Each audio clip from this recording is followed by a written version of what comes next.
Chapter 1. Zuo Xiaoduo and Zuo Xianyan. On the Star Soul continent, in the Empire of Yanwu, Central Plains, Fenghuang City, Qingshui District, Fengwu Garden Community. Doggy, a crisp voice rang out. As Zuo Xiaoduo lay on his bed, his dazed eyes slowly focused, recalling fragments of his dreams, and in exasperation, he buried his head under the blanket. Little doggy, the voice echoed again, elongated and cheerful, indicating that its owner was in high spirits. However, Zuo Xiaoduo was far from pleased. The name Little Doggy was directed at him. It was unlikely anyone would feel happy about being called such a name. But at that moment, Zuo Xiaoduo could not afford to be angry. He did not dare to be angry. He had long lost count of the names he had been given. Yes, it was indeed his mother calling out. Who would dare to get angry with her? 100% of the time, he could only feel helpless. Since the moment he could remember, the names he heard from his mother and father were as plentiful as the sands of the Yangtze and the stars in the vast universe. They were endless, and what name he was called depended entirely on his parents' moods.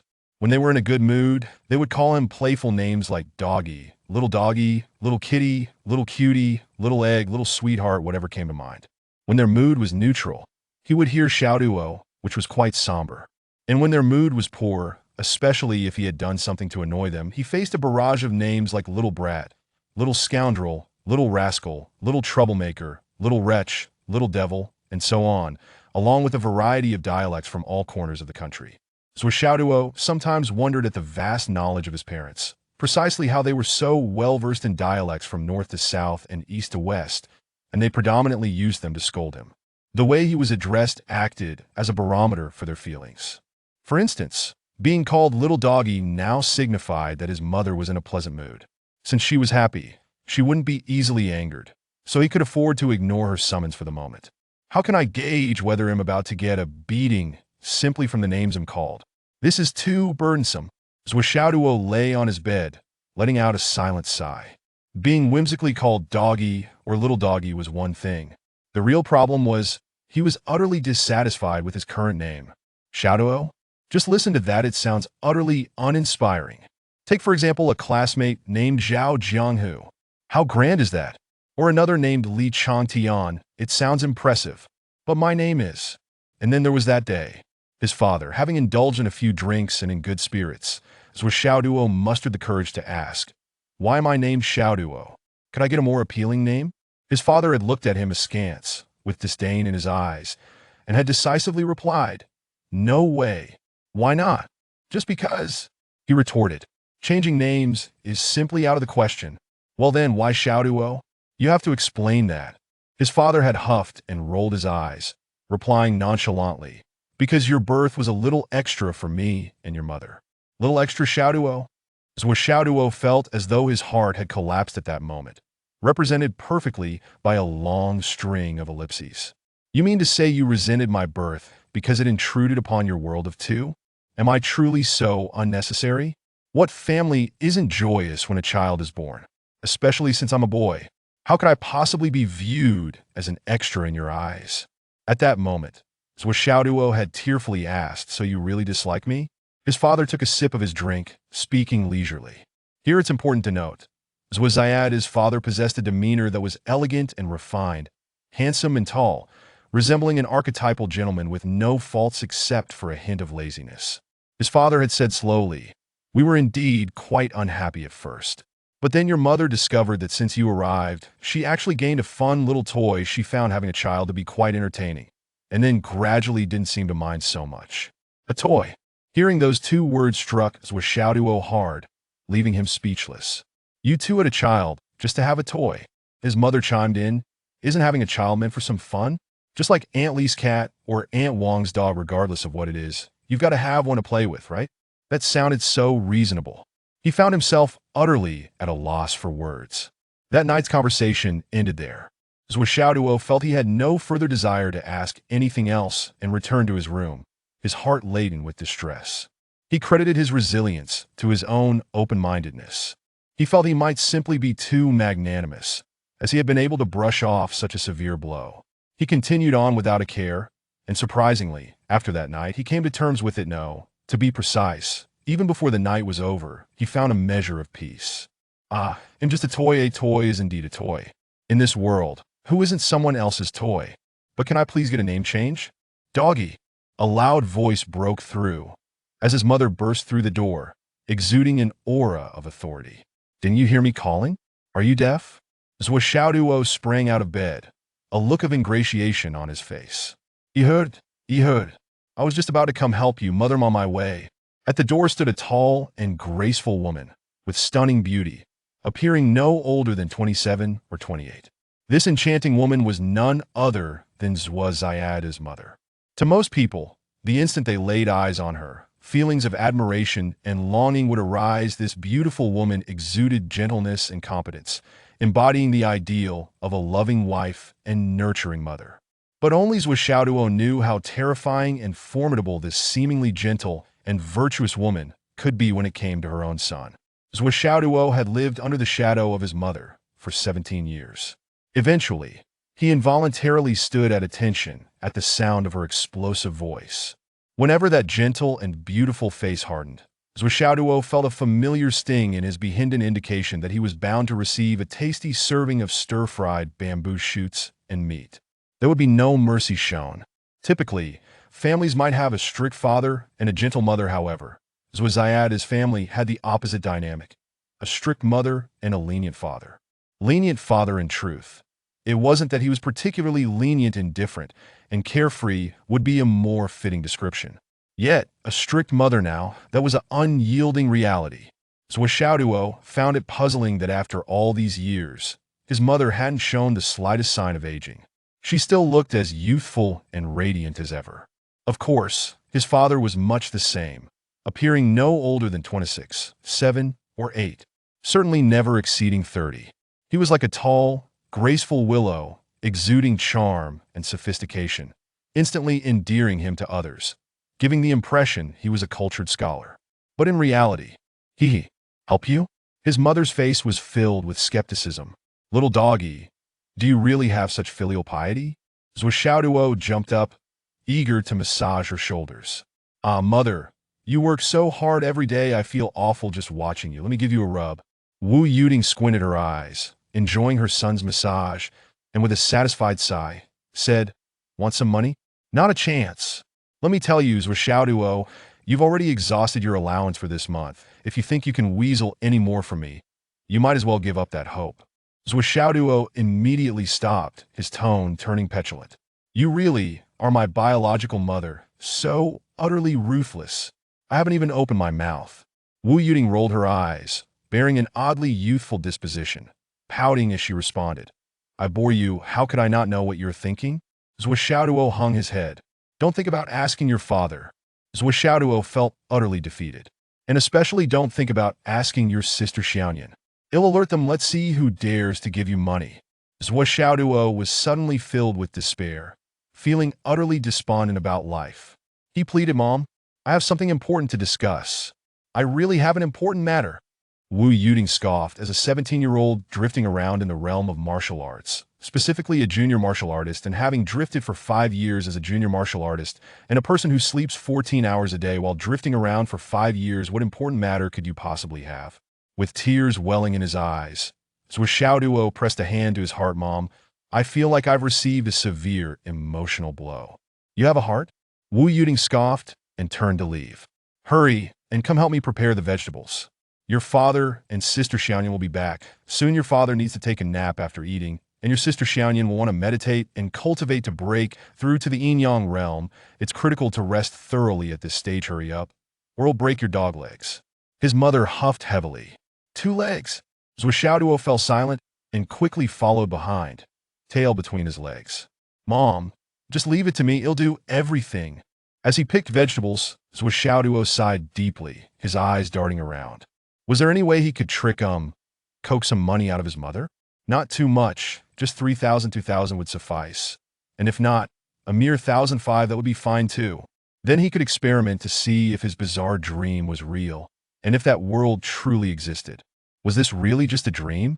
Was he truly a con artist, geomancer? In that world for so many years? Money, you are the eternal obsession in my heart. At noon, the aroma of food wafted throughout the living room. With a creak, A voice called out, "Smells so good. It looks like I should have a drink today." A middle-aged man in his 30s stepped inside. Tall and slender, with sword-like eyebrows and bright eyes, he looked handsome and suave.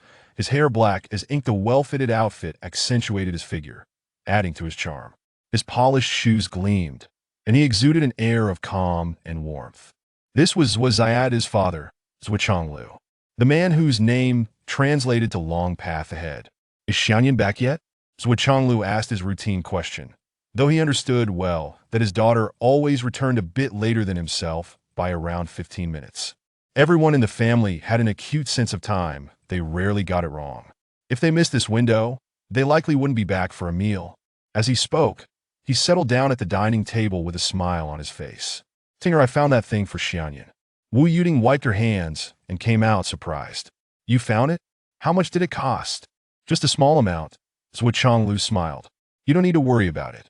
Zuo Xiaoduo's eyes lit up like light bulbs. "Money?" "Oh." Wu Yuding smiled warmly. "That's good. Xiaoyan will be so happy when she comes back." Eavesdropping from the kitchen while ladling soup, Zuo Xiaoduo pouted. Another gift for his sister, and nothing for him. If only it could have been money instead. "What's this happy news?" A tranquil voice floated in, followed by the sound of someone changing shoes at the door. Then a girl in a blue long dress stepped inside. She stood at about 1.70 meters, slightly slender but well-proportioned, her long hair flowing softly, and her serene face was framed by beautiful eyes as clear as two small ponds. She resembled a pure lotus flower untouched by the world. Anyone who caught sight of this girl would involuntarily feel, "She is so pure and innocent," before being overtaken by a sudden awe at her beauty. This girl seemed to have an innate quality that calmed anyone who laid eyes on her. Faced with such beauty, it was difficult to harbor any disrespectful thoughts. One could only admire her sincerely. She was Xiaoduo's sister, Zuo Xiaoyan. "Father, you're back early." Zuo Xiaoyan's serene face bloomed with warmth as she peeked around, asking, "Doggy isn't at home?" Zuo Xiaoduo roared from the kitchen in anger. "Don't call me Doggy." Zuo Xiaoyan chuckled, her playful demeanor animated further. "If I call you Doggy, what can you do? Doggy, little Doggy." "Ha!" Zuo Xiaoduo charged out with a ladle, only to have Wu Yuding seize his ear. "What are you plotting?" "It hurts." Zuo Xiaoduo twisted his head. "Mom, your favoritism is so obvious. I'm also your son. Your own son." Zuo Xiaoduo never could comprehend how his mother had acquired the skill of ear twisting. Despite how fast he might be, he had never escaped her grasp whenever she intended to twist his ear. With a swift motion, she grasped it, twisting it at will. "Favoritism? Umph. You must have some misunderstanding about favoritism." Wu Yuding scoffed. "Wasn't this obviously favoritism?" Zuo Xiaoduo tilted his head, watching as Zuo Xiaoyan mimicked a gesture of twisting an ear at him, then made a face. These kinds of playful movements only ever happened within the confines of their home. Outsiders would never see such displays. During the meal, Zuo Xiaoduo finally grasped what true favoritism meant. "Xiaoyan," Zuo Xiaoduo said casually as he ate, "how confident are you about breaking through to the yin-yang realm?" Zuo Xiaoyan instinctively sat up straighter, respectfully replying, "I should be fine. I plan to break through during the Martial Academy's Stellar Power Room, where the energy is abundant. I've also prepared plenty of spiritual herbs, and I have a few star beast inner cores as backups. Furthermore, the place is heavily guarded, and our instructors are diligent in their duties. Not to mention my master and a few others will provide protection. There shouldn't be any issues. Just keep it in mind," Zuo Xiaoduo acknowledged, pulling a small, exquisite box from his pocket and pushing it forward on the table. "Take this, don't hesitate to use it if necessary, and if not, keep it for yourself." Zuo Xiaoyan nodded, accepting the box. Upon opening it, she let out a gasp, covering her mouth in astonishment. Her eyes filled with disbelief. "Life essence pill. Father, this. She was left momentarily speechless by her shock. Zuo Xiaoduo was equally astonished, his eyes gleaming. Inside the box lay a pill, one half pure black, emitting an ethereal glow, and the other half pure white, exuding a radiant light. The pill remained still in the box, but the contrasting hues appeared to dissolve and flow naturally, as if continuously swirling. This was the sacred medicine of martial artists, the life essence pill. For martial artists below the Dan Yuan stage, consuming one instantly replenishes all their life energy. Therefore, it is often said one pill equals a life. It was especially suitable for Zuo Xiaoduo attempting to break through to the yin-yang realm, critical juncture between life and death. Normally, a martial artist would exhaust themselves terribly when trying to achieve this, running the risk of dire consequences. Having this pill was equivalent to having an extra life. Zuo Xiaoduo smiled lightly. Take it. But Zuo Xiaoduo's expression gradually calmed as she held the box, voice softening. This life essence pill costs $1 million. Father, where did you acquire so much money? Besides, this thing, even if one has money, is often unavailable. The black market has already escalated its price to $5 million, with a bunch of people waiting for it. How did you get this? If the cost was high, we shouldn't. $1 million. Zuo Xiaoduo was taken aback. $1 million. That would be enough for the family to live comfortably for a lifetime, and his father, just spend it? Zuo Xiaoduo's delicate features displayed a trace of anxiety. I genuinely believe I won't need this. Zuo Xiaoduo's tone turned firm. Take it, and don't argue.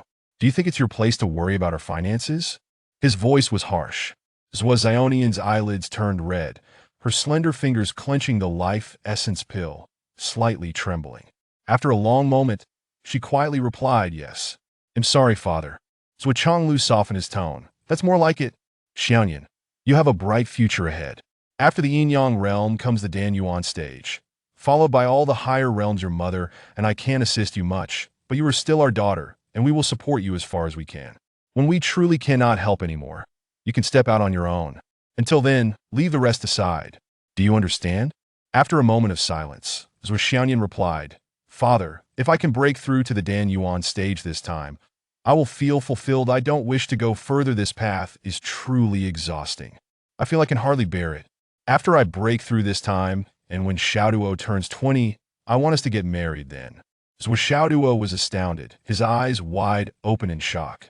Then he heard both his parents simultaneously call out, Nonsense! Shut your mouth! Zuo Xiaoduo's eyes glimmered with unshed tears. Father. Zuo Xiaoduo's calm expression vanished entirely. He put down his chopsticks, sat up straight, and said seriously, Xiaoduo, you are my daughter, not related by blood, but equivalent to any biological child. Your mother and I raised you from infancy, and you're just as much our daughter as if you were born to us. You are our daughter, not some child bride for your brother. Back when you were 8 or 9, your mother foolishly stated you'd marry Xiaoduo, and would be one big happy family. That was merely her playful jest, not something expected to be taken seriously. But Zuo Xiaoduo's tone grew calm, yet carried an unmistakable authority. If you dare say such things again, I will break your legs. Chapter 2. It is unnecessary to strike one's younger brother early, but tears brimmed in Zuo Xiaoduo's eyes. I am truly exhausted. This path is far too arduous. Zuo Xiaoduo fixed his gaze upon her. Xiaoduo, look me in the eyes and tell me, are you truly that fatigued? Is this journey genuinely so difficult for you? With reddened eyes, Zuo Xiaoduo averted her gaze, biting her lip as she spoke. Why must you insist on driving me away? Haven't we been a family together all this time? I know you cannot bear to part with me, but I am even more reluctant to leave you all. Tears finally began to cascade down her cheeks. Zuo Xiaoduo's expression remained impassive. Zuo Xiaoduo, you tell me you're weary, that you cannot endure any longer. You are 19 this year. You awakened your star soul at 3, laid the foundation for martial arts at 6, became a martial apprentice at 7, a martial artist at 9, a martial master at 11, leaped over the dragon gate into the innate realm at 13, traversed the thorny path, and entered the fetal breath realm.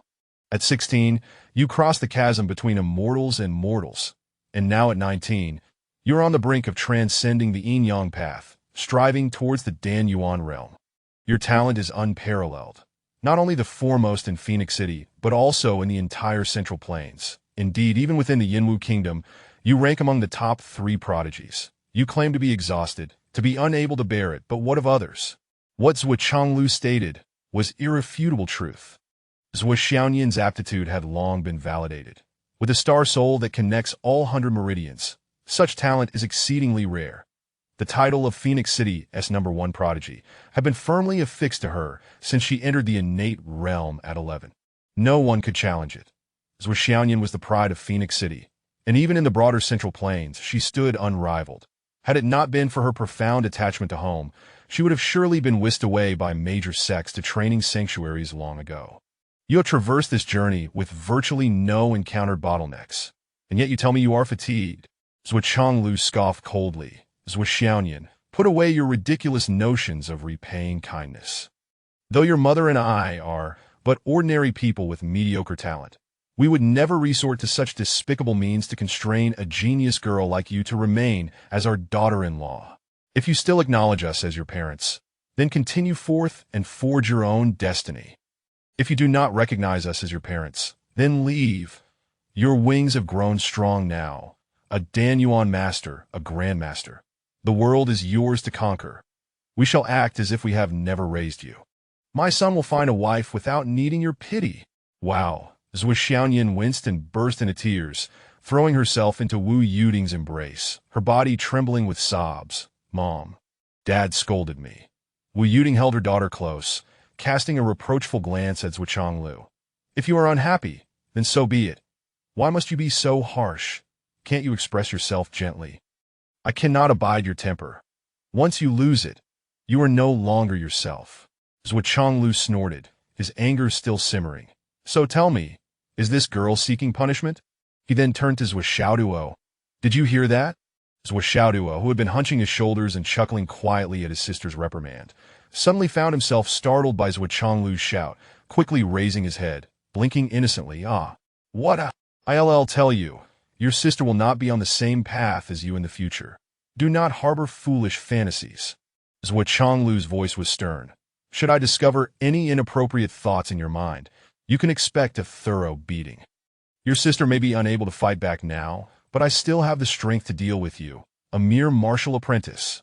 Zuo Xiaoduo shivered, shrinking his neck and cautiously replied, I wouldn't dare. Internally thinking, this violent girl only shows her softer side around you and outsiders. I've endured her beatings for over a decade. Isn't that enough? Should she become my wife, I certainly wouldn't be able to fight back, and wouldn't that mean a lifetime of beatings? I've even known this since I was 6, but after being beaten dozens of times that year, I resolutely refused that I will not seek my own suffering.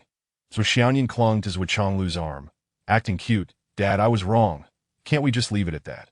But must you say such things in front of the dog? It will hurt his feelings. She glanced at Zuo Xiaoduo with concern, only to see him glaring fiercely, shouting, Don't call me dog. Zuo Xiaoduo broke into laughter, making a funny face at him.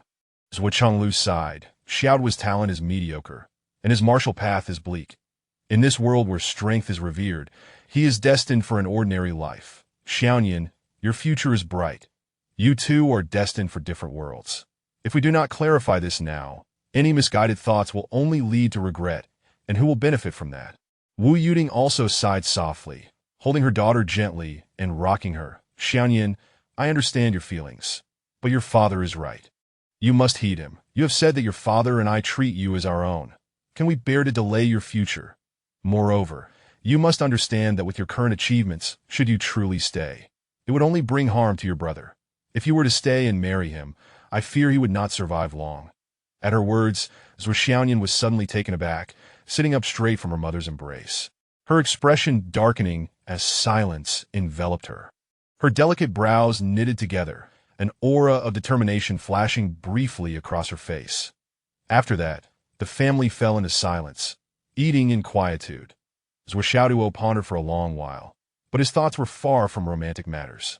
His focus was solely on that 1 million. Finally summoning his courage, he spoke. Dad, did you really spend 1 million on pills for my sister? Zuo Xiaoduo had already calmed himself and replied indifferently. What of it? Do you have any objections? Zuo Xiaoduo, with a sheepish grin, replied, Dad, my own father, it is entirely reasonable and expected for you to purchase pills for my sister, but I am also your son, and isn't it natural for me to feel a twinge of envy? I wouldn't dare ask for a whole 1 million. Just give me 10,000. How about that? Zuo Xiaoduo furrowed his brows, slowly turning to look at him. How about 8,000? 5,000? 5,000 will do. Zuo Xiaoduo raised his hand timidly, seeing his father about to glare at him. Hurriedly amended, Dad, 3,000, just 3,000. I currently do not have a single cent. Zuo Xiaoduo, taking his time, picked up a piece of meat and savored it. Let me give you a piece of advice. Ask your mother. Zuo Xiaoduo's face fell. If my mom gives me money, why would I need to ask you? This is too unfair. You gave my sister $1 million. Well, I won't give you anything. What are you going to do about it? Zuo Xiaoduo replied nonchalantly. My status in this family. Zuo Xiaoduo sighed deeply. Did you really think you could hold any status in this household? Wu Yuding shot her son a sidelong glance with a smile. Tell me, what status do you desire? Are you not satisfied being the fourth wheel? Or should I adopt a dog to make you fifth? Ha ha ha. Zuo Xiaoyan could no longer contain her laughter, doubling over in mirth. Image. Young lady, image, a proper lady. Wu Yuding shot her a glare. Instantly, Zuo Xiaoyan stuck out her tongue, lowering her head to eat, becoming obedient. Zuo Xiaoduo sighed, but he fell silent, calculating where he could procure some money that afternoon. Though he was young, he had lived an entire life in a dream world. Even though he died young in that life and could not determine the truth of those experiences, his mindset was far beyond that of an average 17-year-old. Since the age of 11, he had been dreaming. Having the same dream uninterrupted for 6 years, 6 years had hindered his cultivation, delaying his martial arts progression, leaving him in a constant state of drowsiness. Otherwise, despite his mediocre talent, he would not be in his current predicament. The final scene in that dream, the massive explosion of the entire starry sky, still reverberated in his mind. Countless stars exploded in an instant, a brilliant flash of light hurtling toward him. And then he awoke from that dream. Since that dream, a fragment of a broken jade pendant had suddenly appeared on his chest, everything suggesting that this was not merely a dream. Now, he only needed to acquire the necessary items to test whether his extraordinary encounter was real or an illusion. But how could he obtain money? The pocket money he had saved over the years, under the habit of being frugal, was insufficient. That after dinner, Zuo Xiaoyan returned to her room, casting a glance at Zuo Xiaoduo as she left. Zuo Xiaoduo also went back to the shop, saying, I need to stock up this afternoon. We're out of star soul stones. This time I must procure some high-quality ones to make up for the losses. With both father and daughter gone, Wu Yuding sighed, looking at Zuo Xiaoduo. Xiaoduo, do not be disheartened. This is a world of martial arts. Your talent is destined to be in a different realm from your sister. I understand, truly. Zuo Xiaoduo replied calmly. When his mother used his full name, it signified a serious conversation, and he dared not jest that in truth, after experiencing the tumultuous life of the dream realm, Zuo Xiaoduo was exceedingly content with his current family life, satisfied beyond measure. He yearned to live a quiet, unremarkable life. After all, in this fleeting life, what could be more important than family happiness, peace, and joy? He wished to forever protect this tranquility and warmth, continuing to live in this manner. Of course, on this foundation, possessing immense power would be even better. Yet he still thought, I knew she was my wife since I was 6. Now at 17, you tell me not to think about it and not to be disheartened. You truly are my biological mother. Fortunately, I never harbored that intention from the start. Wu Yuding let out a long sigh, gazing affectionately at her son. She felt that her son was truly unfortunate. In the Star Soul continent, martial arts were paramount. The continent had undergone several eras, transitioning from the primal world to the age of immortals and gods, then to the imperial era, followed by the waning martial era. It eventually reached the technological age, then the Starfall era, the apocalyptic period, the revival period, and finally, the current star martial era. For ordinary people, surviving in this world was not easy.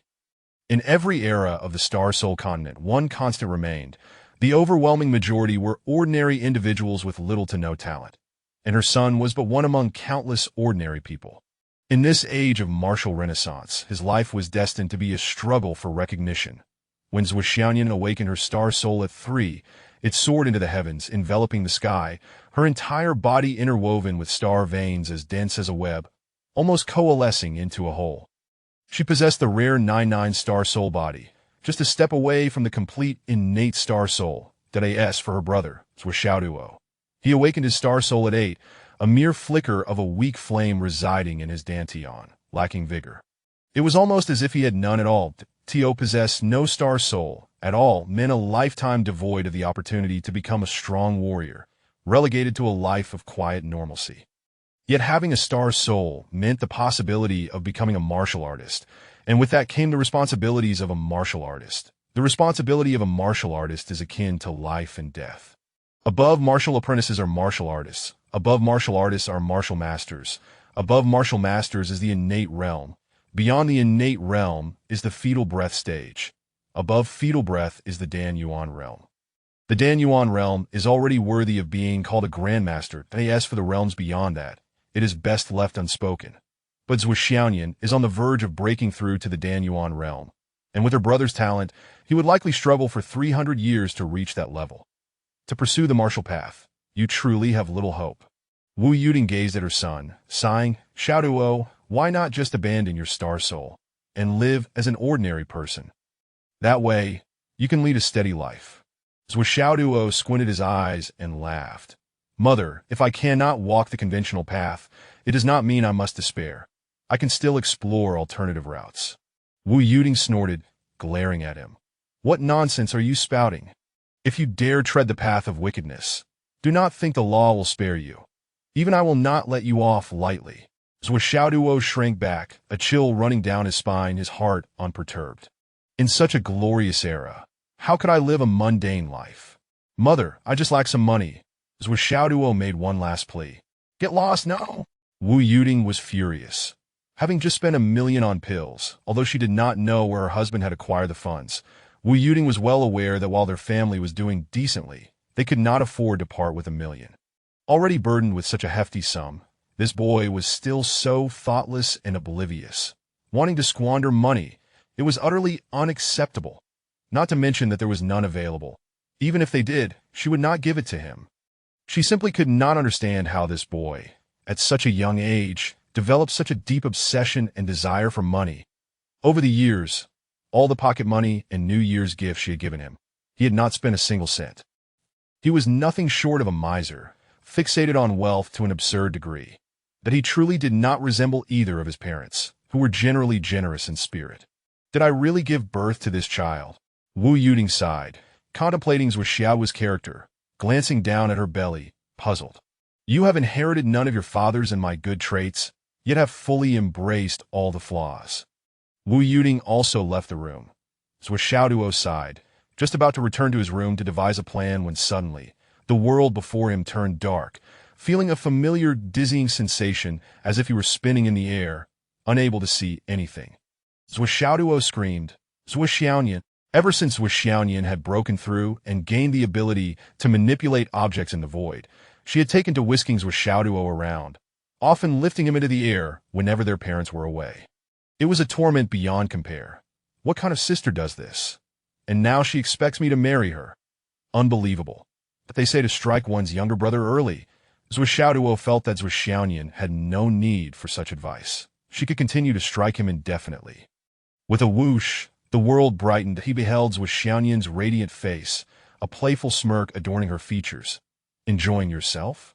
Zuo Xiaoduo was still dizzy, swaying unsteadily on the ground, gritting his teeth. Just wait, if my cultivation surpasses yours. Surpass me? What do you intend to do? Zuo Xiaoduo stepped closer, puffing out her chest defiantly. Did I want to do anything? Zuo Xiaoduo shamefully retreated. Zuo Xiaoduo leaned in, pinching his cheek with a fierce expression. Tell me, why do you need money? It hurts, it hurts. Zuo Xiaoduo found himself utterly powerless against her grip, gasping in anger. Let go. Money. Money is obviously useful. Zuo Xiaoduo scrutinized him closely, their faces mere inches apart. Zuo Xiaoduo could feel her breath and the sweet scent of her words that he felt a wave of dizziness wash over him, fuming. If you told me not to think about it, then don't provoke me. Humph. Who would want you? After a long moment, Zuo Xiaoduo finally released him, flipping her hand to reveal a red pill, haughtily declaring, Take this and I'll give you money. Hey! I already told you it's useless. Zuo Xiaoduo accepted the pill, tossing it into his mouth without a glance that it was a low-quality cleansing marrow pill. Since Zuo Xiaoduo had stepped into the limelight, her beauty and talent had attracted suitors who could circle Phoenix City 3 times. Consequently, acquiring various low-tier pills had become exceedingly commonplace. However, everyone knew that Zuo Xiaoduo was only interested in pills that could enhance her star soul abilities. She disregarded everything else. Although they were well aware of this, the suitors still sought to please her, especially with these inexpensive pills.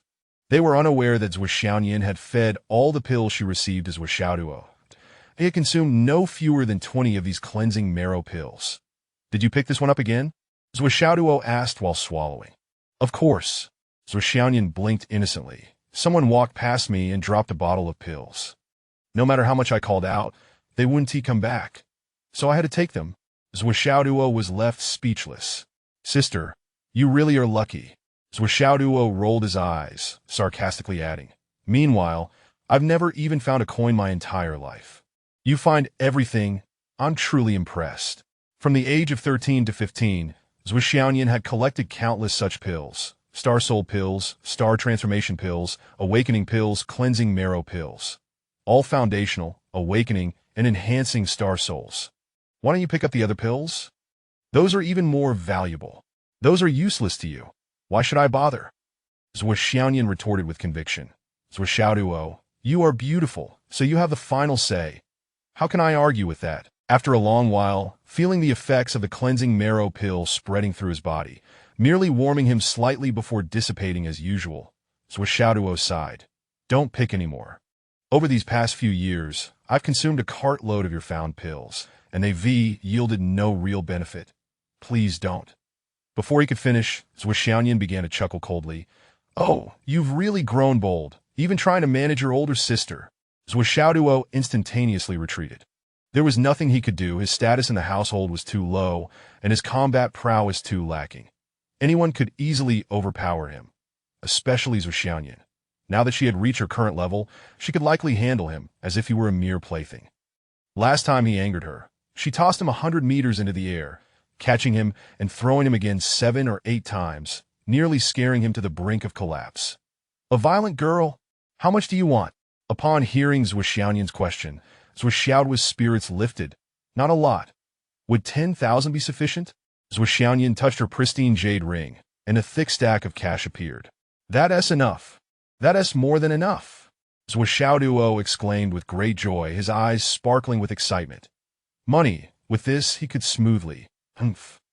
This is my entire year's salary and bonuses." Zuo Xiaoduo suddenly tucked the cash behind her back, puffing out her chest. Just as Zuo Xiaoduo reached for the money, he nearly slammed his hand into Zuo Xiaoduo, hastily retracting it while growling. "Zuo Xiaoduo, what are you doing?" Zuo Xiaoduo giggled mischievously, tilting her head. "Am I pretty?" Zuo Xiaoduo replied angrily. "Pretty?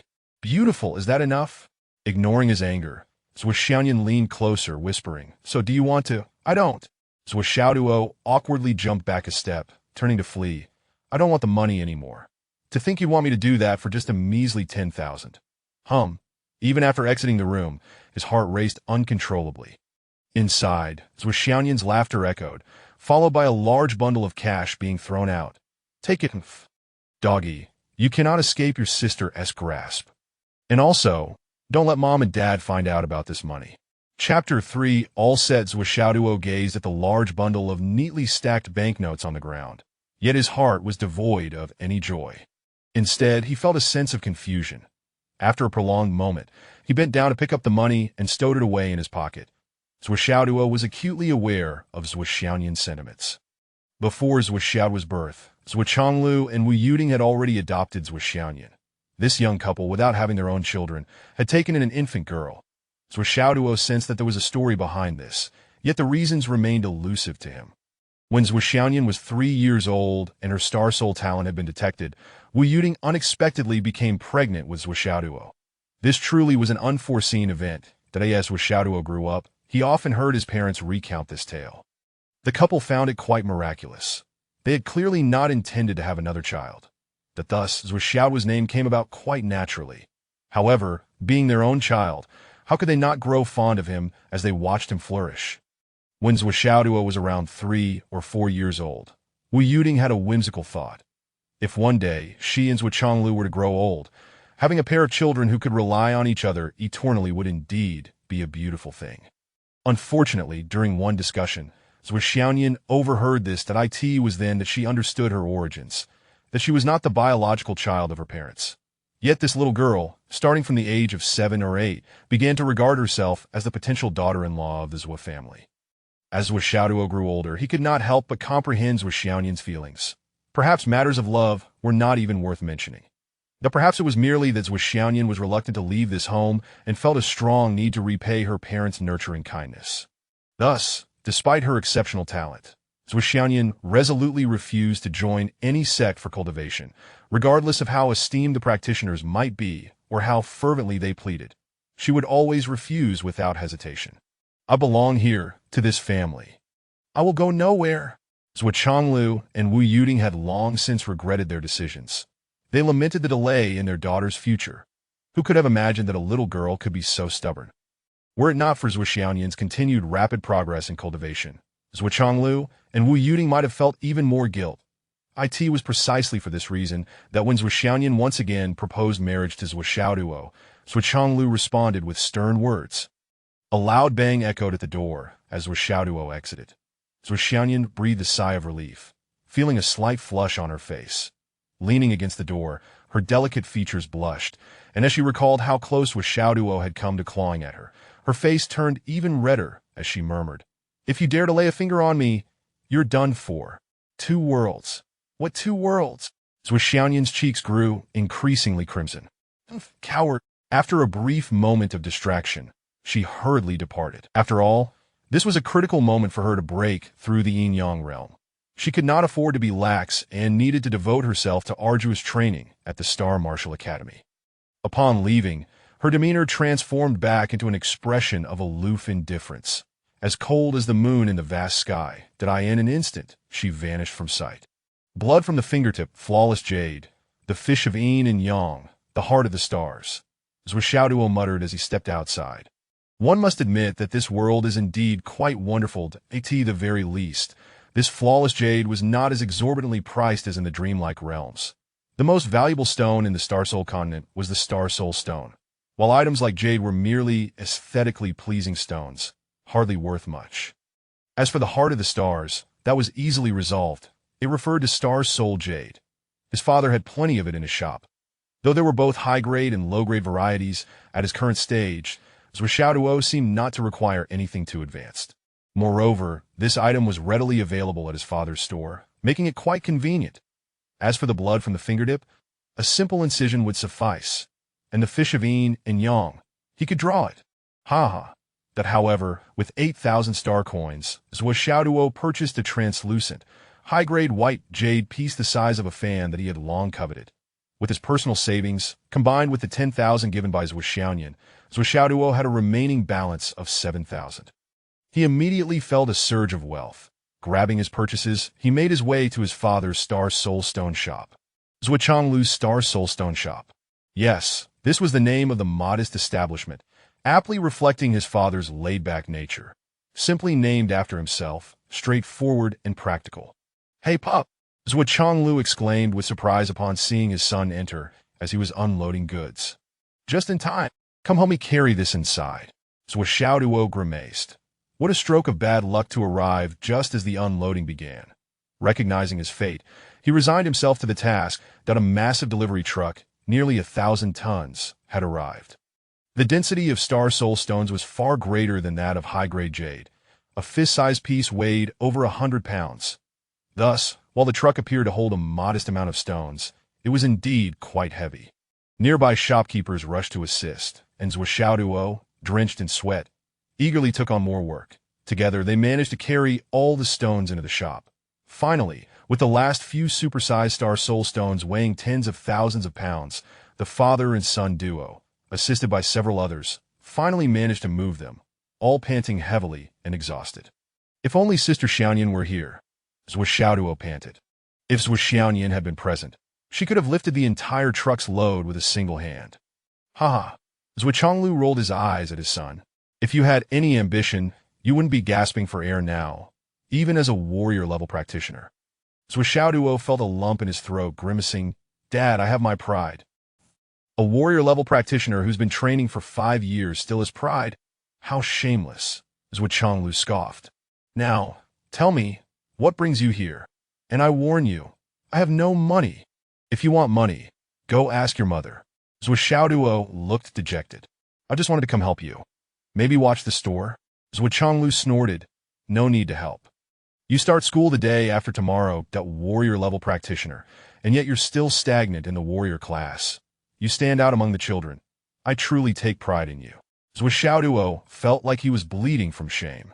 This was indeed a sore point for him. Generally, warrior practitioners were children aged 8, 9, or 10. Yet Zuo Xiaoduo, at 17, remained stuck in the same class, having been held back for 5 years, thus becoming a laughingstock. It was true that he stood out. Not only was he the oldest, but he was also the tallest, towering over his classmates, the tallest among them barely reaching his shoulders. How embarrassing. The shopkeepers nearby burst in a laughter. One of them encouraged. I see Xiaoduo as a late bloomer. He'll definitely graduate. Don't you think so, Xiaoduo? Zuo Xiaoduo felt utterly drained, unable to muster a retort, and lamented, after just moving a truckload of goods. Wouldn't it be better for everyone to take a break? Sigh. Amidst the laughter, the crowd dispersed. Zuo Chonglu was of a remarkably good temperament, rarely losing his cool, and Zuo Xiaoduo was also someone who could take a joke, so they all got along quite harmoniously. However, while they joked, the shopkeepers couldn't help but feel a twinge of regret for Zuo Xiaoduo's inability to cultivate. Having watched this child grow up, he felt like one of their own. Though they laughed, the shopkeepers secretly sighed. What a fine child! Why can't he cultivate? Indeed, just now, while unloading, Xiaoduo rushed to carry more, not allowing us or his father to move the heavy items. And yet he said not a word. Sigh. My own child can't cultivate either. But where does this kind heart come from? If only he were as considerate. Even if he couldn't cultivate, I'd be overjoyed. True enough, let us all think of ways to privately search for remedies. What a pity for this boy, so filial, honest, and diligent. Heaven truly has no eyes. Zuo Chonglu glanced sideways at his son. Filial. That is fine, but how did you develop this habit of working without gain? This image of being honest, diligent, and hardworking. How did that come about? Zuo Xiaoduo hung his head. Dad, I am your own son. If you don't speak up, get lost. You wouldn't come here to help me, without a motive, would you? Zuo Chonglu was all too familiar with his son's nature, looking at him with disdain. Now, tell me what you want. Ahem. I just need a piece of star soul jade.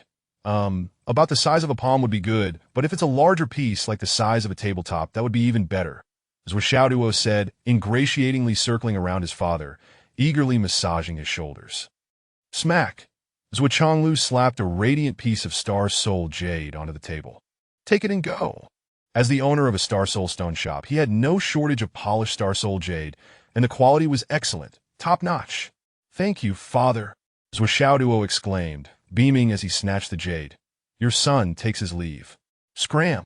And so he left, feeling triumphant. Zuo Xiaoduo gleefully cradled the perfectly cut large white jade and tucked the star soul jade away, returning home in a victorious mood. Everything was set. Chapter 4. The Countenance of Heaven and Humanity. A journey back, Zuo Xiaoduo was overwhelmed with emotions. His father had been extraordinarily generous today, to the point where it was almost unbelievable. The cherished star soul jade, the treasure of the store, had been given away so casually, accompanied by a look of impatience. In that moment, Zuo Xiaoduo felt an overwhelming wave of paternal love enveloping him, silent yet profound. Humph. The father, I know you love me. Though you may not speak it, your son understands. Once I earn my fortune, I shall find you a new wife. Just say how many you desire. One might be too few. 10 certainly not too many. Perhaps even 100 or 80, working hard to build a legacy. If each earns 1,000, that is over 100,000 a month, after decades of toil, everything shall belong to Zuo Xiaoduo. He hummed a tune, sauntering home with an air of nonchalance. In the afternoon, with his parents absent and his sister Xianyan also away, it was the perfect opportunity for him to conduct his experiments. The fragment of jade pendant resting on his chest seemed to sense Zuo Xiaoduo's recent acquisition, as it began to emit a faint warmth. Upon returning home, he laid out his belongings on the table, calming his mind. After washing his hands, he took a brush and meticulously painted 2 yin-yang fish upon the white jade, aligning them with the visions from his dreams. After a thorough comparison, he found no discrepancies and took a deep breath, using a dagger to mercilessly slice the tip of his right middle finger. blood gushed forth. That hurts. Yet, the pain was of little consequence. He promptly pressed the bleeding finger against the white jade, shuddering momentarily, forcing himself to endure as he smeared his blood over the painted yin-yang fish. With careful strokes, one fish was entirely coated in blood, leaving only its vacant eyes, while the other was merely marked around its eyes, with the rest of its body remaining blank. After applying blood halfway, it began to congeal, prompting him to make another incision. Finally, the two yin-yang fish transformed into two blood-red fish. Fearing it insufficient, Zuo Xiaoduo made another cut, allowing more blood to drip onto the surface, striving for fullness. After waiting for half an hour, as the blood began to dry, he made yet another incision and repeated the process thrice at the moment when the blood was most abundant. He placed the star soul jade directly between the two yin-yang fish. Instantaneously, he pressed the fragment of jade pendant against the star soul jade, in that very instant. The white jade erupted with a blinding crimson light, ascending and enveloping the star soul jade, then the fragment of jade. With a resounding boom, the radiance surged outward, enveloping Zuo Xiaoduo in its embrace. The white jade, along with the star soul jade and the fragment, soared into the air, spiraling as the crimson light intensified. The star soul jade visibly disintegrated, ultimately transforming into dust in a swift motion. Two yin-yang fish appeared in the air, swirling gracefully before darting into Zuo Xiaoduo's brow. Countless streams of information surged into his consciousness. Zuo Xiaoduo felt as if he had been struck head-on by a speeding train, his awareness scattering like stars across the sky. Thud. He fell backward like a wooden post, landing on the soft cushion he had prepared earlier. For a moment, his mind was a whirlwind of bizarre visions. While he lay unconscious, a beam of light ascended from his chest, piercing directly into the awakening star soul within his dantian. The feeble flicker of the star soul suddenly expanded, bursting forth and enveloping his entire being. Flecks of energy coursed through his veins, illuminating his body in a web of glowing filaments. In an instant, he radiated like a small sun, blindingly bright and impossible to gaze upon. Suddenly, the light receded, returning to the dantian. The star soul remained a flickering flame, yet it now burned robustly, vibrant and full of life. The color of the flame gradually shifted from red to deep violet. With each flicker, a thread of energy expanded throughout his body. After a considerable time, Zuo Xiaoduo slowly regained consciousness, murmuring, "The countenance of heaven and humanity. What is this?" A torrent of knowledge clashed within his mind, causing a splitting headache. After a while, he finally managed to piece it together, muttering, "Could it be that I once dabbled in the ways of a charlatan?" Indeed, the wealth of information flooding his mind encompassed an entire system of divination. The countenance of heaven and humanity. All things possess a countenance. Heaven has its mysteries, the earth its features. Mountains have their heights, waters their depths, grasses their lushness, and trees their roots. And so too does humanity. Life and death cycle. Fortunes and misfortunes unveiled at a glance. Past lives and futures, history and destiny laid bare. Human fate, heavenly fortune. Life and death hinge upon fate, misfortune and fortune upon fortune, known as destiny. The transformation of yin and yang follows a path. Beneath the gaze of heaven and humanity, none can hide. Beyond the art of divination lay an eye of fortune. An additional bonus? Zuo Xiaoduo mused. An eye of fortune that allows one to glimpse another's fortunes for 3 months with but a single point of fortune. Points of fortune. 1 for each glimpse? 10 points for a single vision? Can it enhance one's cultivation? How perplexing. Eventually Zuo Xiaoduo comprehended. The countenance of heaven and humanity, the countenance of all things. Currently, he could only engage with the countenance of humanity. The rest remained elusive.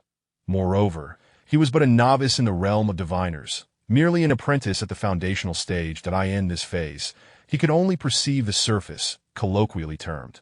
A charlatan, to discern another's fortunes within 3 months required the use of points of fortune, employing the eye of fortune to see. Yet, points of fortune could only be acquired through successful readings. To ascend, to enhance his abilities, he must continually engage in divination, garnering experiences to accumulate points of fortune, thereby elevating his capabilities. Thus, he could unveil more countenances and acquire greater knowledge. In summary, it boiled down to one phrase: divination. Relentlessly engage in divination, this cycle, that the points of fortune obtained through divination could elevate his status as a diviner, enhance his cultivation, and reveal another's fortunes over 3 months. This is compelling me down the path of a charlatan with no return.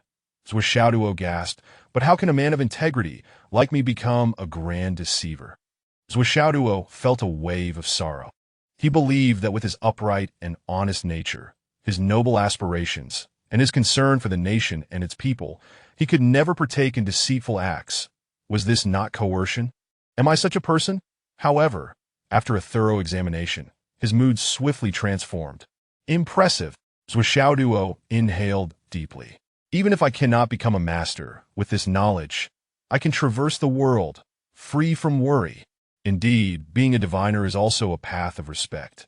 It does not tarnish my upright image. Yet, where is the eye of fortune formed by the white jade, the yin-yang fish, the fragment of jade, and the star-soul jade? In an instant, a sharp pain surged behind his eyes, a profound ache. Zuo Xiaoduo blinked twice, and suddenly a wave of intense discomfort seemed to emanate from the depths of his soul, catching him off guard as tears streamed down his face, flooding forth like a breached dam. His eyes flowed like 2 rivers, ceaselessly weeping. What the? I haven't cried in years. Am I to make up for it all at once? Zuo Xiaoduo lamented, his eyes feeling like 2 springs gushing forth. Doge! As Xiaoyan pushed the door open and entered, she was met with the sight of Zuo Xiaoduo, tears streaming down his face, utterly heartbroken. Instantly, her heart trembled and she exclaimed, Duo, what is wrong? Why? Are you crying? Zuo Xiaoduo frantically wiped away his tears. I'm not crying. In that moment, he felt utterly embarrassed, like a manly figure caught in the act of weeping, unable to stop the tears from. Xiaoyan stared at him in a daze, then sighed, stepping forward to embrace Zuo Xiaoduo tightly. Taking a deep breath, she said with a trembling voice, Xiaoduo, don't cry. I promise, no matter the cost, I will ensure you can cultivate. Zuo Xiaoduo, still shedding tears, replied, I'm not. I understand. Xiaoyan held his head close, tears streaming down her own cheeks. I have been trying to find a way. Please don't cry, Zuo Xiaoduo, that I truly am not crying. That I simply cannot hold back my tears. That Xiaoyan, please don't hold me so tightly. I feel as though I might suffocate. That as the fountain of tears continued unabated, Zuo Xiaoduo felt as if he would run dry.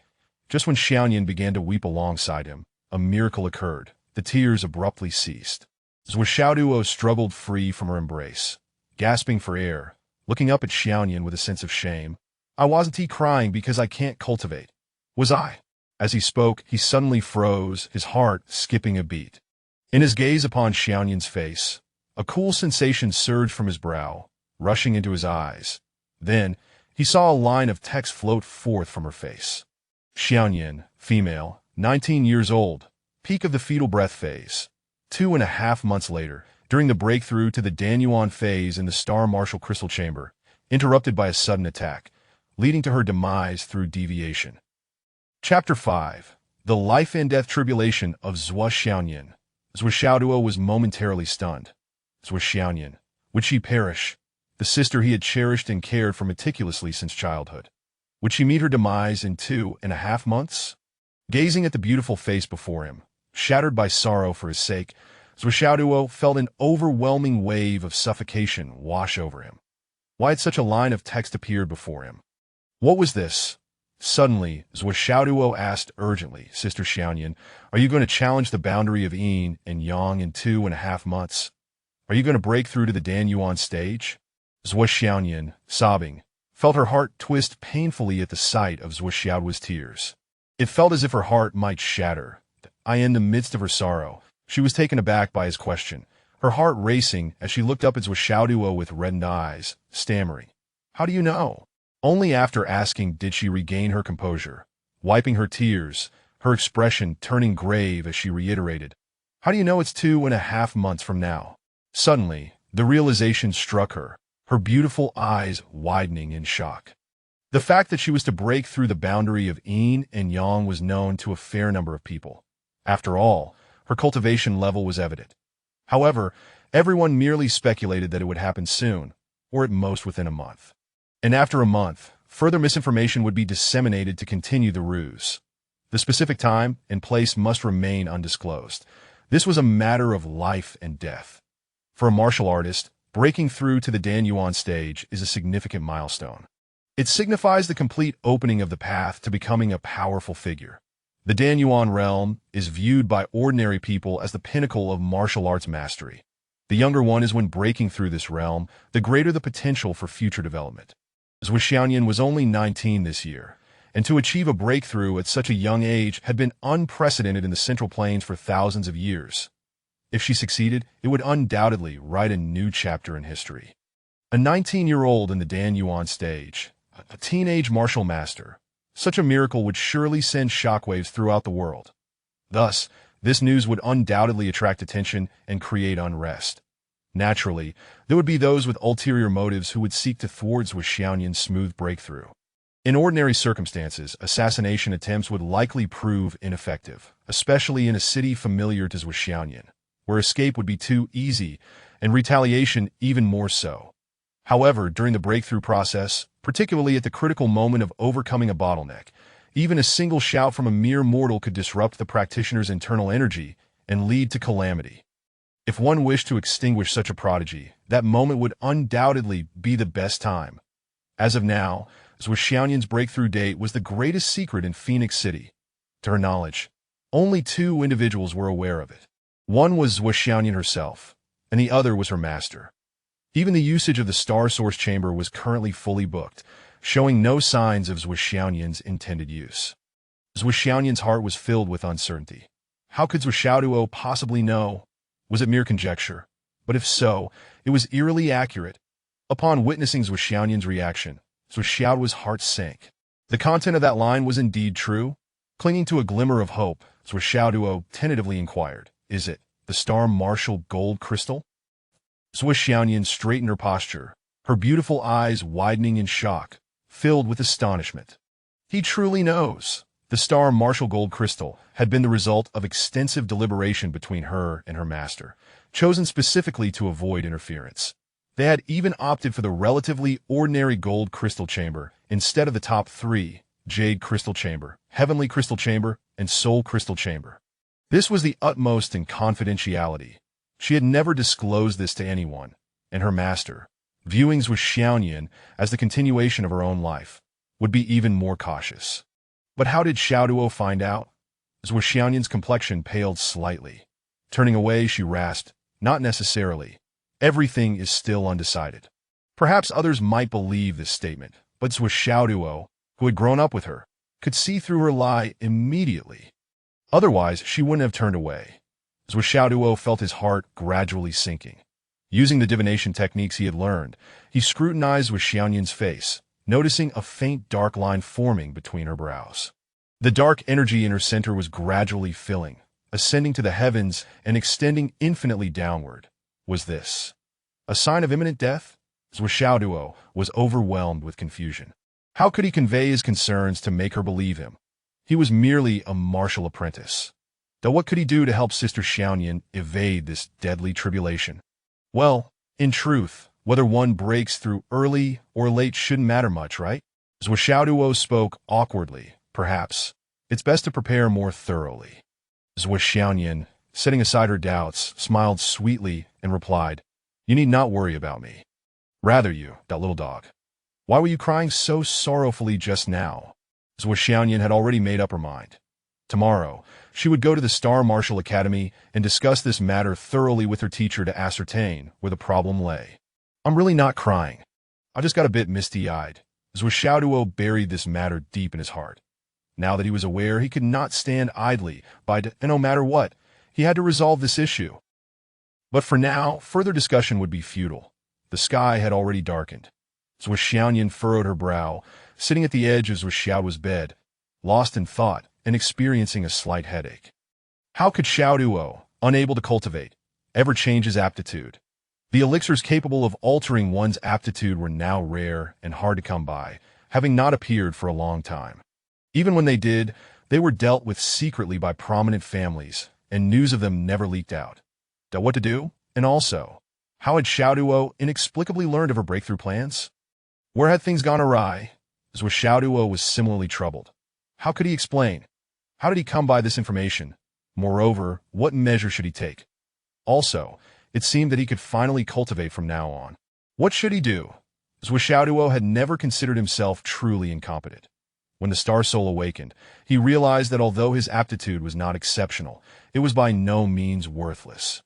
Yet, dreams began to appear sporadically, and then his Star Soul suddenly became lethargic, preventing him from breaking through the martial apprentice realm, leaving him in a state of stagnation. Especially after that peculiar broken jade pendant appeared, no matter how hard he tried, his cultivation seemed to regress. Zuo Xiaoduo understood well that he was not lacking in diligence. After all, he had been a martial apprentice for 4 years. How could he possibly regress after such effort? It made no sense. Now that all restrictions had been lifted, Zuo Xiaoduo could feel the star energy in the world surging into his body, flowing in tandem with his spiritual energy.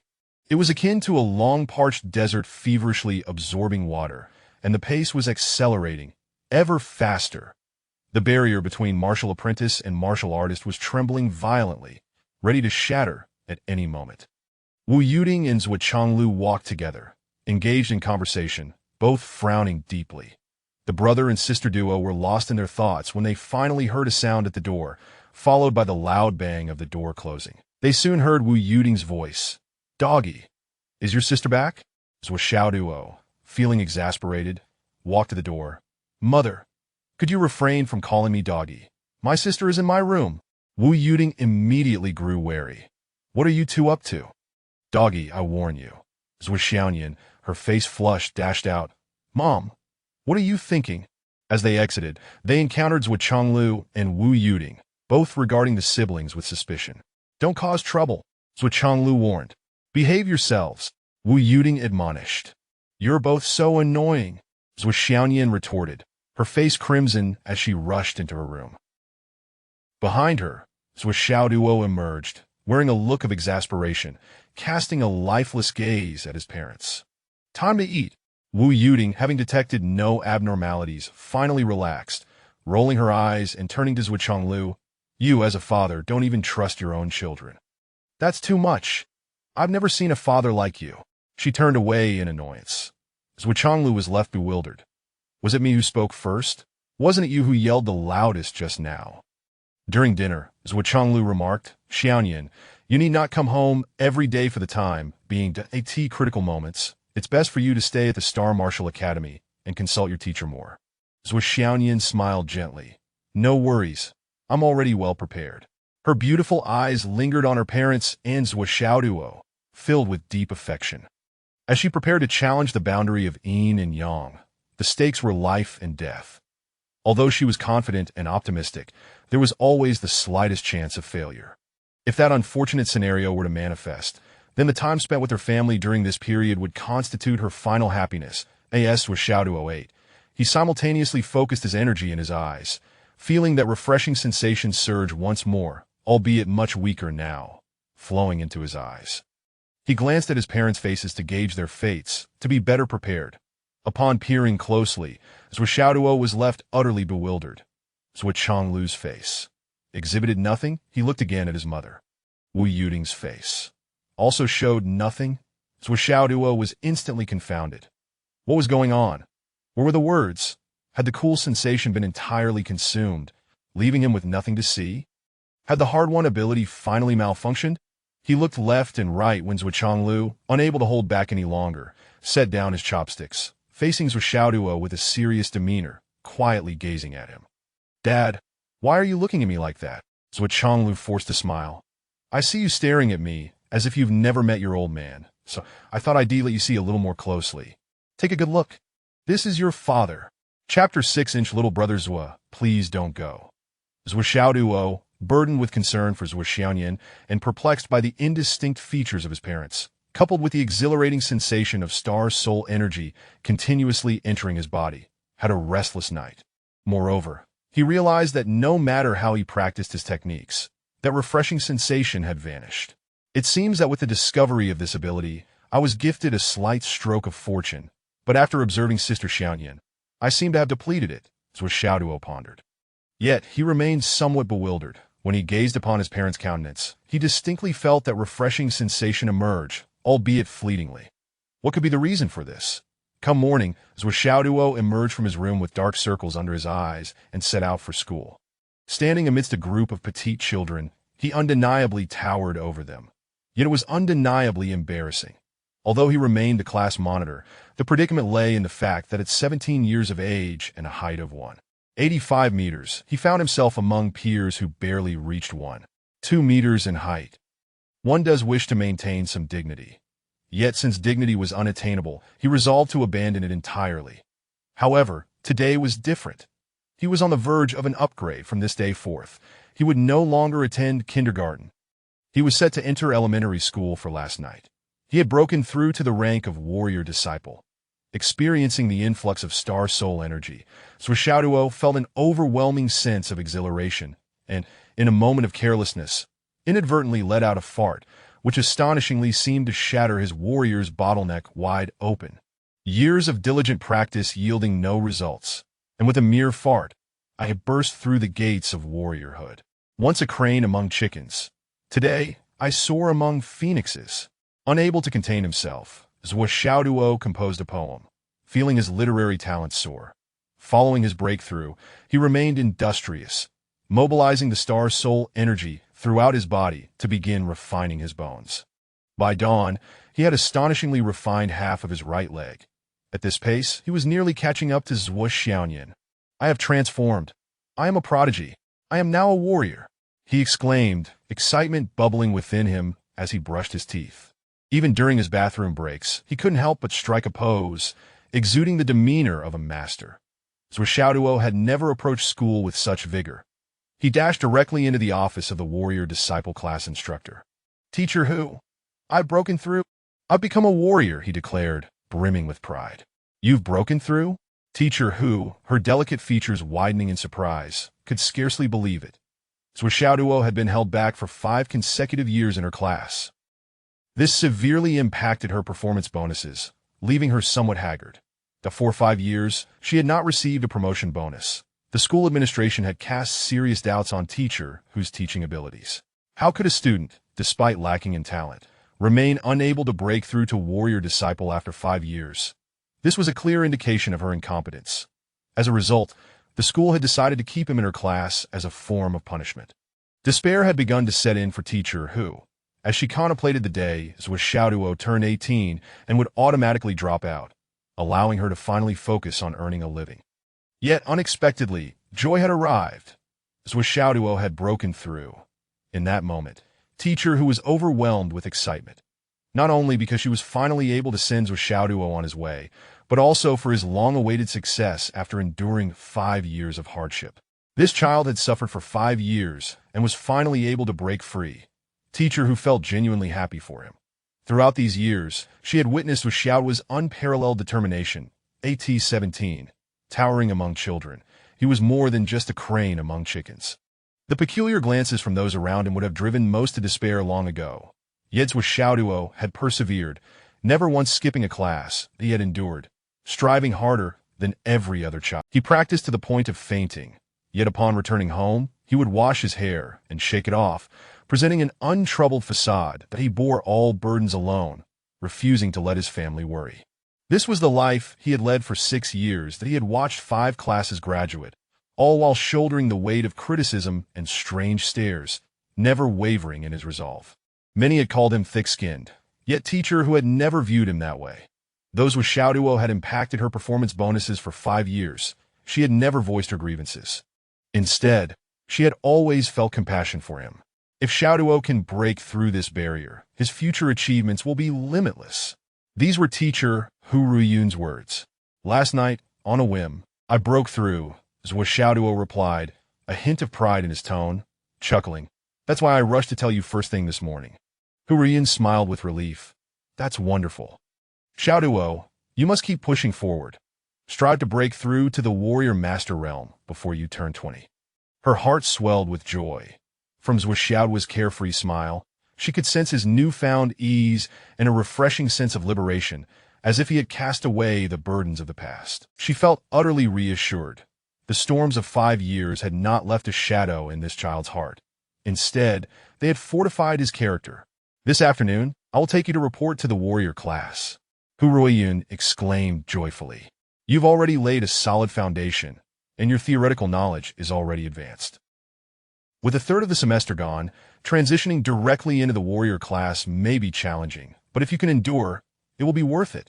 After all, if we wait 3 more months for the standard semester, it would be a waste of your time. Zuo Xiaoduo expressed his gratitude. "I understand." "Thank you, Teacher Hu." He held genuine respect for her. He had delayed her performance bonuses for 6 years, yet she had never treated him differently, instead offering boundless patience and care. Zuo Xiaoduo felt a surge of rebellious energy within him. Now finally liberated from Hu Ruiyun's constraints, he felt a lightness in his spirit. After Hu Ruiyun returned Zuo Xiaoduo to his class, she hurriedly made her way to the principal's office. "Zuo Xiaoduo has broken through. The one who's been held back for 5 years. Principal Li's eyes widened in disbelief, nearly popping out of their sockets. "He truly has, moreover. He has made significant progress. The star power in his dantian is rich, and the star fire is surging as he refines his bones. He has nearly finished refining his right leg," Hu Ruiyun replied, her face glowing with happiness. "This child has finally endured." Principal Li Changjiang sighed as he gazed at Hu Ruiyun, remarking, "You have finally made it through as well." Hu Ruiyun's eyes glimmered with tears as she said, "I am so pleased that this child has succeeded. He has persevered." Li Changjiang sighed gently, looking at his wife. "You've also endured much." Zuo Xiaoduo's inability to break through had made it difficult for other teachers to accept him, so Principal Li had no choice but to place him in his wife's class. After all, the academy was vast, and few knew they were married.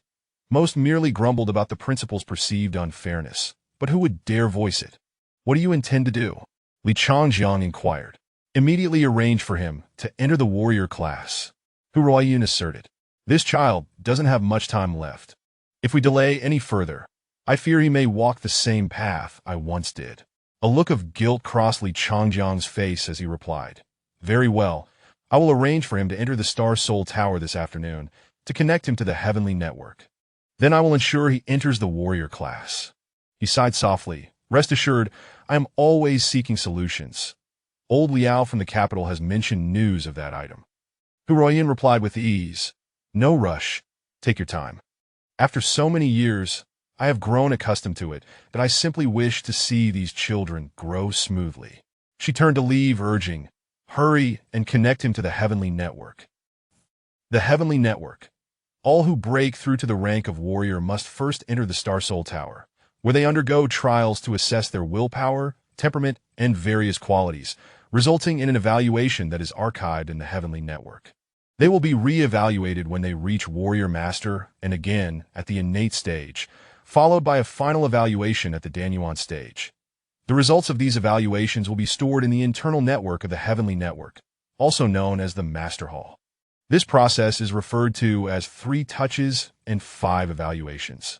The initial 3 evaluations are foundational assessments, while the 4th is a detailed evaluation, and the 5th is a direct assessment. Thus, the phrase 3 touches and 5 evaluations, entering the Master Hall, was coined. "Very well," Hu Ruiyun nodded. "I have faith that Xiaoduo will achieve an excellent rating."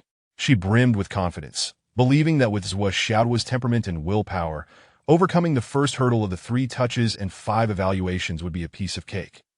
Zuo Xiaoduo found himself surrounded by a group of tearful little girls and boys, their eyes red and brimming with tears.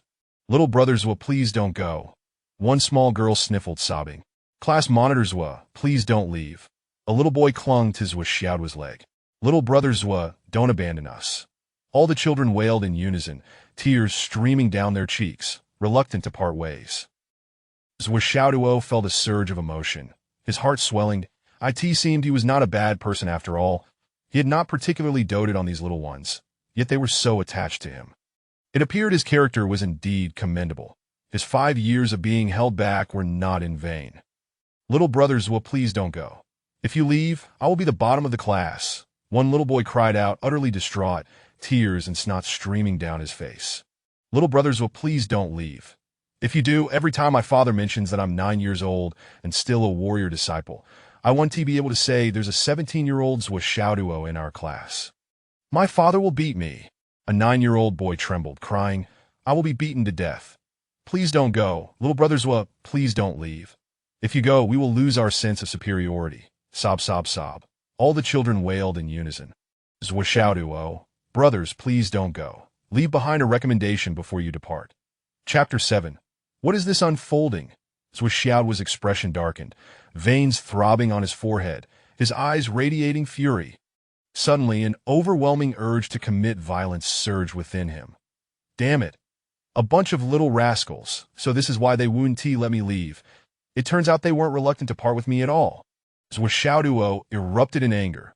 He kicked away the little boy clinging to his left leg and shoved off the little girl clinging to his right. Infuriated, Zuo Xiaoduo shouted, Get away. If you keep clinging to me, I curse you to repeat the year 5 times. Boom. The group of little ones scattered in a hurry. Such a curse was too malicious. Everyone had witnessed Zuo Xiaoduo's discomfort during his time here. Who would dare to face that again? Wouldn't they be ridiculed to death? Zuo Xiaoduo stepped out with his head held high, feeling a sudden sense of liberation. He turned around fiercely and said, You little rascals, don't let me catch you in my grasp in the future. Otherwise, you shall learn the consequences of mocking me. After delivering his threats, he gazed at the plaque of Warrior Class 8, and his heart surged with emotion. Being in the warrior class felt akin to attending a kindergarten in a dream, where he had rigorously mastered cultural subjects to the level of a university graduate. What an unprecedented achievement. Miracles are always born from extraordinary individuals. And I, Zuo Xiaoduo, am undoubtedly that extraordinary individual. Stepping out, he felt the dazzling sunlight wash over him, instantly expanding his horizons, and he exclaimed, How can we mere warriors remain confined? With this departure, the dragon returns to the sea, the tiger enters the deep mountains, the vast ocean allows fish to leap, and the high heavens permit birds to fly. The sharpness of a treasured sword comes from its forging, and the fragrance of plum blossoms emerges from the bitter cold. I, Zuo Xiaoduo, have finally emerged victorious. He felt the power surging within him, the essence of a warrior, and for a moment, he felt elated. I have truly become strong. Roaring with joy, he noticed Teacher Hu approaching swiftly, bathed in a radiant glow. At the Star City Star Martial Academy, in front of the Star Soul Tower, simply release your true self, said Hu Ryun, his gaze filled with encouragement. Understood, Zuo Xiaoduo responded, realization dawning upon him. With great enthusiasm, Zuo Xiaoduo entered the Star Soul Tower. Embarking on the first step of his martial journey, I have awaited this moment for far too long. As he stepped through the entrance, a voice echoed from within, impatiently welcoming him. In the principal's office, Li Changjiang was intently watching the monitoring screen of the Star Soul Tower's illusion. He was eager to see what level this Zuo Xiaoduo, who had repeated the year for 5 years, would achieve. Meanwhile, Hu Ryun sipped his tea, appearing nonchalant, brimming with confidence. 5 years of resilience, 6 years of unwavering effort despite no progress. Such a person must possess an exceptional character and willpower. Ridiculous. Teacher Hu was merely waiting to celebrate his student's success. As the scene unfolded, Zuo Xiaoduo found himself in an extraordinary environment. A quaint little town. The moment he entered, he felt as if he had arrived in a serene village, a gentle breeze carrying the essence of spring brushing against his face, bringing forth a singular sensation. Refreshing. His steps felt significantly lighter. With the spring breeze, my horse galloped swiftly, a day's worth of sight's weight. Suddenly, at the intersection, an elderly man wobbled as a vehicle sped past, unable to evade in time, and the old man was brushed aside, letting out a startled cry as he fell. Zuo Xiaoduo shouted, Stop! The dust cloud obscured the license plate, and instead of halting, the vehicle accelerated and vanished into the distance. Stunned, Zuo Xiaoduo turned to see the old man lying on the ground unconscious, his white hair already stained with blood. His head had struck the curb with great force. A pool of blood began to spread. That help? Zuo Xiaoduo quickly assessed that although the collision wasn't severe, the impact on the curb was grave, and the old man's life was in jeopardy. Without a moment's hesitation, he dashed over, Cradling the old man's head with one hand while swiftly checking for injuries, he promptly pulled out his phone to call for an ambulance. After hanging up, he continued to assess the injuries, stabilized any fractures, ensured the airway remained clear, then reached into the old man's pocket, retrieved his phone, and deftly bypassed the password to access the contact list, dialing spouse. Before the monitors, Li Changjiang sighed as he witnessed the old man being struck.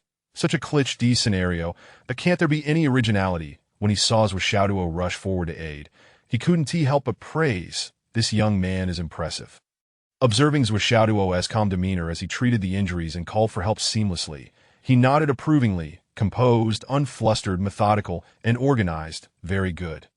However, when he saw Zuo Xiaoduo unlock the old man's phone with such skill, he was momentarily taken aback, murmuring, "He is familiar with this?" This seems rather practiced. The phrase, like a habitual offender, lingered unspoken from Principal Li's lips. Teacher, who covered his face, coughing lightly. This student cough has quite eclectic interests. The illusion within the Star Soul Tower continued to unfold. When the paramedics arrived, Zuo Xiaoduo, as the sole eyewitness and savior, was taken along to the hospital, especially since he still held the old man's neck and couldn't let go. However, when the injured man's family arrived, they cast suspicious glances at Zuo Xiaoduo. His bloodied appearance and weary demeanor were highly suspicious, resulting in no words of gratitude directed his way. As the emergency room opened, the family rushed in, surrounding the old man, and then, due to the perpetrator's flight, the medical expenses fell solely on the patient's family, a considerable sum. Yet this family's attire clearly indicated they were not affluent. That, as expected, the situation unfolded just as Principal Li and his wife had anticipated. The family accused Zuo Xiaoduo of being the perpetrator, demanding compensation for medical expenses, lost wages, caregiving costs, and living expenses. Indeed, he had fallen victim to extortion. As is often the case. Zuo Xiaoduo, unfamiliar with the surroundings, was encircled by the entire family, overwhelmed by their incessant accusations with no room for rebuttal, utterly at a loss for words, directly labeled as the offender.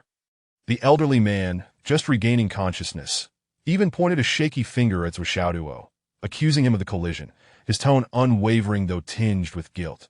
Watching Zuo Xiaoduo being wrongfully accused, Li Changjiang and Hu Riyun exchanged glances, sighing.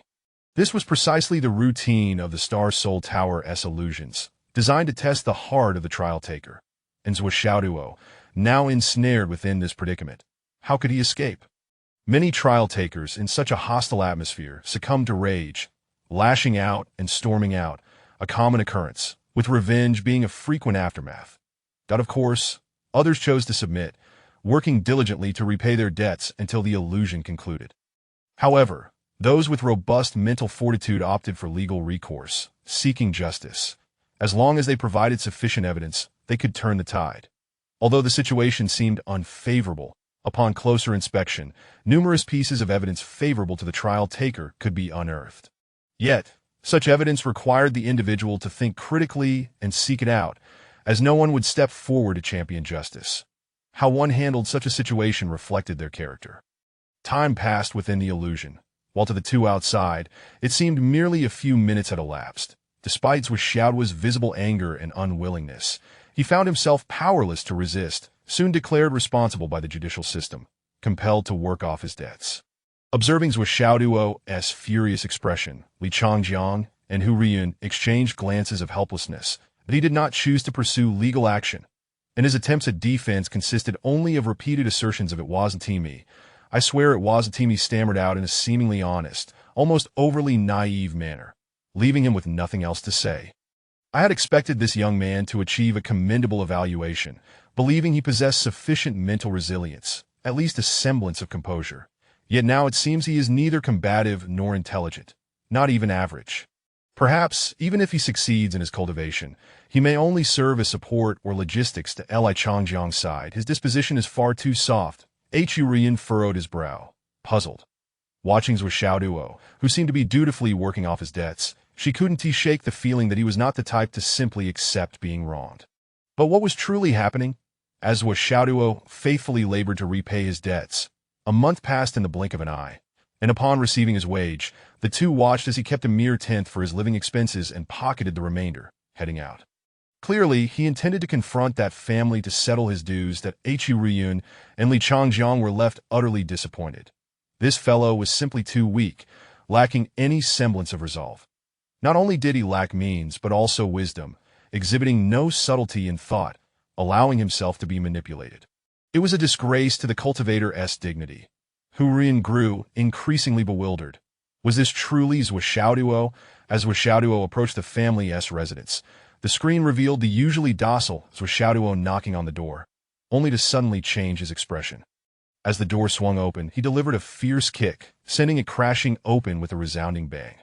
The family inside stared in shock and fear at Zuo Xiaoduo. They could hardly believe that this seemingly honest and meek young man had turned so violent. Had they inadvertently opened the door incorrectly? With a fierce demeanor, Zuo Xiaoduo charged inside like a tiger among sheep, launching a barrage of punches and kicks, attacking indiscriminately. He mercilessly assaulted everyone in the household, except for the elderly man and his spouse in the hospital. This included the old man's children, sons-in-law, daughters-in-law, and even 2 grandchildren. None were spared from Zuo Xiaoduo's ruthless onslaught. Amidst the chaos, he shouted, "What a delight! This is exhilarating. I've awaited this day for a month. What a thrill! I'm utterly ecstatic." Haha. Chapter 8. In fact, I am more despicable than you. The couple, Li Changjiang and his wife, gaped in astonishment at the screen, their expressions a mixture of disbelief and utter confusion. They could hardly fathom the unexpected turn of events. Initially, Li Changjiang believed that Zuo Xiaoduo's temperament had reached a boiling point, that he was merely a powder keg waiting to explode. However, upon closer inspection, it became apparent that while Zuo Xiaoduo's actions seemed violent, they were executed with remarkable restraint. He did not inflict any serious injuries, not even a minor fracture. Yet his assailants would undoubtedly be bedridden for days, writhing in pain, while the prospect of long-term repercussions seemed minimal. We will sue you, you vile scoundrel. You shall not escape a miserable fate." The elder son lay on the ground, seething with rage. He had suffered the worst of the beating, his body thoroughly battered, and now he was in excruciating agony. The rest of his family fared little better, all sprawled on the ground, moaning and groaning in despair. Zuo Xiaoduo casually pulled a chair and seated himself, speaking in a leisurely manner. "Encountering your family, how could I expect a favorable outcome? I'm merely here to cover your medical expenses." He produced a sum of money and slapped it onto the table, declaring, "This is my earnings for the month, totaling 3,000. I've kept 300 for myself in accordance with local laws. The remainder is all for you, to buy medicine." The family was momentarily taken aback. The once ferocious aggressor had suddenly transformed into a meek lamb, offering to pay. Such a rapid shift in demeanor was bewildering. "Given your current state, I doubt you can rise to report this. Allow me to assist you," Zuo Xiaoduo said, nonchalantly crossing his legs as he picked up the phone on the table and dialed the authorities. After hanging up, he added, "I will wait here patiently. I shall not flee. The fact that I struck you is undeniable, and I will certainly admit to it that I will cover all your medical expenses without exception." He swung his leg and chuckled. "You may not fully comprehend this, but it is clear to me that this is a trial. I never intended to seize power here. Yet your very presence irks me, that I shall ensure that you remain unsettled until the day I depart. From today onward, I will deliver money to you every month. 90% of my earnings will be handed over to you, as long as I remain alive. However, conversely, I will also visit you each month to administer a beating. You ought to be grateful for the law, which prevents private meetings during financial disputes to avoid unnecessary harm. Otherwise, I would come twice a day, but once a month suffices for me." He grinned broadly. "Do not be so terrified. Your injuries are merely superficial. At worst, you will experience some muscle soreness, and in 3 to 7 days, at most half a month, you shall fully recover. That I estimate that aside from the initial 3 or 4 days of limited mobility, resuming work will not be a problem." Am I not considerate?" The family stared in horror at Zuo Xiaoduo, utterly confounded. What sort of creature was this? Offering to pay just to return each month to beat them. Was it truly necessary? What kind of reasoning was this? The sound of commotion outside signaled the arrival of the authorities. Zuo Xiaoduo stood up, beaming with a cheerful grin as he opened the door, bowing and apologizing profusely. "Ah, officer, I simply could not contain my temper and ended up striking them. It was my fault. I repent, I apologize, and I am willing to compensate, taking full responsibility." The lead officer, clearly aware of the situation's background, understood that Zuo Xiaoduo was indeed the victim of extortion. He sighed, expressing deep sympathy for the notion of losing control and striking someone, but added, "However, according to regulations, the new injuries you caused must be added to the previous medical compensation. This will significantly delay your compensation timeline, which is rather unfavorable for you." After speaking, he sighed again, laden with compassion. Zuo Xiaoduo nodded vigorously. One must take responsibility for one's actions. "I struck someone, and I must bear the consequences from now on. I will keep only enough for my meals and give the rest to them that, oh, why did I act so impulsively? Losing control and striking someone is my fault, and I must pay the price." The officer felt a pang of sympathy. The boy was truly too honest and pitiable that in this world, the kind-hearted are often taken advantage of. He offered a comforting pat on Zuo Xiaoduo's shoulder and began the formal investigation.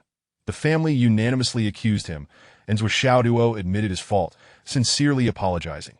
Thus, the civil investigation concluded with Zuo Xiaoduo held accountable for compensation. The timeline for compensation was extended by another 4 months. Upon hearing the extension, the family's faces turned ashen. Zuo Xiaoduo, visibly anxious, escorted the officer out, bowing respectfully as he watched the officer walk away. He then straightened up, casting a smug glance at the family, chuckling coldly. "I shall return next month. Are you looking forward to it?" "Because I certainly am. Our days are far from over. We still have plenty of youth to squander. Come on, let us have some fun. After all, there is an abundance of time." With a haughty tilt of his head, Zuo Xiaoduo hummed a tune and strode away. But in front of the screen, Li Changjiang was utterly dumbfounded. His expression was one of incredulity as he stared at the screen, stiffly turning to gaze at his wife, his mouth agape, but unable to articulate any words that Hu Ruyan, with her head bowed, pinched the bridge of her nose, equally speechless. Neither of them had anticipated that Zuo Xiaoduo would employ such tactics. Moreover, it seemed this was merely the beginning. "Your student appears to possess more than just these methods. He seems to have further plans." Li Changjiang racked his brain for words, finally managing to utter, "This approach is indeed rather peculiar, that I have never encountered such a situation in all my years. It is rather perplexing." He was not lying. This was truly his first experience with such a scenario. Throughout the long history of the Yanwu Empire, amidst the multitude of martial artists who had undergone rigorous evaluations, Zuo Xiaoduo's method of handling matters could be deemed a groundbreaking first. Hu Ruyun, with her head lowered, let out a wry laugh. Even she had not expected her student to harbor such an extreme side. "Somewhat unconventional, isn't it?"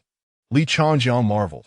The screen continued to unfold, and while Zuo Xiaoduo's actions were surprising, they evidently could not be used as a basis for concluding this investigation. Only the complete resolution of the incident would suffice to determine its conclusion. This was the hard and fast rule. Either the opposing party would relent, or Zuo Xiaoduo would resolve the matter.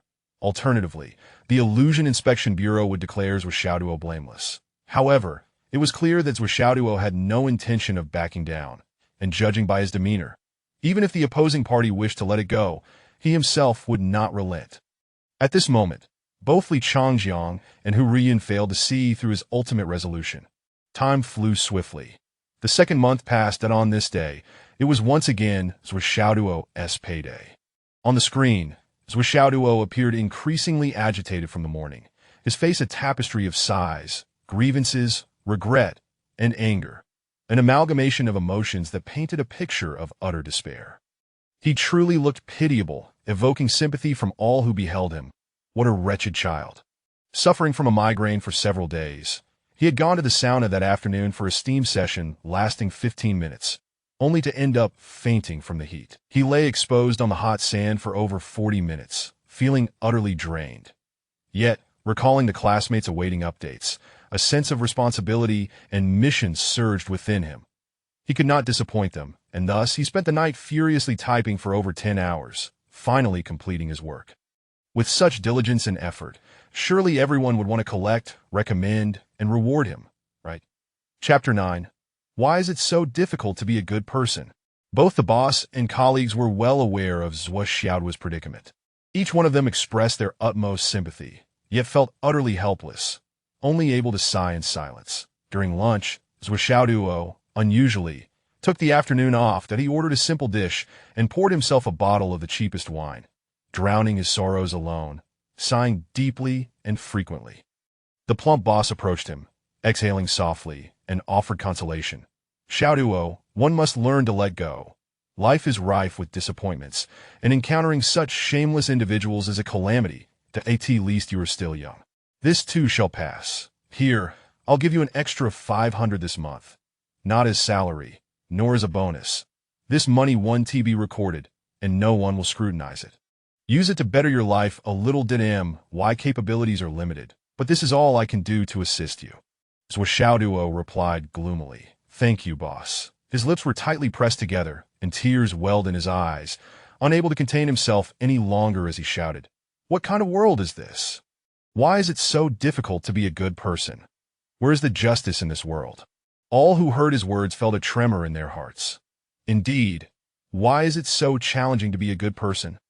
If given the choice, everyone would naturally wish to be virtuous, yet the unpredictability of life often brings an abundance of discontent. Zuo Xiaoduo received his wages and stumbled out the door. As they watched his desolate and forlorn figure depart, the crowd sighed. What a good child! How did he end up with such a family, a household of scoundrels, from the oldest to the youngest? To speak frankly, I could almost kill that family. The young man saved your life, and instead of expressing gratitude, you repay him with malice, throwing a bucket of dirty water onto your savior. How despicable and shameless, utterly devoid of conscience. Everyone was filled with indignation. Outside the screen, Li Changjiang was left speechless, exclaiming, This guy has been performing since early morning. I can only imagine what he hopes to achieve. That I wonder, Rian, are you still giving them acting lessons? This is far too natural. Hu Rian snapped back, feeling both irritated and embarrassed. Just watch yours. Must you always prattle on? After saying this, she gazed at Zuo Xiaoduo's performance, which was remarkably profound, and couldn't help but rub her temples in frustration. It was truly unfathomable how he could harbor such a twisted sense of humor, opting for an unconventional path when a straightforward solution was available. Even in a realm of illusion, he insisted on expressing his grievances. Indeed, it seemed he had vented quite a lot. Thoroughly unleashing his frustrations, a thought suddenly flashed through Hu Rian's mind, but she quickly suppressed it, refusing to allow herself to dwell on it. Yet those 4 words became ever clearer. Demonic temperament. A gentleman waits 10 years for revenge. A petty person seeks vengeance from dawn till dusk. A demon fears not the timing, but the severity of their retribution. For what the latter seeks is never justice or fairness, but merely their own enlightenment. In the realm of illusion, Zuo Xiaoduo, reeking of alcohol, arrived at the family's door, knocking for some time without a response. Eventually, a neighbor opened the door and informed him, They've all gone to the hospital. Glancing with some pity at Zuo Xiaoduo's weary and dejected appearance, the neighbor added, They claim you are a villain, saying you came to their home to assault them. Young brother, would you like to come in for a drink? You look exhausted. Zuo Xiaoduo smiled bitterly. Your neighbors all say I'm a villain. Are you not afraid I might truly be one, inviting a thief in? I've been neighbors with them for several years. I know their character well enough. Young brother, I can't speak to the details of your situation, but I have a general understanding. Tio say you are a villain. What kind of villain would risk themselves to save another? The neighbor sighed. To save a life and be accused of fraud, what a world we live in. Zuo Xiaoduo sighed in return. Thank you, but I want to go in. A person without trust cannot stand that I keep my promises, and today is payday. It matters not that they are absent. I shall go to the hospital to deliver their money. With that, he turned and walked away, forlorn. Watching Zuo Xiaoduo leave, the neighbor felt a surge of rage. How did I end up living next to such a family? It's truly a disgrace. At the hospital, that family lingered in the ward. Doctors and nurses were present, their gazes towards the family filled with skepticism, especially as they listened to the family repeatedly claim how Zuo Xiaoduo was tyrannical, unreasonable, and violent. Their disdain only grew. How could these scoundrels accuse someone of assaulting them? To say that a solitary individual came into their home and attacked their entire family. Who would believe that? We would all wish for the young man to deliver them a proper beating. Wouldn't he that be deserved? You, a family with hearts of wolves and lungs of dogs, defrauding your savior. Wouldn't it be right for him to strike you? If assault weren't a crime, I would want to strike you myself, you know. To think they still had the audacity to come to the hospital, waiting to spew their lies, utterly polluting the air around them. Footsteps echoed as Zuo Xiaoduo, still reeking of alcohol and looking utterly defeated, walked in, exhaustedly stating, since no one was home, I had no choice but to bring the money here. Thankfully, you are still here. The elder's son snorted, just put the money down, and you can leave. Upon hearing this, the expressions of those present grew even more peculiar. Is it truly the case that those who defraud others possess such brazen audacity? Zuo Xiaoduo seemed infuriated by someone's attitude, his face reddening in anger, but he quickly suppressed it, stepping closer to that individual and pulling out the money, offering it. You must count it. The elder's son instinctively took a step back. Just leave it on the table. Zuo Xiaoduo pressed closer. You must count how much I brought. I need a receipt that I cannot trust your family. The doctors and nurses nodded in agreement, as given the family's shamelessness, they might concoct some other trick, claiming they hadn't received the money or that the amount was incorrect, which was entirely plausible. After a moment of hesitation, that person reached out to accept the money, saying fine. However, upon taking it, he did not move, looking up to find Zuo Xiaoduo glaring at him intently, breathing heavily, his eyes bloodshot and filled with suppressed fury as he questioned, Do you not feel even the slightest guilt for defrauding me? The individual jumped in surprise. What? What are you saying? Zuo Xiaoduo, now breathing heavily, shouted in anguish. Do you not feel any guilt? Not even a bit? The elder's son was momentarily stunned before erupting in anger. You social scum, a disgrace to humanity. Before he could finish, Zuo Xiaoduo suddenly erupted, slamming a stack of money onto the man's face, and then charged forward, collapsing onto him, fists flying as he cried, Do you not feel guilty? Do you not feel guilty? I saved your father. I saved your father's life. You defrauded me. You brazenly accused me of being the perpetrator, and you've been defrauding me ever since that I sought to be a good person. I was doing good deeds. Now why must you treat me this way? Why must you defraud me when you clearly know the truth? And you dare call me social scum? A disgrace to humanity. Who is truly that? Who is the scum? Who is it? Why? Answer me. Why?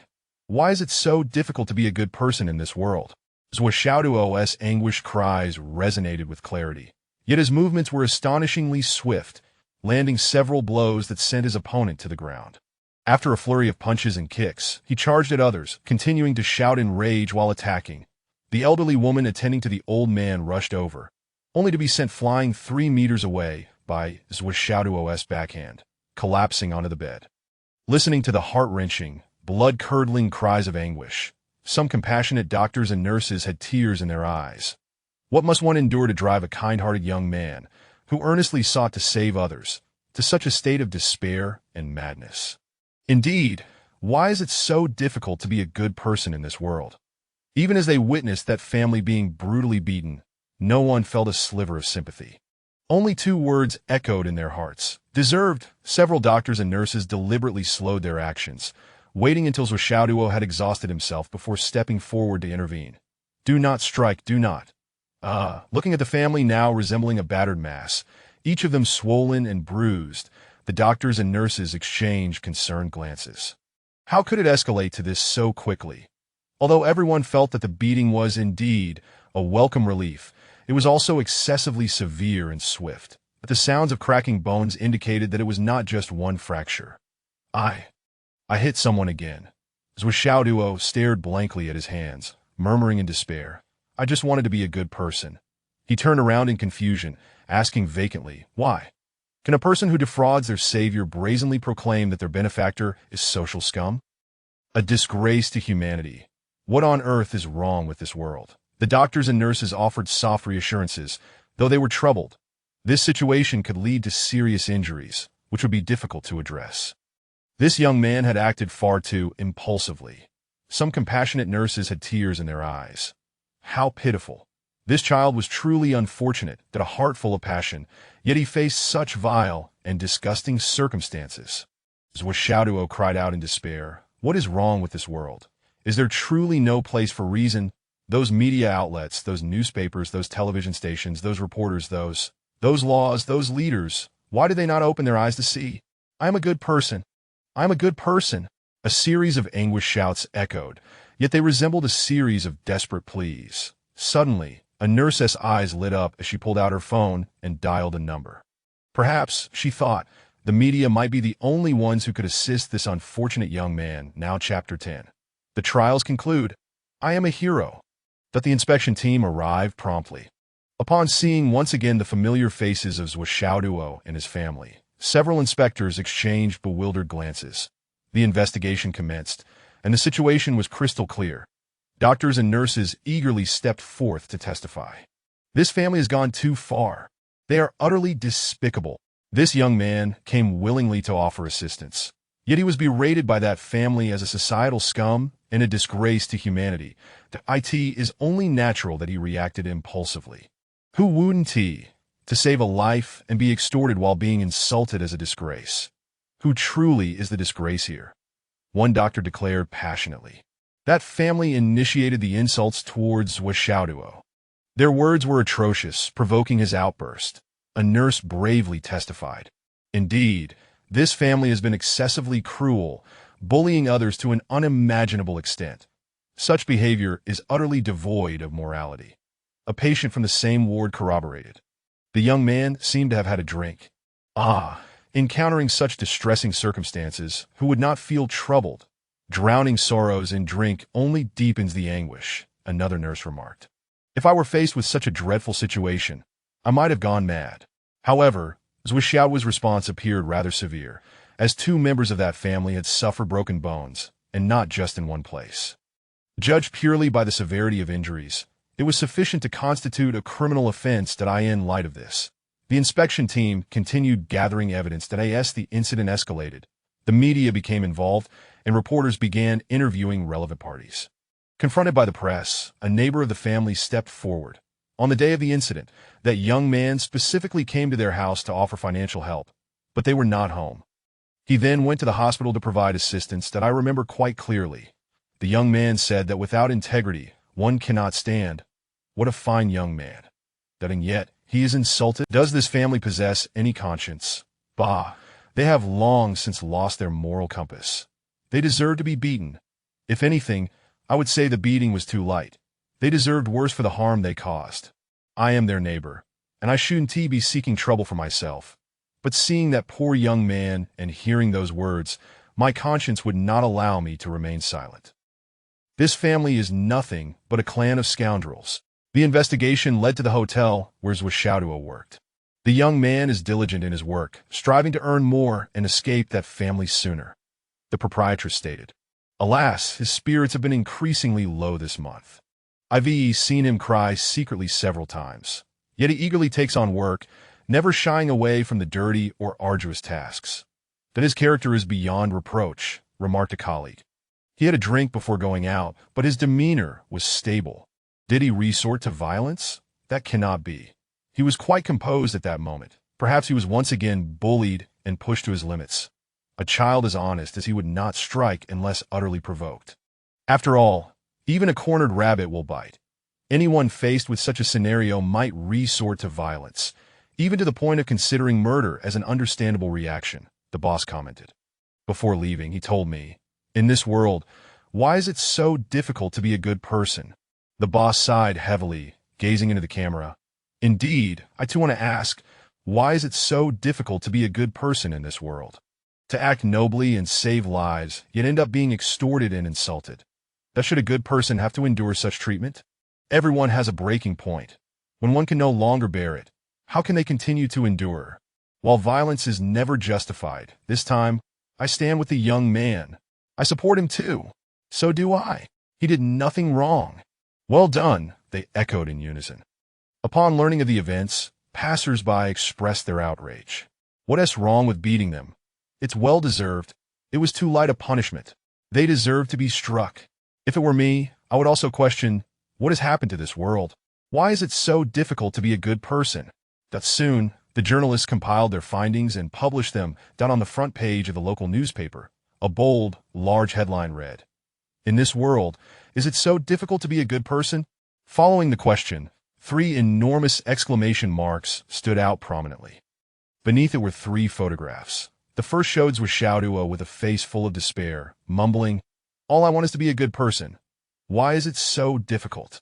Captioned, "The kind-hearted young man who was extorted for saving a life." The second featured a young, radiant nurse surrounded by a group of white-clad angels, questioning the camera with a look of bewilderment. Is it truly so hard to be a good person in this world? The third displayed the boss, wearing a look of resignation. What has become of this world? Below were descriptions of the entire incident. At the conclusion of the article, the journalist wrote, "Currently, Zuo Xiaoduo, who saved a life, is behind bars for his act of violence, that we are left wondering what fate awaits this young man. We also do not know how this matter will ultimately resolve, that we will be watching for further developments, for we believe that goodness persists in this world, and justice will ultimately prevail. We hold firm in our belief that being a good person is not as difficult as it seems. We await a verdict, a just verdict." The article stirred an immediate uproar. Such a disgraceful event transpired openly in broad daylight, in a civilized society, and now the benevolent young man who saved a life found himself incarcerated. Public sentiment was boiling, with citizens expressing their indignation. "This is a shame upon our entire city, an utter disgrace. Please grant justice for the kind-hearted. Tell us, in this world, it should not be hard to be a good person." Many people even gathered outside the inspection bureau to protest. Why should those scoundrels walk free? Why imprison a good person? Denying a good person a chance? What kind of world is this? Release him at once. Do not let the good lose hope, shedding blood and tears. The swell of public outrage grew ever more intense, eventually prompting local government agencies to actively intervene and investigate the matter. Though more than 2 months had passed, with the strong involvement of relevant authorities, the truth emerged within just 2 days. The actual perpetrators were also identified. Various pieces of evidence revealed that Zuo Xiaoduo had initially acted out of kindness to save a life, only to be extorted by that family, leading to the current situation. The public, filled with sincere sympathy for this well-meaning young man, felt no anger towards Zuo Xiaoduo's emotionally charged actions in the hospital. Rather, they expressed no aversion whatsoever. Conversely, no one sympathized with the family, whose members lay in the hospital, as cries of "they deserved it" echoed around. Such human scum deserved to be punished. Calls for Zuo Xiaoduo's immediate release arose. That evening, the incident made headlines on the evening news. The entire city erupted. "We must understand that being a good person is not difficult. Please tell us, being a good person is not difficult. Why continue to conceal the identities of that family? Let's expose them." I know that family is. The truth was fully unveiled. The family's names were broadcasted for all to see. Faced with the daily influx of furious citizens storming into the ward, the family lay in their hospital beds, trembling in fear, utterly speechless. "Can't you see how brutally we've been beaten? The one who struck us has become a hero. That what kind of world is this?" The countless voices of the public demanded, "Release the hero. Release the good-hearted. Severely punish this family." In the face of overwhelming public sentiment, Zuo Xiaoduo was finally released. As he emerged, he was met with a hero's welcome. Countless journalists and citizens gathered outside the inspection bureau to greet him, erupting in a chorus of cheers upon his appearance. Justice had triumphed over evil. The hero had returned. Zuo Xiaoduo appeared profoundly moved, tears streaming down his face. "Am I free? Am I not a criminal? Have I been vindicated?"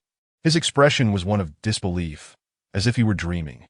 The crowd felt a pang of sorrow and collectively shouted, "You are free! You are safe!" Zuo Xiaoduo, tears flowing and body trembling, finally found his voice after being suppressed for so long. "I have been wronged for so long. Can I not strike back at them?" An instant silence fell over the crowd. "Strike back." An awkward cough from a reporter broke the stillness. "Zuo Xiaoduo, please. Stay calm and do not act impulsively." Zuo Xiaoduo shouted in anguish, "I must get my revenge." He suddenly bolted away, heading straight for the hospital where that family lay. His face was a mix of urgency, rage, an impatience that he knew that the trial was nearing its end, and he feared he might be too late to confront them. Suddenly the scene froze. The trial had concluded. The still image captured Zuo Xiaoduo's eager expression, his face alight with anticipation, and his fists clenched tightly. The trial had come to an end. The screen froze that Li Changjiang and Hu Riyun exchanged glances, both couples sharing a peculiar sensation that it was a feeling of utter chaos in the wind. Chapter 11. The Devil's Heart. Zuo Xiaoduo had been immersed in this experience for over 2 months. Yet for those watching from the screen, it had merely spanned half an hour.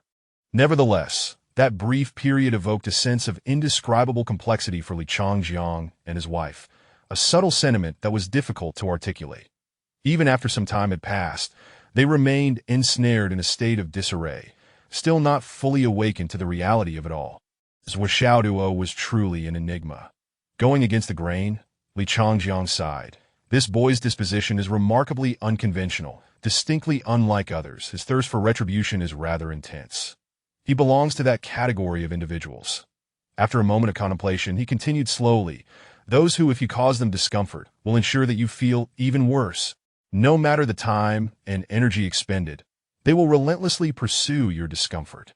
Such a character is truly. He inhaled deeply, as if experiencing a toothache, and remarked, hard to describe, that in all my life, I have never encountered anyone like him. Hu Riyun coughed lightly, withholding the 4 words that lingered in her mind, merely stating, yet he has ultimately passed this trial.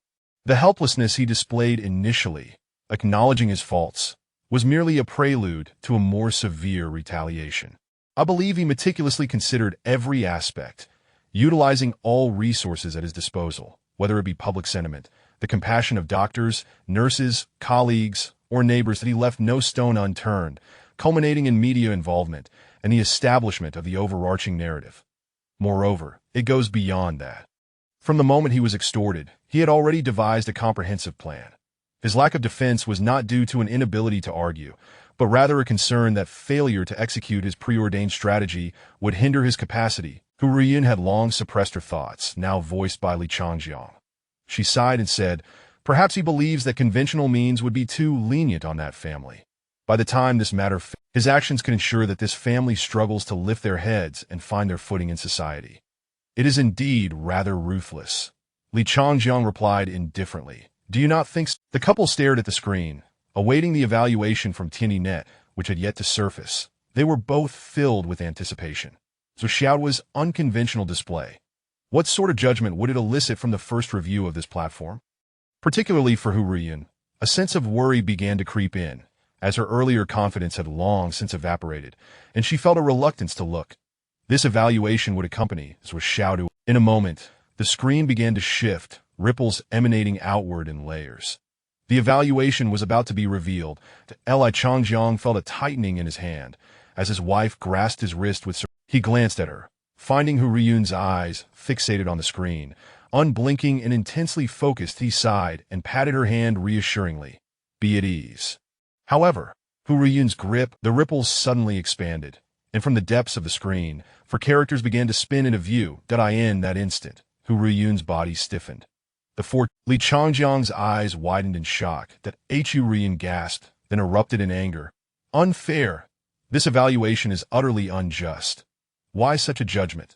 Zuo Xiaoduo did not. Yet the 4 characters on the screen remained resolute, unaffected by Hu Riyun's fury. The 4 characters boldly proclaimed, Devil's Heart. These 4 words bore no great assessment, no distinct. Li Changjiang sighed and remarked, although this evaluation appears somewhat biased, it is not one that the average person can perceive. Once he traverses the treacherous path of life and death and achieves greater feats, you need not worry so much. Hu Riyun retorted, what do you mean need not worry? You do realize that it is at that point that positions and roles are assigned. With such an initial evaluation, what good positions could possibly be available for Xiaoduo? What if he encounters someone prejudiced who sees those 4 words and places him on the front lines? Do you think cannon fodder is merely a term of expression? She glared at her husband, struggling to comprehend. Li Changjiang, every child that graduates, when did you become so cold-blooded? Have you been principal for too long? Li Changjiang gently sighed. Remaining silent for a while, perceiving that his wife's heightened emotions rendered her irrational. Do you not realize that this evaluation is not excessive? Must I elaborate further for you? Hu Ruiyun huffed, glaring at him. Clearly waiting for his elaboration, Li Changjiang, resigned, stated, "Have you truly not noticed that Zuo Xiaoduo's primary objective from every action he has taken has been a stepping stone towards this ultimate goal? And from the very beginning, he established that extreme objective. By conventional standards, merely exonerating oneself would suffice. However, Zuo Xiaoduo had no intention of stopping there, that as you just mentioned. He responded with the most ruthless methods that he never planned to allow that family to live comfortably. Even if he left the trial behind, fully aware that this was merely a virtual world, never to be revisited." Li Changjiang's smile turned bitter. Yet he chose the most resolute approach from the very beginning, employing the most extreme and unconventional methods to accomplish this, progressively advancing, without leaving any escape route for his targets. Though that family acted despicably, extorting and deceiving, can they truly be deemed irredeemable? Ultimately, it is merely a reflection of humanity's darker inclinations and flawed character. Yet, with the uproar of public opinion, that family is now fully exposed, laid bare for all to see, with no retreat. Ah, such methods! Li Changjiang sighed. The methods of a devil, the heart of a demon. This evaluation is not unwarranted. Hu Ruiyun hesitated for a long moment. On the other side, Zuo Xiaoduo, filled with excitement at the prospect of confronting that family, found the trial abruptly halted. Stepping out of the Tiandi Tower, he was met by the sight of Hu Ruiyun and Zuo Xiaoduo instinctively straightened up, adopting a demure expression, and greeted, "Good day, Principal. Good day, Teacher Hu." Hu Ruiyun's eyes were complex as she asked, "Did you pass the trial?" While there were challenges, it wasn't too daunting. Hu Ruiyun scoffed. "What challenges did you encounter? It couldn't have been without difficulties." Zuo Xiaoduo replied earnestly, "There was nothing significant. I just dealt with an extortion. As long as the outcome is favorable, the process is inconsequential." He smiled with a sincere and honest demeanor, even scratching his head, adding, "I always remember the teacher's teachings and try. In life, things rarely go as planned. It's essential to consider the other person's perspective. After all, we are all human." His posture was straight and proud, his expression kind and cheerful, exuding a hint of shyness. He truly embodied the image of a sunny youth, harmless and amiable. This demeanor was indeed a model representation of the new generation of students. Hu Ruiyun's lips twitched as she glanced sideways at her husband, only to find Li Changjiang. Taking a deep breath, she remarked, "You did well." Zuo Xiaoduo replied obediently, "It is all thanks to the teacher's guidance." Hu Ruiyun suppressed the tumultuous feelings within her and said, "Prepare yourself. I will take you to report to the warrior class." "All right." Zuo Xiaoduo responded cheerfully, turning to lively bounce away, even leaping into the air. Yi. Chapter 12. Bursting through the door. Hu Ruiyun turned around and was met with the sight of Li Changjiang's face, which was finally unable to mask his overwhelming despair. His eyes, filled with incredulity, seemed to question her. "Is this truly the good student you—" She heard Li Changjiang let out a profound sigh. "What a talent." Hu Ruiyun scoffed, her gaze sharp. "Don't be so sarcastic." As they watched the diminishing silhouette of Zuo Xiaoduo, he murmured, "Was it during the initial delivery of funds when Zuo Xiaoduo mentioned that he was here for trials? Did he not say something along those lines?" Hu Ruiyun, too, was struck with a sudden understanding. "Indeed. Yes, how ridiculous that I failed to notice it at the time." They exchanged glances, both reflecting the astonishment in each other's eyes. That Li Changjiang spoke solemnly. It is quite normal for him to remember what he has experienced after coming out. However, entering this illusionary realm, which is a primal instinctive illusion, would not allow for a coherent memory to persist. It solely evokes the purest instinctual responses of a person, which is why there exists the notion of three. If Zuo Xiaoduo truly possesses the ability to resist instinctive illusions, then his mental strength surpasses that of ordinary martial artists. He would be a valuable asset. "No!" Hu Ruiyun pressed down on Li Changjiang's hand, urgently asking, "If he is indeed a gifted individual in terms of mental prowess, having more people aware of it would only heighten the risks." Li Changjiang hesitated. If Xiaoduo's genius were to be documented, even if he later navigates through treacherous paths, it could be beneficial. "No, Allow him to grow naturally to that level before you report it. The outcome would be the same. Hu Ruiyun stood her ground. However, once the record of genius leaks, it would subject Xiaoduo to the possibility of premature demise is far too great. I cannot allow my student to endure such peril. Li Changjiang frowned. You do not trust. Hu Ruiyun stood firm. Can you trust? Li Changjiang, succumbing to the intensity of his wife's gaze, as he found himself alone in the vast office, his demeanor relaxed. Approaching the window, he noticed Hu Ruiyun had already dashed far away, finally sensing the pressure dissipate entirely, leaving him feeling light as a feather. Taking a deep breath, he suddenly leaped into the air, his backside twisting in delight. Yeah. That after lunch, Class 9 of Warriors, Hu Ruiyun brought Zuo Xiaoduo to report in. The entrance was just over there. The teachers inside did not come out to welcome them, and there was no formal handover process.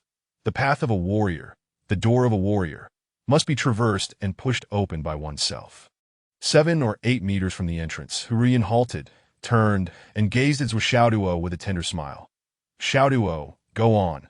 Venture forth on your path. Push open the door that belongs to you as a warrior. Her eyes were already a bit red. Watching Zuo Xiaoduo's youthful visage, Hu Ruiyun felt as if a fledgling she had raised was about to take flight, stirring a sense of reluctance within her. Yet, she could not impede him.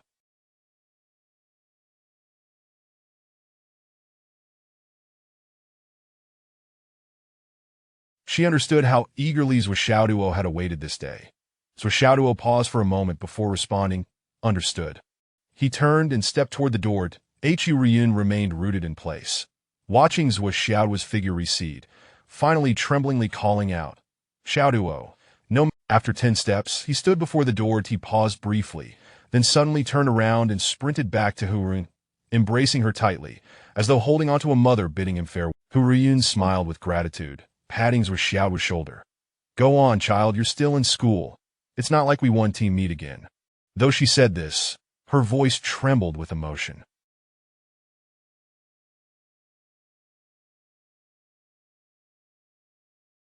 It felt as if time rewound, and the memories of Zuo Xiaoduo's 6 years of efforts flashed vividly before her eyes. After a while, Zuo Xiaoduo finally lifted his head and earnestly said, Teacher Hu, please take care. Hu Ruiyun inhaled deeply, forcing a smile, nodding without uttering another word. Zuo Xiaoduo turned and walked toward the door of Class 9, not looking back at Hu. As she gazed at Zuo Xiaoduo's retreating figure, an unsettling feeling suddenly arose within her, yet she could not pinpoint it. The only thought that crossed her mind was, Xiaoduo was wearing a vintage long robe today.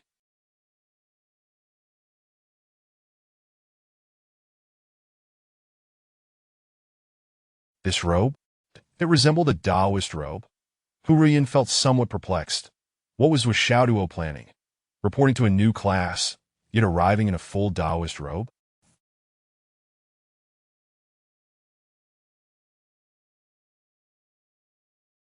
Inside Class 9 of Warriors, the resolute-faced homeroom teacher, Qin Fangyang, continued his explanation of martial arts theory nonchalantly, occasionally demonstrating certain martial movements. However, the students seated on their cushions below appeared somewhat distracted. The news of a transfer student joining was hardly a secret, nor was it a rare occurrence. What genuinely piqued their interest and anticipation. After all, it was quite uncommon for someone to have been held back for 5 years of the martial apprentice stage, that if one were to include the standard academic year, that would amount to a total of 6 years.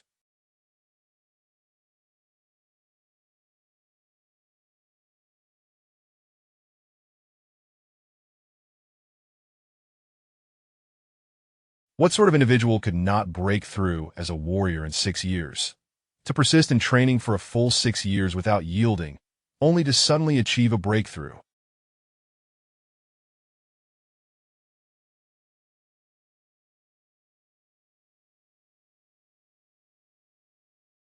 The 35 young warriors in Class 9 were all curious about this new classmate, including 2 who had been in the martial apprentice class alongside Zuo Xiaoduo. Only Qin Fangyang, the seasoned homeroom teacher, remained unfazed.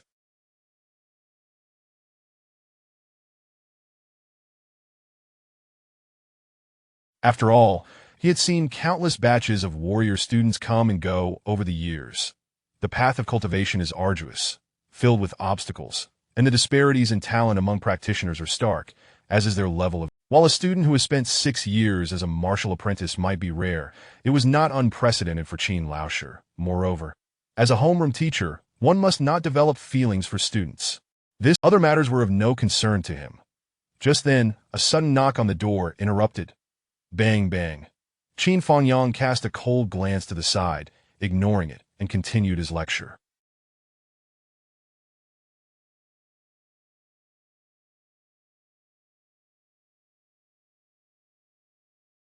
However, the 35 pairs of eyes below all turned in unison toward the door. Qin Fangyang barked. What are you staring at? It's just a new transfer student. What is so fascinating? If he can't even come in himself, he can leave. If you don't want to attend class, you can choose to leave. All the students fell silent, retracting their gazes, sitting upright in focus. They all held a deep-seated respect for their stern homeroom teacher. Qin Fangyang continued coldly. A warrior's door must be pushed open, kicked open, or even smashed open, even if it means bleeding. But if one lacks the courage to open it themselves, they are doomed for life. His voice was not soft. The students inside the classroom heard it, and the transfer student at the door should have heard it as well. It seemed as if those words were specifically directed at the person outside. As Qin Laoshi's words came to a close, the knocking ceased. Qin Fangyang's expression remained unchanged as he resumed his lecture. Suddenly, boom, with a resounding explosion, the classroom door shattered, flying inward in a splintering mess, dust scattering everywhere. All the students gasped in shock. I merely made a figurative statement. Did you really have to kick it down? That the official group of the Feng family. 376-497-379. Chapter 13. The interloper in the cultivation class. Amidst the swirling dust and smoke, a figure gradually materialized at the entrance of the classroom. Clad in a long robe, the newcomer possessed a tall and slender stature, yet the peculiar design of his attire lent an air of oddity as he staggered through the door. A clean visage broke into a charming smile, and with a deep bow, he courteously greeted, "Good day, Teacher Qin, and greetings to my fellow classmates. I am Zuo Xiaoduo, a newcomer here, and I humbly ask for your kind guidance. My personal specialty and hobby lie in fortune-telling and physiognomy, in which I believe I possess considerable skill. Should you require assistance, feel free to seek me out. For a mere 100 coins, I offer my services as a token of commerce." Qin Fangyang turned his gaze, scrutinizing the new student from head to toe, a glimmer of cold light flickering in his elongated eyes, that he remarked coolly, "Self-introductions are to be conducted at the podium." He sensed that beneath the seemingly obedient and polite exterior lay an unsettled spirit. Zuo Xiaoduo maintained a gentle smile as he surveyed the classroom, which was spacious and measured over 200 square meters, housing only 35 students.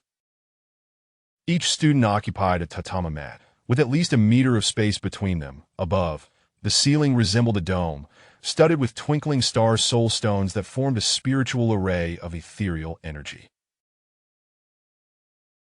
The atmosphere in the classroom was rich with the pulsating essence of stellar power, truly an exceptional environment for cultivation. How splendid the warrior class is, Zuo Xiaoduo mused to himself. The martial apprentice class cannot compare. If the warrior class is already this remarkable, how extraordinary must the master class be? And beyond that, contemplating this, he felt an impulse to drool.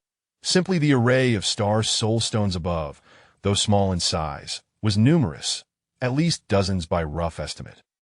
The cost and value of such a collection were staggering. De gulp, as the heir to a family that operated a star soul stone shop, Zuo Xiaoduo was acutely aware of their worth.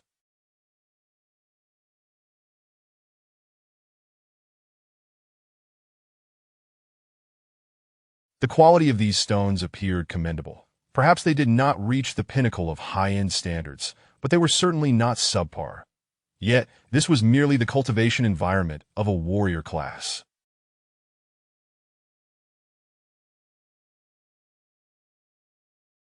Moreover, star soul stones could only sustain their energy for a limited time. Once depleted, they required timely replacement. Given the substantial quantity of stones, the cumulative cost over the years for all classes within the grade would be astronomical.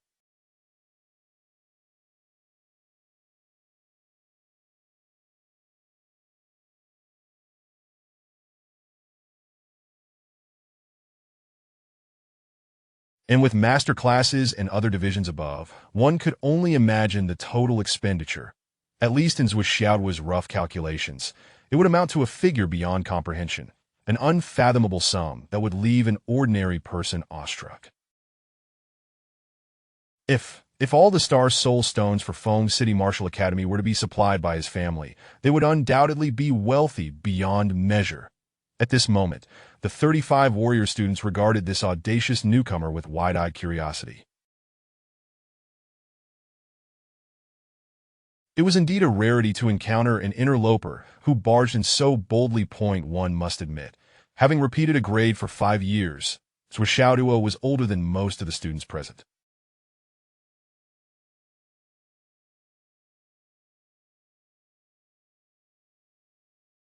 Only one or two appeared to be of similar age, though they likely only appeared so. Upon hearing Qin Fangyang's directive, Zuo Xiaoduo momentarily paused but readily complied without hesitation. Very well. Come to the podium and introduce yourself properly. Qin Fangyang continued in his usual indifferent tone. He gestured. Now, it is your time to shine. Every warrior student in my class is entitled to the same treatment, no exceptions. Qin Fangyang observed Zuo Xiaoduo's face. Typically, students felt a degree of nervousness when standing before the class, as public speaking from such a height was not a feat every youth could master.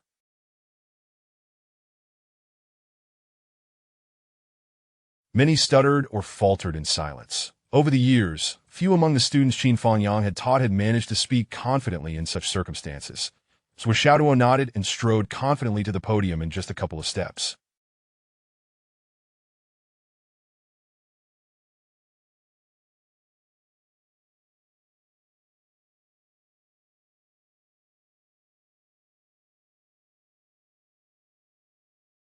He stood tall, exuding an air of composure that surprised his peers.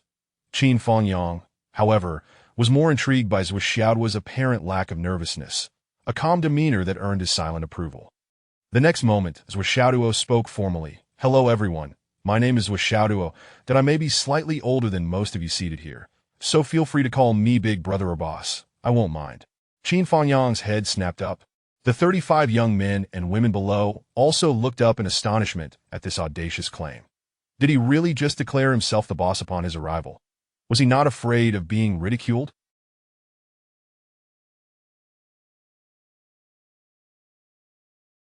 Zuo Xiaoduo chuckled and continued. My merits are numerous, and my skills are varied, that if any of you have questions, do not hesitate to ask. I believe I can impart some knowledge. Even Qin Fangyang was left speechless. As for me, you all know I have repeated, my extraordinary ability in physiognomy has deep roots. Zuo Xiaoduo spoke with utmost seriousness. Based on my extensive research, this art of physiognomy is a direct lineage of the long-lost Tiangong Dao. Even the typically composed teacher Qin Fangyang nearly let slip an exclamation of disbelief. What shocked them was not the supposed lineage, but the audacity of the claim itself. How thick-skinned one must be to boast so brazenly.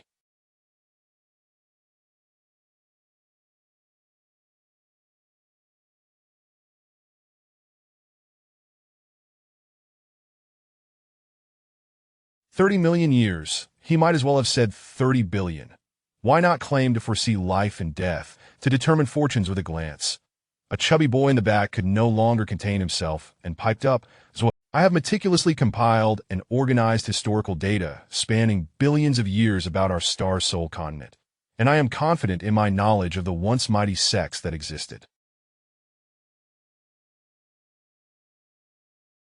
However, I have never heard of any Tiangong Dao. Are you mistaken, or have I simply overlooked something? The other students also wore expressions of disbelief. Unfazed by the challenge, the Star Soul continent has endured countless epochs, and its past legacies and civilizations were once resplendent, with sects that reached unparalleled heights, ultimately lost to the annals of history. Who can claim to know them all? Who dares to assert such knowledge? The chubby boy retorted defiantly. While I admit my knowledge is not exhaustive, I also know that those fortunate enough to possess secret lineages rarely reveal them openly. They keep them hidden to avoid drawing attention, and no one would introduce themselves so brazenly as you have. Zuo Xiaoduo chuckled lightly. Classmate, there is so much you do not know.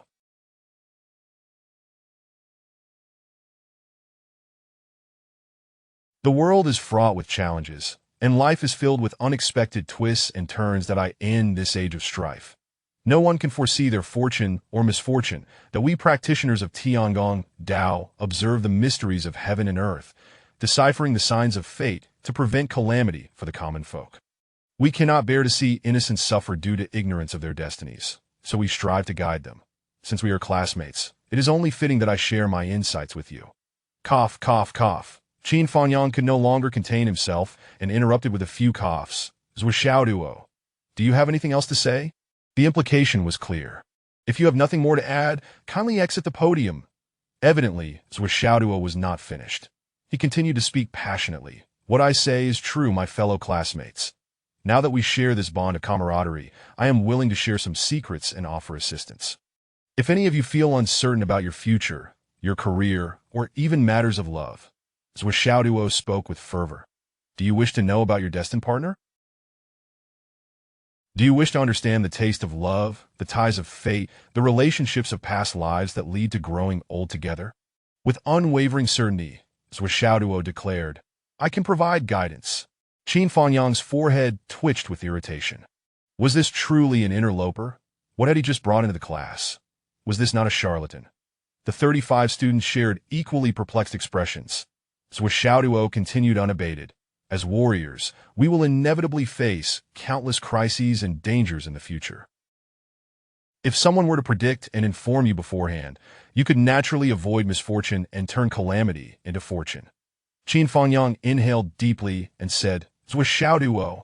Zuo Xiaoduo turned, respectfully replying, Good day, teacher. Qin Fangyang scoffed. You claim to possess the ability to predict and see the unseen, correct? Zuo Xiaoduo beamed with pride. Teacher, you flatter me. It's merely a trifling skill that I have simply devoted a bit more effort than others, delving into ancient traditions lost to the sands of time. Qin Fangyang's lips curled into a cryptic smile. Then go look in the mirror. Look in the mirror? Zuo Xiaoduo replied, puzzled. Qin Fangyang smirked. Look in the mirror and see if you can predict whether you will be beaten today. Thus, to mend my wounded spirit, I beseech your recommendations and support. This chapter is lengthy and rich in content, so I trust you understand. Chapter 14. None are foolish, how embarrassing. Zuo Xiaoduo stood momentarily stunned, then forced a smile, stating, I wholeheartedly support Teacher Qin's teaching methods and steadfastly implement his principles and policies. Qin Fangyang, with an air of feigned righteousness, remarked, that is irrelevant. Every new student is evaluated by their mentor regarding their martial arts prowess before tailored instruction can commence. Come now, let me assess your current combat capabilities. A short while later, Zuo Xiaoduo, battered and bruised, limped to the last cushion in Class 9, feeling as though all his bones had been disassembled and reassembled anew. Qin Fangyang's punches were heavy and merciless. Zuo Xiaoduo felt as if he had been trampled by a rhinoceros that I end the classroom. The other 35 students, no longer silent, burst into muffled laughter, their shoulders shaking rhythmically in amusement. Qin Fangyang, standing at the podium, cast a distant gaze upon Zuo Xiaoduo, inquiring, Zuo Xiaoduo, what are your thoughts at this moment? Can you discern what I am thinking? Feel free to express yourself openly. The laughter in the classroom intensified. Zuo Xiaoduo rose respectfully, stating, I am utterly in awe of Teacher Qin's martial prowess. Your control of force is impeccable. You inflict pain and swelling upon me, yet allow for movement. Despite my swollen eyes, I can still see a sliver of light, which fills me with admiration. Qin Fangyang smiled faintly. I believe opportunities for you to admire my abilities will become ever more frequent. This is the duty of a teacher. Zuo Xiaoduo's expression soured, prompting a chorus of laughter. Qin Fangyang continued, It is not only the teachers but also your peers who will provide you with countless opportunities to be impressed. Zuo Xiaoduo turned to his classmates, each gaze filled with fierce determination. In the warrior class, or any class above it, as long as you are a martial artist, you will face not only training but also combat every single day. Zuo Xiaoduo, your current position in our class is the last and the least favorable for cultivation, dictated by your martial skills. Qin Fangyang elaborated. Each day features sparring, and every week brings rankings. Your seating arrangement will reflect your rank. Zuo Xiaoduo, will you be able to rise? Qin Fangyang smiled at Zuo Xiaoduo, his eyes conveying immense pressure. All 35 young students simultaneously turned their gazes towards Zuo Xiaoduo, their expressions resolute, devoid of malice or animosity. Zuo Xiaoduo hesitated, then replied, "If any of you require guidance, I would be happy to offer insights into life, ideals, and aspirations for the future and love. But the notion of fighting is simply too dreary." Nearby, the previously speaking chubby boy looked at him with a sympathetic expression, saying, "Zuo Ge, hello.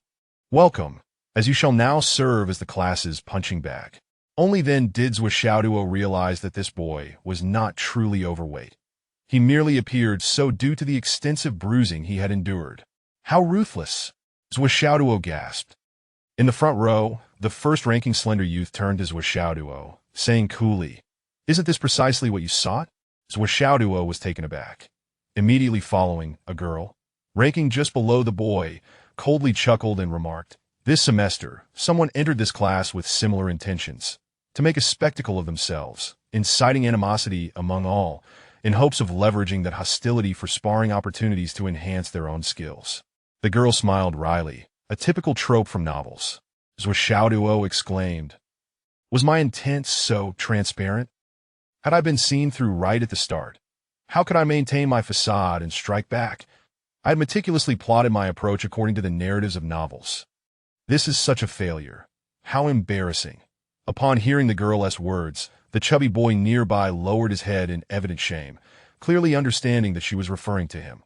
The girl, neither too tall nor short, neither particularly handsome nor unattractive, exuded an unusually sharp aura, vibrant and spirited. After a pause, she continued, "The person I mentioned is none other than your companion, the 35th seat, Li Qinglong, who has also made a fool of himself upon entering. We have not squandered his trust, nor overlooked his needs. We have diligently fulfilled his desires. Thus, he remains in the 35th position, and each day we cater to his wishes.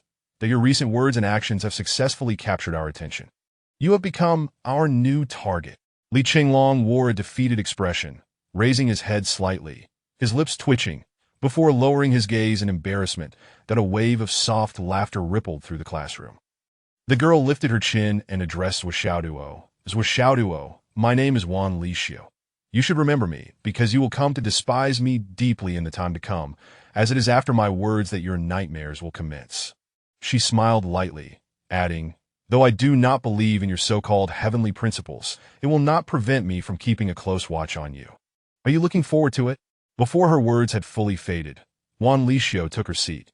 The boy to her left did not rise but tilted his face slightly, saying, "Zuo Xiaoduo, my name is Long Yuxing. However, you need not remember it, for you likely will not have the chance to spar with me, that I in no more than 2 months. I shall be promoted to the Warrior Master class, and given your current capabilities, it is impossible for you to reach the level required to challenge me within that time frame." His handsome profile, unlike Wan Lixio, "I believe you possess the gift of insight. Thus, I will seek you out daily for readings to indulge your interests. However, should you misinterpret even once, I will engage you in sparring, much like Teacher Qin, to guide you. As for the others, you may find who among them is willing to offer you an opportunity to ascend upon their backs, each according to their fortune. In half an hour, it will be time for today's sparring." Long Yuxing proclaimed, "Zuo Xiaoduo, today will be unforgettable, and I wholeheartedly concur with Wan Lixio's statement." Zuo Xiaoduo remained undeterred, responding calmly, "They are far-fetched." Long Yuxing smiled and turned away. Zuo Xiaoduo inhaled deeply, his heart growing heavy. The current circumstances diverged drastically from his preconceived plans. Although he had achieved his goal of drawing the class. However, such a scenario has not transpired. None of my classmates appear to be foolish. Each possesses a keen intellect. Alas, how could those with the aptitude to enter the warrior class be mediocre? Indeed, one cannot trust the narratives of novels. Zuo Xiaoduo, as thoughts swirled, he felt that his previous pretenses had only served to expose him. Though he had succeeded in becoming the target of the class's collective focus, it seemed he had not adhered to his original strategy. After all, this was the nature of survival of the fittest, and the animosity from his classmates was nearly non-existent. At most, just some dislike for my personality. Zuo Xiaoduo mused, yet my displayed character should be even more detestable. With a swollen face, he muttered, "If you all dislike me, I can breathe easy. I truly fear being entangled by the female classmates that as martial artists, we ought to bravely ascend the peaks of martial arts, with no time for romantic pursuits or being pursued." Several nearby, someone quietly remarked, "What thick-skinned." Chapter 15, Cultivation Three-Pronged Advance. Subsequently, Qin Fangyang commenced to unleash his own cultivation, invoking the Star Soul Power Array suspended above the classroom, and bellowed, "Calm your minds and begin your cultivation." The formation flickered momentarily, and the Star Soul stones above suddenly radiated a brilliant light. Each and every student in the class, without exception, assumed a proper seated position, legs crossed, entering a state of focused cultivation that very moment. Zuo Xiaoduo, situated at the back of the room, the Star Soul energy cascaded down, omnipresent, yet the classroom's vastness meant that it first enveloped Long Yusheng, seated at the foremost position. Next, the brilliance enveloped Wan Lixio in the second position. Subsequently, the third and fourth positions illuminated in succession, yet with diminishing intensity, by the time it reached Zuo Xiaoduo and Li Qinglong's position, the starlight's brilliance was nearly extinguished, leaving only a faint, hazy glow. Li Qinglong, displaying a look of exasperation, sighed, "This meager light. And we still paid the same tuition. That I truly feel ashamed of the talent bestowed upon me by the Creator." Tuition? Zuo Xiaoduo gasped in surprise. Was there really a tuition fee? Shouldn't someone of my exceptional caliber be exempt? Beside him, Li Qinglong grumbled while retrieving two glimmering Star Soul stones from his pocket, cradling them in his palms, closing his eyes, and fully dedicating himself to the practice.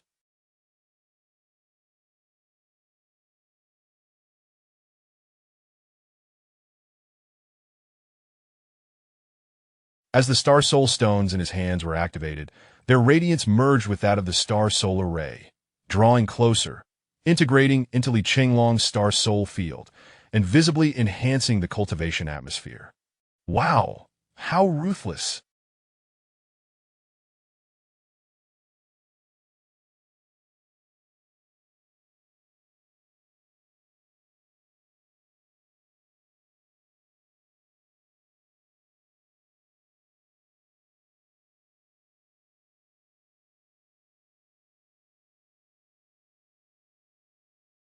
Is this how it works? With such prowess, have you considered the feelings of someone like me, ranked last? Zuo Xiaoduo stared dumbfounded. At this spectacle, as his thoughts raced, he glanced around and noticed that many students were cradling their own. At the center of the podium, Qin Fangyang sat in meditation, emanating waves of star power, manipulating the array's strength to gradually expand and progress methodically. Of course, there were some without Star Soul stones, visibly lagging behind in the cultivation atmosphere. However, this was an unavoidable circumstance. The presence or absence of Star Soul stones reflected the financial prowess of each student's family. Cultivation is the most demanding of financial resources. Just as Li Qinglong stated, everyone pays the same tuition. Why should someone with better qualifications occupy a superior position? If you desire a good position, you must surpass all others. The disparity of resources and the inequities of the world became. Zuo Xiaoduo swiftly regained his composure, no longer allowing his mind to wander. He closed his eyes, focusing intently, and summoned the spiritual energy within his body, engaging in his cultivation.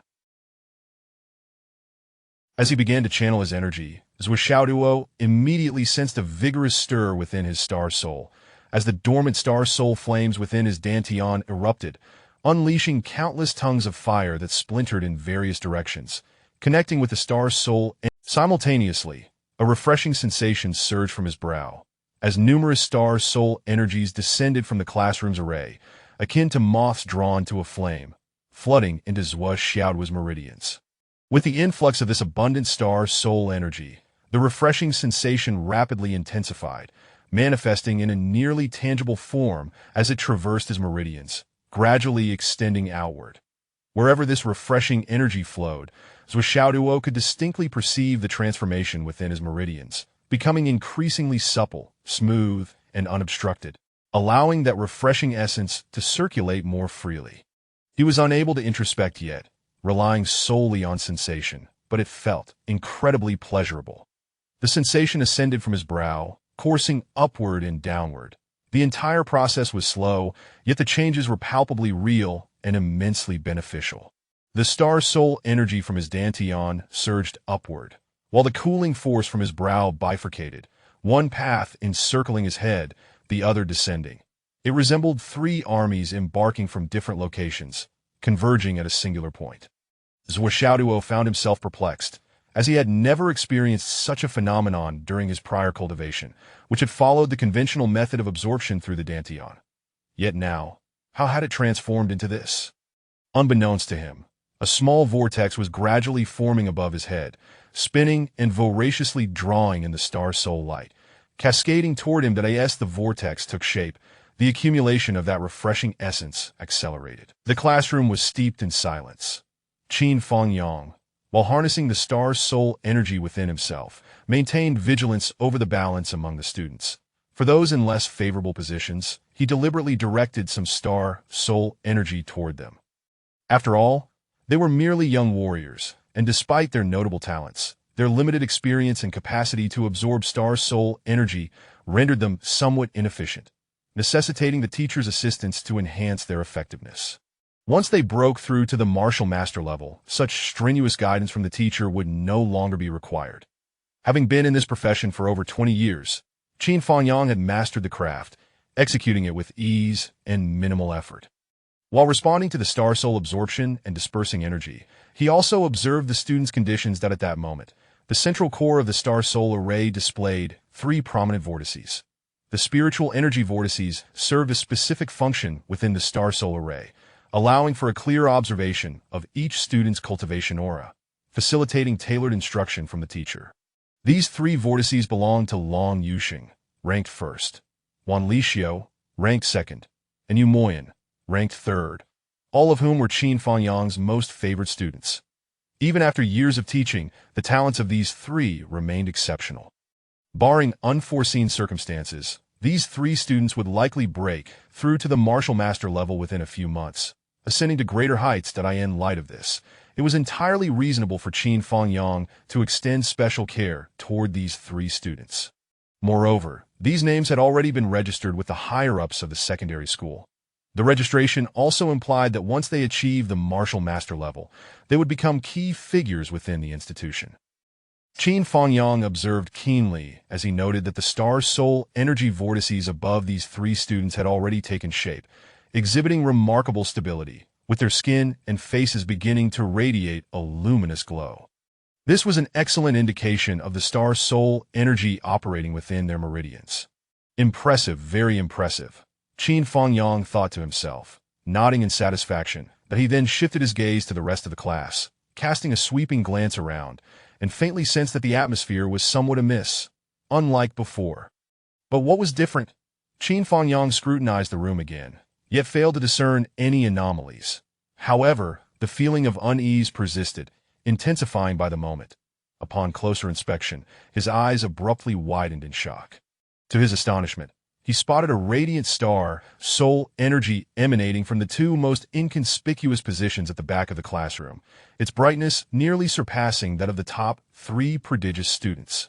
Qin Fangyang focused intently, and to his amazement, he saw a vortex forming above that brilliant star soul energy, slowly rotating, attracting star soul energy toward itself. This star soul energy vortex appeared to be even larger than that of Long Yuxing, the top-ranked student. Below it sat a young boy, eyes closed, seated in perfect posture. Wow, that's Zuo Xiaoduo? Is it him? This fraud? Qin Fangyang was taken aback, nearly causing his internal energy to falter, disrupting his practice. The unusual star soul glow emanated from the cultivation vortex of Zuo Xiaoduo, who had only just entered. How was this possible? If he were originally a genius, Qin Fangyang would not be shocked. However, Witnessing such phenomena in a student who had repeated a year for 5 years was rather extraordinary. Surely not. Qin Fangyang scrutinized closely. If he possesses such talent, he must be a prodigy. How could he have repeated a year for so long? Bewildered, Qin Fangyang's attention returned to Zuo Xiaoduo. He observed as torrents of star soul energy gushed into the boy's body, far exceeding the usual rate of absorption for martial arts students, yet it seemed to vanish without further reaction. This result left Qin Fangyang both astonished and perplexed. All the students engaged in cultivation exhibited a faint luminescence emanating from their exposed skin, a natural response to the influx of star soul energy. Yet Zuo Xiaoduo, despite the fact that his energy vortex was larger than anyone else's, seated in the least favorable position, and lacking any star soul stones to assist his cultivation, he absorbed the most star soul energy of all. But why did his skin fail to display any glowing response? What could this possibly signify? Could it be that this fellow is directly consuming star soul energy, bypassing the meridians, digesting it straight into his stomach? Qin Fangyang pondered, utterly confounded. But if he can absorb it this way, why has he repeated a year? Could it be that he was held back for some other reason? Qin Fangyang felt a wave of dizziness wash over him. Chapter 16. A calculation on the other side. With his eyes closed, Zuo Xiaoduo was wholeheartedly urging the star soul flame, channeling the star soul power, and voraciously absorbing it, having already entered a state of oblivion. At this moment, a cool sensation traveled down from his brow and abruptly halted at his chest. Meanwhile, another stream, entering his head and coursing along the meridians, continued its slow progression. Wherever it passed, Zuo Xiaoduo felt an extraordinary clarity, his mind becoming remarkably lucid, almost giving rise to the illusion that he had become significant. Thus, it gradually traveled down both arms to the fingertips, circling all the meridians along the way before returning in reverse. As it reached his shoulders, both streams descended simultaneously, converging towards the center, merging with the prior coolness, and pressing further downward. Correspondingly, the star soul power at the Dantian surged forward, meeting the rising tide. Above, a blend of the cool essence infused with star soul power mingled with the turbulent spiritual energy ignited by the star soul flame within Zuo Xiaoduo's meridians. It was as if dry tinder met a fierce flame, intertwining in a chaotic embrace. The sudden convergence of these two divergent energies, with starkly contrasting attributes. Soon after, his internal organs vibrated forcefully. Moments later, Zuo Xiaoduo let out a muffled groan, and 2 foul-smelling jets of blood erupted from his nostrils. Simultaneously, the power of the star soul array seemed to respond to his summons, abruptly swirling around, with the majority of its formidable might pouring into Zuo Xiaoduo's being. An even more powerful tide surged in, merging with him. With the added potency of the star soul array, the two energies emerging within Zuo Xiaoduo grew increasingly formidable, and as they merged into one, they surged through his meridians with overwhelming force. Ultimately, the cool energy gradually contracted, adhering to the star soul flame, and together they returned to the Dantian, bringing his cultivation session to a temporary close. Emerging from the meditative state with clarity, Zuo Xiaoduo took a deep breath and slowly opened his eyes, feeling his mind remarkably clear. He radiated an indescribable vigor, brimming with spirit. Refreshing, Zuo Xiaoduo murmured, at this moment. The other students remained engrossed in their practice, entirely unaware of the earlier occurrences. Only Qin Fangyang, on the podium, gazed at Zuo Xiaoduo for a moment before closing his eyes again, his expression calm and undisturbed, devoid of any sign of anomaly. Yet within, he was a tempest of astonishment, overwhelmed by an indescribable shock. Only he, the homeroom teacher, had witnessed what had transpired. Zuo Xiaoduo's vortex of spiritual energy had astonishingly exceeded the current limits of all the students in the class, reaching a peak size that was even half the size of the classroom. Though this peak state lasted but a fleeting moment, Qin Fangyang was certain he had not been mistaken. This was an undeniable reality. In other words, Zuo Xiaoduo was a prodigious talent in cultivation. The performance exhibited in this first class far surpassed any student he had ever taught. Yet, Qin Fangyang displayed no outward sign of his astonishment, remaining silent and keeping all his thoughts concealed within.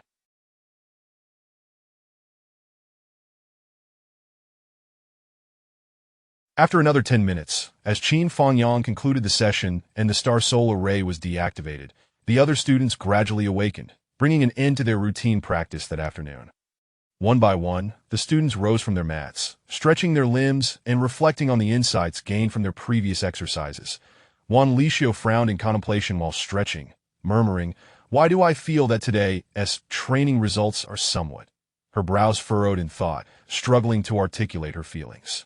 Long Yuxing also frowned, his handsome face showing a hint of confusion. Yes, the progress seems a bit lacking. Nearby, the dark-skinned Yu Moyan pursed his lips, saying nothing, but nodding in agreement. Only these three sensed something amiss. The others remained oblivious. Even when they heard the trio's doubts, most looked perplexed, with the chubby Li Qinglong scratching his head and saying, "Is there? I feel like it went quite smoothly. You certainly wouldn't perceive anything unusual."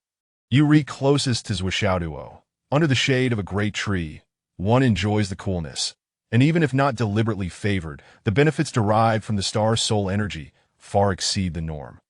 Qin Fangyang shot a sidelong glance at the chubby boy, clearing his throat before standing up and declaring, "To the martial arts arena. The ranking battles commence tomorrow." Upon hearing this, the students erupted in excitement, their spirits soaring. Moreover, no fewer than 10 pairs of eyes fixated on Zuo Xiaoduo. Zuo Xiaoduo, feeling a bit bewildered, asked, "What are you looking at me for? Are you hoping to have your fortune told?" "Fortune told. More like we're here to beat you up?" Many voices chimed in unison. "Fulfill your wish for self." In the core of the arena stood a platform towering over 10 meters high, with protruding sections on all sides where the supervising instructors stood. These 4 instructors were there to oversee the student sparring, ready to intervene should any excessive aggression lead to injuries or fatalities. Additionally, each class's homeroom teacher was present nearby, observing their students' duels. The martial arts arena was a place which Xiaoduo had long heard of, but was visiting for the first time. Previously, martial apprentices were not permitted entry into the arena. "Let the battles begin," Qin Fangyang commanded, his hands tucked into his sleeves, his expression as indifferent as before, in stark contrast to the other young. This was evidently the demeanor of a seasoned veteran, his nonchalance renowned throughout the school. "Zuo Xiaoduo." Long Yuxing grinned at him, saying, "You claim to possess remarkable fortune-telling skills. Let me be your first customer. See if I will win this match." Long Yuxing's opponent was none other than the second-ranked Wan Lixio. Upon hearing this, Wan Lixio turned her gaze, adopting a similarly teasing tone. "Zuo Xiaoduo, may I also be your customer? I want to know if I will win this duel." Zuo Xiaoduo was momentarily taken aback, but quickly acquiesced, channeling the so-called fortune-telling skills from his mind. His gaze flickering between the two faces. "A reading cannot be given for free. There must be a reciprocal offering," Zuo Xiaoduo stated. "This matter of winning or losing is immediately apparent and lacks significance. But since you are, as long as you are willing to pay, we can negotiate." "Pay?" Wan Lixio was taken aback, her eyebrows knitting in anger. "You want money for this? Hey!" Long Yuxing interjected, halting Wan Lixio's outburst, his voice low. "Just tell him how much you want. But if you think you can scam us out of a few coins, I can only say, you've been reading too many novels." Long Yuxing's youthful face broke into a smile. "I read novels too. Those so-called protagonist tricks. Don't think they work on us." He gestured towards Zuo Xiaoduo, then pointed at Li Qinglong. The entire class erupted in laughter. "We all read novels." "Ha ha ha." Zuo Xiaoduo helplessly spread his hands. "You're making me feel quite unheroic." "Shoo."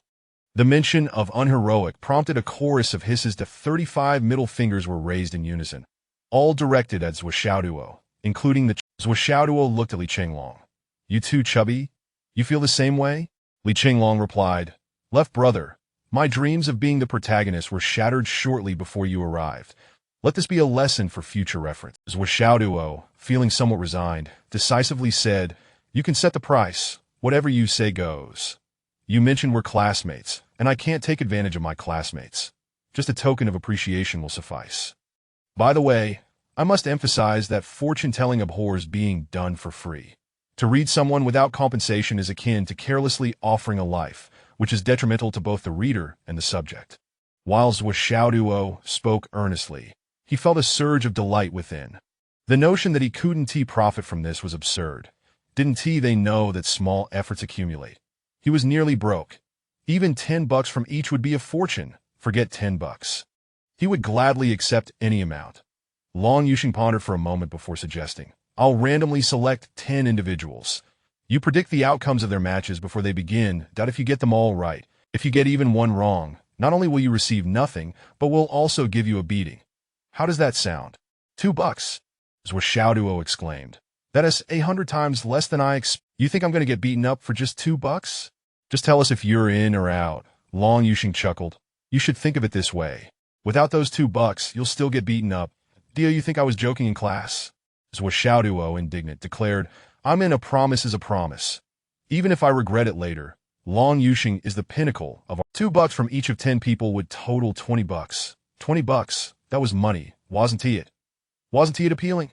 Zuo Xiaoduo focused intently, observing the 10 individuals pointed out by Long Yuxing. First inquiring their names, you will win. Wan Lixio, misfortune looms over you. You are destined to lose. Jia Junwen, you will win. Wang Wan'er, you will lose. Xie Kuangwen, you will lose. Lastly, Li Qinglong, you might as well not fight. Today you are cursed with bad luck and will undoubtedly suffer defeat. At the side, Qin Fangyang tilted his head slightly, listening to the discussion, a faint smile gracing his lips. Long Yuxing laughed heartily. Now I've set you up for success. However, the outcomes for the others are less certain. Among the others, Zuo Xiaoduo predicted would win. 3 were challengers attempting to reclaim their previous positions. Generally, this meant their chances of winning were slim. Zuo Xiaoduo meticulously scrutinized the faces of the remaining contenders and declared, My predictions will be validated in due time. We shall see. By the way, failing to pay is hardly gentlemanly. He was ensuring his bases were covered. What if Long Yuxing refused to pay? Qin Fangyang issued a command. Enough chatter. Let the matches commence. Zuo Xiaoduo's opponent was none other than the chubby Li Qinglong. Meanwhile, with a loud whistle, Long Yuxing had already engaged in a fierce battle with Wan Lixio, their first clash resembling a contest of titans.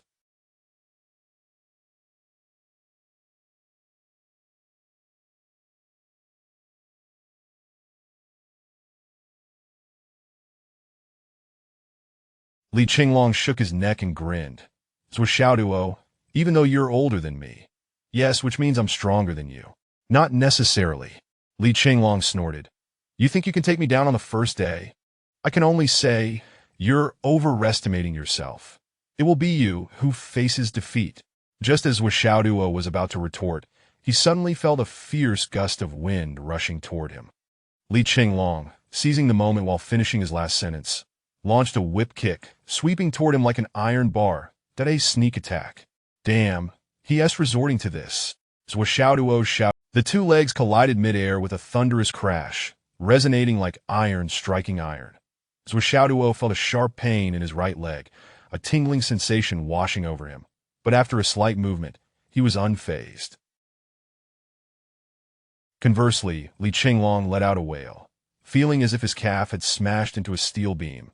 A wave of excruciating pain surged through him, causing him to stagger backward 7 or 8 steps, his face paling.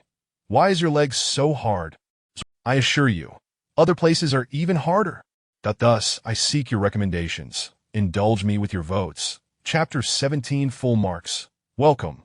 Li Qinglong leaped up abruptly. Qin Fangyang suddenly appeared before Zuo Xiaoduo, declaring, The outcome is clear. Zuo Xiaoduo is the victor. At this moment, the glances directed at Zuo Xiaoduo bore an unusual brilliance.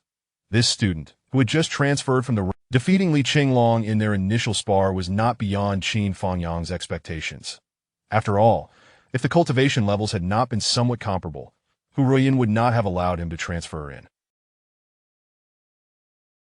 However, the brief encounter had already showcased Zuo Xiaoduo's combat awareness to a degree that left Qin Fangyang astonished. Typically, a martial artist who has just completed the apprentice stage possesses nearly zero combat experience.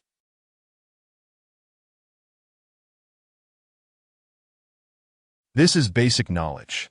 In general, martial apprentices are prohibited from engaging in combat, and this principle holds true even within prominent families or large sections. Yet This conventional wisdom did not apply to Zuo Xiaoduo.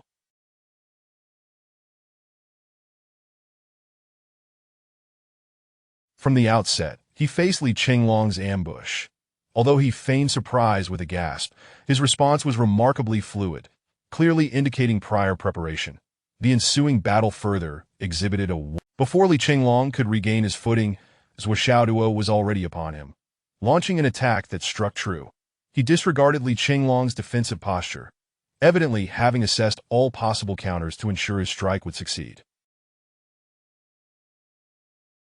Such combat awareness was not something a novice could achieve, and Qin Fangyang could hardly contain his astonishment. As he observed the other battles unfolding, he pondered internally while maintaining a composed exterior. After a brief interval, the outcomes of all the match students became apparent.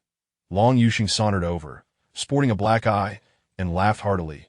Zuo Xiaoduo, I have emerged victorious. My bonus points have arrived.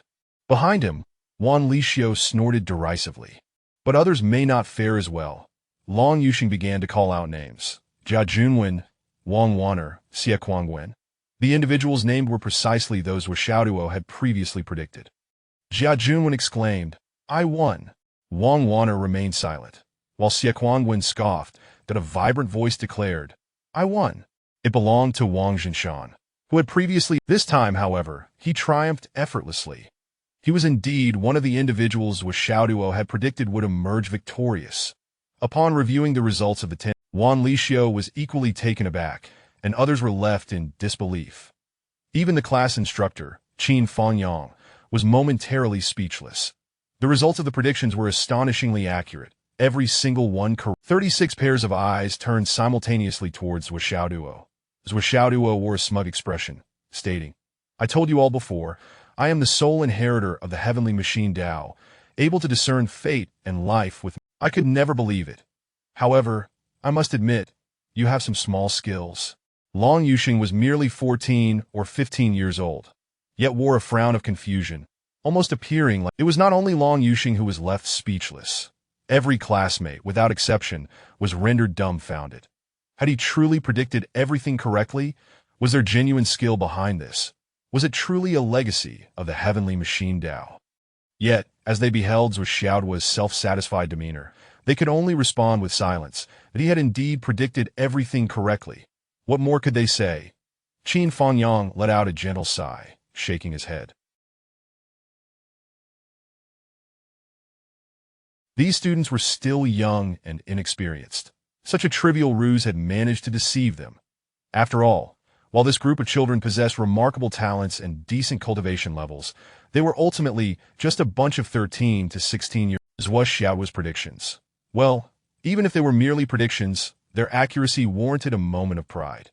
However, as the gazes of the other students gradually shifted from astonishment to admiration, the saying, know yourself and know your enemy, and you will never be defeated, is not merely an empty phrase. For those of you with such shallow cultivation, it is difficult to conceal your individual power levels.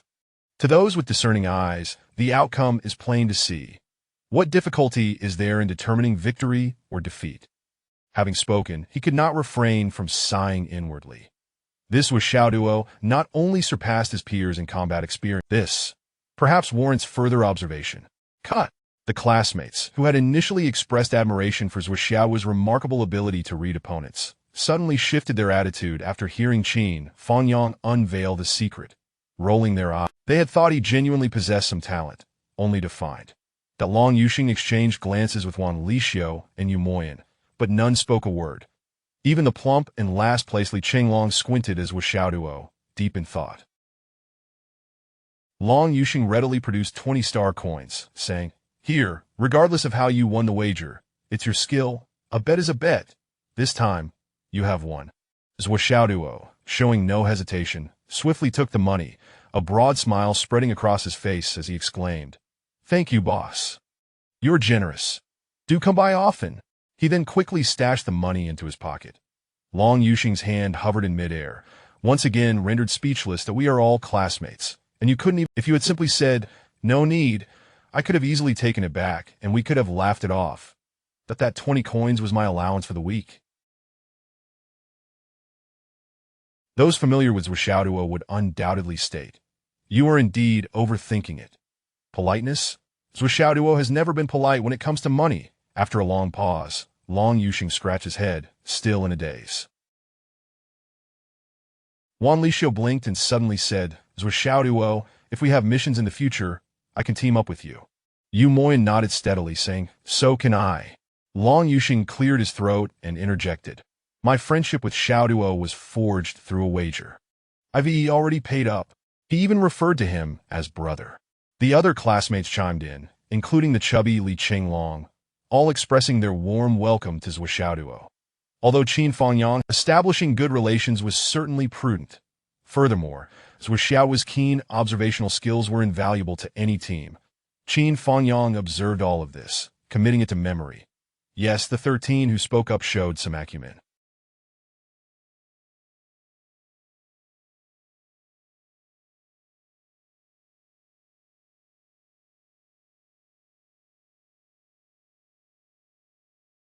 They were astute enough to quickly assess the value of their classmates. Their welcome of the strong and the talented was indicative of a lively and perceptive mindset. Even in a complex and dangerous environment in the future, they might leverage their resources to navigate challenges.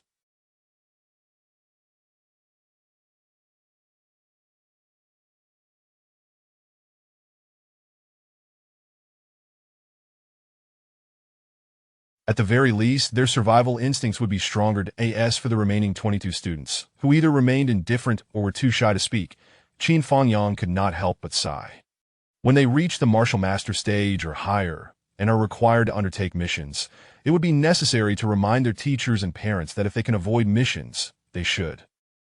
Even switching to an ordinary life would be more promising than continuing as martial artists. That otherwise, they might easily lose their lives. What development can one expect from those who are blind to the strengths and abilities of others? Is life not more important than pride for those who cannot lower their guard to befriend the strong and the talented? Though this is merely a training ground, if one does not forge connections in ordinary times, who will come to your aid in critical moments? Continue. The victors shall strive for higher ranks, Qin Fangyang ordered coldly. In another realm at the same time, Zuo Xiaoyan concluded her day's training, dressed in a pristine white training outfit, and entered the office. "Master, is there anyone else aware of the time and place of my breakthrough?" Zuo Xiaoyan inquired. Seated across from her was a similarly clad woman in elegant white robes, exuding an aura of purity akin to an ice-peak snow lotus, untainted by the world. She appeared cold and serene. She was not to be underestimated. Upon hearing Zuo Xiaoyan's question, the woman turned her gaze with a hint of sharpness, replying, "In this world, there are only 3 individuals who know. You, me, and your junior sister." Zuo Xiaoyan furrowed her brows. "But I suspect the information is already leaked." The woman frowned, a piercing light flashing in her eye. The woman, Mu Yinyan, stood, her tall stature measuring a full 175 centimeters, narrowing her eyes at Zuo Xiaoyan. "Cannot say. Indeed, I cannot say, but the information is undeniably." She was familiar with her disciple's character, and since Zuo Xiaoyan could not speak, it was futile to force the issue. The information had likely been leaked, without question. She paced slowly, murmuring, "It seems the leak is genuine." Zuo Xiaoyan remained silent. Without hesitation, Mu Yinyan took out her phone and swiftly dialed a number, stating, "2 minutes in my office." Chapter 18. Not her. Zuo Xiaoyan and Mu Yinyan stood side by side in the office, both adorned in identical. The sole distinction between them lay in the fact that Mu Yinyan emanated a slightly weathered, aloof chill, while Zuo Xiaoyan radiated an immaculate purity. Gazing upon Mu Yinyan invoked a natural aversion, as if one would be met with an icy barrier upon approach.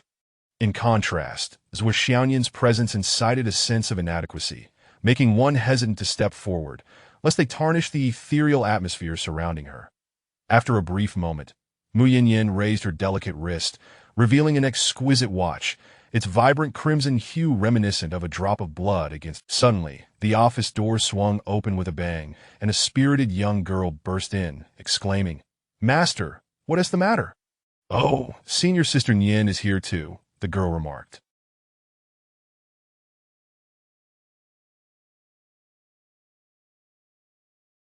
With short hair framing her finely sculpted features, she was the epitome of delicacy. Each aspect, eyes, nose, brows, lips, and ears, exuded the essence of refinement. She appeared as though she had been meticulously clad in a fitted blazer and denim jeans that showcased her alabaster ankles. She radiated a refreshing vivacity. She rushed in, a set of car keys dangling from her finger. "Master, your timing is impeccable. I was just racing down the road when I heard your call, and I had to abandon my car and rush back. Did I hope I'm not late?" The girl, panting, poured herself a glass of water and tilted her head back, gulping it down. A droplet trickled from the corner of her mouth, gliding down her exquisite collarbone into the abyss below. "Can you not engage in something more productive?" Mu Yin admonished her little disciple, frustration evident in her voice. "Racing. Truly, you can fly through the skies chasing planes yet choose to race cars. Are you bored, or do you simply wish to be a nuisance?" The delicate girl wiped her mouth and bounded over, clinging to Mu Yin's arm while playfully pouting. "Oh, master, one cannot spend their entire life solely focused on cultivation, can they?" "Isn't that right, senior sister?" she implored, glancing at Zuo Xiaoduo. Zuo Xiaoduo replied coolly, "In my life, I find time insufficient. My days are numbered." "How dull," the short-haired girl huffed, dramatically flopping onto the sofa, stretching her long, slender legs in a starfish position and exclaiming, "Ah, this is heavenly." "Dream Chenyu?" Mu Yin's expression turned frosty. "Stand up. Stand at attention. I have something to ask you." The exquisite girl, Dream Chenyu, immediately straightened, her demeanor shifting to one of caution. "Master, what is it?" Understanding the underlying tone of her master, Mu Yin's face was as serious as the depths of water. "Have you spoken to anyone about your senior sister's impending breakthrough?" At the mention of this, Dream Chenyu froze. "Speak," Mu Yin commanded, her voice low and stern. "I haven't told anyone." Dream Chenyu insisted anxiously. "Such a significant matter. How could I possibly disclose it casually?" Mu Yin's expression remained stern as she shot her a piercing glare. "Are you certain?" The atmosphere thickened with an unprecedented tension. Dream Chenyu, her face serious, pondered carefully before asserting, "Yes, I can completely assure you that I have never mentioned it to anyone." Mu Yin did not relent, pressing further. "What about anything related?" "Any conversation at all?" Dream Chenyu inhaled deeply. "Yes. All related matters, any topic." Mu Yin remarked coolly. "Yet the information is already leaked. Neither you nor I have spoken of it, and your senior sister would never endanger herself." "So how did this information escape?" Dream Chenyu blinked her bright eyes, her expression one of distress. "I truly don't know how it leaked." Mu Yin's eyes glinted with sharp intensity. "I have not leaked even the slightest whisper of information. If you utter a single falsehood, may the heavens forsake you." Mu Yin's expression remained impassive, her gaze unwavering upon Dream Chenyu's face. Dream Chenyu held her ground, locking eyes with Mu Yin. After a lengthy silence, Mu Yin finally said, "Very well, if it is not you, then there is no need for such a grave oath. However, we must reassess the time and place for your senior sister's breakthrough." "Yes, master." Dream Chenyu promptly regained her spirited demeanor, bounding over to Zuo Xiaoduo and playfully wrapping her arms around her shoulders. "Sister Nian and I are as close as sisters, practically one person. How could I possibly disclose her important matters? Master, in ancient times, I would have considered sharing a husband with her." Zuo Xiaoduo's expression remained unchanged, a hint of disdain prompting her to remove Dream. "What is so terrible about me? Why am I looked down upon? Even you, a cultivation fanatic, could get married. What makes me inferior to you?" Zuo Xiaoduo replied calmly, "You are young." Dream Chenyu. Zuo Xiaoduo raised her gaze. "You are flat." Dream Chenyu. "You are as straight as a stick, perfectly upright. That truly, you are too tall that if a man were to choose you, he might as well fondle his own pectorals." This straightforward, blunt truth struck Dream Chenyu like a heavy blow, leaving the delicate girl utterly defeated. She staggered back a few steps, collapsing onto the sofa with a despondent expression, covering her face and lamenting, Master, I can't go on living unless you silence this venomous tongue. Who would believe it? Who could believe that the so-called paragon of beauty and wisdom, my senior sister Zuo Xiaoduo, could possess such a sharp tongue? Mu Yinyan turned and returned to her seat, exclaiming, Zuo Xiaoduo, enough! What nonsense are you spouting? Your junior sister is still young. She still has room to grow. Wah! Dream Chinyu leaped up, covering her face in tears as she fled. With such a senior sister, and such a master, despair loomed large, leaving only external distractions to cling to. Such as racing? She has left, Zuo Xiaoduo remarked. Not her, Mu Yinyan quietly replied. I just observed with the cold moon mirror heart method, and she truly did not lie. Indeed, Zuo Xiaoduo murmured, pursing her lips, yet remained silent for a while. Are you still not at ease with her? Mu Yinyan inquired. Zuo Xiaoduo replied coolly, it is not a matter of trust. I simply wish to avoid any unforeseen mishaps that if it were merely due to my own lack of preparation, that would be one thing, but if it were because when the time comes, I will invite several friends over, at least 4 infant transformation protectors that I in this corner of Phoenix City. We will be utterly secure, Zuo Xiaoduo responded. Thank you, Master. However, regarding the site for the breakthrough, the previous one has been cancelled, that we shall select a new one. But for now, it remains undetermined.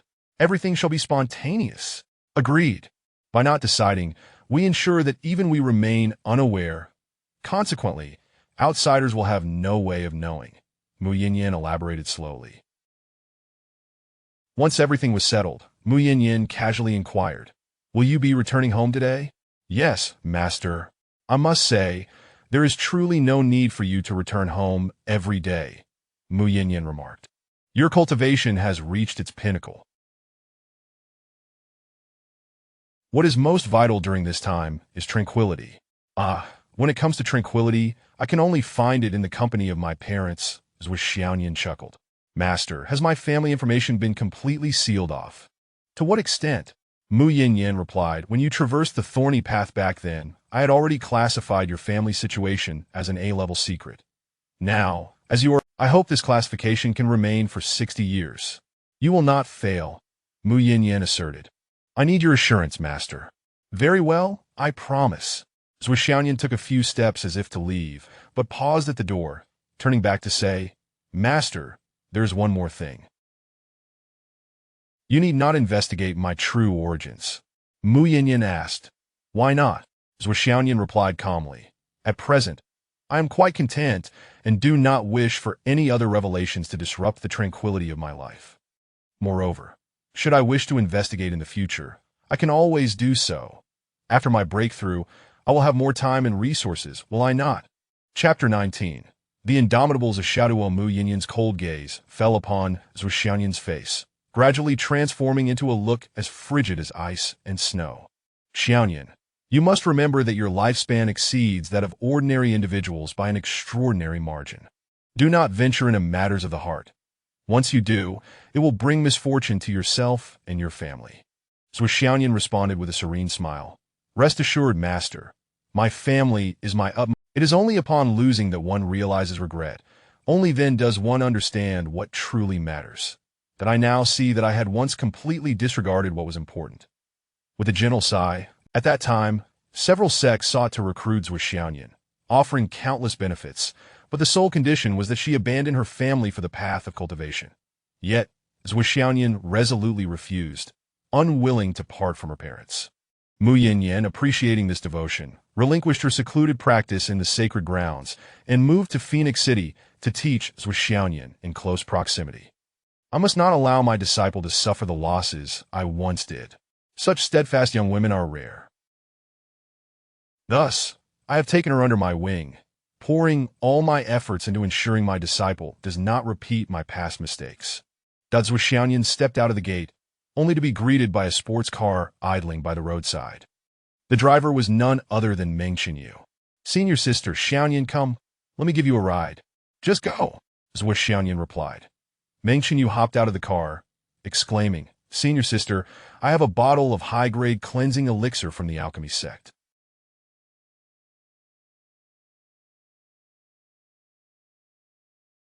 Just look. Get in the car, Zuo Xiaoduo instructed as she took her seat. All right. Meng Qianyu leapt back into the driver's seat, and with a roar, the sports car surged forward like a cannonball. Stop! Qin Fangyang called out.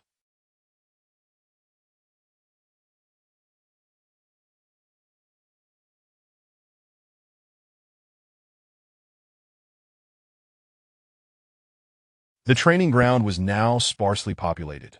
Currently, Zuo Xiaoduo was challenging the 29th contender. The previous 6 opponents had been dispatched with a fervor that seemed almost frenzied. Despite being battered and bruised, he pressed on. This was no longer a mere ranking match. It was a desperate struggle, a relentless advance. Each battle left him utterly exhausted, teetering on the brink of collapse. Yet after a brief respite, he would insist on the next round. Having tried, this was not their first encounter. They had clashed 3 times before, each time with Zuo Xiaoduo falling to the ground. Now, he was swollen and bruised, a sight unfit to behold. Yet he yearned to fight, to continue the struggle. Even Qin Fangyang had not anticipated this outcome. This seemingly slick and worldly fellow exhibited such tenacity. It was a remarkable display of the spirit. As long as there is breath, the fight shall persist. However, should this continue, it would undoubtedly lead to grievous injuries. Initially, he intended to gauge just how far Zuo Xiaoduo could go, deliberately observing for 2 more rounds. That be why the rules. Zuo Xiaoduo should have called it quits the first time he was knocked down. In truth, it was not only Qin Fangyang who was surprised. All the students present had not expected this self-proclaimed diviner to possess such courage that he was a true warrior. But on the other side, Zuo Xiaoduo reveled in his secret triumph. The moment Long Yuxing fulfilled the wager, handing over 20 yuan, a wave of refreshing energy surged through him, as if descending from the heavens or emerging from thin air. Zuo Xiaoduo felt that mysterious area between his brows brimming with this newfound coolness, that a portion of this invigorating essence trickled from the mysterious region into his meridians, bringing an indescribable sensation of exhilaration. Another portion of this essence was directly stored within the mysterious area, the bottom, half a drop. Zuo Xiaoduo distinctly sensed that once he gathered a complete drop, with a mere thought, this drop of spiritual liquid would enter his eyes, allowing him to glimpse yet that I distinctly saw the fortunes of 10 individuals earning 10 portions of rewards. Why then did I only receive half a drop? Shouldn't it have been a full drop for each person I read? Zuo Xiaoduo felt a mix of surprise and frustration. The surprise stemmed from seemingly discovering a rapid path to advancement, while the frustration arose from the meager reward. But how could half a drop suffice?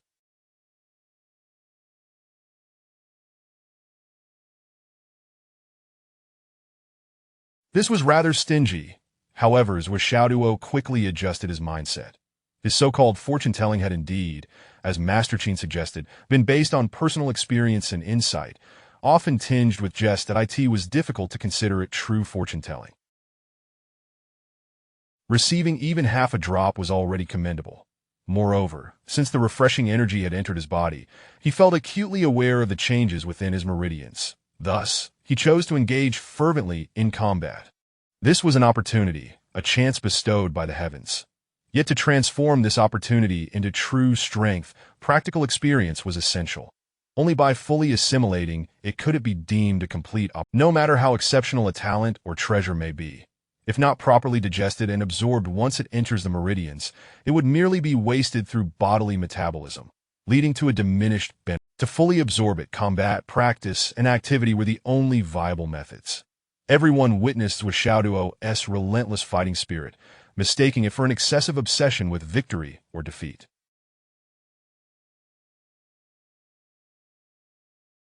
Little did they know that he was merely digesting his gains. Zuo Xiaoduo battled on. Time and again he was knocked down, yet time and again he rose, charging forward with Even as blood flowed and bruises marred his visage, his fighting spirit soared, growing bolder with each encounter, undeterred by adversity. Gradually, even the 4 instructors observing from the platform began to take notice. Her lips were tightly pressed, and her eyes glistened with unshed tears. It was as though she were witnessing her seemingly dull-witted child awakening from a stupor, fervently chasing after lost time with a burning desire and urgency. "Xiaoduo, you can do it!" Hu Ruyin murmured to herself. Behind her, through the glass windows of the school building, Li Changjiang stood with his hands clasped behind his back, observing the playground, his gaze shifting between his wife and the distant figure of a certain young man. At last, it was over. The gazes of all the students were irrevocably transformed as they regarded Zuo Xiaoduo. This included Qin Fangyang, all of whom were profoundly affected. Such effort, such attitude, such fearless determination commanded a deep respect from everyone present. Even Long Yuxing and Wan Lixiu, who had initially intended to reprimand Zuo Xiaoduo, quietly abandoned that thought that a person like him was destined to become a formidable force. On the first day of class, he had already surpassed 6 positions. This was not merely astonishing. It was worthy of both admiration and fear. Rest and recover for half an hour. And meanwhile, Qin Fangyang called out, Li Qinglong, please share with everyone about the continent and its history. Yes. Zuo Xiaoduo was perplexed, unable to fathom why Teacher Qin would choose this individual to speak on history. Even if Teacher Qin was not delivering the lecture himself, he should have selected a more proficient student, perhaps one ranked higher in class, rather than the student at the bottom. After this afternoon's exertions, Zuo Xiaoduo had officially risen from the bottom of the class ranking, returning Li Qinglong to that position. At that moment, Long Yuxing leaned in, whispering an explanation. Though Li Qinglong's cultivation is the weakest, his vast knowledge and memory are unparalleled. He possesses the remarkable ability to remember everything after just one reading, that if we have questions, it's often more convenient to ask him than the teachers, as he knows many things that even the teachers do not. Zuo Xiaoduo's expression shifted. This ability was incredibly formidable. Despite lacking in cultivation, possessing such a wellspring of knowledge was a tremendous boon to any peer. That upon returning to the classroom, Qin Fangyang, in the next moment, a dense, milky white mist began to emanate from the walls, enveloping all the students within. This was a restorative energy, effective for replenishing stamina expended during sparring and effectively healing any injuries sustained. Zuo Xiaoduo felt a wave of comforting energy surge through him from countless pores, indescribably pleasant. The swelling in his body gradually dissipated beneath the mysterious white mist. Wonderful! The warrior class truly enjoys generous treatment. I adore this place. Zuo Xiaoduo reveled inwardly.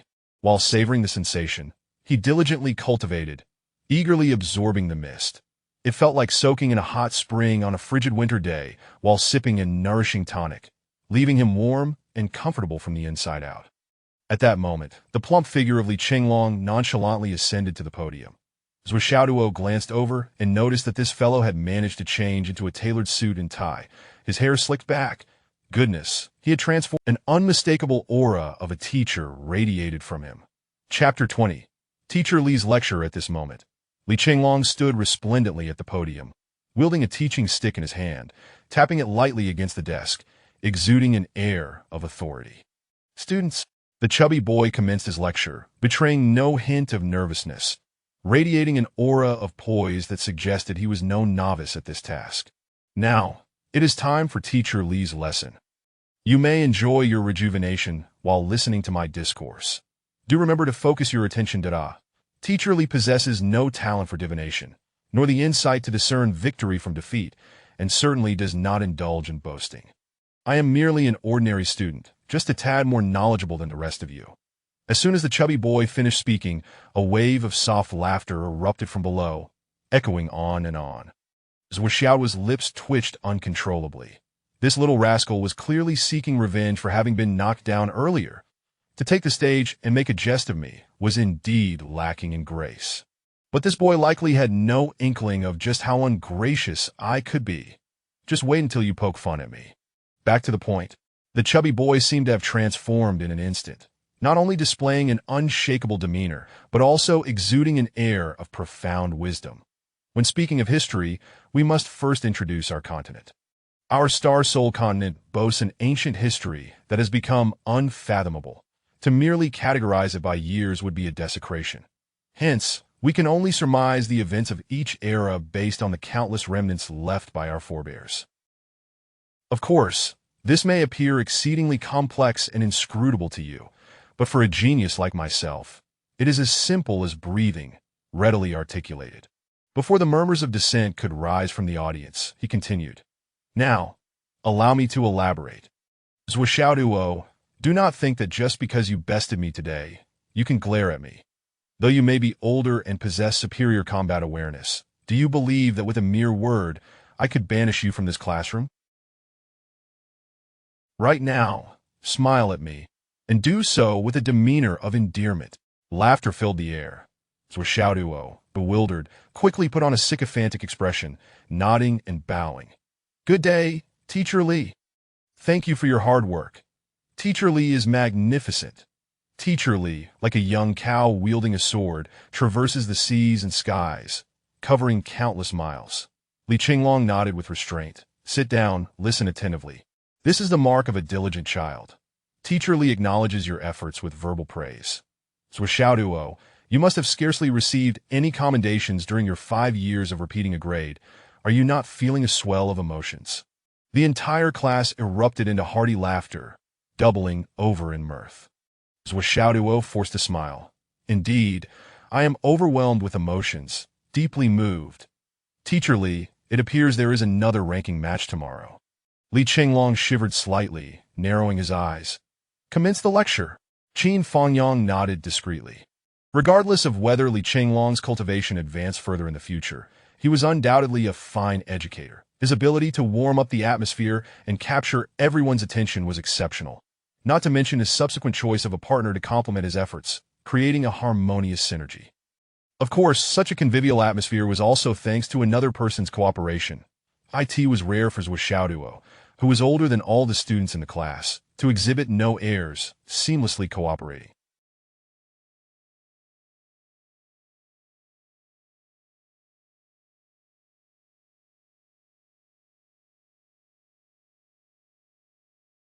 With the warm-up having reached such heights, the ensuing content would surely be etched in their memories, and it would not be surprising if they remembered it for a lifetime.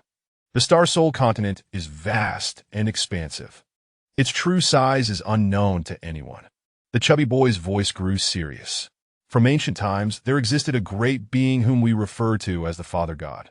He carved out this space, what is known as the creation of heaven and earth, and then, through an act of creation ex nihilo, this, too, is the origin of our continent. Once the Father God completed creation, he departed, pursuing the path of the heavens, leaving behind an era of primitivity. However, the duration of this era remains indeterminate, lost in the mists of time, a period devoid of traces, which I shall not elaborate upon. Following the primitive era, we enter the legendary age of chaos. The chubby boy paused, speaking gravely. Though it cannot be precisely determined based on my research, I have drawn a conclusion. During that time, humanity must have struggled for survival, banding together for warmth, leading to the emergence of formidable beings and sects, followed by the rise of various powerhouses. Simply deducing this point is not remarkable. It is self-evident. However, I further postulate that these individuals, who should have united to withstand the heavens, the earth, and the monstrous beasts, ultimately fell into conflict. Thus, the primitive era transformed into the age of chaos, which surely had deeper implications. Yet the reasons remain elusive due to the vast expanse of time that separates us, limiting us to mere speculation. But we cannot afford the luxury of time to delve into these conjectures. Therefore, I shall refrain from discussing them. Next, let us speak of the Age of Chaos, where humans in various regions named their clans and elected leaders, the strongest among them being referred to as saints. The several saints led their clans, occupying territories, establishing order, setting rules, nurturing their people, and developing their respective schools of thought. For a time, although disputes arose across the continent, relative peace prevailed, marking what could be considered a golden age following the primitive era. Following this was the period of the immortals and deities. Various sects produced a plethora of powerful figures, their ambitions swelling as they sought to extend their influence over other territories and clans. Thus, they began to wage wars, establishing heavenly. One governed the realms of heaven and earth, while the other managed the cycle of life and death. Furthermore, other organizations emerged, engaging in battle. After a century-long conflict, both sides suffered grievously, licking their wounds, which ultimately led to the conclusion of the age of the immortals and deities. Li Qinglong remarked, "Here, we shall keep it brief. Undoubtedly, there are countless grievances, vendettas, and power struggles woven into this narrative. Yet that singular battle was so devastating that it left both realms severely weakened, unable to continue. According to ancient texts, a relatively credible account states, the chubby boy pondered, then stated, that following that battle, the 8 great sects deemed it beneath them to share the same continent with one another. Thus, the powerful figures within their ranks united to forcibly sever the continent, drifting into the cosmos, lost to time. Another narrative posits that a singular powerful figure suppressed all sections. However, this being, after enduring countless battles, found their lifespan dwindling.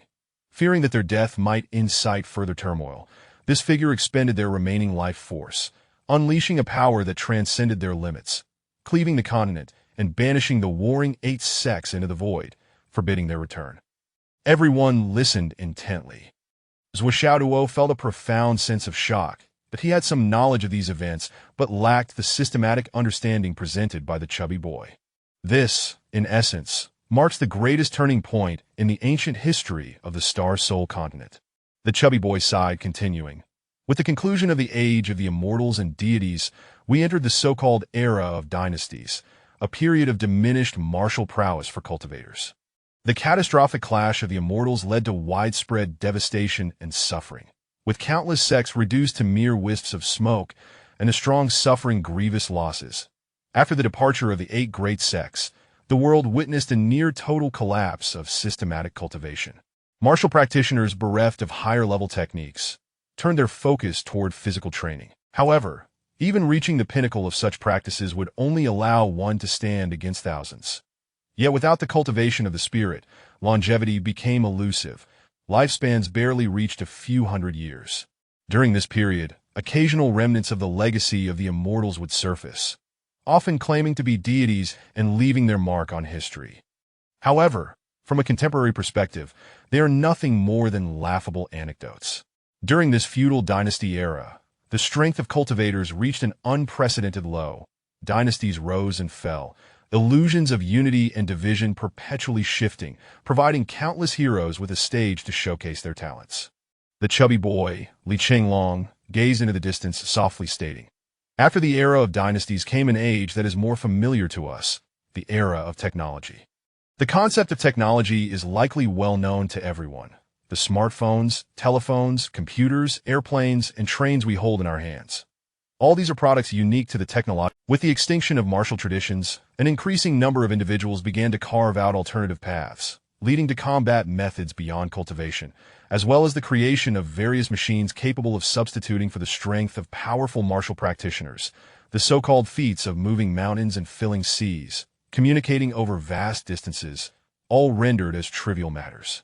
Yet this era, in truth, brings more harm than good to humanity. We refer to the technological age as a discarded era, a decadent era. Why? Because there are significant reasons behind this. Throughout the annals of countless gifted individuals failed to cultivate, squandering their potential, becoming complacent and trivial, blending with the dust of the earth, discarding the most fundamental aspects of existence. The myriad skills of the technological age proliferated, causing the vast majority of humanity to abandon martial arts in favor of delving into technological prowess. Yet this behavior is a case of discarding the essence for the trivial, rendering humanity's physiques increasingly frail, with lifespans gradually diminishing. Paradoxically, as technology continued to advance, culminating in the emergence of airplanes and artillery, even the most formidable martial practitioners found themselves powerless against ordinary people wielding firearms, unable to evade the absolute speed of bullets, leading to the gradual decline of martial arts. Those who still practiced became merely focused on enhancing their health, while martial arts continued to wither. As the technological age progressed, it gradually evolved into a scenario of universal disarmament, with martial arts fading into legend. Moreover, within the technological age, the earlier epics of the immortals and deities, as well as the Age of Chaos, transformed from legend into myth, becoming increasingly untraceable. They are deemed unreliable and unverifiable, and no one would believe that a person could soar through the sky alone, nor that one could move mountains or fill seas, and certainly no one would believe that humans could achieve immortality.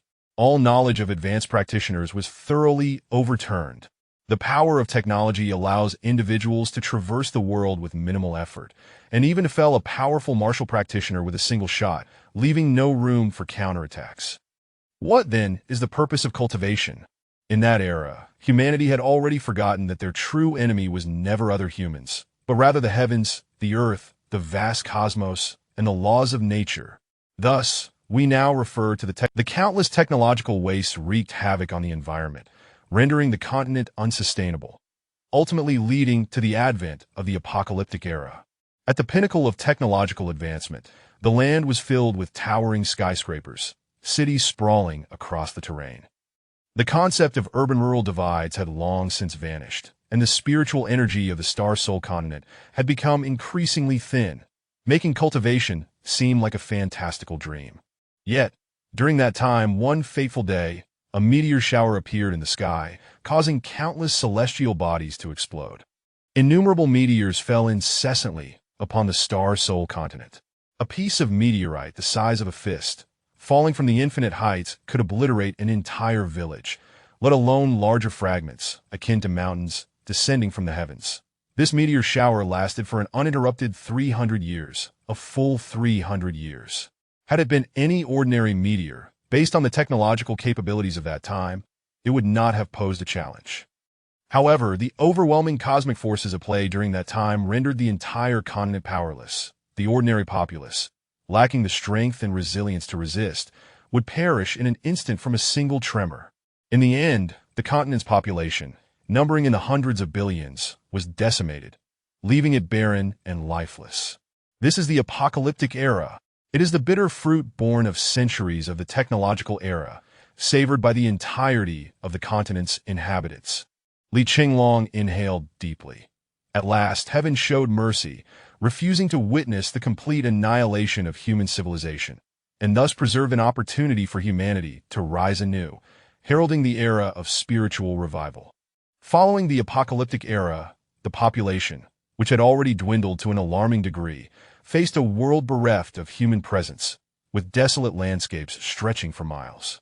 The calamity of meteors not only resulted in a catastrophic loss of life, but also delivered a devastating blow to the environment and economy, making mere survival a Herculean task. Fortunately, during this time, people discovered that the continent's environment had changed dramatically. The once exceedingly thin spiritual energy had become rich and abundant. That it turned out that the meteors falling from the cosmos were infused with immense spiritual energy, many containing star spirit stones, continuously emanating energy. It would be more remarkable if they were absent. This star spirit stone is what we now refer to as the Star Soul Stone. As the chubby boy reached this point, he had not realized the origins of the Star Soul Stone were so profound. After the Great Catastrophe, the surviving humanity rose from the ruins, resuming their lives and production. Some continued to delve into technology, while others, by chance, discovered that the spiritual energy emanating from the star spirit stones could nourish the body, leading a few remnants of martial tradition to explore cultivation once more.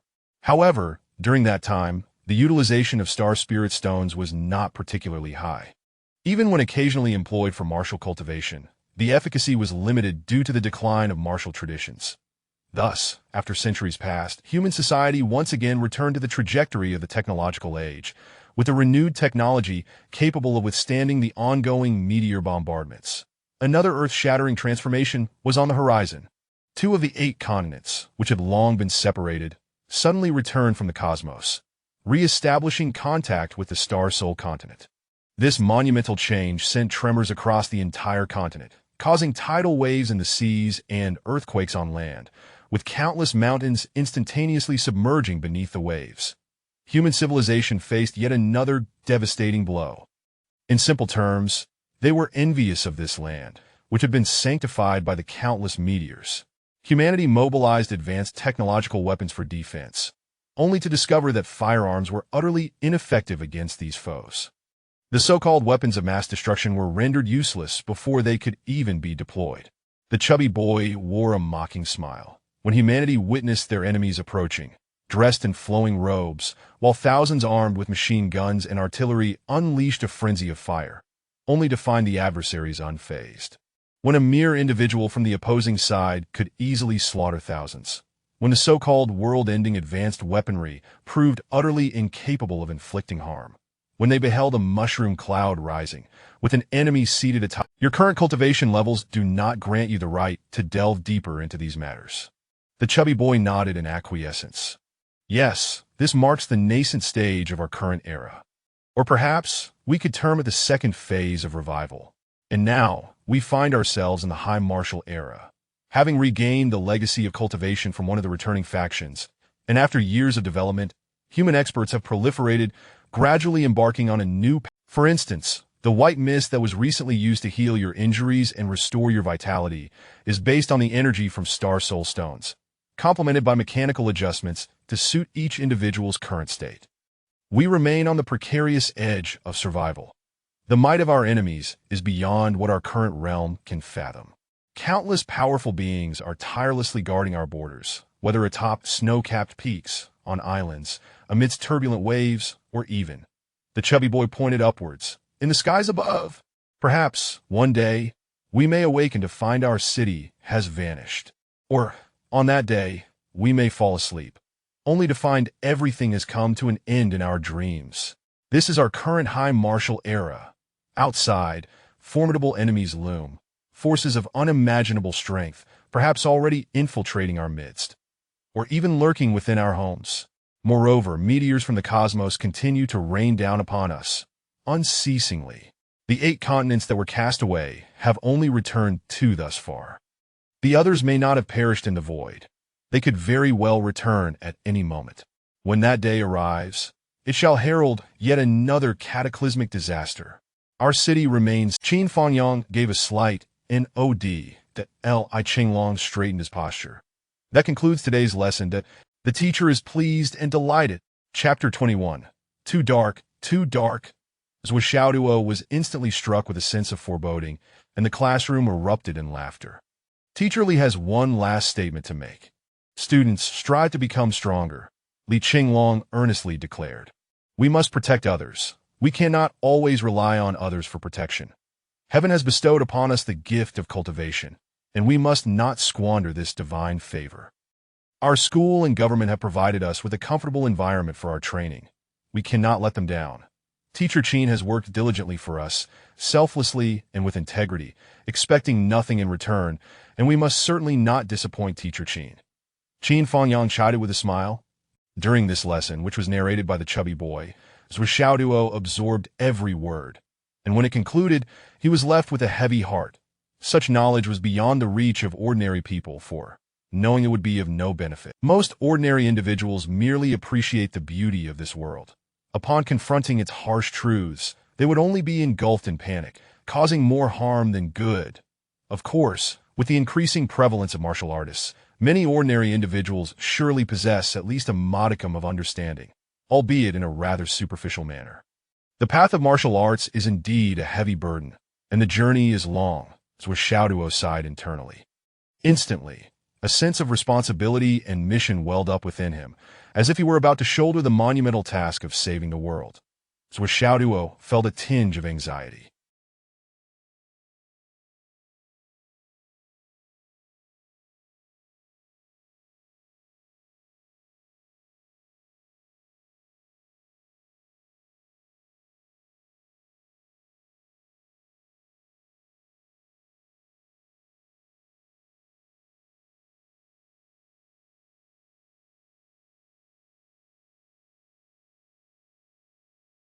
If I were to become an emperor, I am not prepared for that yet.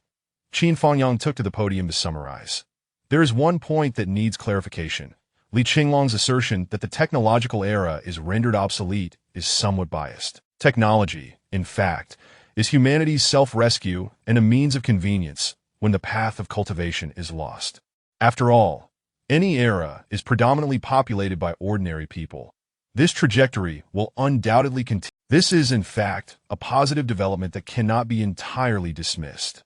For instance, the time spent traversing mountains and valleys can now be utilized for cultivation, rest, contemplation, and research while aboard airplanes or trains. Of course, provided that the aircraft is not under attack. Ha! Laughter filled the classroom. After school, many students gathered their belongings to head home, while a few leisurely lingered in the classroom, as they were boarders.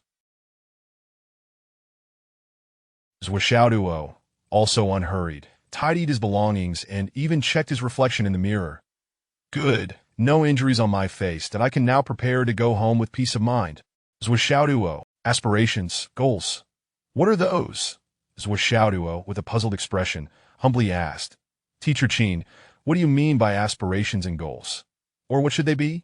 Having taught for many years, Qin Fangyang sought to engage in a rare heart-to-heart discussion with a student, spurred by Zuo Xiaoduo's exceptional performance that day. To his surprise, his question had led to such an unexpected outcome, leaving him astonished. Do you not have any long-term plans? Zuo Xiaoduo proudly replied, Teacher, what you say is amusing. I am someone who takes life one step at a time, that I never look beyond the immediate. Upon hearing this, Qin Fangyang was struck with disbelief. How can someone so short-sighted be so self-satisfied? Who grants you the audacity to be proud? Do you not have any sense of shame? Qin Fangyang found it increasingly difficult to comprehend Zuo Xiaoduo's unique way of thinking. You were so diligent in your ranking matches this afternoon. Qin Fangyang felt there might still be hope for Zuo Xiaoduo, so he prodded further. Surely, there must be a reason behind it. Zuo Xiaoduo was candid, responding, Teacher, consider this. I am the oldest in our class, am I not? Qin Fangyang nodded in agreement, still somewhat dazed. And I am also the tallest, correct? And undoubtedly the most handsome? How can I endure such humiliation? Zuo Xiaoduo declared indignantly, standing with his hands clasped behind his back. How can I allow a bunch of little brats to stand above me? Logically, it should be I who stands above them, in accordance with reason and natural order. With lofty ambitions, Zuo Xiaoduo proclaimed, since I am the leader, I must act like one. A leader deserves the stature and position befitting of their rank. One day, I shall ensure that everyone in this class... Stop! Upon hearing Zuo Xiaoduo's unfiltered revelations, Qin Fangyang felt a throbbing headache. Communication was utterly impossible. What on earth is this? Feeling as though he had cast a flirtatious glance at a blind person, Qin Fangyang pinched the bridge of his nose, intending to conclude this discussion, and waved his hand impatiently. Go on. School. Do not forget to bring your tuition fees tomorrow, or you may have your parents come to school to pay the fees. Tuition fees? Zuo Xiaoduo exclaimed in shock. What tuition fees? Isn't education supposed to be free? Qin Fangyang slammed the desk, finally unable to contain his fury. What nonsense! The energy you use for cultivation, the restorative energy. Why should it cost money? Does the school not need to purchase these?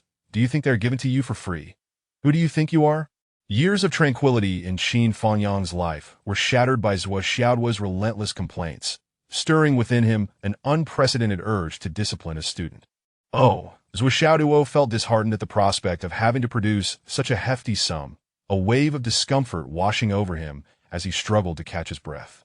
He swallowed hard and asked, Teacher Qin, how much is the tuition? Qin Fangyang, staring down at the desk, muttered, 100,000 star coins for a semester, plus 50 low-grade star soul stones. So much. Are they trying to eat me alive? Is this an academy or a black shop? Qin Fangyang's face darkened with exasperation. Zuo Xiaoduo, indignant, exclaimed, I have meticulously calculated, based on the cultivation expenses of each martial artist, even for a year. Bang!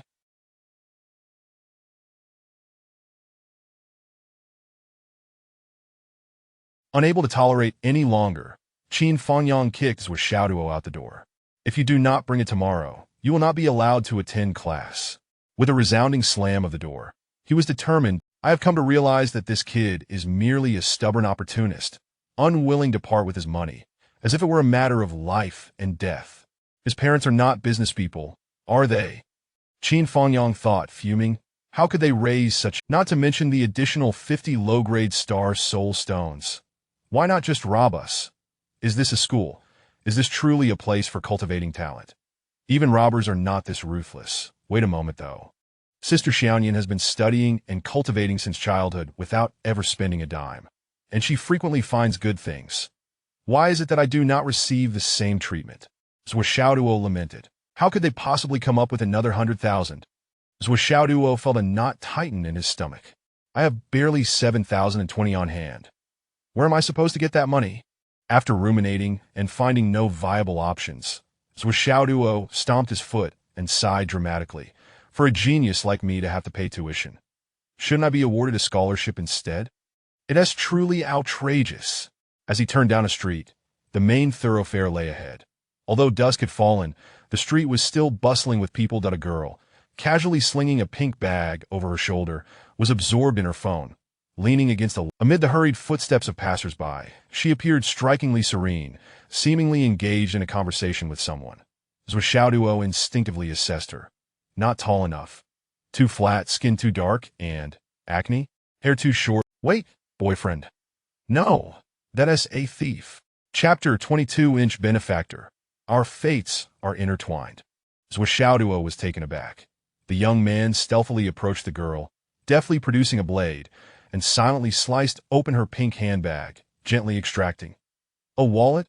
He then turned around and, as if nothing had happened, walked towards Zuo Xiaoduo, that he was fully aware that Zuo Xiaoduo had witnessed his every action. Yet he strode forward with brazen confidence, carefree. Behind him, the girl with the phone continued to giggle foolishly, utterly oblivious. They were on the verge of brushing past each other.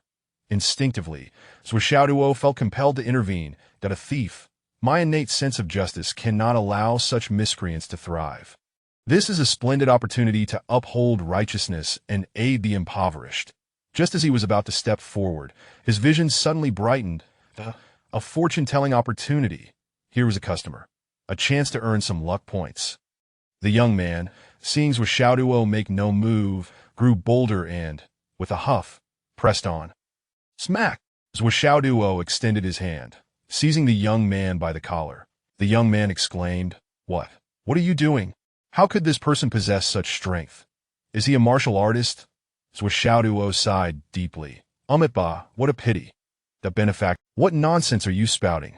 Zuo Xiaoduo, with a countenance full of compassion, replied, Oh, benefactor, your facial features are clouded with dark energy, and you are beset by misfortune that I fear today. Calamity approaches, and you may face a bloody disaster. The young man, bewildered, stammered, What? Zuo Xiaoduo earnestly continued, Come, our meeting is fortuitous. Allow me to read your fortune and help dispel this calamity, ensuring your auspiciousness. It doesn't require much. Merely a donation of 1,000 yuan as a karmic offering. The young man struggled briefly but could not break free, his expression growing increasingly menacing as he glared at, Will you not part with a little benevolence? You're the one who will face a bloody disaster. Are you out of your mind? The young man fumed, still reveling in his recent theft. He thought it was easy to pilfer from the girl who was distracted by her phone. Snatching anything was a piece of cake. However, unexpectedly encountering this blockhead, spouting absurdities, was infuriating. What do you want from me? I offer you my fortune-telling due to this serendipity. Ba. Zuo Xiaoduo, with the fortunes and misfortunes are summoned by oneself. Zuo Xiaoduo slowly released him. Since our fates are not aligned, may you fare well to part. He then sang melodiously, Life is fraught with crossroads. Do not squander your fate. Such is destiny. The sea of suffering is hard to traverse. What a pity, what a pity. Ba. The young man huffed in anger, unwilling to linger, and hurriedly left. Turning a corner, he found himself on a secluded path, ready to relish his spoils, when suddenly he felt a shadow loom over him. Looking up, he saw the very same lunatic from before. The young man gasped, What? What do you want? Zuo Xiaoduo replied earnestly, My predictions have never been incorrect. You are indeed facing a bloody disaster, and it will soon come to fruition. The young man, darkness enveloped him, accompanied by excruciating pain. With a cracking sound, his nasal bone broke, and stars danced before his eyes as he staggered backward. While retreating, he felt as though his head was being hammered repeatedly, and before he could resist, his hair was seized, propelling him forward until his face collided violently with the wall. Thud, thud, thud. The relentless assault continued, echoing off the walls as if on a wedding night, resounding endlessly. Moments later, the young man lay on the ground, bloodied and convulsing like a ragged sack, barely clinging to life. Through his nearly swollen shut eyes, He faintly saw someone squatting before him, sorrowfully saying, "I warned you of the bloody disaster and impending doom. Why did you not heed my words? How do you feel now? Do you believe?" The young man felt his courage flee. This fellow was clearly a madman. The barrage of blows had nearly killed him. This was no mere bloody disaster. Hearing that faint voice, he trembled uncontrollably. "Do you believe now?" Zuo Xiaoduo asked impatiently. "Do you doubt my fortune-telling abilities? I am a direct descendant of the renowned fortune-teller. I struck you to shield you from that disaster. Now, you must pay the fee. 1,000 yuan will suffice. Charity must come from your own resources. Remember, never use another's money in matters like this."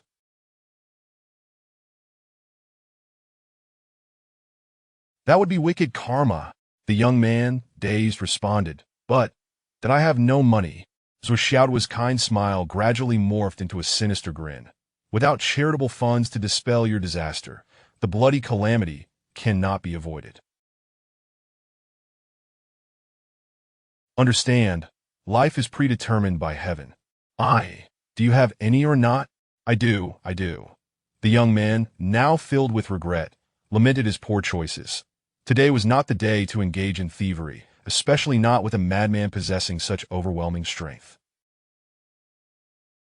Trembling, he reached into his pocket and retrieved a wallet, counting out 1,000 yuan with great difficulty. Handing it over, "Master, this is the fee."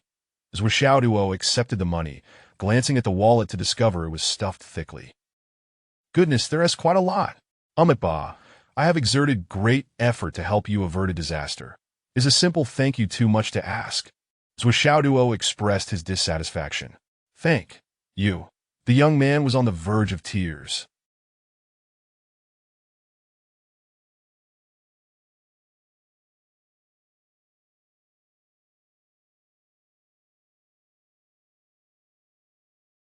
Having been beaten and now forced to part with 1,000 yuan, he was left to express gratitude. Our fates intertwine here. This is the karmic consequence of destiny, so thanking me seems superfluous. Zuo Xiaoduo maintained "Your luck today is exceptionally poor. That I have helped you avert a bloody disaster, but the accumulation of past misdeeds may threaten your very life." The young man was utterly dumbfounded. He had already spent 2,000 to avert a bloody disaster. Now, yet another life-threatening warning. How much would that cost? This fellow, does he intend to kill me? As dusk fell, the young man cautiously observes with Xiaoduo's face. "I am revealing this to you, risking divine retribution due to our connection. This is a grave karmic burden I bear." Zuo Xiaoduo's gaze fixated on the young man's wallet, speaking earnestly. "Benefactor, wealth is easily acquired, but life is precious. Once you breathe your last, no amount of money will matter." The young man was bewildered.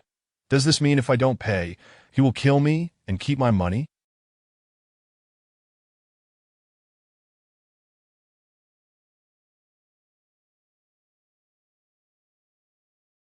"Is that what he is implying?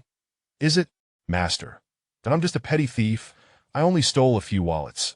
Surely that doesn't warrant a life-threatening consequence." Zuo Xiaoduo frowned, displeased. "This matter has nothing to do with your profession, Ba. It seems your life-threatening dilemma is insurmountable. I am powerless to help." After a moment's contemplation, Zuo Xiaoduo suddenly cracked his neck, producing a series of popping sounds. "I, the compassionate Buddha, may have to break my vows today." The young man finally broke down, tears streaming down his face. "Master, that I only have 8,000 left. It's all I possess.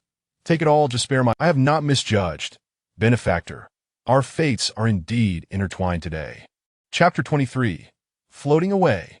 "Master, I beseech you, please. We are fated to meet, and I assist you this once due to our karmic connection, that be why this time tomorrow. If you have successfully evaded your peril, you must return here to conclude our karmic ties." Yes, I shall heed your words, Master." Zuo Xiaoduo produced paper and pen, elegantly inscribing something. "Here, sign this. As for returning to conclude karmic ties, that I'd rather die than come back. That if I encounter this madman again, I'd prefer to meet my end swiftly. How terrifying. Why not just say you're robbing me? Instead, he speaks of fate, fortune-telling. That I check my pockets and find a receipt. Receive divination fees of 10,000. clearly itemized in both numbers and words. What the hell? Is this to prevent me from calling the police? It even bore his signature. Am I a thief that you need to guard against my reporting? Your legal knowledge is rather extensive. What manner of lunatic is this? The young man finally broke down in tears. I did not deceive him. He truly is in danger.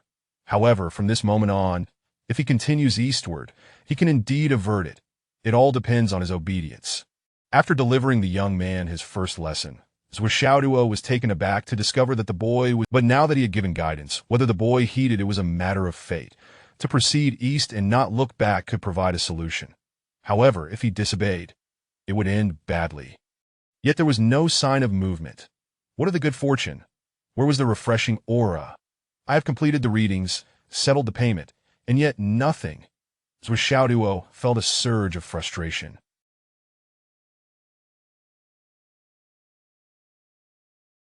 Zuo Xiaoduo strolled over, feeling quite relaxed. After a while, he noticed that the girl was still standing in place, staring at her phone with a silly grin. Zuo Xiaoduo feigned surprise. Oh, whose wallet has been dropped? The girl paused. Turning around, she noticed that the speaker had already vanished without a trace. Clutching her wallet, she gazed in the direction of Zuo Xiaoduo's departure, her expression deep and contemplative. Eventually, she clenched her teeth and muttered, "Where did this meddler come from?" Infuriating, her small hands squeezed the wallet, her face contorted with rage. This is maddening. What era is it that such busybodies still exist? He was now in possession of a substantial sum and needed to hide it quickly. If his parents discovered it, confiscation would be the least of his worries. A thorough investigation would surely follow, leading to a severe beating and a promise never to repeat the offense, all of which was terrifying to contemplate. However, this time he had succeeded, and his achievements would undoubtedly please his parents. Just imagining their astonished expressions filled Zuo Xiaoduo with an inexplicable sense of happiness. I, Zuo Xiaoduo, can also bring joy to my parents, make them proud. As he walked, lost in fantasy, a sudden darkness enveloped him, and he felt as though he were spinning through a time tunnel. Zuo Xiaoduo screamed, "Zuo Xiaoyan, I hate you." Moments later, light returned, and he found himself soaring into his living room through the window, as if riding the clouds. Once his feet were firmly— "Are you itching for trouble?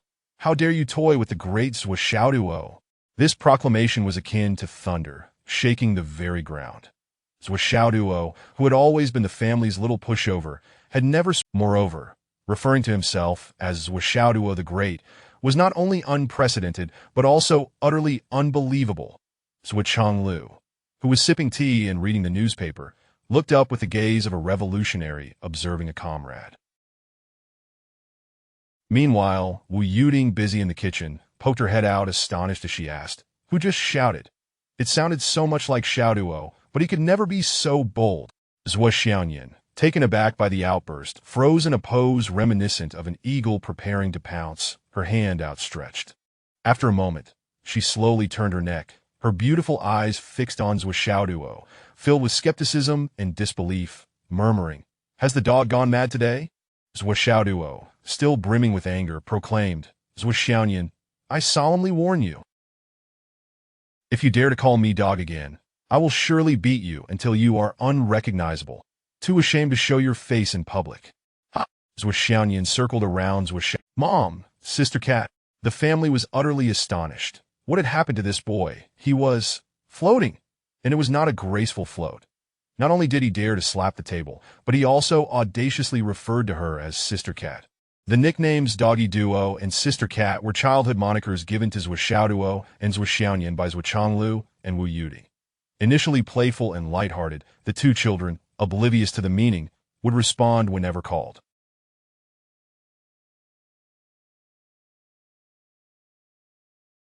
Zuo Chonglu and his wife found it amusing and continued to use them. However, as Zuo Xiaoyan matured and grew into a young lady, the name Sister Cat had long— In contrast, Zuo Xiaoduo's Doggy Duo had remained in use despite his numerous protests, as he faced a 3-to-1 disadvantage in votes. Not only was it still in circulation, but it had also evolved into various forms. Now, for Zuo Xiaoduo to suddenly utter Sister Cat shocked all three of them, as if the sun had indeed risen in an unusual direction. "Dog egg!" Zuo Xiaoduo finally regained her composure and shouted, "What did you say?" Zuo Xiaoduo, feeling shamefully weak in the knees, found his confidence dissipating.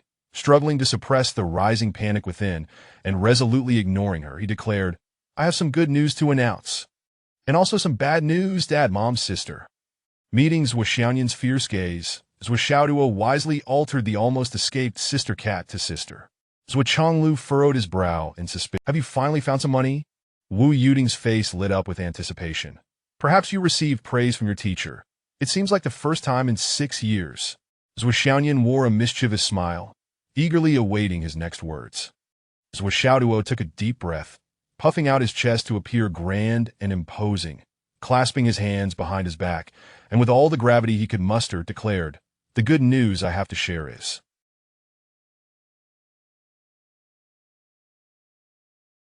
I have broken through to become a warrior today. Furthermore, I have completed the refinement of my right leg, and it is now as hard as iron. I have officially entered the warrior class, and even in my first lesson, I advanced my ranking from 36th to 30th, soaring like a phoenix, unparalleled." At this point, he feigned a dramatic sigh. "I had intended to continue charging forward, but alas, human strength has its limits. I simply lacked the energy to challenge the 29th rank, no blame for that." Upon hearing this explosive news, Zuo Chonglu was left speechless, and so was Wu Yuding. Zuo Xiaoduo could no longer contain himself, bursting into laughter. "Are you happy? Are you happy? Ha! I did it. I'm no longer a waste. I'm a genius. I can cultivate. Wu Yuding stared blankly for a long time before murmuring, "My son has broken through.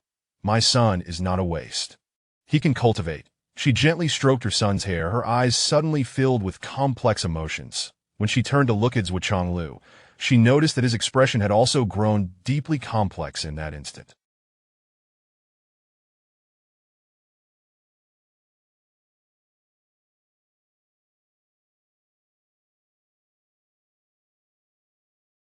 There was joy, relief, but above all, concern and melancholy.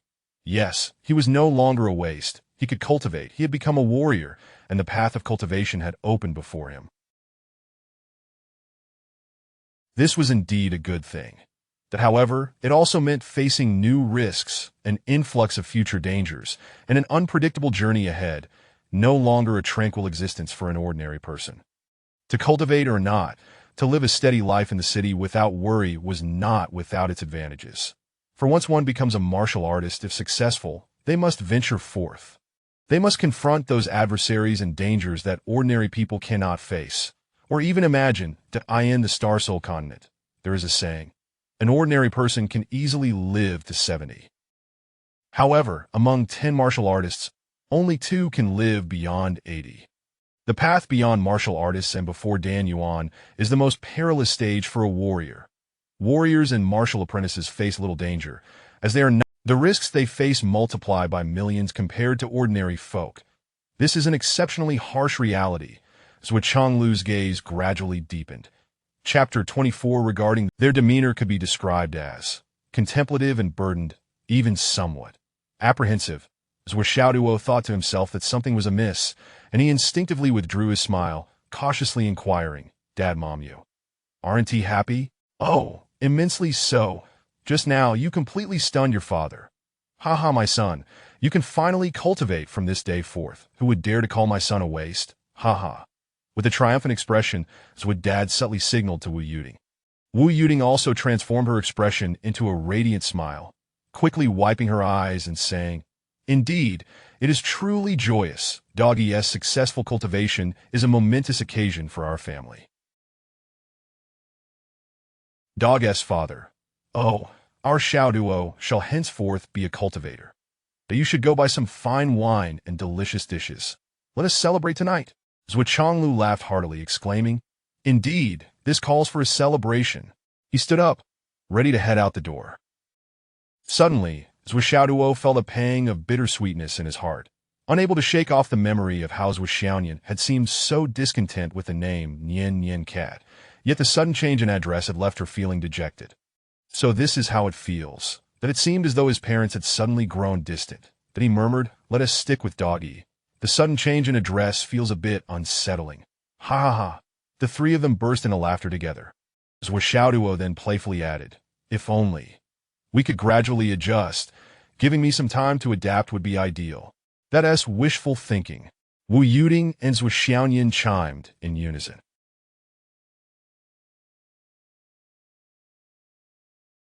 Zuo Xiaoyan, with a playful flourish, declared, you are doggy, forever a dog, always a dog egg. Zuo Xiaoduo made a fierce face, growling playfully. Zuo Changlu laughed heartily as he opened the door to go buy the food. Wu Yuding gently pushed Zuo Xiaoduo away and softly said, go play with your sister, then I'll check the fridge for something.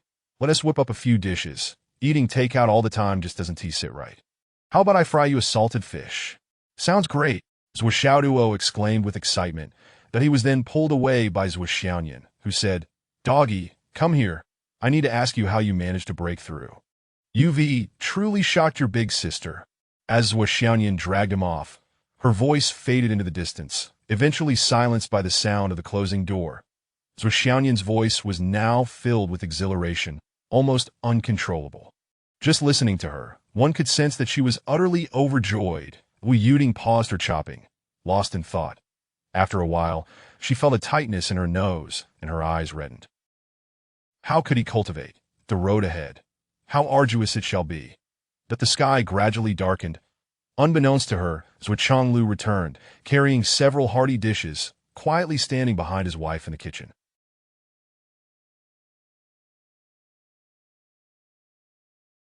He placed a hand on her delicate shoulder, gently embracing her, and softly spoke, do not worry.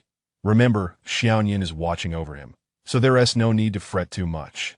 He added gently, in truth, Xiaoyan is even more concerned than we are. Wu Yuding nodded silently, as if wanting to say something but hesitating. Yes, it is certainly reassuring to have an elder sister watching over him.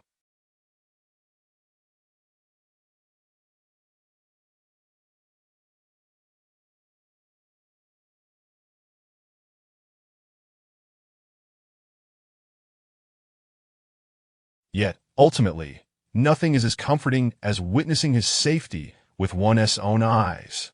I regret it, Wu Yuding murmured softly. But it's all right, Zuo Changlu replied after a moment. He then shifted to a lighter tone. Let us get cooking. Soon they'll be clamoring for dinner. All right. The sound of the knife chopping resumed. Zuo Changlu calmly walked out to set the dining table. A lavish spread of food and wine was laid out, and the family of four settled down around the table, all wearing joyful expressions, basking in a harmonious atmosphere. Today is a day of great joy. Zuo Changlu beamed. I hereby grant you both permission to indulge a bit. Zuo Xiaoyan's eyes sparkled, her face radiant, as she nodded eagerly. Zuo Xiaoduo rubbed his hands together, grinning.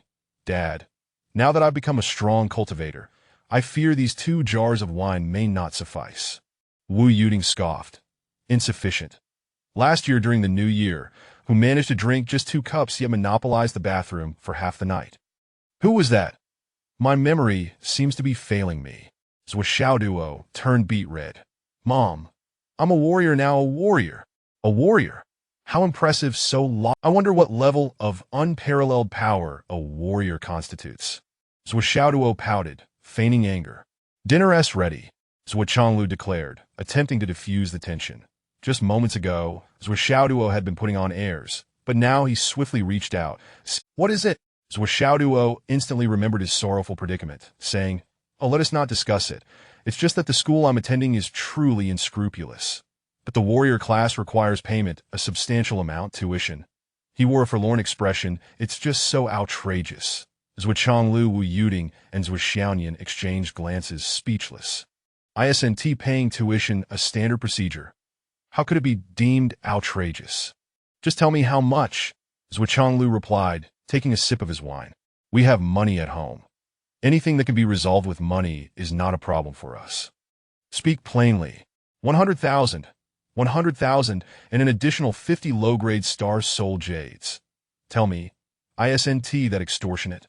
Zuo Xiaoduo lamented dramatically. That's such a hefty sum, and it's only for one. Seems rather normal to me, Zuo Changlu remarked nonchalantly, his nonchalant tone leaving Zuo Xiaoduo utterly stunned. almost questioning his reality, but he had expected his father to be shocked for a good while. To feel the pinch, to be troubled, yet 100,000 intuition isn't excessively unreasonable. For several months of warrior training, that's about the right amount, Zuo Xiaoduo said, casually pulling out a card. This card contains 80,000. He then rummaged through his pocket. I'll give you an additional 20,000 in cash. Dad! Both Zuo Xiaoduo and Zuo Xiaoyan exclaimed simultaneously. Zuo Xiaoduo and Wu Yuding turned to look at them. You go first. No, you go first. The siblings spoke in unison. Eventually, Zuo Xiaoyan bit her lip and bravely said, I have some money.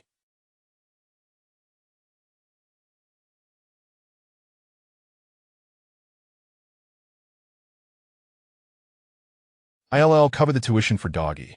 Zuo Xiaoduo narrowed his eyes. You have money. How much do you have? It was evident that Zuo Xiaoyan regretted her words immediately after speaking, and under scrutiny, she shrank back. Yet they continued to fixate on her in silence. After a prolonged moment, Zuo Xiaoyan finally wilted, her head drooping as she confessed, I executed a few tasks. Still no one spoke. The atmosphere grew thick with tension. Zuo Xiaoyan's words tumbled out faster.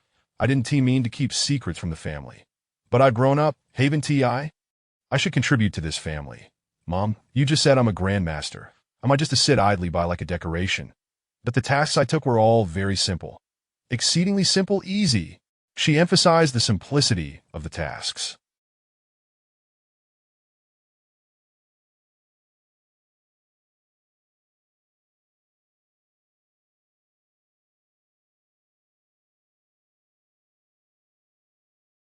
Zuo Qianglu and Wu Yuding remained silent.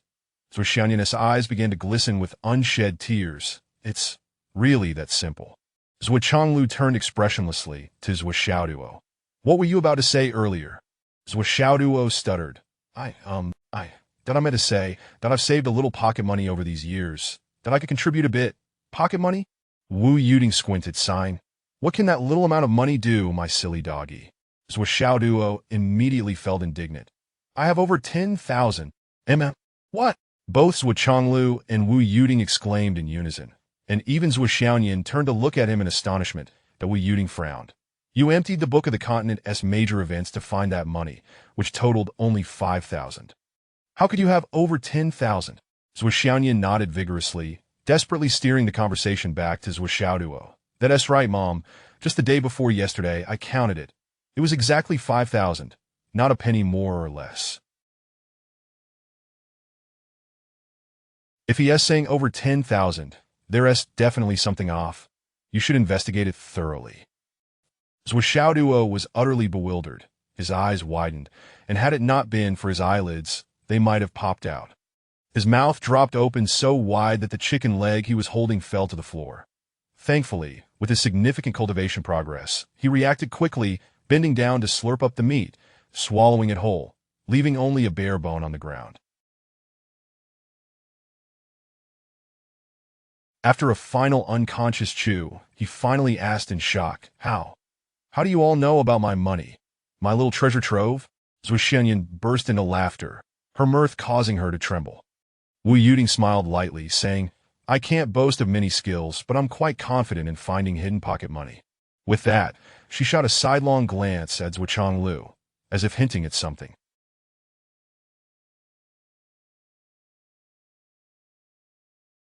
Zuo Qianglu straightened up, his eyes twitching slightly, and sternly declared, Zuo Xiaoduo, honestly confess, where did the over 10,000 come from? This stern inquiry stripped away any semblance of his usual scholarly demeanor, revealing the unmistakable intent to distract, to redirect attention.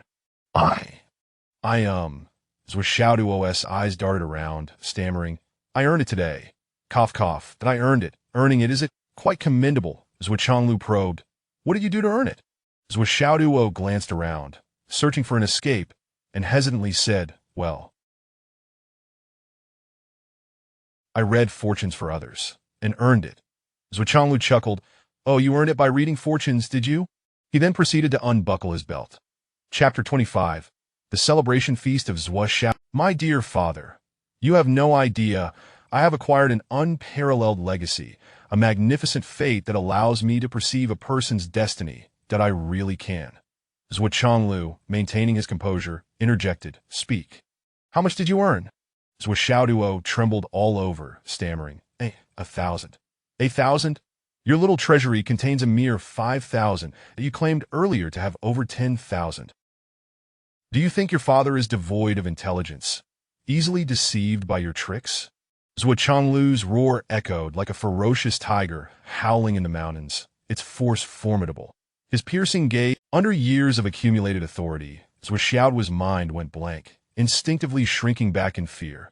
Much like a quail in the cold wind, he confessed, "Oh, over 10,000. Over 10,000? Zuo Qianglu scoffed. "In my entire life, I believe in many things, but I do not believe in frauds. Throughout my life, I have faith in various trades, but I do not trust fortune tellers. That I can convince the entire world, yet how can I believe you?" Zuo Xiaoduo. "Face your demise, you coward." With a swift motion, he brandished his belt. Zuo Xiaoduo let out a startled cry, instinctively shielding his head with his hands, his body curling up into a ball, inadvertently presenting his rear, reflexively adopting the posture for a beating, and woefully cried out, "Take it easy, cough." Wu Yuding interrupted, "This meal is a celebration feast. What are you doing? Any matters can be discussed after we finish eating." After a moment's contemplation, Zuo Qianglu slowly retracted the belt, nodding, "Indeed, let us eat first, and then we shall address the matters at hand." The banquet resumed. Zuo Xiaoduo and Zuo Xiaoyan sat side by side, yet both wore expressions of discontent, occasionally exchanging glances filled with regret. That alas, that they should not have pitied their father for his arduous efforts to support the family, wanting to lend a helping hand, only to end up selling themselves out. In that moment, the siblings felt a wave of remorse, lamenting their earlier choices, especially Zuo Xiaoduo, cursing himself for his foolishness that he knew full well that the money he had earned, once exposed, the consequences would be dire. Why did he not think before speaking?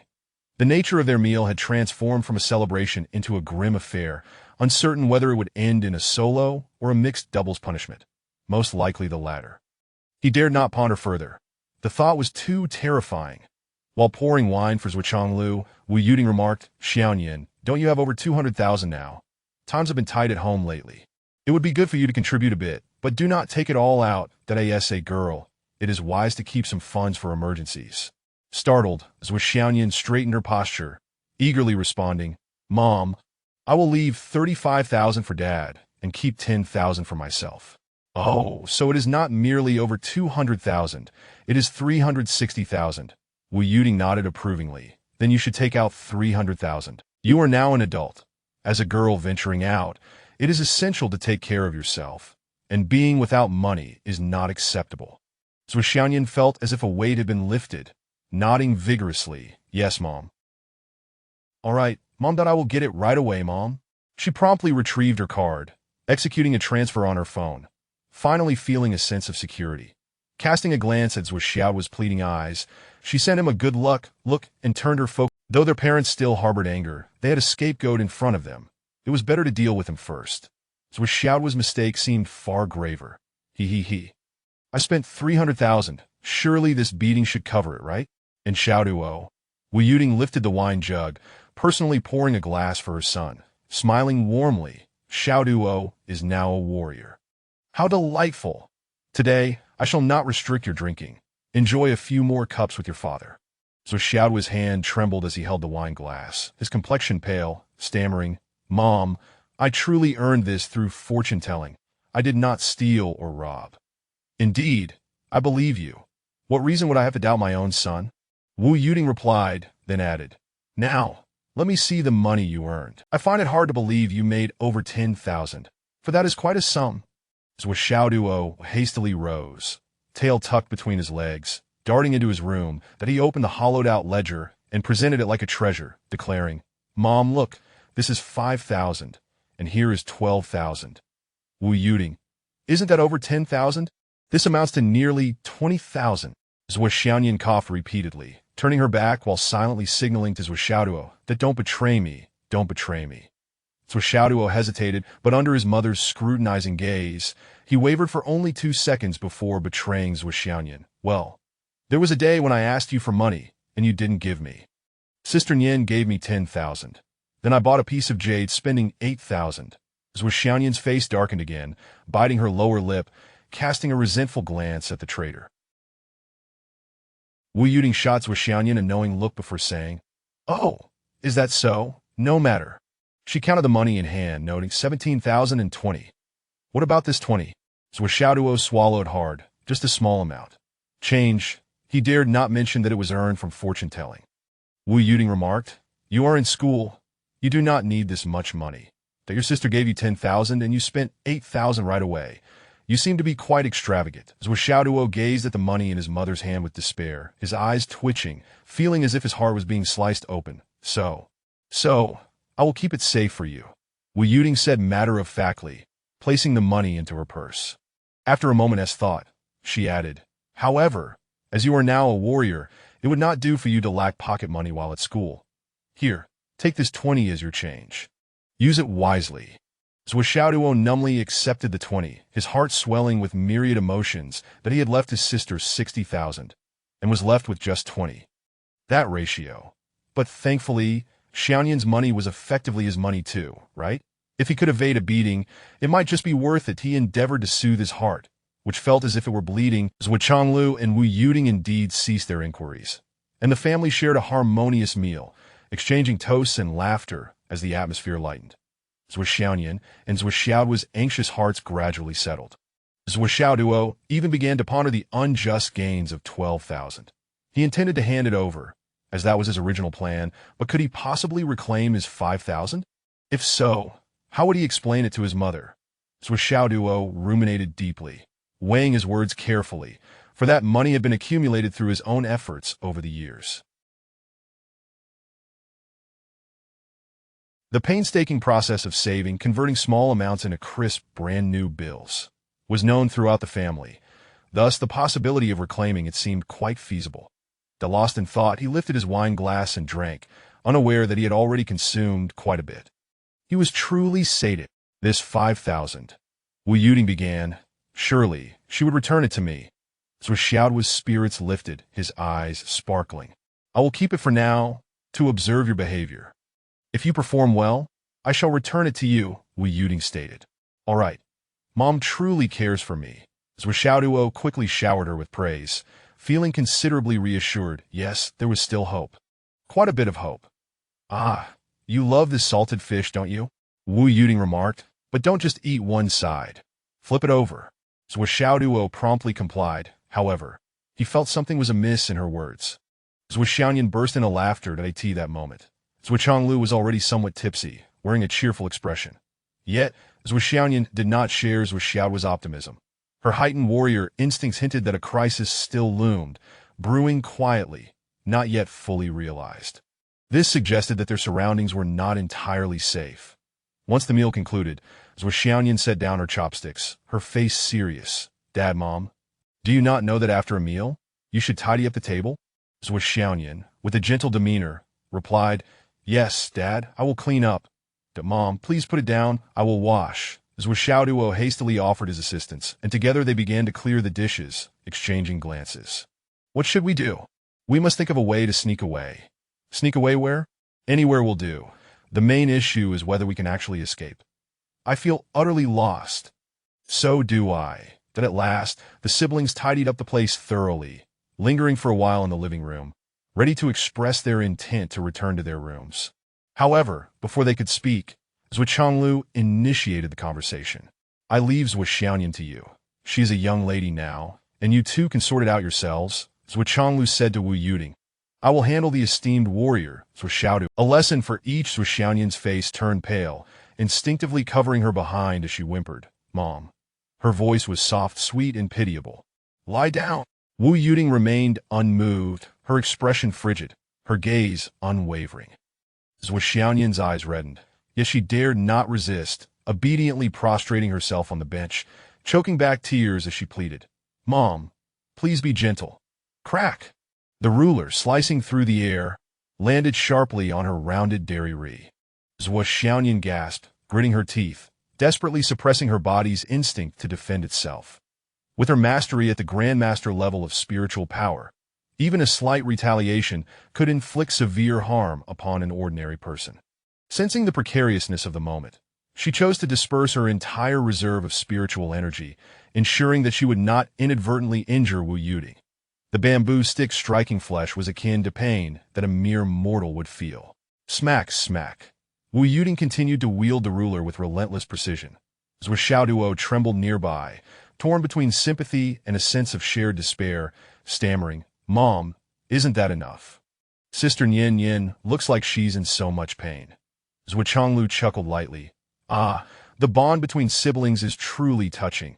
It's a..." Zuo Xiaoduo immediately shuddered.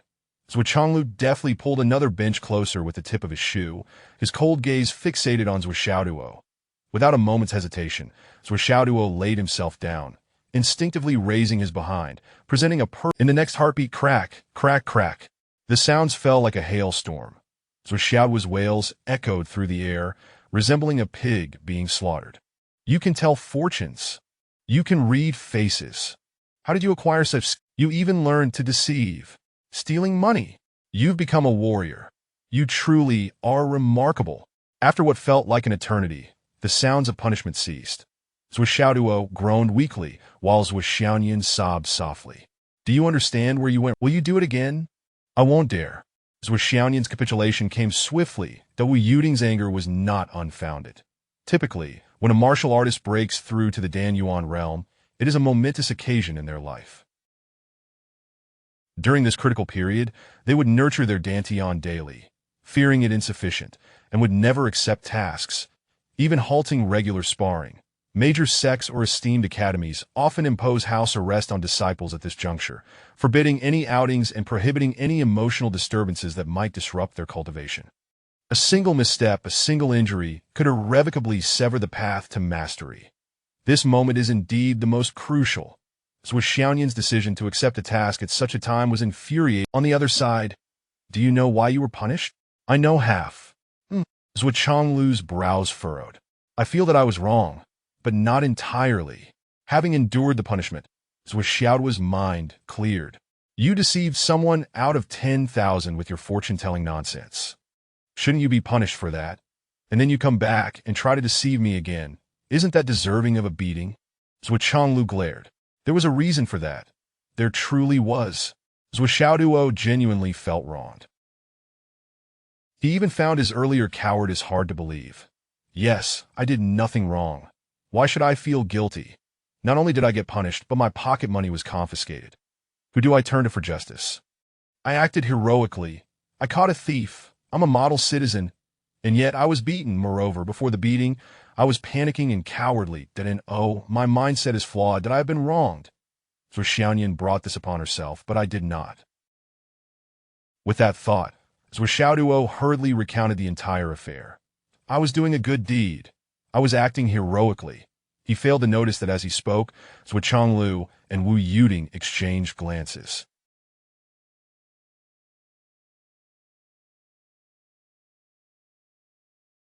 He also overlooked that when he mentioned the girl in pink, the pink wallet, Zuo Xiaoyan, who was being punished, suddenly ceased her cries, her expression slowly changing.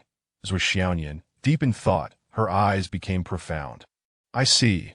That does indeed warrant some sympathy." Zuo Chonglu nodded thoughtfully, suddenly realizing he had misjudged the situation. Yes, acting heroically in apprehending a thief and extracting a bit of money from them was entirely justified. It would have been unreasonable not to press the thief to withdraw cash nearby.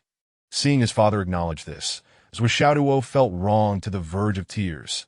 "That's right. I was acting heroically, yet I got beaten." Smack. Another strike of the belt, though this one was far lighter. Zuo Xiaoduo froze, staring incredulously at his father. Zuo Chonglu said slowly, "I am your father. Even if I punished you wrongly, do you expect to retaliate?"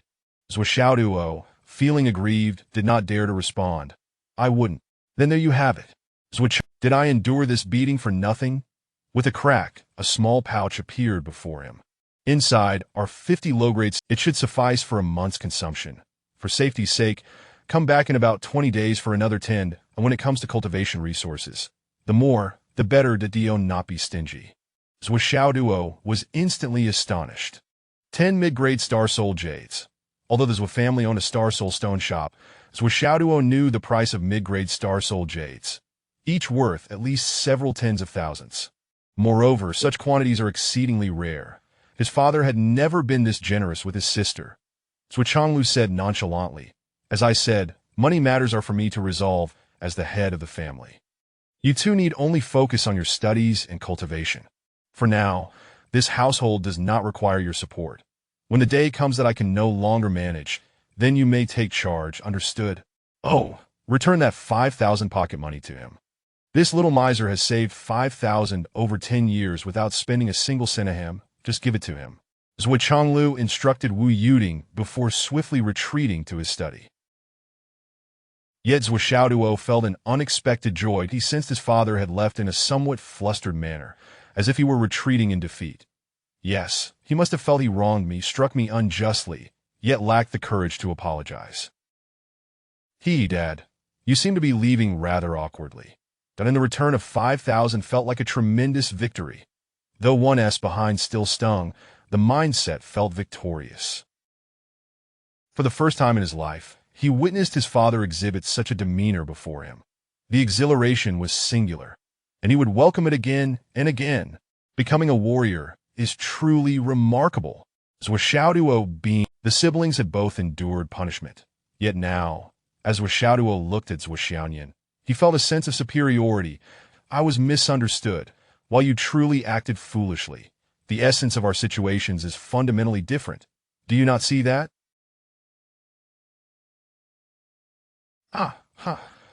You deserved it. Zuo Xiaoduo, basking in his hidden triumph, felt a tinge of schadenfreude arise. After all, it was rare for him to gain an advantage over his sister. "Dad, you're biased." Zuo Xiaoyan, disregarding her pain, raised her chin defiantly. "When I was in school, you didn't give me even a single Star Soul Stone. This is unfair." Zuo Changlu's voice drifted from the study. "Did you even need me to provide for you?"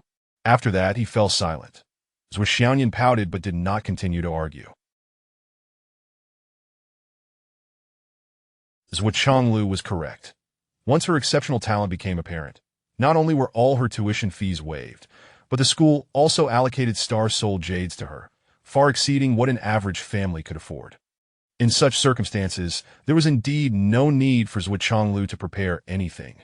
Moreover, if he were to prepare, it seemed he truly could not afford it. That Wu Yuding entered Zuo Changlu's study, and the door was promptly shut. Zuo Xiaoyan, still clutching her behind, stood up from the bench, pouting at Zuo Xiaoduo. "You little rascal, why are you still standing there? Hurry and help me into the room. It hurts so much." Zuo Xiaoduo was currently focusing on alleviating his pain, retorting, "Mom and Dad are inside. Why act? Just a bit of cultivation will suffice. Why put on airs? It's all so fake, you know. And besides, can our mom truly bear to strike you so hard? You're being dramatic. It's this." In the study, Wu Yuding wore a worried expression, while Zuo Changlu looked unusually solemn. "Now that she has embarked on the path, we must devise a new plan and prepare more resources." Zuo Changlu sighed. "I had intended to be lazy and carefree, but unexpectedly, a dog has broken through, transforming into a cultivator. This forces me to work tirelessly to earn money. Is it so difficult to enjoy life?" Zuo Changlu lamented. Chapter 27. "I will train you later." Wu Yuding sighed. "You are the head of the family. If you do not strive, who will? We must at least pave a smoother path for the dog. Back when Nyener was of no use, we toiled endlessly, but now the dog cannot escape this fate." Zuo Changlu nodded. He endured this free fall over 30 times. His hair was left standing on end. Finally, he managed to reach Zuo Xiaoyan, who, in a moment of benevolence, caught him and ceased the tossing. "Do you still dare to speak ill of me?" Zuo Xiaoyan maintained a facade of composure. I dare not, Zuo Xiaoduo replied, his face having turned pale from the cold air at such heights, shaking his head repeatedly and fawning. "I am genuinely envious of you. When will I possess such vast and profound abilities? Alas, it seems I may never catch up." Truly remarkable." Zuo Xiaoduo expressed his admiration. Giving her a thumbs up, Zuo Xiaoyan's expression shifted dramatically, darkening with anger as she scolded. "You little rascal, can't you make an effort? How can you say you'll never catch up? What a disgraceful thing to utter. Where is your masculine ambition? Moreover, if you say you'll never catch up, I will throw you another 100 times, Zuo Xiaoduo declared, clearly irate. Zuo Xiaoduo, he truly hadn't anticipated that his flattery would land him in trouble. That he was utterly perplexed. If he said he couldn't catch up, she was angry. If he said he would catch up and strike her, she was still angry. This was exceedingly difficult. However, now, as Zuo Xiaoduo observes Zuo Xiaoyun's countenance, the crisis, though still lurking, seemed to have dissipated slightly, akin to dark clouds hanging overhead. Zuo Xiaoduo felt a tinge of worry. The ominous fate still loomed. Yet his previous warning had borne fruit. Evidently, Zuo Xiaoduo had completely sealed off the information or had yet to determine her ultimate location. Nevertheless, Zuo Xiaoduo felt a heavy weight in his heart. If only I could show a certain esteemed individual my fortune recently, and have this transcendent being protect Sister Nian at that time. But the question remains, where could I find such a person? Zuo Xiaoduo hummed softly, her eyes darting as she extended her delicate hand, exuding a sense of pride. Here, take this bottle of marrow-cleansing elixir. It is a high-quality treasure, adorned with alchemical patterns, a true rarity, sure to elevate your innate talent significantly. Upon hearing this, Zuo Xiaoduo was taken aback. You've come across such a high-grade item. What is this? Among those pursuing you, could there possibly be a wealthy and handsome suitor? Whose family is it? How do they look? Are they from a prominent family? What are their credentials like? When will I meet my brother-in-law? Zuo Xiaoduo's barrage of questions caused Zuo Xiaoduo's expression to gradually darken at a visibly alarming rate. Her beautiful eyes widened, her dark pupils fixated on Zuo Xiaoduo, revealing her sharp little fangs slowly. What? What did I say? Zuo Xiaoduo's demeanor signaled an imminent outburst of frustration. Zuo Xiaoduo was all too familiar with this expression.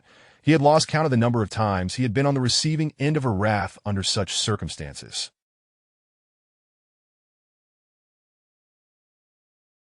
Now, merely seeing that expression made him shrink back in trepidation. Zuo Xiaoduo gritted her teeth, producing a cracking sound. Brother-in-law, what nonsense is that? Whom did you learn such drivel from? Why do you speak so much? I'll simply ask you. Will you take it or not? I will. Zuo Xiaoduo hastily opened the bottle, poured out 2 pills, tossed them into his mouth, and chewed vigorously before swallowing. Truly unpalatable, Zuo Xiaoduo complained. Novels always describe such exquisite pills as dissolving upon entry, merging into a warm flow within the body, yet I feel as though I've consumed dry tree bark.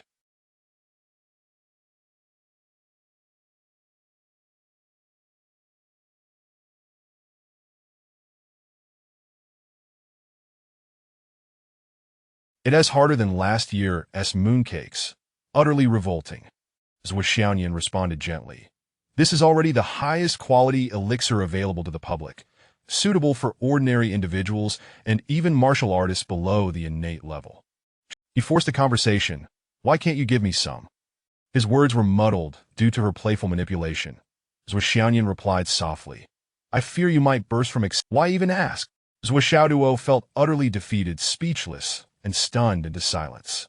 The dog is broken through to a warrior level. How impressive, Zuo Xiaoduo remarked with a hint of satisfaction. From now on, I shall accompany you in your cultivation. Do you understand? Her voice was as gentle as could be. One cannot afford to take a single step back. To advance requires effort. Yet to retreat spells disaster and stagnation. Zuo Xiaoduo sat up straight and proclaimed, Henceforth, you shall practice at school during the day and remember to return home promptly after classes, where I will assist you in solidifying your cultivation. Zuo Xiaoduo felt utterly dejected, tears welling in his eyes. How many male classmates are there in the warrior class? How many female classmates?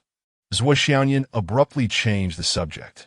There are slightly more boys, totaling 21, while there are fewer girls, only 14, Zuo Xiaoduo recalled. A smug Zuo Xiaoduo observed Zuo Xiaoduo's grin and felt a warning bell ring in her mind, her voice suddenly becoming sweet. There aren't many pretty girls who practice martial arts, and they're not that significant. Who says so? Zuo Xiaoduo instinctively retorted. There are indeed a few lovely young girls, 2 or 3 years younger than me. during our sparring this afternoon. At this point, he felt an abrupt drop in temperature within the room, causing him to shudder. Zuo Xiaoduo smiled gently. The dog has grown up and seems to know quite a bit now.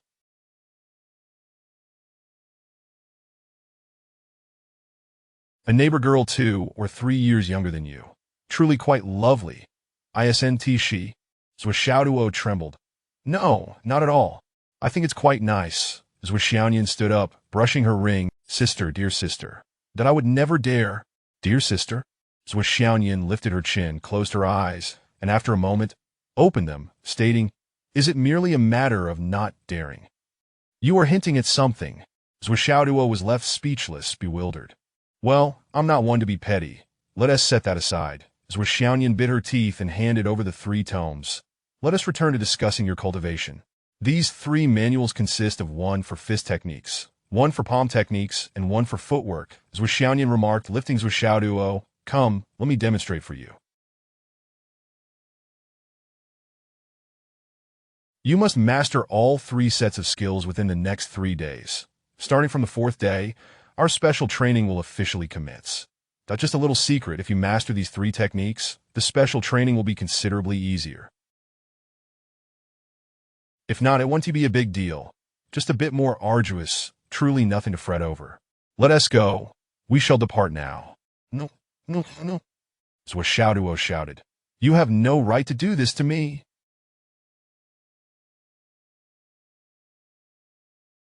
I will never again speak of wealthy and handsome suitors pursuing you.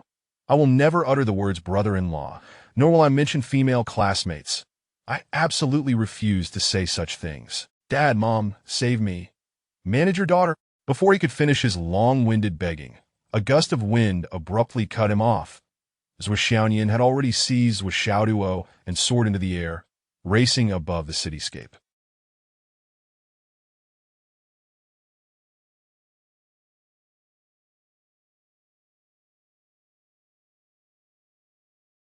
The wind rushed towards him, causing tears to stream down Zuo Xiaoduo's face as his legs flailed helplessly in the air, his eyes nearly bulging out. Zuo Xiaoduo held him by the scruff of his neck as one would a small kitten, effortlessly gliding through the skies, showing no sign of burden. After a moment, sensing Zuo Xiaoduo's discomfort, Zuo Xiaoduo felt a pang of sympathy and quietly released a hint of spiritual energy to shield him from the rushing wind. Zuo Xiaoduo instantly regained his breath, groaning, Zuo Xiaoduo, my dear sister. I will listen to you from now on.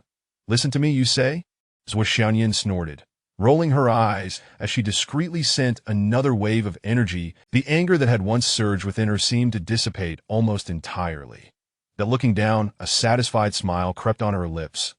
What had I been angry about just now?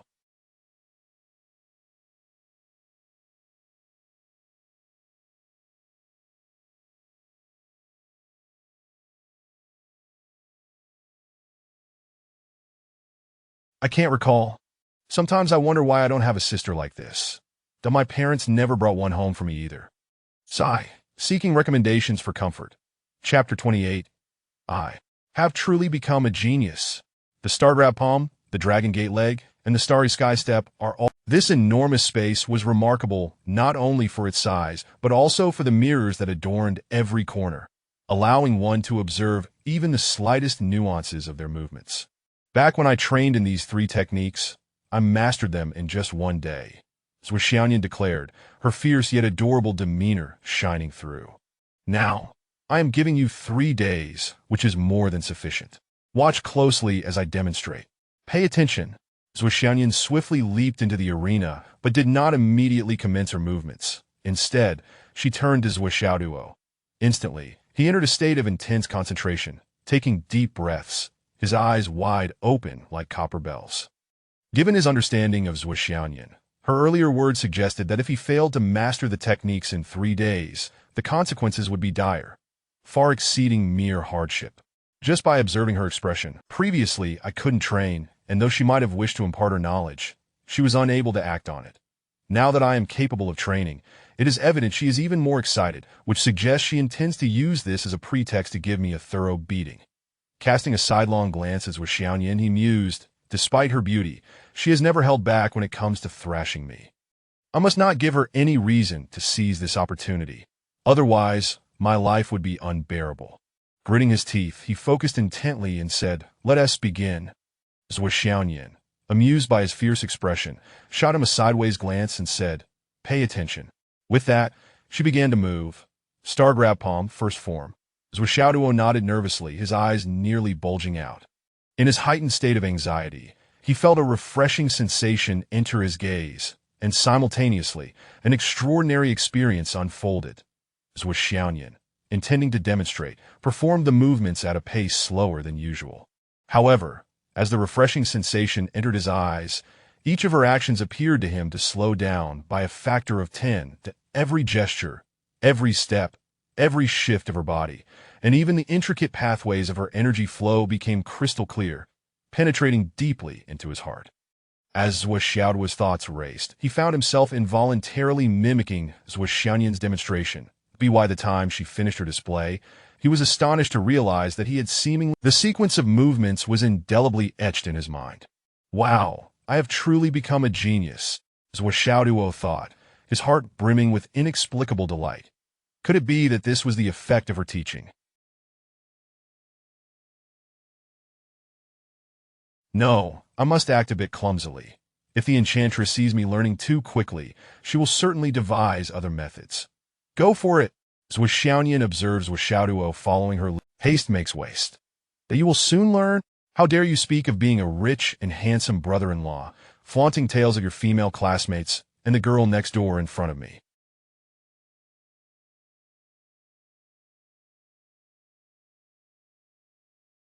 Umph. You have grown quite bold. And to think you would dare betray me in front of Mom? Umph, umph, umph. At home. They have gone out. Yes, they have. The existing Star Soul Stone. We need them for business turnover and to support Xiao's training. Don't worry, I have a plan. Zuo Chonglu took out his phone, hesitating for a moment. Wu Yuding gazed at Zuo Chonglu's phone, her throat feeling a bit parched as she asked, "Are you going to make—" Zuo Chonglu sighed. "I really wish that I just want to be a salted fish." Wu Yuding frowned. "What do you mean?" Zuo Chonglu seemed somewhat dejected as he replied. "How did you end up pregnant back then?" Wu Yuding erupted in anger. "You should be asking yourself," Zuo Chonglu argued. "It takes two to tango, doesn't it?" Wu Yuding, gritting her teeth, pinched Zuo Chonglu's waist. "What? Are you blaming me?" No, of course it's my fault."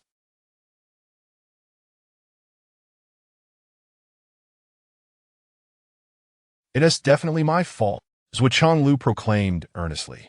"In truth, it was my carelessness back then, dear wife. But they're not home, probably won't be back for 3 to 5 hours. Wu Yuding's face flushed, and she shot him a glare. "What are you trying to do? Just make the call." Wu Yuding's face turned crimson as she pushed Zuo Chonglu's hand away, turned, and locked the study door behind her. When Zuo Xiaoduo and Zuo Xiaoduo left the house, it was probably around 8 in the evening, and by the time they returned, it was nearly dawn. Zuo Xiaoduo, nearly exhausted, was being dragged in by Zuo Xiaoduo, just as Zuo Chonglu emerged from the bathroom, his hair still dripping wet. "Dad, you're still awake?" Zuo Xiaoduo exclaimed in surprise. Normally, their parents would have been asleep by this hour. It was unusual for them to be awake so late. What was going on? "Yes, I was just engrossed in some research and lost track of time," Zuo Chonglu replied, keeping a steady demeanor despite his sleep. Now that he has started his training, it is essential to reinforce the fundamentals consistently, Zuo Xiaoduo explained, pausing momentarily before adding with concern, "Dad, it's quite late now. You should rest." "You don't look so well. Were you overworked today? Please take care of yourself, and don't overexert yourself." Zuo Chonglu seemed to stumble slightly, forcing a chuckle. It's just that I'm getting old." "I am fine, really. You two should get some sleep," Zuo Xiaoduo, extremely worried, insisted. "Dad, you shouldn't work so hard anymore. Xiaoduo and I have grown up. You and Mom need to ease up a bit, and let us contribute to the family." Where's Mom?" Zuo Chonglu's expression darkened. "Why are you so chatty today? I'm not so old that I can't manage anymore. Who are you to give me orders? Hurry and go to bed." He shooed the Zuo Xiaoduo helped Zuo Xiaoduo into his room, watching as he collapsed onto the bed, instantly falling into a deep sleep, his body sprawled out like a twisted letter D. She couldn't help but smile. "But that is all right." Zuo Xiaoduo sat by the bed, slightly channeling her energy, and the surrounding star power surged in like a tidal wave, forming a translucent, crystal-like orb in her delicate palm in no time. With a wave of her hand, the energy orb began to quietly orbit above Zuo Xiaoduo, flowing along his meridians. With each complete revolution, the orb diminished in size. That as she cultivated, Zuo Xiaoduo mumbled, "Dad seemed really fierce today, even scolding me." "Umph. But Xiaoduo is great. He can bully me however he likes. How wonderful." That after Zuo Xiaoduo and Zuo Xiaoduo entered their room and closed the door, Zuo Chonglu cleared his throat.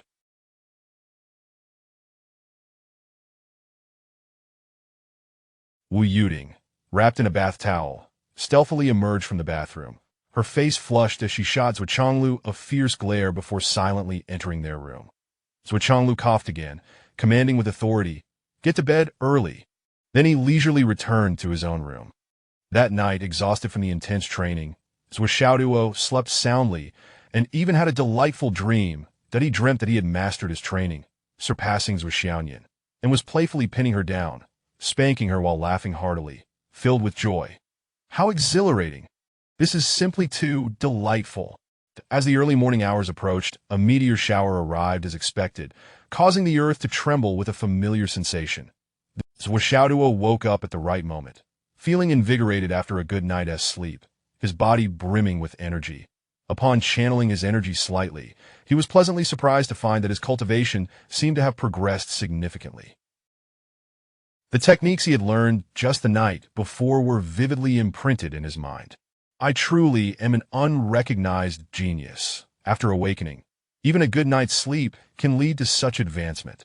With perfect recall, I succeeded in Zuo Xiaoduo took a whole day, and I only took 3 hours. My talent is indeed astonishingly remarkable.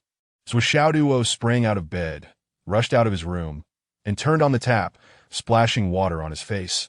Instantly feeling the dawn light was just beginning to break, with some time left before the sun fully rose. I am truly diligent. Noticing that the other rooms were still quiet, Zuo Xiaoduo quietly made his way out for a morning jog. At that moment, by the artificial lake in the community park, several elderly individuals were quietly seated. Others were jogging in circles, engaging in their morning exercises. The earth continued to tremble. Zuo Xiaoduo looked up and saw streaks of meteors tracing arcs across the sky, unaware of where they would land. This once familiar scene, now imbued with a deeper understanding of the world's mysteries, left him in awe. Just then, an elderly man and woman were helping each other as they strolled by. Upon seeing Zuo Xiaoduo gazing at the meteors, the wrinkled man smiled and remarked, "This young man still enjoys watching meteors." The elderly woman, her few remaining teeth visible, chuckled. "There is nothing wrong with liking meteors. They say that in the previous technological era, meteors were a rare sight, and people would make wishes upon seeing them, believing they had received a boon." The elderly man nodded. "It's a pity that after the upheaval of seeing a meteor now means certain doom." The elderly woman, displeased, gave the old man a playful slap. "What a way to put it!" The elderly man chuckled, seeing tens of thousands of meteors. "Just think, last night alone, how many meteors must have fallen over Phoenix City." Another elderly man, similarly lacking teeth, chimed in, 10,000. That figure, I doubt even 10% of that number fell. Zuo Xiaoduo pondered for a moment before finding a higher vantage point to gaze at the sky. However, despite his deliberate observation, he saw nothing. Yet a phrase from the previous day's lesson by the chubby boy echoed in his mind. "Our city is protected by strong individuals who divert the falling meteors, guiding them to the wastelands, ensuring our safety." Through the hazy mist above the city, nothing was visible. Yet Zuo Xiaoduo felt as though he could see a figure standing in the void.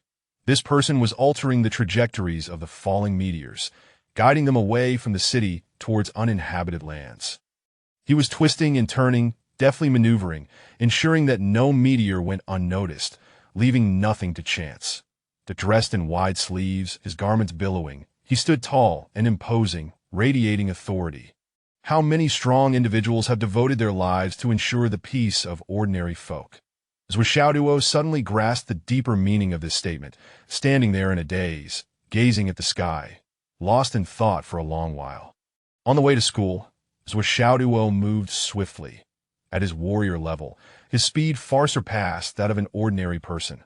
Turning the corner, he approached the spot where he had caught the thief the previous afternoon, and as he casually glanced over, he was what he saw, that a young girl leaning against a lamppost, engrossed in her phone, a smile occasionally gracing her lips, with a pink bag slung over her shoulder. Chapter 29. Tuition fees with Xiaoduo could hardly refrain from scratching his head in disbelief. The initial impression of this peculiar scene was that he had somehow traversed back to the previous afternoon. Why is this girl here again? Or rather, why is she still here? As Zuo Xiaoduo pondered these questions, an unsettling feeling arose within him. However, he lacked both the interest and the time to delve into such trivial matters. After all, Zuo Xiaoduo had never been late. Yet, after taking only a few steps, he suddenly froze. Just a few meters ahead lay a pink wallet, unmistakably familiar. This scene was far too reminiscent. He had held that very wallet in his hands just the day before. Although it wasn't a case of once seen, never forgotten, he was certain he recognized it. Unable to ignore it any longer, Zuo Xiaoduo, there he saw the girl still engrossed in her phone, leaning against a lamppost, her lips occasionally curling into a smile, a pink handbag slung over her shoulder. Even with Zuo Xiaoduo's steady heart, he could not shake the sense of something amiss. In a flash of thought, he furrowed his brow, focusing on the girl before him, then glancing at the wallet at his feet. Without hesitation, he bent down to pick it up, took a few steps back, and with a swift motion of his right arm, exclaimed, "Catch!" The wallet soared through the air, tracing a graceful arc before landing squarely in the girl's arms, who let out a startled yelp as her phone clattered to the ground. When she turned to look, she found the corner already devoid of any presence. Momentarily stunned, an expression of bewilderment flickered in the girl's eyes. What a bastard! Not even taking the bait! You refuse my offer of money. Aren't you the stingy type? At this point, Zuo Xiaoduo had reached the school gates, yet an inexplicable pressure lingered in his heart, as if it were only just beginning to rise. He instinctively turned to glance back. There, about 10 meters behind him, leaned a girl in a pink dress against a lamppost, captivated by her phone, her smile betraying her enchantment. A pink handbag rested on her shoulder. Is this some sort of ghostly encounter? Zuo Xiaoduo shivered slightly and hastily stepped into the school. As he entered, several individuals rushed out of the school with remarkable speed. Zuo Xiaoduo paused, momentarily taken aback, but when he turned to look, they had already vanished from sight. Their speed was astonishing. What is going on? Those people had dark energy swirling around them, a deathly aura. How could they have emerged from the school? But the figures had already receded into the distance. Ah, there goes my stroke of luck, Zuo Xiaoduo lamented inwardly. Just then, a refreshing chill descended from above, that a single drop. Zuo Xiaoduo stared in astonishment. Where did that come from? I hadn't done anything. What is happening? Why suddenly this unexpected fortune? Zuo Xiaoduo clutched his bag tightly. As if it were water he was trying to wring out, his face revealing a palpable reluctance that was evident to all. Teacher Qin, did you notice? I am, in fact, a prodigy in cultivation. Caught off guard by such an unexpected declaration, Qin Fangyang was momentarily speechless. Look, I just transferred here, and I've already managed to elevate my... That is quite an achievement. Zuo Xiaoduo held onto his bag as if it were a precious treasure. Such a talent like mine is a rare find. Teacher Qin. Qin Fangyang's expression twisted in confusion. What exactly are you trying to... With a furrowed brow, Qin Fangyang replied, just tell me what outcome you desire. Zuo Xiaoduo's tone turned obsequious. My intentions are quite simple and straightforward. I hope the school can consider waiving my tuition fees. Audacity had said that geniuses receive... Do you understand? Zuo Xiaoduo pressed on. Even if I haven't reached that level yet, could you possibly assist me in applying for a scholarship? Qin Fangyang's features contorted with irritation. He extended a hand. Do you have the money? If you do, I'll take you to pay. If not, get lost. Disappointment washed over Zuo Xiaoduo's face as he sighed. Though our time together has been brief, I have always considered you a good teacher, and I hold deep affection and gratitude for you. Qin Fangyang could no longer contain himself. I can only say that you have misjudged me. Now, where is the money? Zuo Xiaoduo rolled his eyes. Teacher, why do you sound like a landlord collecting rent? Am I not a student who needs to pay tuition? Surely, I wouldn't make things difficult for you.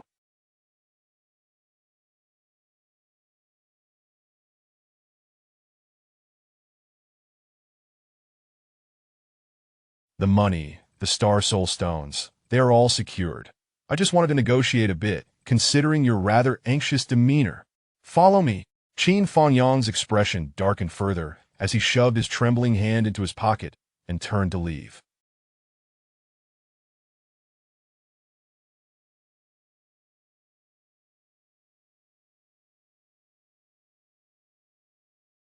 He feared that if he lingered even a second longer, he might succumb to the urge to give this fellow a thorough beating. What on earth is this character? In the Office of Academic Affairs, as Zuo Xiaoduo stood there, the look of sheer agony, his gaze fixated on the financial staff counting the money, his hands fidgeting restlessly, his throat dry with anticipation. Qin Fangyang, who thought he could remain uninvolved, leaned back with his legs crossed, muttering to himself, "Why don't you just snatch it back?" Unfortunately, Qin Fangyang's hopes were dashed. By the time the receipt was issued, Zuo Xiaoduo had not once attempted to reclaim the money. Once he had handed over even the last 50 low-grade star soul stones, Qin Fangyang rose, leading the dazed Zuo Xiaoduo out the door.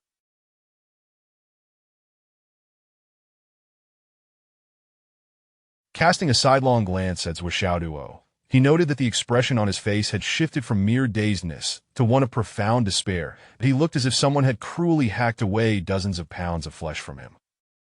His jaw trembled uncontrollably. "That was my father's savings accumulated over several generations." Zuo Xiaoduo mumbled, "My father has had a hard life. My family is in dire straits." "Teacher, you have no idea my sister has been disabled since childhood. The medical expenses over the years." Even Qin Fangyang, who typically lacked sympathy, could not help but inquire, "Your sister has been disabled since childhood?" "Yes," Zuo Xiaoduo lamented. "My family can only afford 10 pounds of rice a month. The rest we must supplement with wild vegetables. Every penny must be saved. That to gather this tuition fee, my father sold his blood, and my mother worked laboriously carrying heavy loads. I feel so pained." In that moment, a wave of compassion washed over Qin Fangyang. It became clear just how challenging Zuo Xiaoduo's family's circumstances were. No wonder he was so reluctant to part with his money. Qin Fangyang sighed inwardly. They say that the children of the poor mature early, and this could not be truer. But why was it that his father had to sell blood while his mother worked as a laborer? Shouldn't that be reversed? Well, let us not dwell on those details. Hardships are indeed a given. "You have your struggles too," Qin Fangyang remarked, "but the school is not a charity. Since you bear such great expectations from your family, you must not let them down." Zuo Xiaoduo sighed deeply, his eyes reddening. "I promise, please rest assured, Teacher Qin. Even if it costs me my life, I will study diligently." Qin Fangyang suddenly recalled Zuo Xiaoduo's fervent efforts from the day before and thought to himself, "No wonder. What a sensible child, and oh wonder he seemed somewhat miserly." But growing up in such poverty, in an era where a single coin could thwart a hero, how could he not understand the importance of money?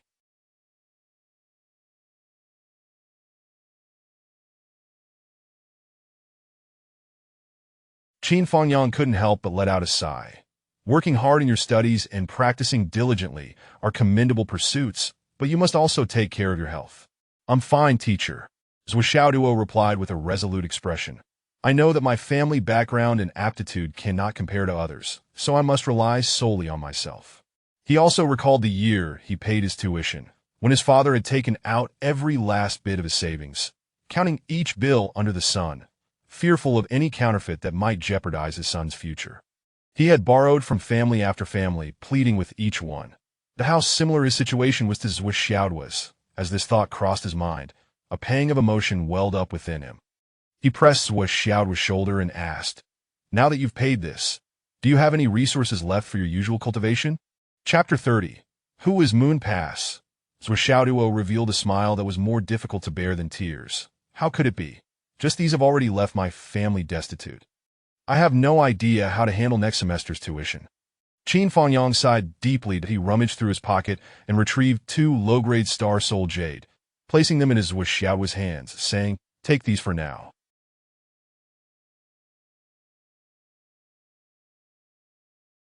When you run out, we can discuss it then. With another sigh, he turned and walked away. This unexpected gesture left Zuo Xiaoduo in a daze, holding the star soul jade, still warm in his palm, feeling an uncanny sense of unreality.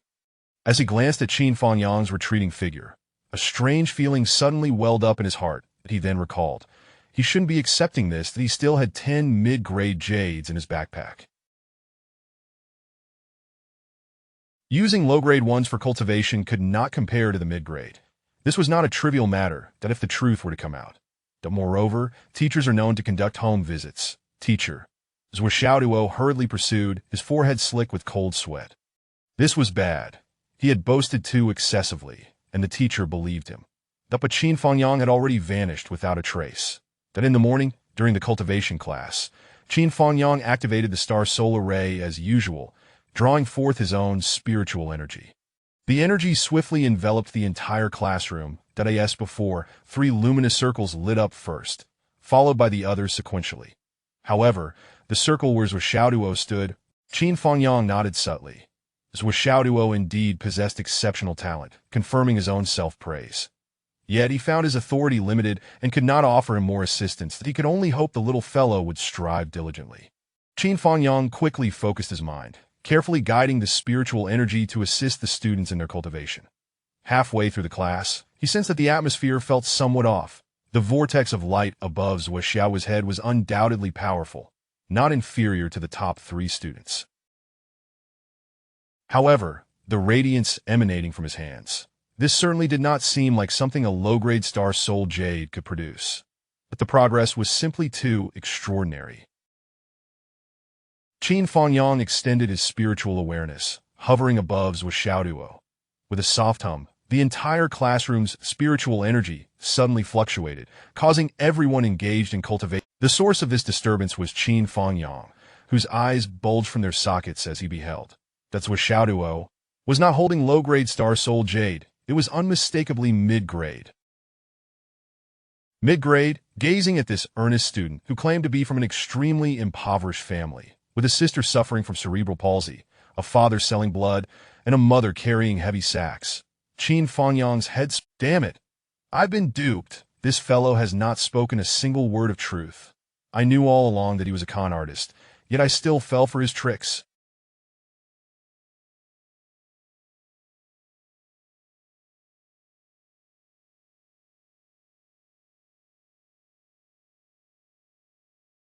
I can't believe I was deceived.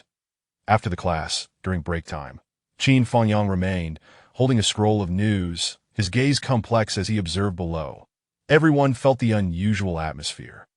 Why was Teacher Qin so silent today?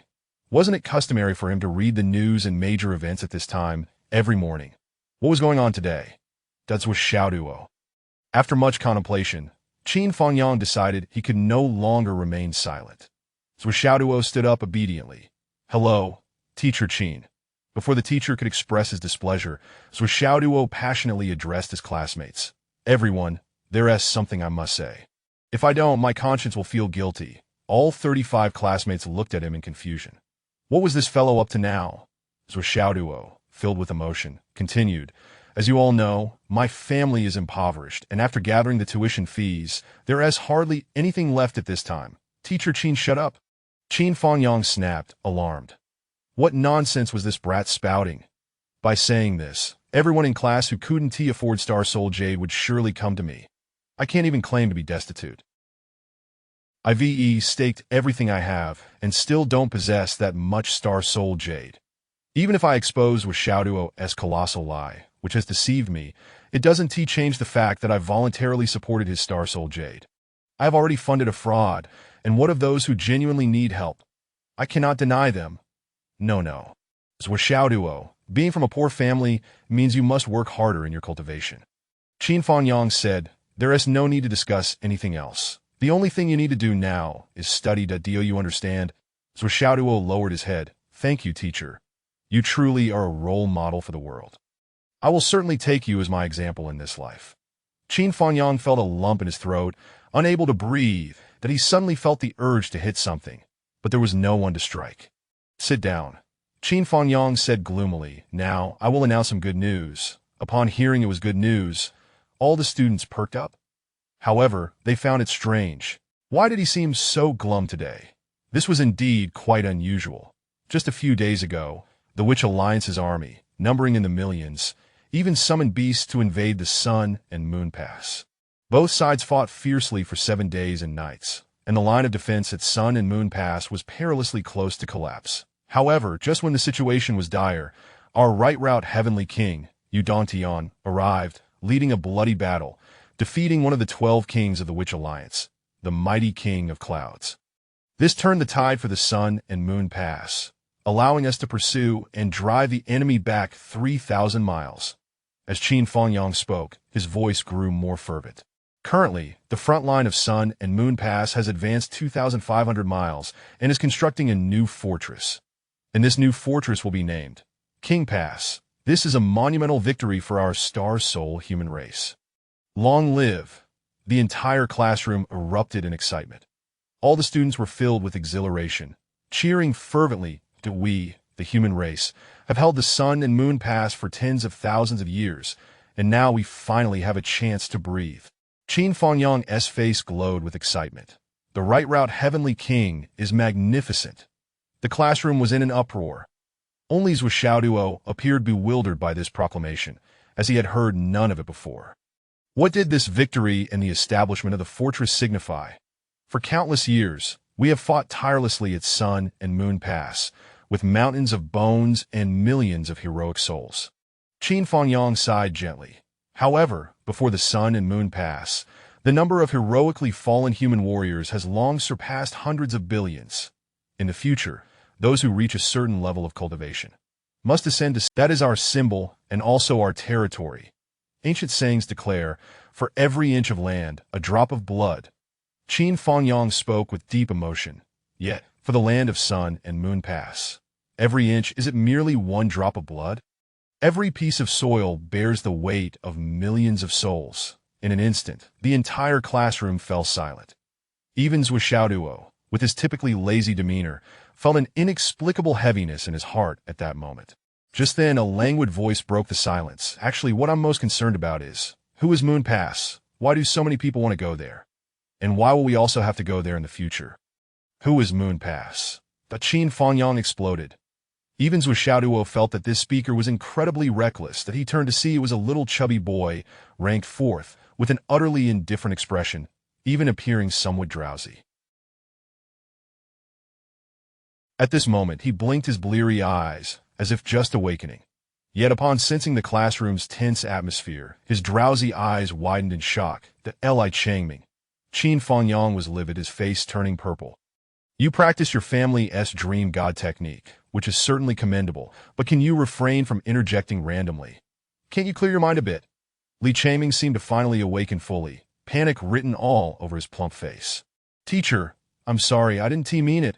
I truly didn't mean to. On ordinary days that might suffice, but today's mistake cannot be brushed aside with a mere apology. What you just blasphemed were the heroes who protect us and all the people. Qin Fangyang thundered. For the entirety of today, you will stand on one hand and listen to the lesson. If you deviate even slightly, you can go home. The little chubby boy, Li Changming, offered no argument, obediently standing up, contorting his face as he inverted his body, urgently explaining. Teacher, I genuinely don't know who Moon Pass is. How can he be a hero? The Get Out, Chapter 31. A sudden surge with a thunderous roar, the chubby boy was unceremoniously sent rolling out of the room, relegated to a position near the door for punishment. However, Qin Fangyang's chest continued to heave, clearly agitated. In life, one can adapt to circumstances and harbor selfish motives. But one must always remember that there exists a type of individual who must never be in. Such individuals, regardless of the time or place they are mentioned, should be met with profound respect. These individuals are the heroes who have bled and sacrificed for humanity. Never trivialize the names of heroes, and under no circumstances should heroes be insulted. This is a common bottom line for all of us on the Star Soul continent. Qin Fangyang declared emphatically, I cannot control others, nor do I wish to, but my students must forever remember anyone who dares to transgress it shall face consequences. I, Qin Fangyang, am not a prominent figure, nor am I of great consequence that I truly did not know. I was asleep the whole time and suddenly woke up to speak without any intention of disrespecting heroes.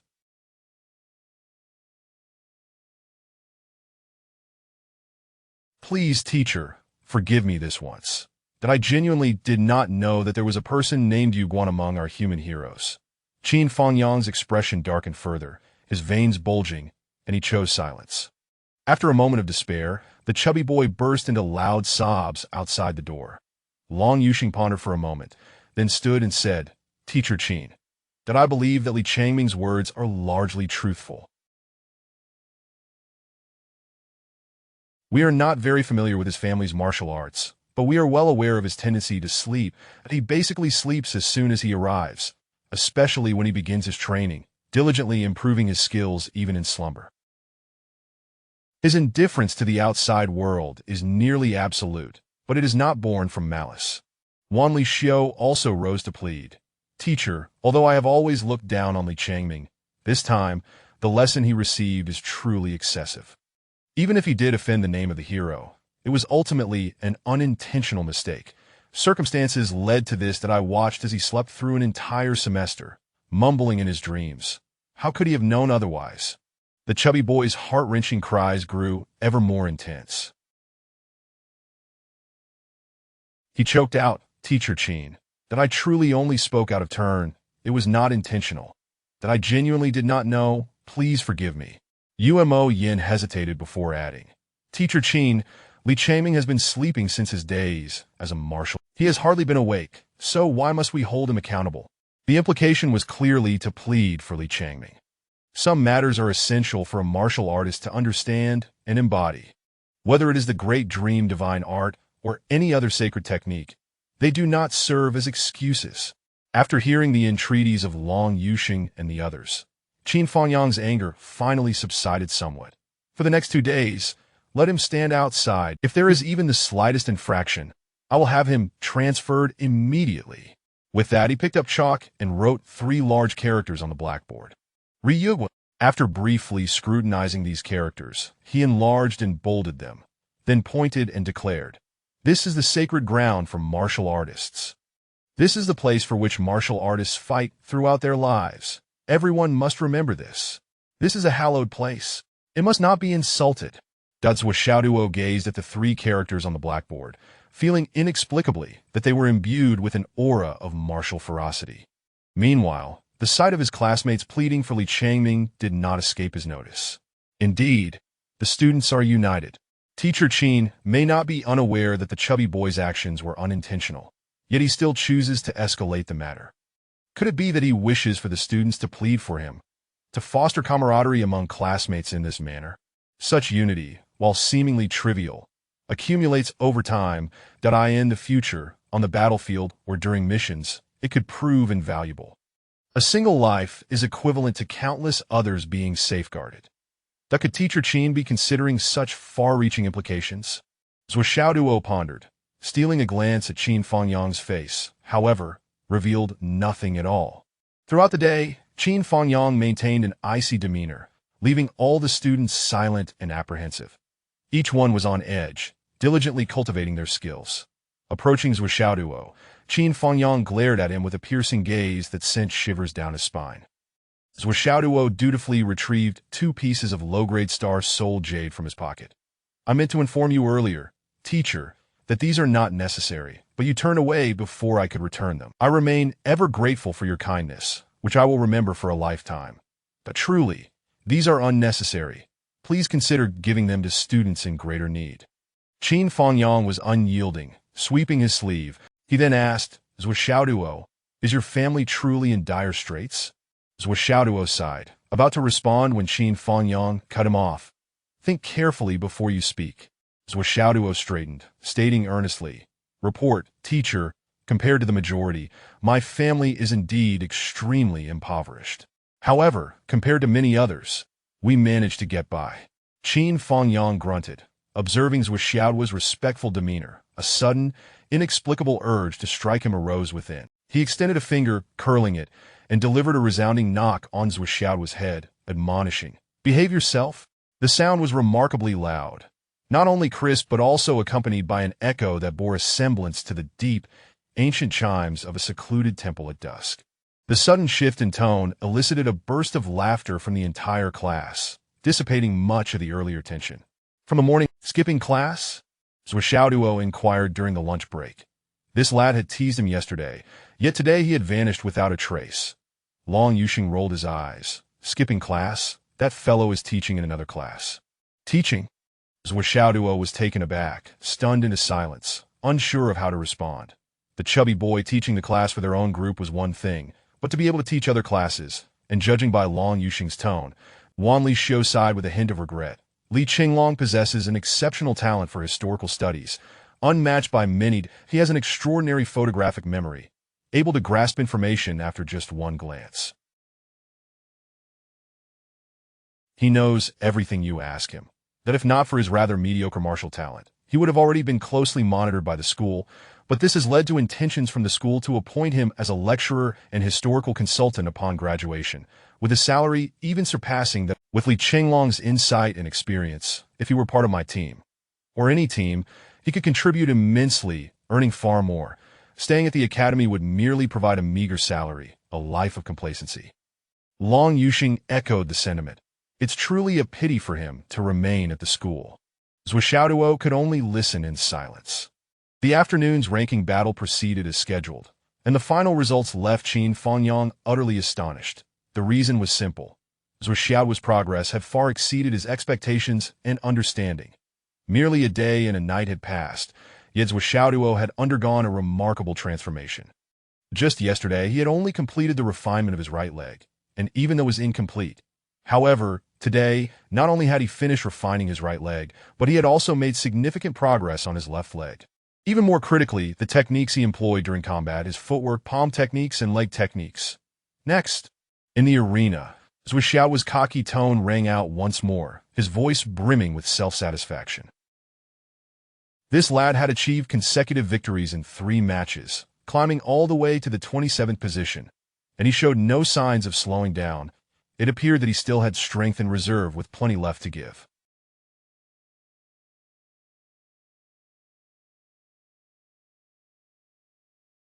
The rapid ascension in rankings and his astonishing training speed instilled a profound sense of crisis in all the students ranked above him in Class 9. Though was he on some kind of medication? After finishing his match, Long Yuxing, his eyes sunken, dragged the battered Wan Lixiu, who could barely rise, over to observe Zuo Xiaoduo's combat, growing increasingly astonished. This guy's punches today seem off. This isn't the body-forging fist at all. Wan Lixiu, who had been sprawled on the ground like a pile of mud, struggled to sit up, his eyes swollen to mere slits, and remarked, "It is indeed the body-forging fist, but a more advanced variant. I've seen it before. I can't be mistaken." The two of them, panting and resting while watching Zuo Xiaoduo's battles, grew more and more astonished, increasingly alarmed. Zuo Xiaoduo surged forward as though he had taken some enhancement, demolishing opponents one after another. Qin Fangyang's eyebrows twitched violently. This was the one who had repeated a year for 5 years. With such talent, determination, and fervor, how could he have been held back for so long? Chapter 32. The Omen of Death. The cessation of the match at 19 was not due to his inability to continue, but rather because he was utterly exhausted, drained to the limit, and had. "This is far too unusual," Long Yuxing murmured. "In the next couple of days, I must engage in battle with Zuo Xiaoduo. If I don't seize the opportunity to strike him now, I fear there may be no chance left." She had never witnessed such rapid progress in someone. Could this individual truly be an unparalleled genius? I too must find an opportunity to land a few blows on him, to curb his momentum. Wan Lixiu muttered, "If we simply... Where else am I supposed to strike?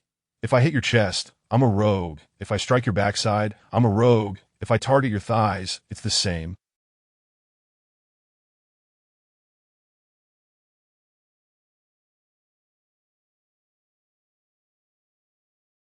And if I hit below the belt, that's even worse. That I can't reach your back, I dare not strike the back of your head or your throat. So tell me, aside from hitting your face, where should I strike you? Wan Lixiu grimaced in silence. Long Yuxing wore an expression of exasperation. "Let us stick with the face, then. Very well. Clap, clap, clap. Qin Fangyang clapped his hands. Today's ranking battle concludes here.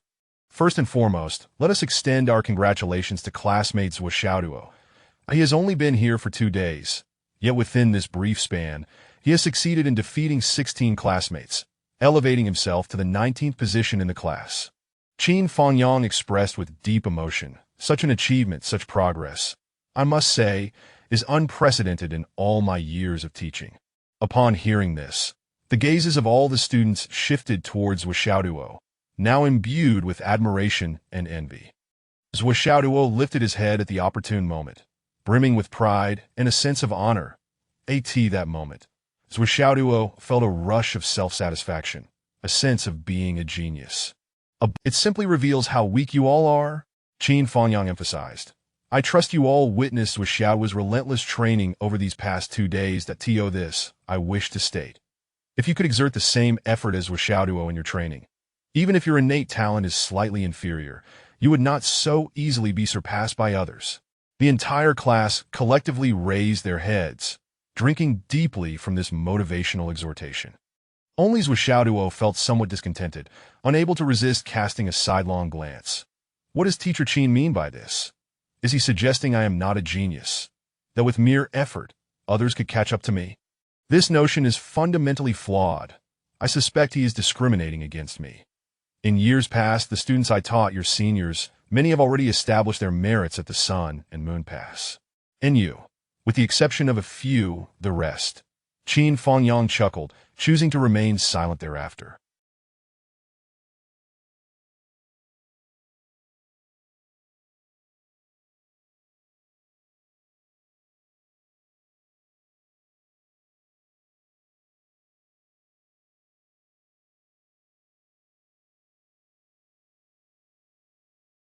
However, the 35 individuals present collectively experienced the sentiment of being the worst class I've ever taught, a feeling that was overwhelmingly bitter. For the final item, as Qin Fangyang, then, all 11 fixed their predatory gazes upon Zuo Xiaoduo, their faces contorted into menacing grins. What? What are you planning to do? Zuo Xiaoduo, realizing the impending danger, exclaimed in panic. What do you think? We're coming for you. The 11, a mix of boys and girls, responded with a singularly ferocious tone. The final battle of the day was to see the beleaguered Zuo Xiaoduo contend alone against the 11 classmates ranked from 20th to 30th. In essence, Zuo Xiaoduo was being besieged. This was a unique rule of Qin Fangyang's class. If someone surpasses 2 or more positions in a single day, those surpassed have the right to collectively teach the newcomer a lesson. Under this mechanism, the resultant cathartic release often left the individual in a woeful state. It must be said, the effectiveness of this measure was remarkable. After such a beating, while the resentment and dissatisfaction of the surpassed remained, it seldom escalated into hatred. Amongst classmates, harmony persisted. Presently, Zuo Xiaoduo found himself ensnared in this peculiar mechanism, but with a notable twist. He was to face 11 opponents. With Qin Fangyang's, Zuo Xiaoduo barely had time to emit a desperate cry of help. Before he was engulfed in a tempest of fists and feet. Thud, thud, thud.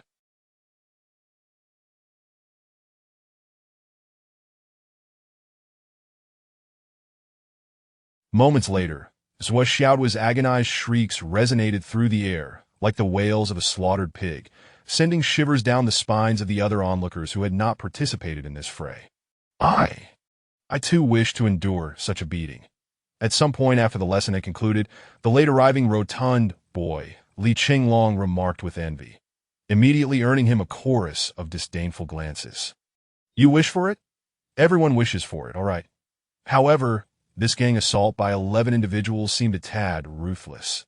But how cruel, how exhilarating, how thrilling. Everyone is dismissed.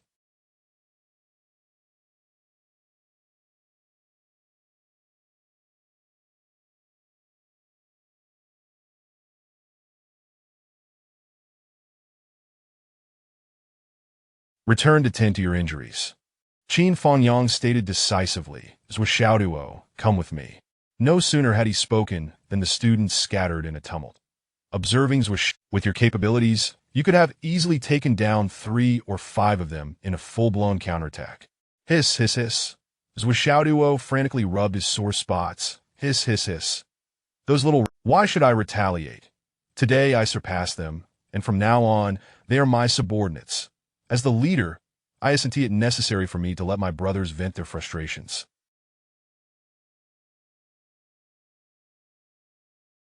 Given that they were destined to take a beating anyway, why complicate matters? Qin Fangyang involuntarily clenched his fists behind his back. This was entirely contrary to what he had anticipated, a complete divergence from his expectations. This little rascal isn't deliberately trying to make me uncomfortable, is he? After teaching students for so many years, this was the first time he encountered one who made him want to strike him the moment he opened his mouth. Zuo Xiaoduo instinctively replied, "My sister taught me." Qin Fangyang, with a glint of amusement in his eyes, remarked, "That's not possible. Isn't your sister mentally challenged? How could she teach you martial arts?" I truly wonder how many of your 10 statements are genuine. Among the few you've shared with me over these past 2 days, how many are true? Zuo Xiaoduo hastily covered his mouth.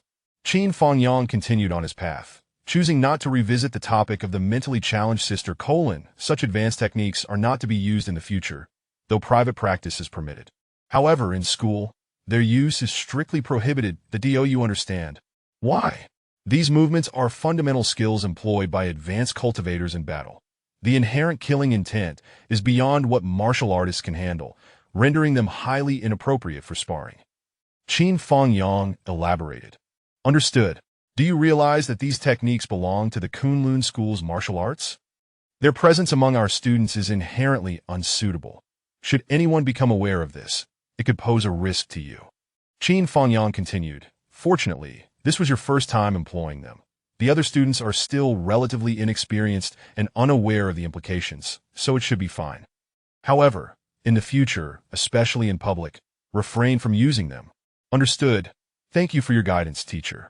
Zuo Xiaoduo readily acknowledged without probing further. Qin Fangyang was a commendable teacher, worthy of respect like Hurian, albeit with differing approaches to student interaction. At that moment, footsteps echoed ahead. From the building emerged 10 individuals in a single file. Qin Fangyang came to a halt and saluted. The 10 returned the gesture. This fleeting glance struck him with alarm, for each person's brow was shrouded in dark energy, their foreheads brimming with suppressed malice, particularly the bearded man, whose smile revealed a pattern of ominous lines at the corner of his right eye. These signs were harbingers of great misfortune. Coupled with his earlier observation of them exiting from the southern building, where their right eyes aligned with the west, he realized the aura of death approaches from the west. These 10 individuals were, in fact, the very embodiment of impending doom. Chapter 33, the single-character one. Zuo Xiaoduo felt a sudden chill in his heart. That as he watched these few individuals about to pass by, it was evident that Qin Fangyang had no intention of stopping them. Zuo Xiaoduo took a deep breath and assumed an innocent demeanor, tilting his head in curiosity as he inquired, "May I ask what you esteemed teachers are about to do? You certainly appear to be engaged in something significant, and I am quite curious. Might you share with your student?" The bearded man chuckled heartily, not dismissing him, and casually replied, "What is there that cannot be said? Last night, meteors blazed across the sky and fell into the wilderness, many of which we are off to fetch some treasures for you little ones, to enrich our second high school's atmosphere and depth." Qin Fangyang, concerned, cautioned, "Do not speak with such certainty. Talent is key, and one must always exercise caution." The bearded man, showing a hint of frustration, complained, "I intended to set out at dawn. We were delayed until the afternoon before he finally permitted us to leave. Why now? We will likely arrive too late, having to settle for what others overlook. Sigh. Our principal is good at everything except for having a bold heart." The others laughed heartily. Principal Changjiang is famously steady. If he hears you calling him timid, you might find yourself in hot water. The bearded man chuckled awkwardly.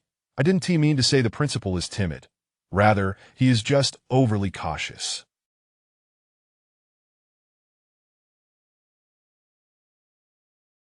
That is all. Let us not overthink it. Qin Fangyang smiled. "I believe the principal's caution is warranted. Venturing out at dawn would indeed have been fraught with peril. Countless experts are contending for that precious soup.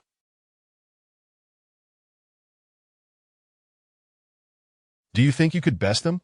It is secondary whether you can or cannot. Losing one's life would be a grave injustice. It is far wiser to delay our departure. After all, talent is crucial, and survival is paramount. Even if we cannot seize the best, we are bound to gain something. Moreover, with no one envious, it is a much more secure plan. The bearded man laughed heartily. Old Qin, let us venture out together next time. Ultimately, he dared not speak further against the principal's caution.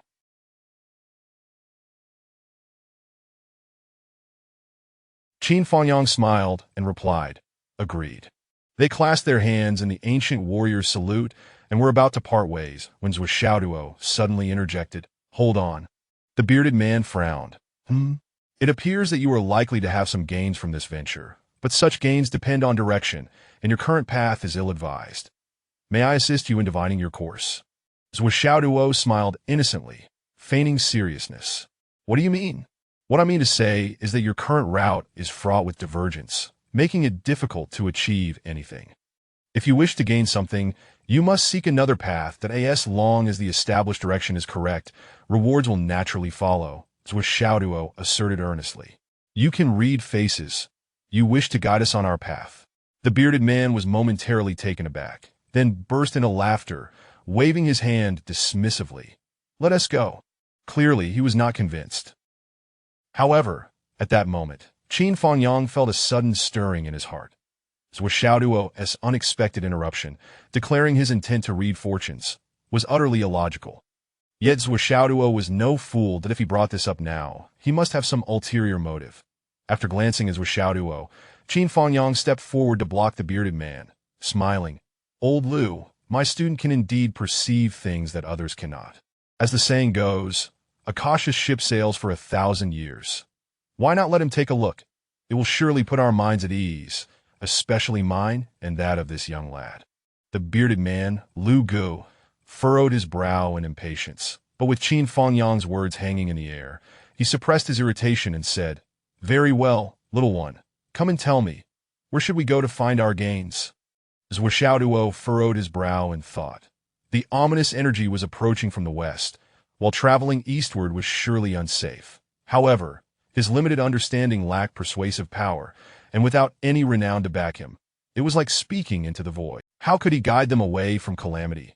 Judging by their speech and demeanor, particularly in their interactions with Qin Fangyang, they did not appear to be villains. Moreover, this group represented his first true opportunity to make a meaningful prediction. He could not afford to falter. How about this? Please grant me a character, Zuo Xiaoduo suggested after a moment's contemplation. The bearded man, growing increasingly impatient, drew a line in front of him with his foot and said, This character, take a look. Zuo Xiaoduo looked down and saw the character one.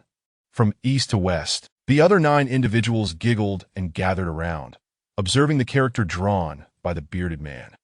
The boss draws with his foot, and it's just one character. Surprisingly, it's not bad. Qin Fangyang's eyes remained fixed on Zuo Xiaoduo's face, studying his expression. When Zuo Xiaoduo first assessed the 10 individual strengths, Qin Fangyang had already sensed that this young man was exceptional. His judgment had differed from Zuo Xiaoduo's, yet the outcome had validated Zuo Xiaoduo completely. From that moment on, Qin Fangyang concluded that Zuo Xiaoduo might indeed have the ability to read fortunes. If one were to claim that Zuo Xiaoduo's observational skills surpassed his own, Qin Fangyang would never concede that point. Today's revelation would further corroborate his assessment. Reading fortunes would surely not yield a worse outcome. This character one is ominous. From east to west, there is nowhere to hide. The character is also the beginning of death. You all wish to venture into a place of contention. The omen is extremely unfortunate. The beginning of 10 is the beginning of death. All together. Zuo Xiaoduo's countenance darkened, his voice heavy. Death. I swear. The bearded man raised his hand, ready to strike.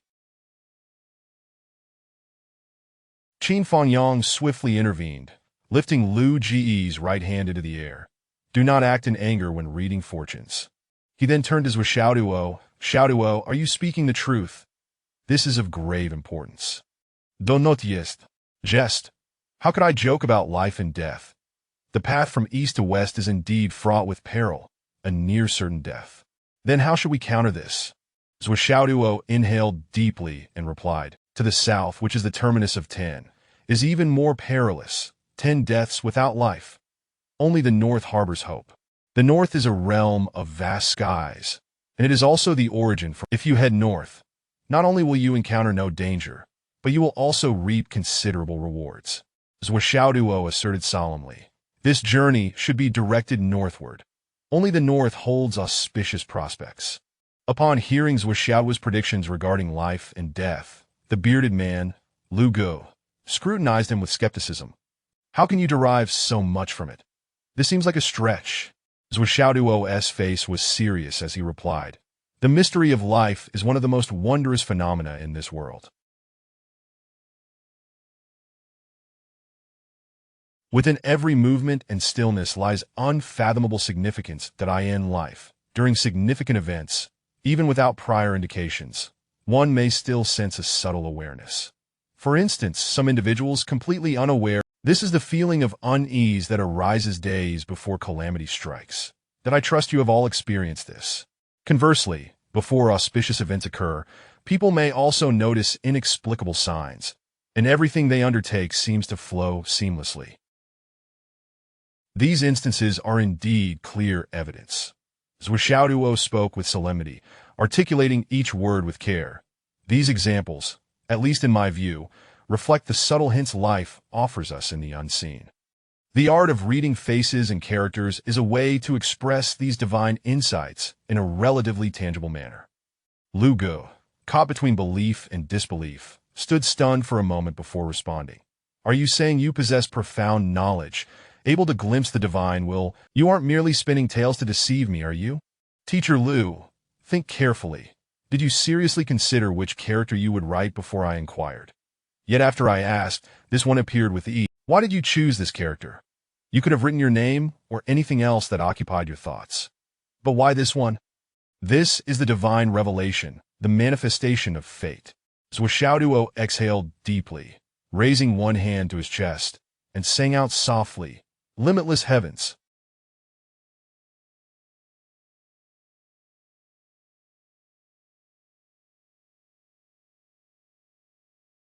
Goodness. Chapter 34.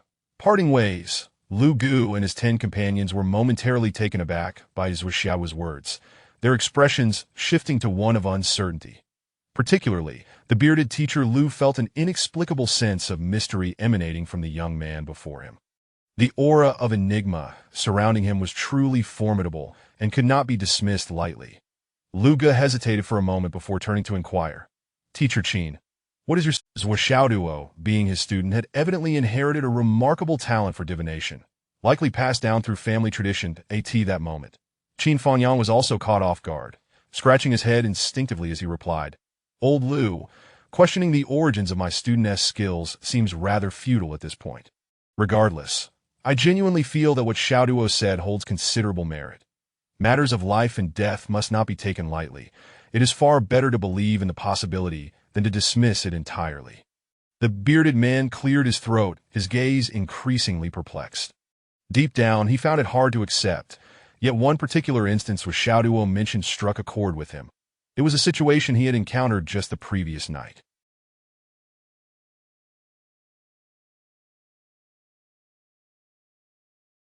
Out of the blue, he had penned a will, meticulously arranging his affairs that in the past, whether on a mission or otherwise, such trivialities had never crossed his mind. Yet last, spurred by a sudden impulse, he had followed suit, detailing his assets and various account passwords. Little did he expect that the very next morning, he would encounter with Xiaoduo. The way Xiaoduo spoke left teacher Lu's heart racing. Could it be that he had truly sensed something amiss? Was it a celestial warning? East, west, south, the bearded man muttered to himself. Still enveloped in a cloud of confusion, the bearded man and his 9 brothers exited the school gates. Boss, they have become as routine as daily meals. You all have a habit of drafting wills before heading out, yet I have always scoffed at such notions, even ridiculing you on numerous occasions. So what? We've grown used to it that you've never held back when mocking us. Several brothers nodded in agreement. However, last night, inexplicably, I wrote a will, the bearded man confessed. The 9 brothers were momentarily stunned. Furthermore, this morning I resolved to search in the southern district. Should that yield no results, we would then split into 2 groups and search east and west. This plan was something we had discussed collectively and had no objections to. Lu Ge continued. Yet this young man outright rejected those 3 directions. And he singled out the north, a direction we had. I believe it is not mere coincidence. Taking a deep breath, the bearded man added. Moreover, when he asked me to write something, I initially had no intention of doing so. Upon deciding to write, I first considered squatting down to inscribe the character. It was not a casual act. Upon hearing Lu Ge's words, the expressions of his brothers gradually grew serious. The tall second-in-command suddenly looked startled, exclaiming, "If we're discussing the supernatural, I too have experienced something uncanny. I usually sleep soundly, completely detached from dreams. Yet last night, I dreamt of reuniting with my grandfather, who has been deceased for over 30 years. The expressions of the brothers turned increasingly grave. So, are we still heading south? The group fell silent, continuing to walk in contemplation. After a while, they arrived at the bustling central street of Phoenix City. Just then, a large group of around 20 to 30 people approached them. One of the men, spotting them, burst into laughter. "Oh, isn't this the Iron Lion? Lu Xiaoduo. Where are you all headed?" With a darkened expression, the bearded man retorted. "For the last time." Lu Jinxing's face darkened further. "Wang Xiaoping. What is so funny?" Upon hearing this, the laughter abruptly ceased, and the leading man's expression darkened. "I am now called Wang Feilong. Lu Jinxing. Remember that." The 2 exchanged glances, their faces devoid of anger, instead breaking into smiles. It turned out that their original names were Wang Xiaoping and Lu Xiaojiang, but upon becoming warriors, they found their birth names too mundane and had adopted names with more flair befitting the martial world. Consequently, they often teased each other about their previous names whenever they met. As the 2 groups converged, Wang Feilong invited, "Are you also heading south? Why not join us?" Lu Jinxing hesitated, glancing at the complex expressions of his brothers, and replied, "Feilong, we plan to head north today. The southern area is quite perilous and not advisable for travel. Perhaps we should merge our groups for mutual protection and venture into the northern wilderness together." Wang Feilong chuckled and shook his head. "We're already starting late, and with so many people, even if we find something, dividing it would be a hassle that I certainly don't want to fight over treasure with you. We're going south." Wang Feilong waved his hand. "Let us meet for a drink when we return."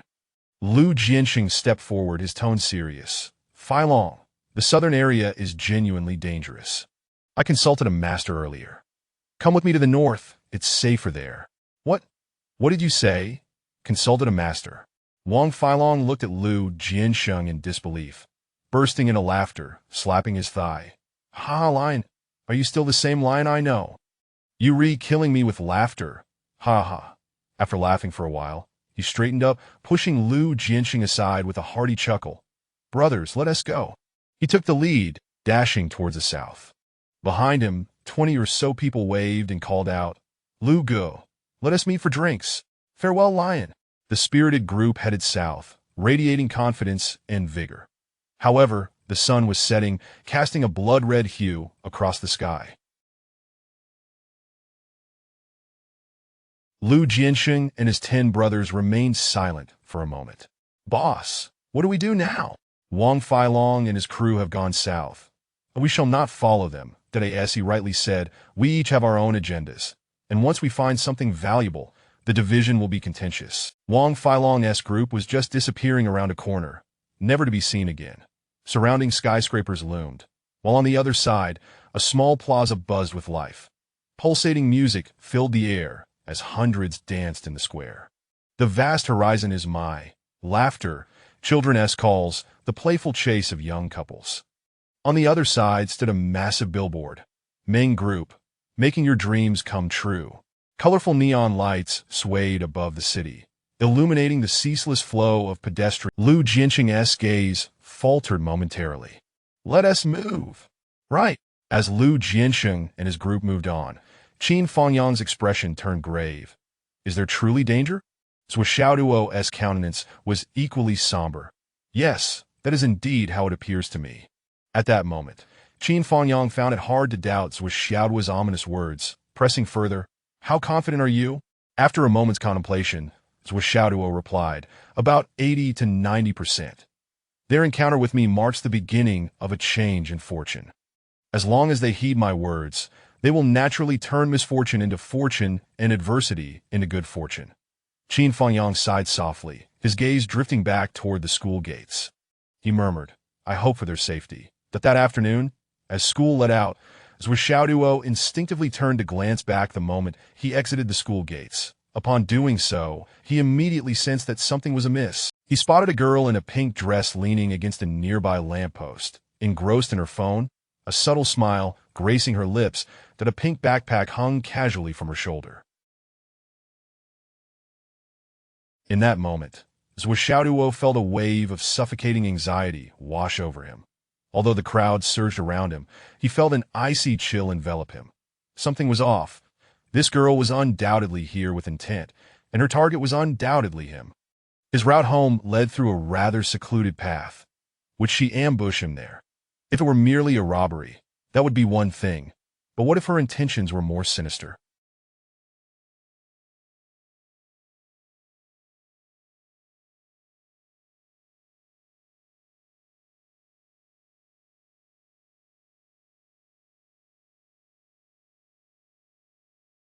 He wanted to discern the girl's features, but she kept her head down, denying him the opportunity, and he could not discern anything else about her. Standing at the school entrance amidst the throng, Zuo Xiaoduo's mind raced, and suddenly he pivoted, darting back into the school like a fish swimming upstream against the current. Why should I tempt fate? I refuse to engage with any ill intent. I want to go out. I am a diviner, a future master. Avoiding harm and seeking benefit is my foremost priority. Zuo Xiaoduo dashed to find Qin Fangyang's gaze sharpened. Who? It's a girl, a young lady with a pink backpack. She has been waiting for me at the school gate for 2 days now, Zuo Xiaoduo exclaimed, wide-eyed. Qin Fangyang's expression darkened. You haven't done anything to her, have you? Zuo Xiaoduo was equally flabbergasted. Teacher, am I that kind of person? Chapter 35.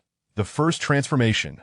Qin Fangyang scrutinized Zuo Xiaoduo with meticulous attention, while Zuo Xiaoduo cooperatively struck a pose of righteous indignation.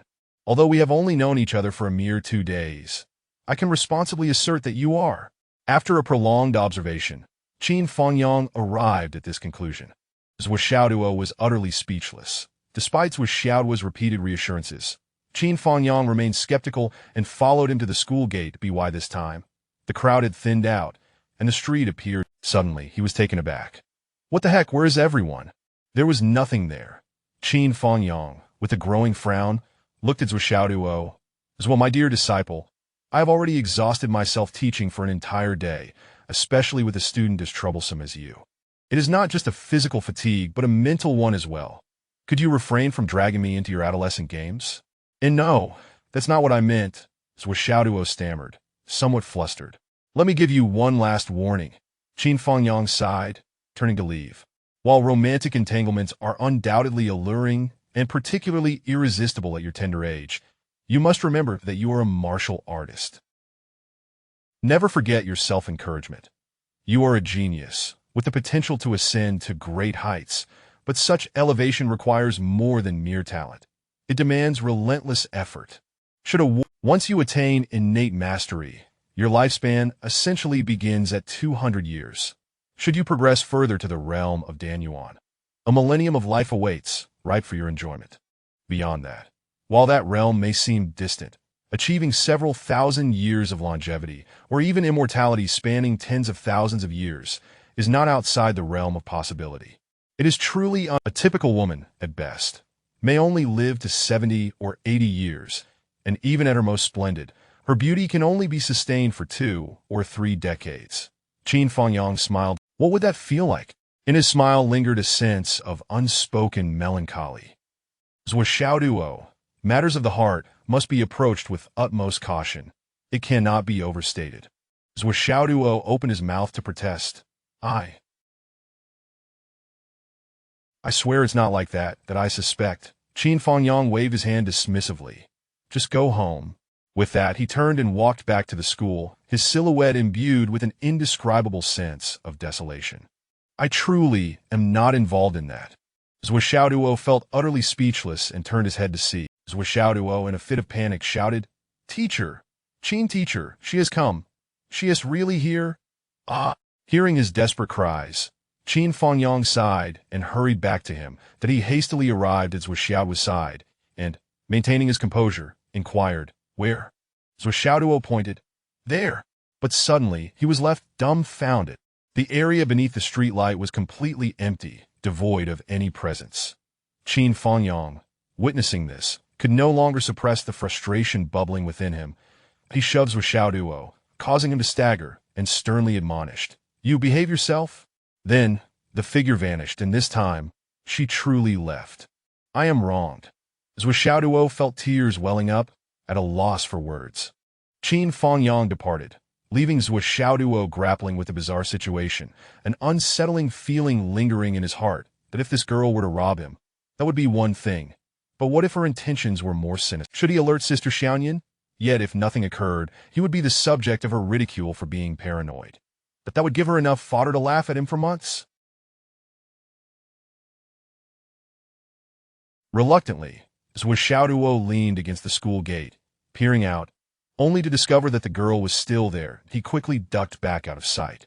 Damn, she is really targeting me. He felt the undeniable presence of a genuine threat, so perhaps notifying Sister Xiaoyan was the best course of action. But if he constantly relied on her, would he not be seen as utterly inept? Sister Xiaoyan was also under pressure, striving to break through her own limitations at this critical juncture. Zuo Xiaoduo, must you seek external aid whenever trouble arises, incapable of handling matters on your own? Today you have Sister Xiaoyan to lean on. But what will you do when faced with greater challenges and no one to turn to? A surge of indignation rose within Zuo Xiaoduo, prompting a self-interrogation. Over the years, how much have my family spent trying to procure elixirs? How many favors have been owed? Sister Xiaoyan, for your sake, has stooped to picking up discarded potions. But she need not have done so. She could have maintained her pride like a phoenix, refusing any form of charity. It is for you that she has had to sacrifice her dignity. What state has this family descended into because of you? How much longer will you drag them down? Will you expect Sister Xiaoyan to wipe your behind for you in the future? Zuo Xiaoduo relentlessly questioned himself. Rely on oneself. Forge your own path. What to do in the face of peril. I cannot depend on others my entire life. Confront it, or escape, with steely resolve. Zuo Xiaoduo took a step forward. Yet one hand remained clenched around his phone, concealed in his pocket, the number for Sister Xiaoyan already dialed, his finger poised over the call button, ready to dial at the first. Facing challenges and resolving issues is one thing. However, when confronted with insurmountable peril, seeking immediate assistance is necessary. Ensuring one's safety is not only for oneself, but also for family. This is not mere sentimentality. It is wisdom. So Xiaoduo boldly strode out of the school gate, only to find the girl in the pink dress, still leaning against the streetlight, still fiddling with her phone, seemingly oblivious to his presence, lost in her own world. Zuo Xiaoduo feigned a liberated demeanor, exuberantly exclaiming, School's out, yay! With excitement coursing through him, he dashed out, crossing the street in a flash. Once he rounded the corner, he cautiously glanced back to ensure he was not being followed, then picked up speed like a startled rabbit, racing toward the next corner.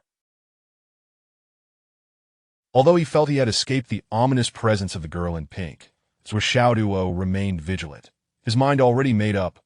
Once he turned the corner, he would leap onto a rooftop and jump directly onto the main thoroughfare. Surely, in the bustling streets, she would not dare to act against him in broad daylight. Why did she not strike when he was at the school gate? Zuo Xiaoduo darted into the intersection, and at that moment, he even heard the wind whistling as it rushed past his clothes, having pushed his speed to its utmost limit. But just as he turned the next corner, there she was, the girl in pink, and his heart sank. He had exerted all his strength, but he could not outrun this peculiar girl. At that moment, she finally lifted her head, and as their eyes met, Zuo Xiaoduo was horrified to discover her eyes were a ghastly gray. As they locked gazes, it felt as if he were staring into the eyes of a corpse, An indescribably unsettling sensation washed over him. "You are Zuo Xiaoduo?" she inquired, her gray eyes fixated on him, devoid of any vivacity. "Who are you, miss?" Zuo Xiaoduo replied with a warm smile, revealing his dimples, striving to appear harmless and non-threatening. "You're quite beautiful. You must have good news for me. What is your name? How old are you this year?" With a gaze as lifeless as that of a cadaver, the girl responded, "I have been searching for you all day. Yesterday, my wallet was stolen, and you helped me retrieve it. I am truly grateful," she said earnestly. "It is only right that I thank you in person." "Thank me in person?" Gazing at this ominous girl enveloped in a shroud of darkness, Zuo Xiaoduo instinctively felt a tightening sensation at the back of his neck. Something was amiss. There was a plot afoot. Chapter 36. The heart of greed. Zuo Xiaoduo smiled with an air of righteousness, saying, "No need, no need. Our meeting is fate. That my intervention yesterday was merely an act of chivalry. How could someone as beautiful as you allow your wallet to be stolen? That is simply unacceptable." After a brief pause, he discreetly observed her, adding, "You need not worry. Your beauty guarantees that, even in my absence, there would be others willing to assist you. How about we become friends? We could keep in touch regularly. That if you truly feel indebted to me, a simple meal would suffice as gratitude, but no need for anything more. Shall we occasionally dine together? Stroll around? Enjoy some coffee? Perhaps visit a bar?" Zuo Xiaoduo eagerly suggested. Any of these would be delightful. The young lady smiled faintly, offering no response to Zuo Xiaoduo's words, instead continuing on her own train of thought. "I have little to offer, but I wish to present you with a small gift, a token of my appreciation. I hope you will not find it lacking." A token of appreciation? A gift? Zuo Xiaoduo squinted, a vague sense of unease creeping in. This girl appeared somewhat wooden. It seemed that aside from expressing gratitude, she had little else to convey. Her insistence on giving something felt oddly mechanical. That's what Xiaoduo pondered, ultimately concluding. It was akin to a puppet being manipulated and simply executing a task. The girl, at that moment, the sun was setting, casting shadows in the corner, where visibility was poor. Yet, the jade pendant radiated a luminous glow, its colors shimmering and transforming the dim surroundings into a scene of brilliance, reminiscent of sunlight, streaming through exquisite crystal. A true rarity, extraordinary. Zuo Xiaoduo was taken aback. This was undoubtedly a valuable item. But could it possibly be a token of affection? In that case, I absolutely cannot accept it. Nian Nico would surely kill me. "This is for you, a humble token of my heart," the girl smiled. "If it weren't for you, my wallet would surely have been lost, and within it was the only photograph of my parents." Zuo Xiaoduo shook his head fervently. "No, no. This is far too precious. I absolutely cannot accept it. Miss, your appearance does not strike me as that of an orphan. When you speak of lost parents, do you mean foster parents?" Her complexion darkened instantly, and she gritted her teeth. "You can read faces? You truly are a man of many talents." Zuo Xiaoduo observed her carefully, declaring earnestly, "Miss, you may consult any fortune teller, and they would easily reveal that you do not bear the features of an orphan. Thus, if your claim about the photograph is true, it must be that someone has deceived you. Otherwise, are you the one deceiving me?" Zuo Xiaoduo smiled lightly. "I believe what you say is genuine." Her gray eyes fixated on Zuo Xiaoduo, slowly changing color, revealing a more typical hue, her face betraying confusion. "I do not have the features of an orphan?" "Indeed not," Zuo Xiaoduo affirmed confidently. After a moment's hesitation, the girl bit her lip, her expression suddenly clouded with uncertainty. She retrieved her phone, fiddled with it briefly, then returned it to her pocket. Gradually, her demeanor steadied, and she offered the jade pendant. "Please accept it." Zuo Xiaoduo, ever astute, swiftly stepped back that he felt an instinctual dread that accepting this pendant might lead to dire consequences, including violence or war. "Our initial meeting yesterday and this encounter today are indeed fateful. Thus, allow me to offer you this piece of advice. You should leave quickly, that if you linger, such a gesture is inappropriate, and it may bring misfortune." Zuo Xiaoduo shook his head vigorously. "What a jest! Merely helping to retrieve a wallet, and she offers me such a precious gift. This is merely a small token of appreciation. Even if I am handsome, it does not warrant such absurdity. There must be more to this than meets the eye. Our relationship has not reached such depths. Moreover, while the jade pendant appears exquisite, it emanates an unsettling aura, suggesting it is far from benign. The girl huffed, forcefully tossing the pendant toward him. Regardless, I've given it to you. It's up to you whether you want it. No sooner had she spoken than she turned and fled, her speed far surpassing Zuo Xiaoduo's expectations. She vanished in an instant. Gazing at the jade pendant, he sighed. Ba, I have already received my reward yesterday. That to accept this gift again would be sheer greed. Thus, he turned and walked away, showing no sign. At that moment, a light laugh echoed from behind. Well done, you're quite impressive. Zuo Xiaoduo turned to locate the source of the voice to his astonishment. The girl who had just departed was cautiously retreating step by step. Each step was executed with utmost care. She retracted her leg, gently touching the ground with her toes, ensuring stability before lowering her heel, and only then did her other leg begin to retreat. Her expression was fraught with tension, and her once dull gray eyes now bore an intense focus ahead. Before her stood a figure clad in white, poised at the alley's entrance, that an icy aura enveloped the air, firmly locking onto the pink-clad girl. The newcomer was none other than Zuo Xiaoduo. The expression on the girl's previously impassive face now reflected sheer anxiety and dread. Zuo Xiaoduo's own face mirrored the same emotions. Zuo Xiaoduo. But how did she arrive so timely?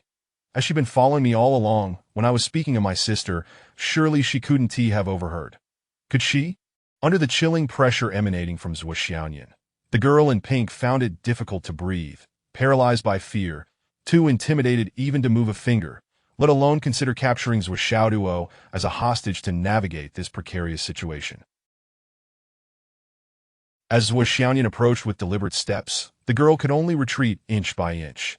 All thoughts of resistance evaporated, leaving only an overwhelming sense of terror.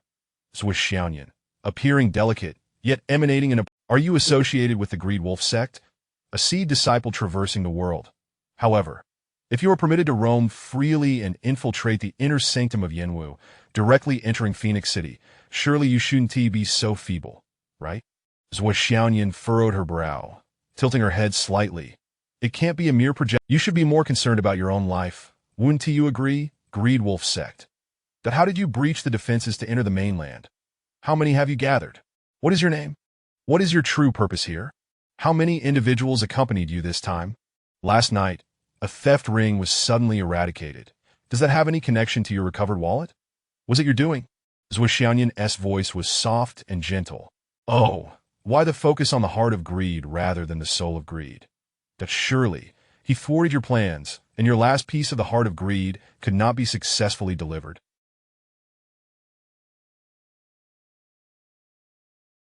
Thus, you sought to use the heart of greed's main essence to salvage the unforeseen complications. As Zuo Xiaoduo advanced steadily, she continued, So, you were backfired? Resulting in the collapse of your plans and the subsequent backlash.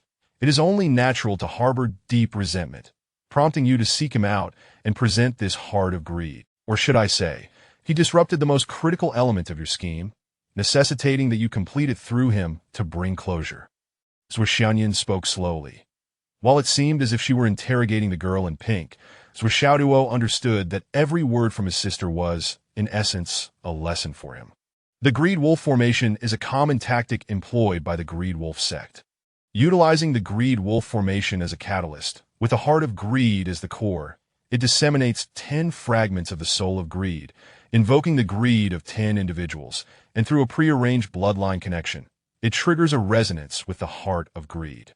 Once the formation is activated, the scattered souls of greed will detonate, resulting in the instant demise of the host, while the souls will return with the lifeblood essence of these individuals, enabling the one who set the formation to experience a significant surge in power, a quintessential example of a self-serving scheme. Zuo Xiaoduo continued. However, the arrangement of the Greed Wolf formation, while seemingly simple and convenient, actually hinges on 2 critical points. The beginning and the end. The beginning is the root of the formation, Without this positioning, the formation cannot be initiated. Moreover, the host of the formation is secondary. Any individual, regardless of their strength, is inconsequential as long as the host embodies a relentless greed. That is the truth of the greed wolf formation. The greed wolf formation has not appeared in Central. I have no idea what you are talking about. I am merely here to repay the kindness of the person who helped me retrieve my wallet. Nothing more. Chapter 37. Clones and Opportunities.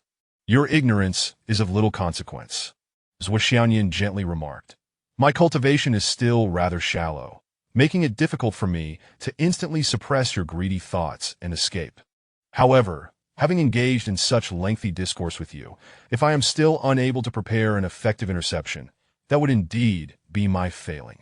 Upon hearing these words, the girl in pink changed her expression, a name suddenly surfacing in her heart. You are the Ling Yin, celestial maiden from Phoenix City? Zuo Xiaoduo maintained her smile. You seem to possess quite a bit of knowledge, even able to casually utter my name. The pink-clad girl turned pale. Aren't you about to break through? How come you still? Under ordinary circumstances, given my current state, I should not meddle unnecessarily. At most, I would simply drive you away. Zuo Xiaoduo sighed softly. But the situation now is different. You have bullied my little dog. How could I let you go unpunished? The girl, feeling utterly wronged, exclaimed, When did I ever bully your dog? I adore dogs, yet since coming to Phoenix City, I haven't even seen a stray, let alone. Zuo Xiaoduo dared to feel angry, but was unable to voice it. The girl was momentarily stunned, before erupting into a frenzied laugh, her voice hoarse. The rumors say that the Ling Yin celestial maiden is pure and immaculate. Who would have thought she harbored such tastes? Ha, keeping a little puppy at home? Quite commendable, I must say. This hobby truly earns my admiration. Ha. I understand, bearing the title of a saintess while possessing a heart as tumultuous as the sea, a body that appears sacred but is, in reality, merely that of a common woman, struggling to restrain one's surging desires. Must be quite unbearable, no?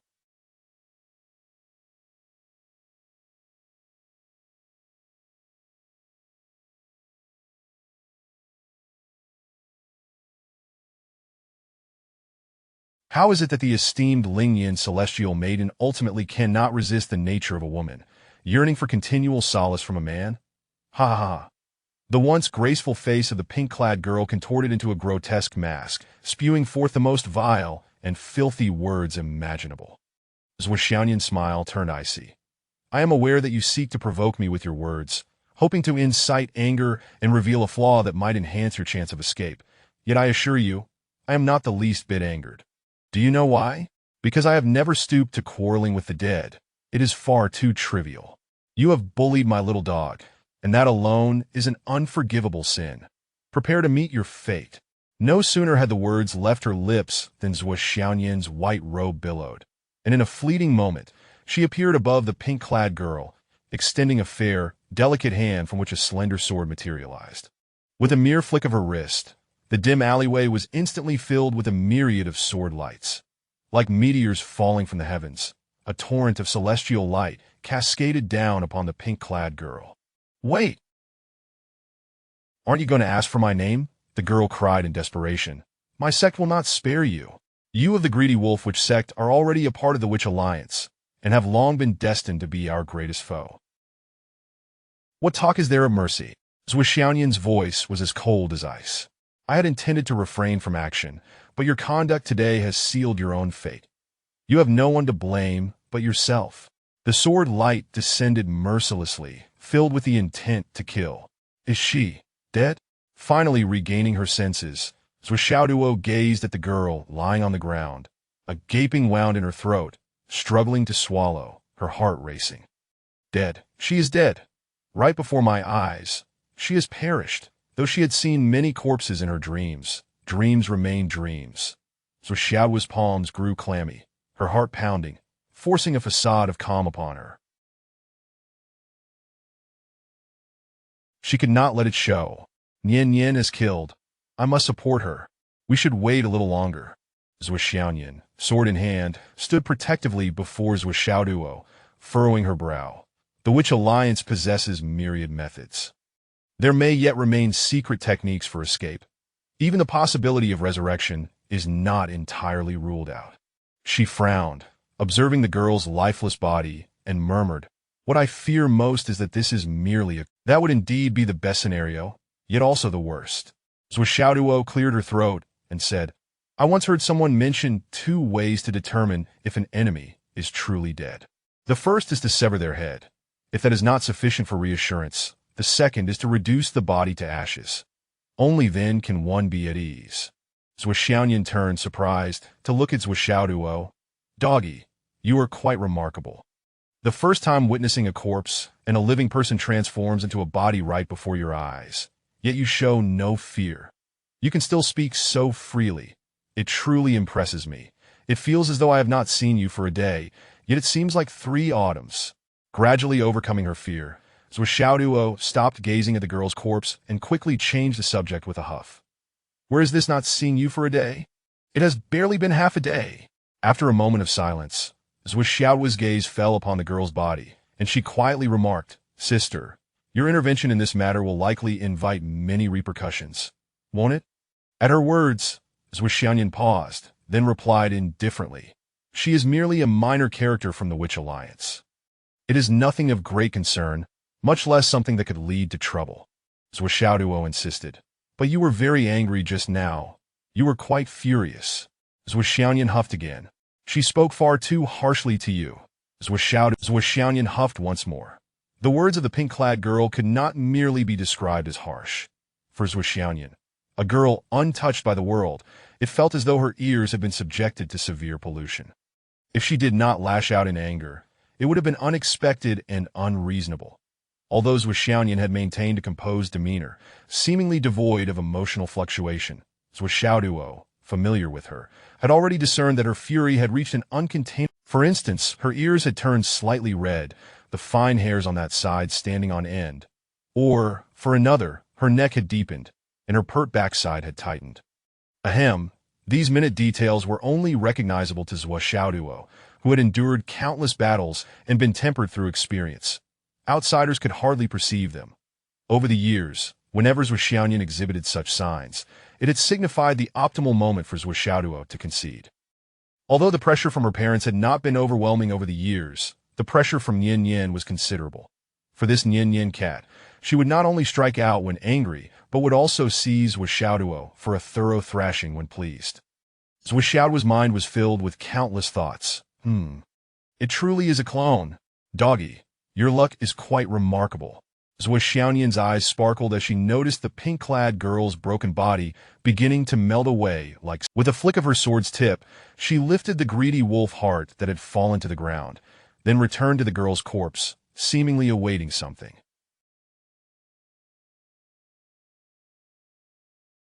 By this point, the girl's limbs had already evaporated, and as her head began to dissipate as well, Zuo Xiaoyan swiftly tore open the girl's chest garment, reaching in to extract another jade pendant identical to the greedy wolf heart. Zuo Xiaoduo, fully focused on the scene, clearly observed that the 2 jade pendants were entirely identical in shape and structure. However, one was slightly concave while the other was slightly convex, signifying that the 2 pendants were part of a whole, one yin and one yang.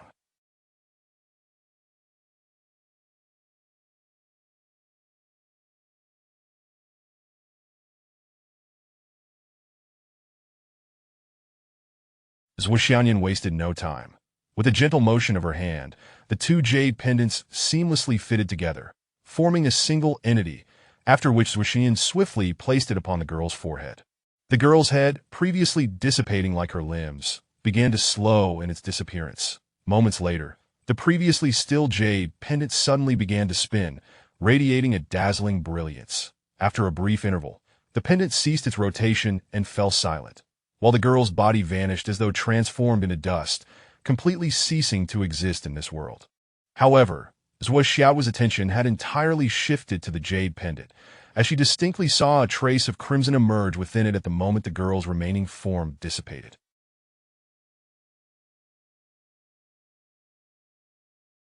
Zuo Xiaoyan waved her hand again, and the pendant, glowing with light, fell directly into Zuo Xiaoduo's embrace. Although her hands moved gracefully, she had never truly touched the pendant. Throughout the Zuo Xiaoduo's actions were undoubtedly laden with profound significance.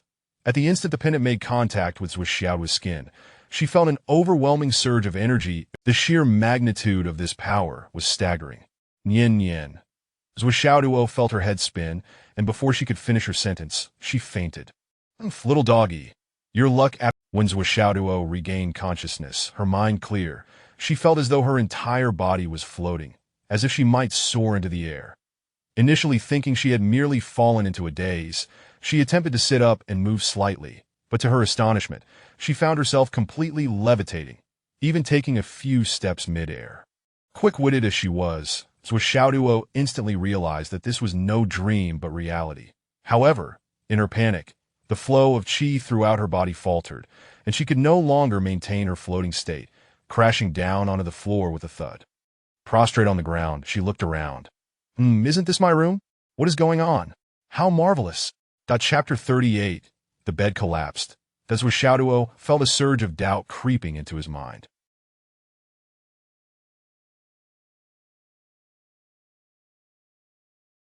Instinctively, he reached for his usual drinking cup, yearning for a sip of water.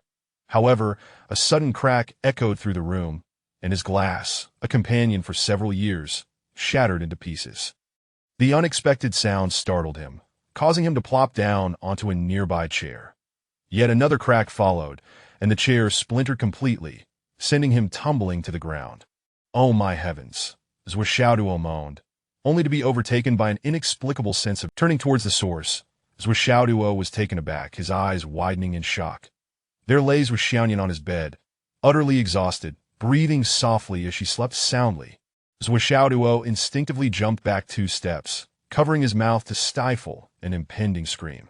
What? What on earth is going on? I shouldn't have done anything, right? He paused to assess his own condition. He felt fine. Turning his gaze back to Zuo Xiaoduo, he noticed her his heart twisted with pain, even though he was still puzzled by the situation. Struggling to maintain his composure, he staggered out, carefully fetched a cup, and filled it with cool, boiled water, bringing it back into the room. Gingerly, he sat on the edge of the bed, propping Zuo Xiaoduo up against his shoulder, and cautiously brought the cup to her lips. Zuo Xiaoduo's frail form leaned against him, seemingly in a deep slumber, unresponsive to his efforts. After much difficulty, Zuo Xiaoduo managed to get her to drink half a bowl of water.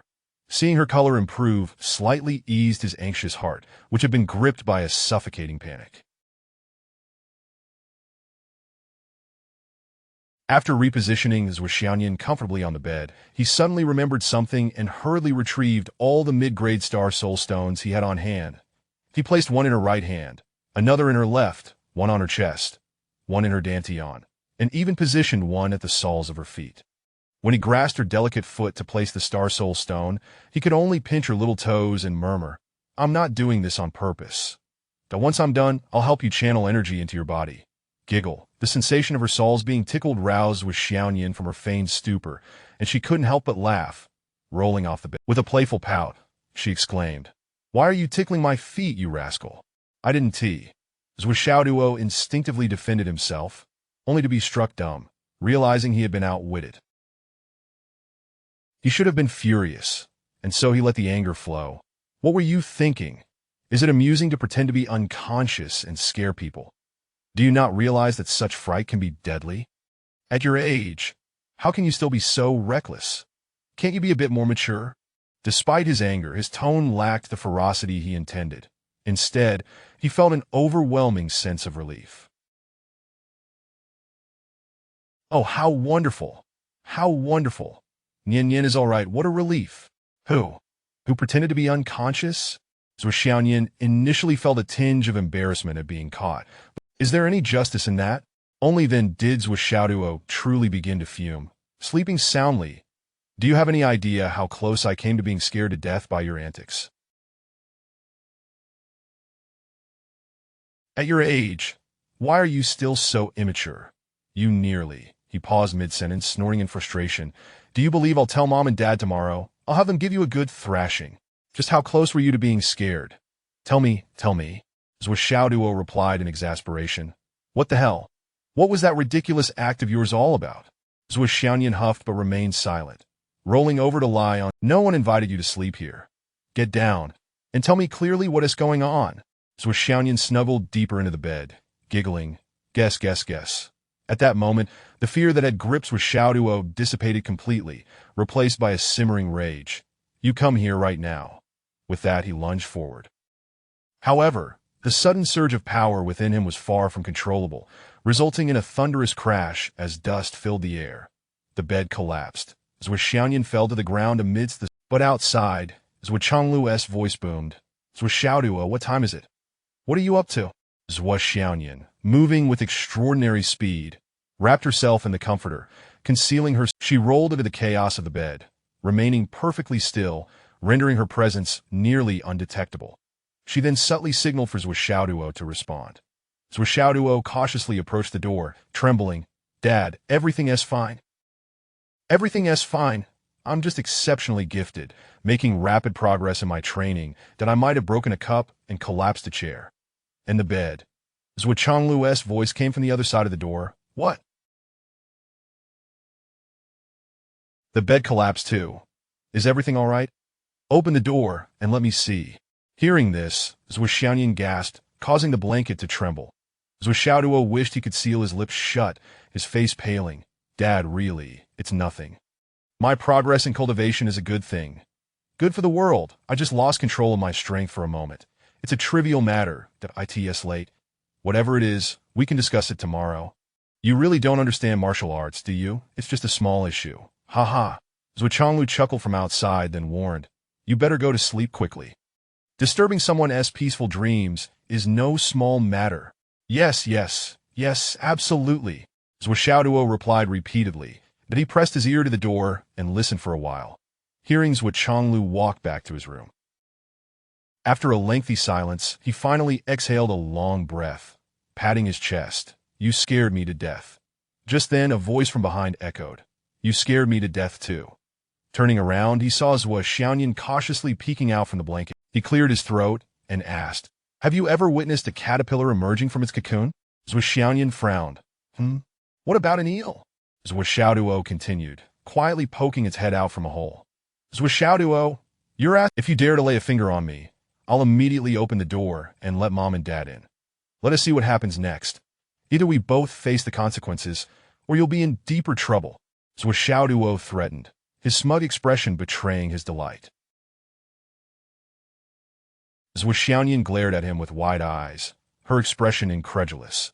She never imagined that one day she would be threatened by this guy, especially in such a peculiar atmosphere. Her gaze gradually turned fierce. You little rascal. You know nothing about power. Zuo Xiaoduo feigned calmness. I know your cultivation is profound, and you possess great abilities that could easily subdue me. But I bet you can't even manage to shout loudly.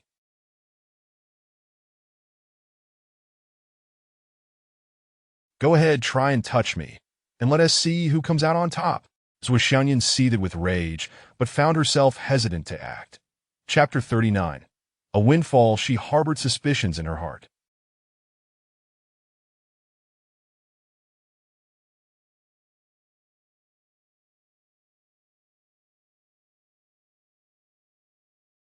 Perhaps Zuo Xiaoduo feared more than she did the notion of their parents discovering the current ambience between them.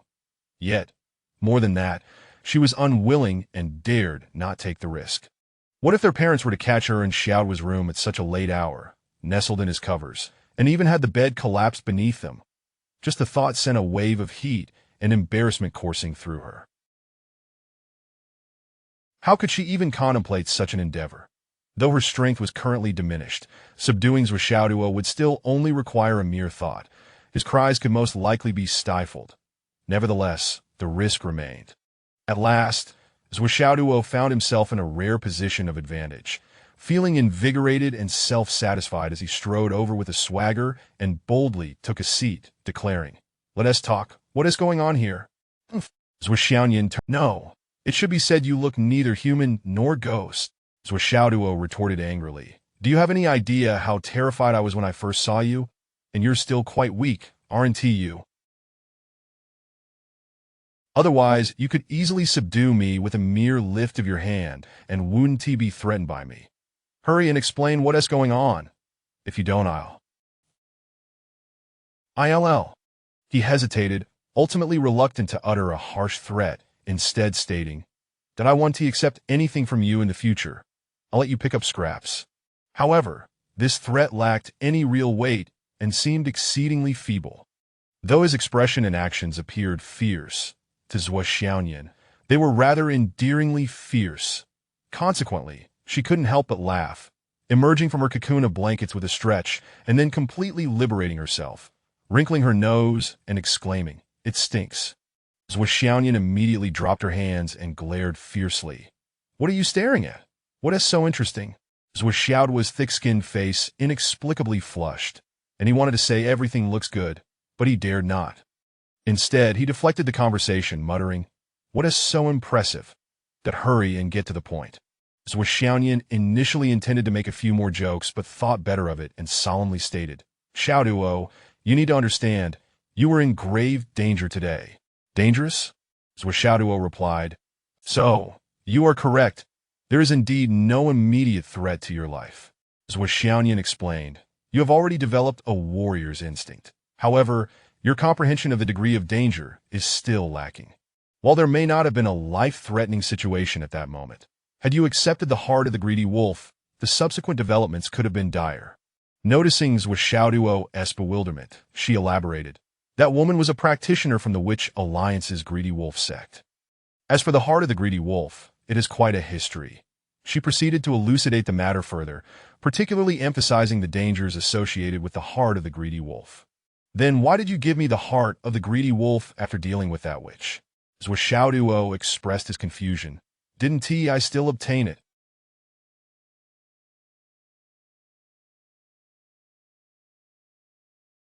"A mere keepsake? For me to learn a lesson from? A keepsake? What are you thinking?"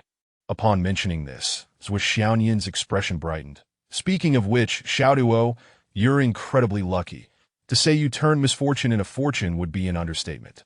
It is truly a case of crisis transforming into opportunity, a windfall of riches. The witch from the greedy wolf sect may seem to have been slain by me, but in reality, it was merely a manifestation that was obliterated. The so-called body was merely a wisp of essence attached to the heart of the greedy wolf that, you understand. Though that manifestation could move and fight like a regular person, its combat power was only 2 or 3/10 of the original.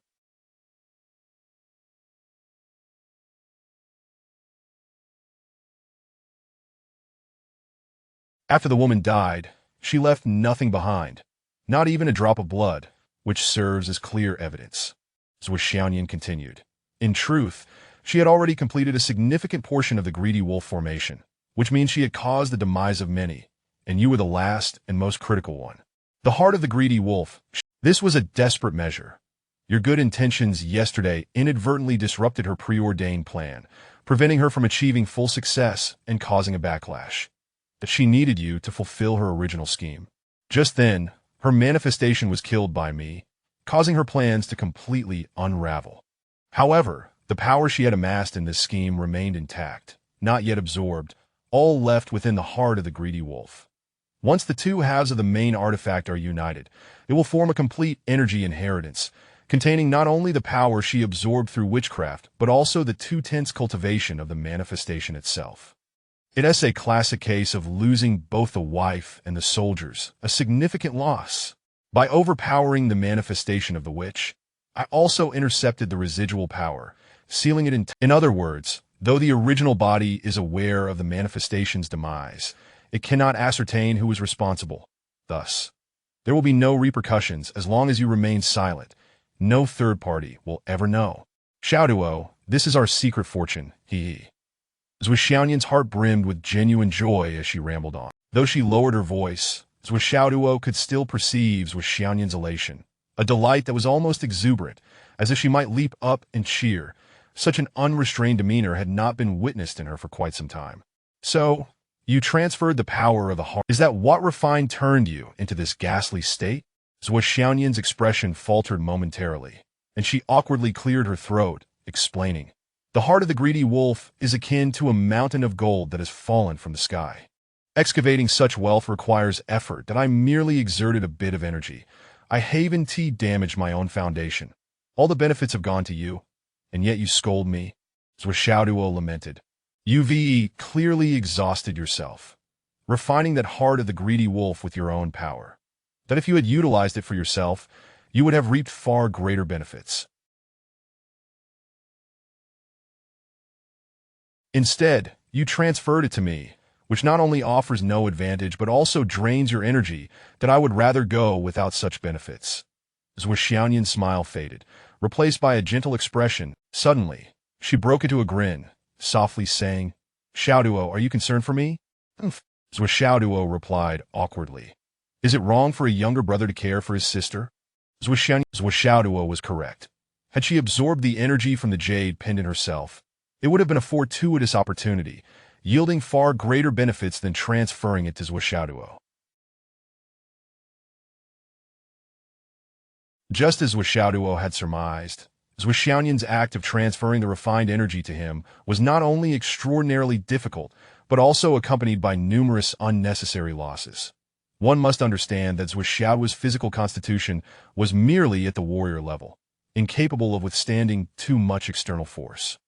Thus, throughout the entire night, Zuo Xiaoduo meticulously channeled her own strength, segmenting the power into 4 parts, laboriously balancing the energies, allowing Zuo Xiaoduo to absorb the first segment, then soothing. After several cycles, once the external power had fully transformed into Zuo Xiaoduo's own strength, she would proceed to the second segment, and so forth, until all 4 segments were absorbed.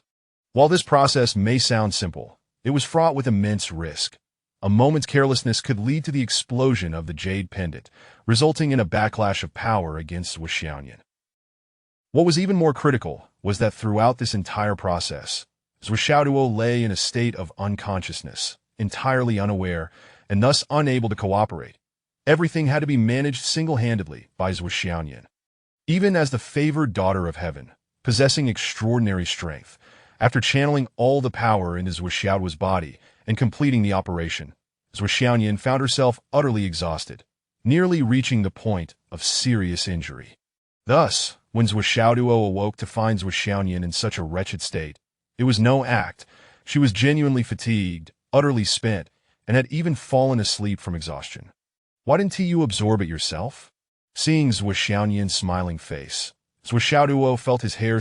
Having refined that thing into the purest energy, wouldn't it have been better for you to absorb it directly? Zuo Xiaoduo paced furiously around the room.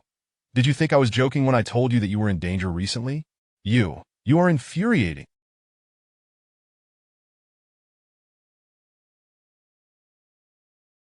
Do you realize how perilous your situation was? Chapter 40. So you really can read faces.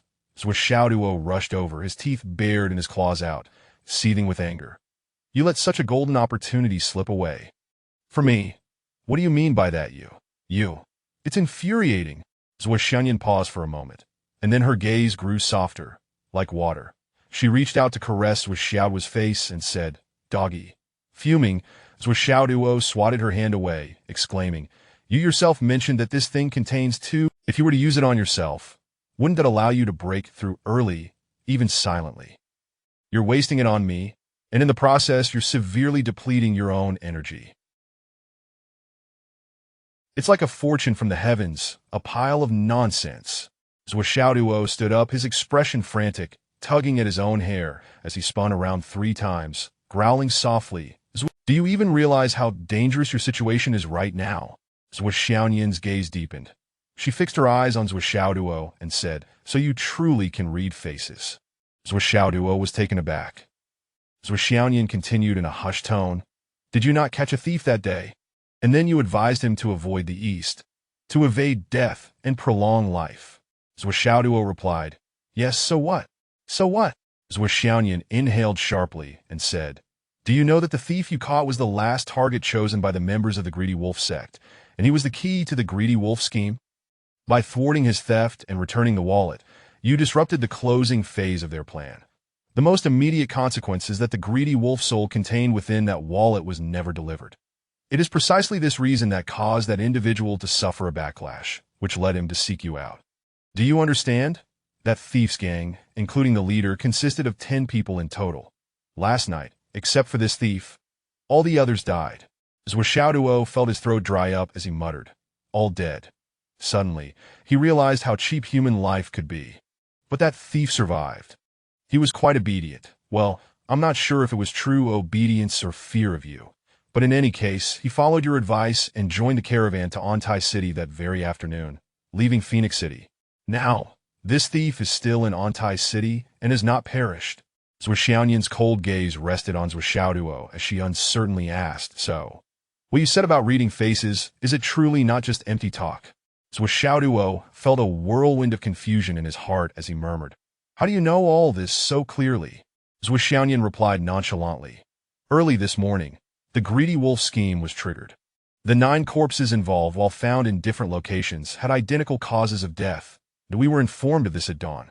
Then I recalled your encounter with the thief, as it felt very off. Since you mentioned it, I began to pay attention, sensing that the woman seemed to be fishing. So I waited for the greedy wolf scheme to ignite. Sure enough, those 9 individuals died under To be cautious, I secretly investigated this thief again and discovered he was no longer in the city. That I traced his whereabouts and learned he had departed from Phoenix City, heading east to Antai City. And he went east because you directed him. Then early this morning, I flew directly to Antai City and found this thief named Zhang Yuan, the very one you struck, who you read for, extorted, and guided to safety. I questioned this thief about everything, and it matched perfectly with what you had said. Zhang Yuan was able to escape directly because of your guidance, and went to Antai City, thus avoiding a fatal calamity. It was at that moment I confirmed this was the greedy wolf scheme. A flash of insight sparked in Zuo Xiaoduo's mind. He realized how that sudden drop of cool, spiritual liquid had come to be. So it was the case that the thief had his fate altered due to his unexpected intervention.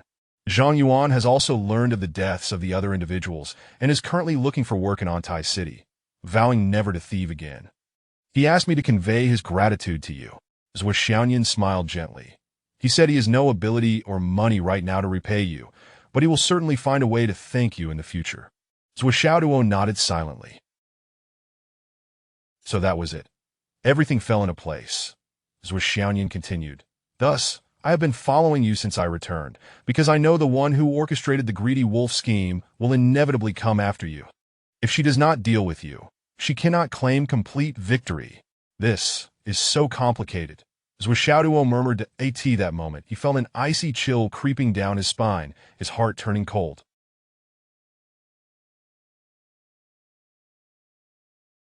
First, there was the bizarre methods of the witch sect, and second, the terrifying reality of the martial world. 9 lives extinguished just like that. And third, the most crucial point, Zuo Xiaoyan has been following me. Then Zuo Xiaoduo's heart raced with fear. Yet at the same time, a sense of pride surged within him. Nian is truly remarkable, managing to unravel so much from just a casual remark of mine. Her level of attentiveness and clarity is truly commendable. However, Zuo Xiaoyan seemed entirely focused on Zuo Xiaoduo's claims of divination. Do you truly know how to read faces? Or is it merely luck? Just a coincidence? Zuo Xiaoduo took a deep breath, lowering his voice, and spoke with utmost seriousness and solemnity, enunciating each word. Sister Nian, Yet, she did not doubt Zuo Xiaoduo's words too much. While one could argue that his guidance of the thief Zhang Yuan might have been coincidental, his insight into her current situation, and his direct assertion that she would face a breakthrough disaster, was indeed a clear and undeniable judgment, something beyond mere mortals' capabilities. At least in Zuo Xiaoyan's understanding, such profound divination had yet to be encountered. Very high, indeed, high enough to see through a person's life and death with a single glance. Zuo Xiaoduo stated earnestly, with one glance, life and death are determined.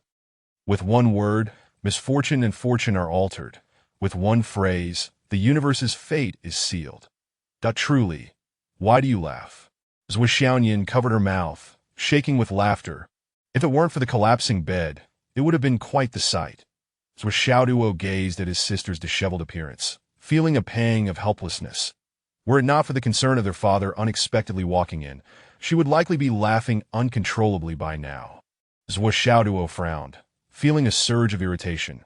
Originally, he had been excited to discuss the topic of face reading, believing he could finally explain his extraordinary abilities and further caution Zuo Xiaoyan against impending disasters. At that moment, he even scolded himself internally for not having thought of this approach earlier. If he could just take Sister Nian along to demonstrate his skills, proving his proficiency in face reading then. But that was merely wishful thinking. If Zuo Xiaoyan was unwilling to cooperate, dragging her along would likely land him in even more trouble. Can you not be serious for a moment? Zuo Xiaoduo snapped. Roar! Zuo Xiaoduo sighed deeply. Heaven, earth, and all the deities above. When will someone intervene to manage this scatterbrain? She is driving me to exasperation. After a long while, Zuo Xiaoyan finally ceased her laughter. Though she was already the initial urge to boast had vanished entirely. I know what you want to say, and I understand the true intent behind your insistence on proving your abilities. Zuo Xiaoyan ceased her laughter, speaking softly. You are intent on demonstrating that you truly can read faces and possess considerable skills. You've discerned my impending breakthrough, and most importantly, you've foreseen the dangers I will face during this critical moment, a life and death calamity. Thus, in these past few days, whether in jest or earnest, you have been doing everything in your power to alert me that danger will arise during my breakthrough, urging me to be careful, extremely careful. Zuo Xiaoyan's voice was soft and gentle, yet it carried an indescribable weight of tension. Yes. Zuo Xiaoduo nodded vigorously, nearly snapping his neck in the process. Exactly, you understand my good intentions, right? Zuo Xiaoyan squinted her eyes, lost in thought, murmuring, Doggy, I believe you. Zuo Xiaoduo smiled contentedly, relieved that someone was willing to acknowledge his extraordinary divination skills. Yet, he quickly reacted, his face turning crimson as he exclaimed, Can you not call me Doggy? Zuo Xiaoyan, however, did not laugh or retort, only replying with a melancholic tone. Xiaoduo, you pride yourself on your divine skills in face reading, claiming to determine life and death with a glance. I believe in your abilities. But what exactly did you see when you looked into my face? Zuo Xiaoduo was left speechless. Chapter 41. As long as you listen to me.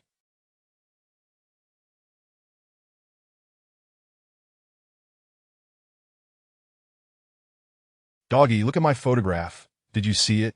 Did you see that I am in grave danger? Or perhaps, that I will die?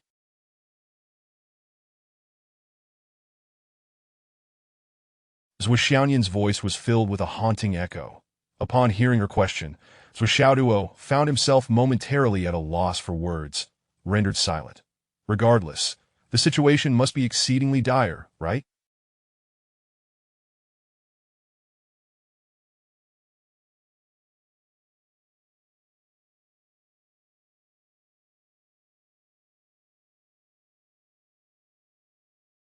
That is why you are so anxious, why you strive so desperately to prove yourself, pushing yourself to the brink in your training and cultivation. Zuo Xiaoyan sniffled softly. When you were attending the martial apprentice class, I noticed you would cry in secret, feeling despondent. Although you worked hard at your training, it was nowhere near the fervor you exhibit now.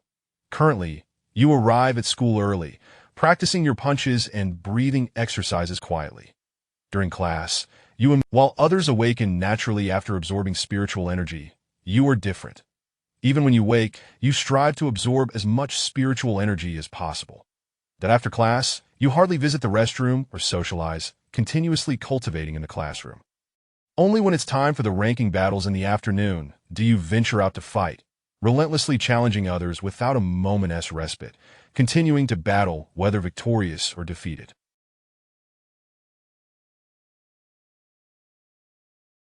Everyone has witnessed your cunning and your diligence. These two seemingly contradictory traits coexist within you. Do you know how dissonant that feels? Zuo Xiaoyan murmured, lost in thought. Doggy, you don't want me to die, do you? Zuo Xiaoduo felt somewhat disheveled, as if he had been stripped bare, completely exposed, even the thoughts in his heart laid bare. With a displeased grunt, he replied, What is the point of a little fatigue or hardship? You are my sister, my own sister. How could I turn a blind eye to your peril?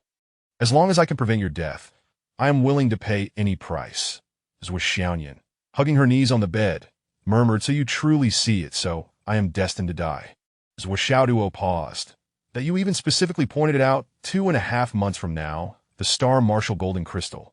Zuo Xiaoduo's gaze grew hazy. To AT that time, I sensed something was amiss because you could not possibly know about this matter, nor could anyone inform you. The circle I am in is far too distant from yours.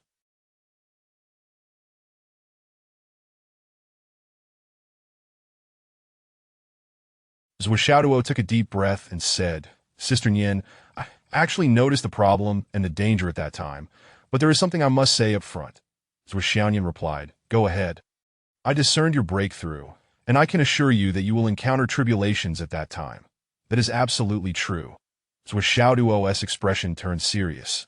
However, when it comes to life-threatening danger, it is not necessarily so.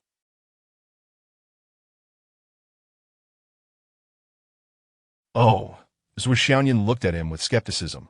From the perspective of physiognomy, a pure black aura lingers ominously between your brows. This signifies, yet, even the purest black aura carries meaning. This particular aura, though dark, is diffuse rather than concentrated, leaving room for change. To illustrate, it's like a summer sky, heavily clouded, likely to rain, yet it has not yet begun to pour. Do you understand my meaning? Zuo Xiaoduo pondered. When you reach the pivotal moment of your breakthrough, external forces will inevitably generate tribulations. This is fate and cannot be avoided. However, as long as we safeguard appropriately and respond properly, dispelling the overhanging clouds, then all shall be well. This is the variable, the path of seeking fortune and avoiding misfortune, as the sage would say. Zuo Xiaoduo furrowed her brow in contemplation, remaining silent for a while. For instance, while I can predict the day it will rain, I cannot accurately determine when the first drop will fall, nor can I predict the intensity of the downpour. In other words, I know it will rain, but I cannot conclude if it will be a drizzle or a torrential downpour. Or, while a torrential downpour may pose a risk, a light drizzle or a moderate rain would be relatively harmless. Even in the case of a downpour, having an umbrella or raincoat, or even seeking shelter indoors in advance are all choices to minimize harm. That the Zhang Yuan you mentioned earlier, didn't he escape death and prolong his life thanks to my guidance? He was originally destined to die. I possess this ability, as long as you heed my counsel. Zuo Xiaoduo implored earnestly, Sister, my dear sister, do you understand now? Zuo Xiaoduo's eyes, I understand. You are not only comforting me, but also candidly telling me that I may not necessarily die. As long as I take precautions and consider the various possible scenarios, I can naturally handle it with ease, and you will assist me. As long as I listen to you, I can avoid danger, correct? Zuo Xiaoduo's eyes shone brightly, as if she had thought of something. Zuo Xiaoduo finally felt a sense of relief and smiled. That is precisely the point. Do you really think you could abandon me and our parents to face death? Surely not. Furthermore, if you were to die, what would happen to me in the future? Zuo Xiaoduo perked up, her eyes sparkling. What do you mean by what will happen to you? Zuo Xiaoduo stammered. I mean, who will protect me in the future? Who will think of everything for me? Who will gather herbs for me? Who will fight for me?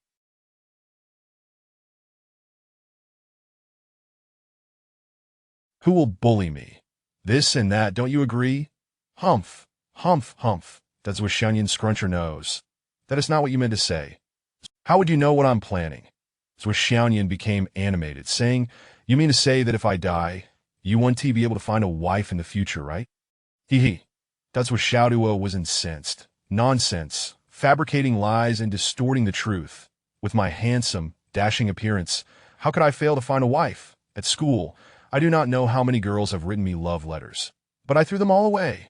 Didn't he even open one? Really, didn't he open one? Just as he was boasting, he suddenly noticed Zuo Xiaoduo's face darkening and her eyes flashing with fierce light, revealing her sharp little tiger teeth. Zuo Xiaoduo immediately chose to retreat, swiftly changing direction towards the path of survival, an unstoppable momentum. Meanwhile, Zuo Xiaoduo's expression brightened once more. Zuo Xiaoduo sighed in relief. If Zuo Xiaoduo had firmly believed she was destined to die, Such thoughts would create an irrefutable. Thankfully, he had managed to steer her thoughts in another direction, transforming despair into hope. Yet, the ominous aura on Zuo Xiaoduo's face, the dark clouds of calamity, had not dissipated in the slightest. Zuo Xiaoduo's worries only grew. He dared not reveal his concerns, as Zuo Xiaoduo was an exceptionally perceptive girl. If she sensed his unease, it would undoubtedly burden her, rendering today's earnest conversation futile. You boast without a hint of shame. Zuo Xiaoduo tilted her head and laughed. These past few days, your female classmates have only looked down on you. I've seen it with my own eyes. At this point, she suddenly halted, her expression gradually turning fierce. Although I haven't seen any female classmates writing you love letters or heard them express their affection, I did hear about something else. Zuo Xiaoduo's heart sank, and he forced a smile. Sister, Yin, what time is it? Shouldn't we sleep? We have class tomorrow. For now, there's no need to go to school. I've already asked Dad to grant you 3 days off. Zuo Xiaoduo stated matter-of-factly. 3 days off? Why? Zuo Xiaoduo was taken aback. Why? You suddenly absorbed so much pure elemental energy. Even the purest star's soul energy is beyond your ability to digest alone. The power you currently exhibit is merely a surface-level anomaly. If you recklessly manipulate the energy, it could trigger the dormant elemental forces within you. Thus, for the next 3 days, you must assimilate and tame this power. What, so I'm essentially a human bomb? I might just go boom at any moment. Zuo Xiaoduo was stunned. Due to his limited experience, he genuinely believed his condition was merely a temporary loss of control due to a surge in power, something he could manage with a bit of adaptation. He never anticipated the complexity of the situation and the magnitude of the consequences, which were certainly beyond his capacity to resolve alone. Do you understand now? You need these 3 days off. I must help you catalyze the dormant elemental energy within you. Zuo Xiaoduo wore a devilish smile. This also means that during the next 3 days, you will face considerable hardship. Zuo Xiaoduo was alarmed. Can't I resolve this on my own? I've heard that relying on external forces to enhance one's cultivation can lead to an unstable foundation. Wouldn't it be better if I tried by myself first? Absolutely not. Do you think your current condition allows for recklessness? Zuo Xiaoduo firmly rejected him. Last night, since we didn't go home for dinner, I took you to absorb spiritual energy and told Dad you were dining out with me. I also asked my master to help you sort out your meridians. Remember not to let anything slip, Zuo Xiaoduo warned. Chapter 42, The Greedy Wolf in Dark Garb. And then what? Zuo Xiaoduo asked, his face drooping. He felt as though he had been sold out by this cat, Yin, without any knowledge of the situation. Then I told Dad that my master said your aptitude is quite good. Of course, it was mainly because of my influence that he decided to lend us a hand and help you clear your meridians. That after that, it would just be a few days of training to consolidate your cultivation.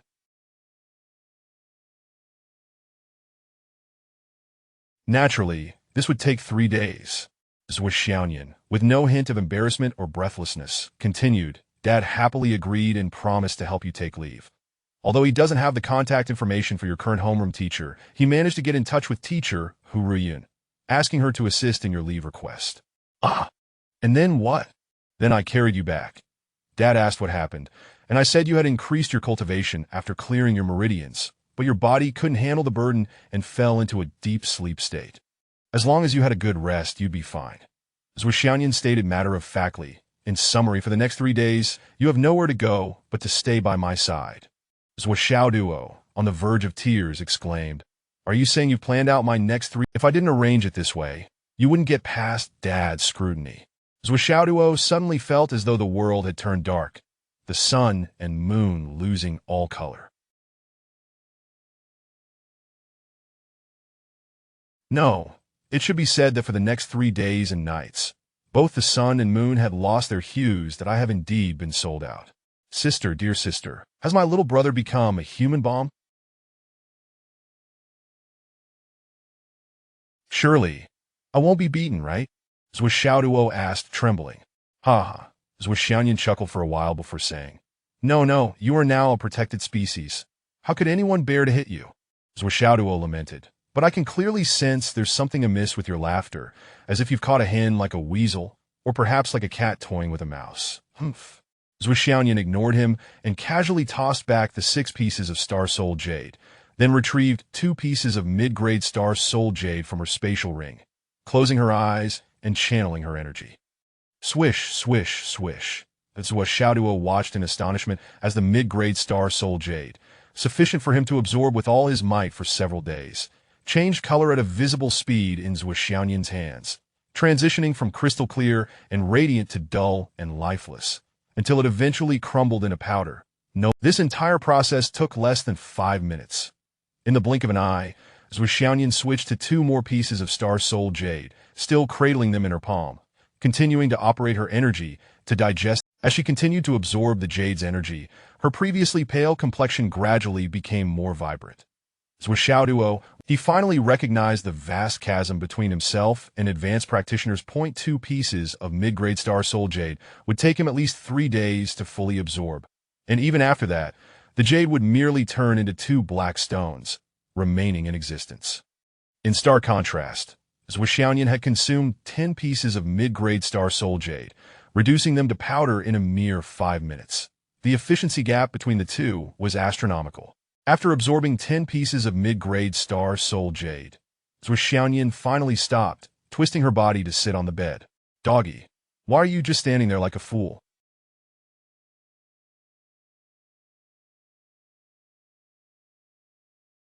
Go pour me a bowl of water, Zuo Xiaoduo replied. You're so capable. Why not just summon the water through the void? A bowl of water would simply fly in through the window. Why do you need me? Just say whether you will go or not. I will go. Zuo Xiaoduo took a deep breath, feeling that her state had returned to normal, as if she were in peak condition. Yet her expression grew serious. There were certain matters she could not share with Xiaoduo, but was it truly a trivial issue? The Wu Alliance continent lay beyond the Sun and Moon Pass. The two sides were adversarial. Now, the greedy wolf sect had infiltrated Phoenix City, scheming from tens of thousands of miles away. What this represented made Zuo Xiaoduo tremble at the thought, feeling a chill run down her spine. This matter was exceedingly grave. Had Zuo Xiaoduo not inadvertently disrupted their plans, forcing them to target him instead, the deaths of those 10 thieves would have likely gone unnoticed, and no one would have suspected the greedy wolf heart, an extraordinary object. Thus the question arose, just how deeply had they infiltrated? It was increasingly likely that there were insiders within Phoenix City, and those insiders were certainly not ordinary individuals. How should we investigate this? Zuo Xiaoduo murmured. The greedy wolf heart could only be accessed through direct memory extraction. No one else could retrieve it. I must discuss this with my master tomorrow. She is well-versed and may have another approach. It would not be a problem if just the greedy wolf came, but if the entire killing wolf faction arrived in another distant place. Time rewound to the night before the moment the girl in pink was slain, another young girl, who was in the midst of cultivation, suddenly coughed up blood without warning, collapsing to the ground in a state of A startled voice rang out. Master, senior sister has encountered an issue during her training. Has she fallen into a demonic trance? Figures rushed in from all directions. A black-clad elderly woman stood beside her. Xian, what happened? The girl named Xian wiped the blood from her mouth and weakly replied, Master, my avatar must have been destroyed. Your avatar was destroyed? It was the one to the east that was destroyed. The one to the east. Where was its destination? Central Plains, the ancient Qi territory. There are our people there to support. Everything is even in the event of unforeseen circumstances. How could there be no prior warning? That is precisely what is strange. Mo Xian took a deep breath, regulating her breath. After taking a few pills, her spirits lifted somewhat, but her expression remained grave. The avatar's inexplicable death left her with only a vague impression. Likely, the last thought was intercepted by the assailant, leaving behind just a fragment of obscure content. Moreover, had it not been for that nearly obsessive thought, suddenly, she looked up and asked, Master, have you ever met my parents? The black-clad woman's eyes were devoid of warmth. Why this sudden inquiry? The disciple. That I experienced a mental setback this time and was suddenly struck by the brevity of life, the silence of impermanence. Truly, it is unfilial. The black-clad woman replied coolly, the deceased are gone, and the journey is long. For the sake of a single incense stick, What meaning is there in traversing thousands of miles? Mo Xian Yi remained silent for a moment before quietly asking, "Are my parents truly dead?" The black-clad woman suddenly turned her head, her voice dark and foreboding. "Xian Yi, are you doubting me?" The disciple dares not. Mo Xian Yi replied softly, "It is just that deep down, I have a feeling that my parents are still alive." "Feelings have feelings," the black-clad woman sneered coldly. "Even now, I often feel that our ancestor has not perished." But Mo Xian Yi ceased to speak. "Do not indulge in wild thoughts," the black-clad woman said coldly. "You have suffered a setback to your primordial spirit. For the time being, do not engage in cultivation. Focus on recuperation. A wounded primordial spirit is prone to erratic thoughts, which is a significant obstacle on the path of cultivation. Only with a clear mind and a tranquil spirit can one grasp the subtle truths." "Yes, master." As the black-clad woman turned to leave, Mo Xian Yi suddenly asked, "Master, are there any experts in divination and fate on the Wu Alliance continent?" "Divination? Fate?" The black-clad woman turned, her gaze fixed upon her, and after a pause, she replied, "Such deceptive practices, what do you need them for?" Mo Xian Yi lowered her head. "I wish to see." "There are none," the black-clad woman replied curtly. "The 36th Sex Grand Competition is about to commence. As one of the seed disciples of the Greedy Wolf sect, you must understand what matters must be attended to. You must clearly discern the priorities. Understood? Focus on your recovery." The black-clad, "After all, this matter also involves a piece of the Greedy Wolf heart that has been lost." Mo Xian Yi stated, "Within the Greedy Wolf heart, there is a fragment of my soul's memory that needs to be reclaimed. It cannot be left behind." This time, the black-clad woman did not respond. She paused, contemplating for a moment before saying, "Going over there carries great risks." Chapter 43. The East comes, buying a bed, but my disciple's spirit is damaged. If I cannot retrieve the lost heart of the gluttonous wolf and regain the memories that have slipped away, how can I achieve the perfection of my primordial spirit? Even this gluttonous wolf soul will find it arduous to reach completion. Mo Xian Yi bit her lower lip and said, "If this deficiency persists, even if I participate in the grand competition, my chances of success will be exceedingly slim. A trip is not out of the question. Let your senior brother or your uncle accompany you." The elderly woman in black pondered for a long while before finally relenting, saying, "However, you must remember that the fundamental task of this journey is to seek the heart of the gluttonous wolf. Nothing else is of concern. Xian, you are the key. Even if all our arrangements on that side are uprooted, even if the meticulous plans we have laid over centuries are obliterated." The black-clad elder snorted softly and said, "I shall grant you 3 days to recover. Bring the breath-holding pearl. Be mindful of the external influence of the gluttonous wolf's heart on you. Understood? Once you confirm your recovery, come to me and we shall set off." "Yes, master." Mo Xian Yi secretly sighed with relief.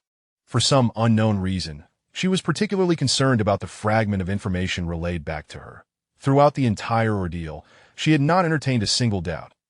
Even though the fragment was eliminated shortly after transmitting that message, it did not evoke the likeness of an orphan bereft of parents. Orphan! Mo Xian Yi bit her lip, feeling her heart swell with that phrase, her thoughts surging with a tumult of emotions, a medley of bittersweet sensations flooding her mind. Since childhood, she had always believed herself to be a solitary girl.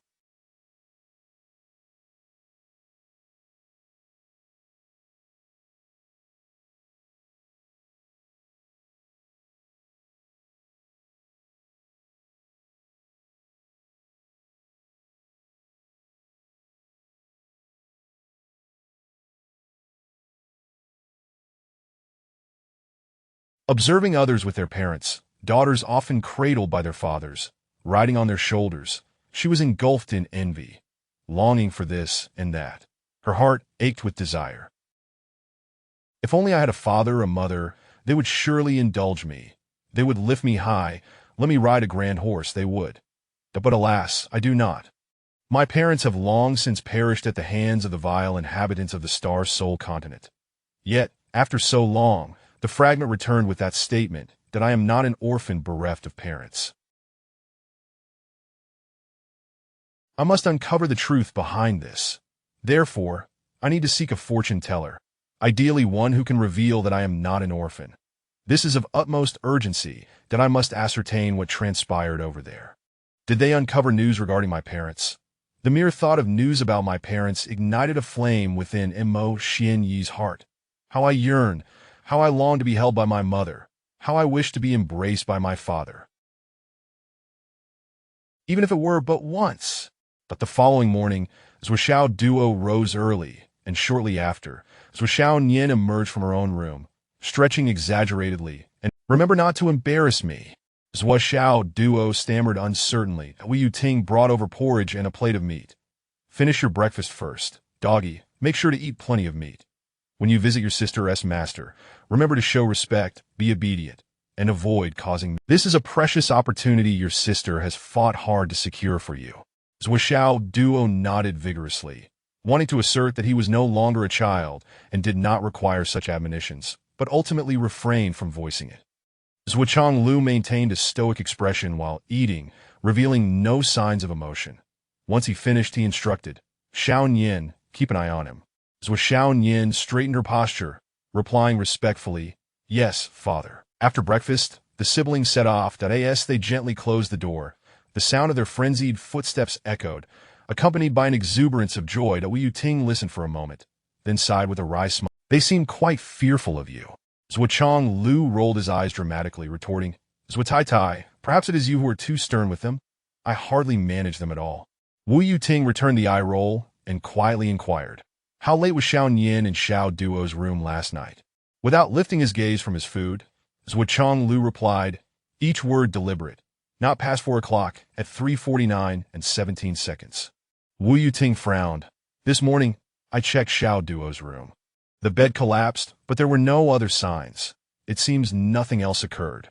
Zuo Changlu snorted, rolling his eyes again. Wu Ting, with a concerned expression, remarked, I actually do feel reassured about those 2 children. Reassured? Zuo Changlu rolled his eyes once more, setting down his chopsticks and wiping his mouth. Xiaoduo is already capable of cultivating. Wu Ting's eyes widened. What do you mean by that? I mean just that, Zuo Changlu replied. I merely wanted to see what you think. Inwardly, he scoffed. You feel reassured about those 2? You were up all night, thinking I was unaware. Your ears were perked up like a rabbit, and you want to check on them early this morning, as if I wouldn't notice? What do you mean by nothing else? Is that what you call reassurance, deceiving yourself, hoping to deceive me as well? And I am expected to pretend to believe it. Wu Ting remained silent for a long time before saying, don't forget to bring back a bed this afternoon. Zuo Changlu acknowledged her with a nod, setting down his bowl and getting up. As Zuo Changlu was about to step out, she suddenly remembered something and rushed to the door, saying, make sure to bring back a double bed. Zuo Changlu, halfway down the stairs, was taken aback by her words, nearly stumbling as he turned to look at his wife. What did you just say? Weren't you saying that Xiaoduo is capable of cultivating? Wu Ting stated matter-of-factly. Besides, Doggy's small bed should have been replaced long ago. It is far too flimsy. Zuo Changlu was left speechless. After a moment, confirming that his wife had no further instructions, he finally made his way out, his steps uneven, as if he had twisted his ankle in that moment. By the way, when you get to my master's place, you must remember not to reveal our relationship. Zuo Xiaoduo frowned.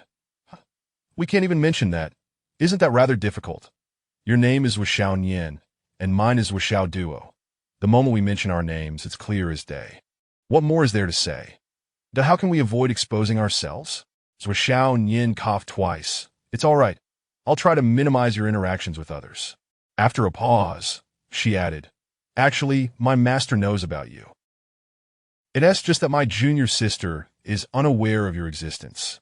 When did you acquire a junior sister? Didn't your master say he was solely focused on training you as his successor? Zuo Xiaoduo asked, bewildered. Well, that's a different story. My junior sister was taken in by my master 5 years ago. Her name is Meng Qinyu. Zuo Xiaoyan explained. She has an extraordinary background. She is the daughter of Meng Tianyu, the chairman of the Meng Corporation in Phoenix City. She must be quite attractive, right? Zuo Xiaoyan immediately became vigilant, smiling brightly. She is indeed beautiful, even more so than I am, but she likely looks down on. I don't care if a rich beauty is interested in me. Hee hee. Zuo Xiaoduo exclaimed with a glimmer in her eyes. That's the spirit. A true man should not worry about finding a wife.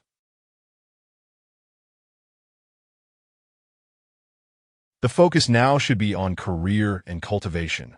Strength is the ultimate truth. Zuo Xiaoduo cast a suspicious glance at her, feeling as though his sister had suddenly become more open-hearted and exuberant after his comment. Could it be that I have a knack for charming girls? Zuo Xiao, at the very least, I can clearly tell you now that during these 3 days, your sleep time should not exceed 5 hours. Okay, I understand. Now close your eyes. And whoosh, the two soared into the air, Zuo Xiaoduo grasping Zuo Xiaoduo by the scruff of his neck, and they took off into the sky. Chapter 44. The second transformation of Zuo Xiaoduo. When Zuo Xiaoduo opened his eyes once more, he found himself once again in the martial arts arena he had visited that fateful night. The sight before him was still desolate and devoid of life, evoking a strange yet familiar sensation within him. However, Zuo Xiaoduo was devoid of any confusion this time, filled instead with an invigorating sense of purpose. As his sister, Xiaoduo, had remarked, these 3 days would present him with an invaluable opportunity. In terms of the current venue, the concentration of spiritual energy, even Zuo Xiaoduo's admission of him into this space would likely require her master's consent. Such a resource was indeed rare. Suddenly, 2 figures materialized before Zuo Xiaoduo, a graceful maiden clad in palace attire, and a short-haired girl, seemingly conjured from thin air. At least, Zuo Xiaoduo could not fathom how they had arrived. Both were strikingly beautiful, resplendent like celestial beings. Unable to resist, Zuo Xiaoduo glanced at Xiaoduo beside him, only to find her expression had reverted to an emotion. Though she stood right next to him, Zuo Xiaoduo felt as if Xiaoduo had transformed into a celestial fairy, distanced from the mundane world, strong, independent, ethereal, solitary, and noble. She was no longer the sister who sweetly called him puppy at home, who would shrink in front of their father and act cute before their mother. The current Xiaoduo was a being of celestial grace, unattainable and distant, a figure shrouded in an aura of frosty elegance. This abrupt sense of distance caused Zuo Xiaoduo's heart to skip a beat, a jolt more intense than he had ever experienced before. So this was another facet of Xiaoduo. Was this the true Zuo Xiaoduo, standing before the world? In that fleeting moment, Zuo Xiaoduo was engulfed in a wave of confusion. This sudden feeling of distance was akin to the vast chasm between heaven and earth. The heart of a young man was stirred for the first time with profound emotion, that if I do not strive, perhaps I will never be able to touch the circle, the realm, that my sister inhabits.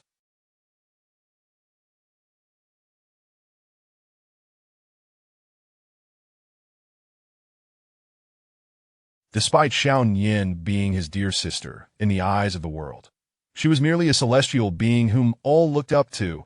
This unexpected sense of alienation left Zuo Xiaoduo's heart tumultuous, unparalleled. I understand. No one could have anticipated that Zuo Xiaoduo's second transformation of mindset would occur so swiftly, so suddenly, and indeed, so effortlessly that it was merely this feeling of distance that had ignited his entire being.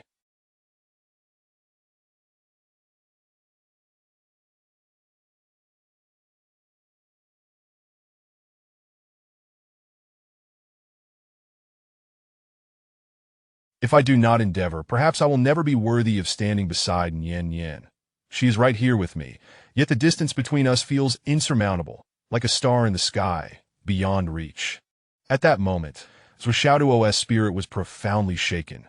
Master, junior sister, Xiaoduo spoke. This is my brother, Zuo Xiaoduo, the exquisite short-haired girl, Meng Qinyu. Meanwhile, Mu Yinyan, adorned in elegant white attire, also assessed Zuo Xiaoduo, her gaze more critical, tinged with a subtle disappointment. His innate talent is decent, Mu Yinyan remarked coolly, though slightly frail.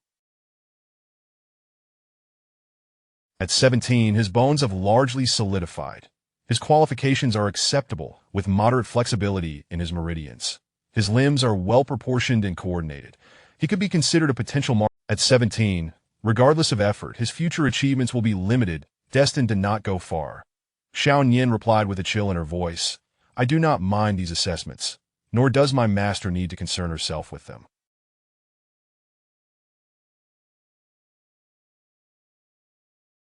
Turning to Mu Yinyan, She added, I only hope that during these 3 days, both you and junior sister can assist me in fulfilling my request. And Mu Yinyan nodded slightly, of course, but if he cannot persevere, it would be a waste of your heartfelt efforts, regardless of whether my junior sister and I are involved.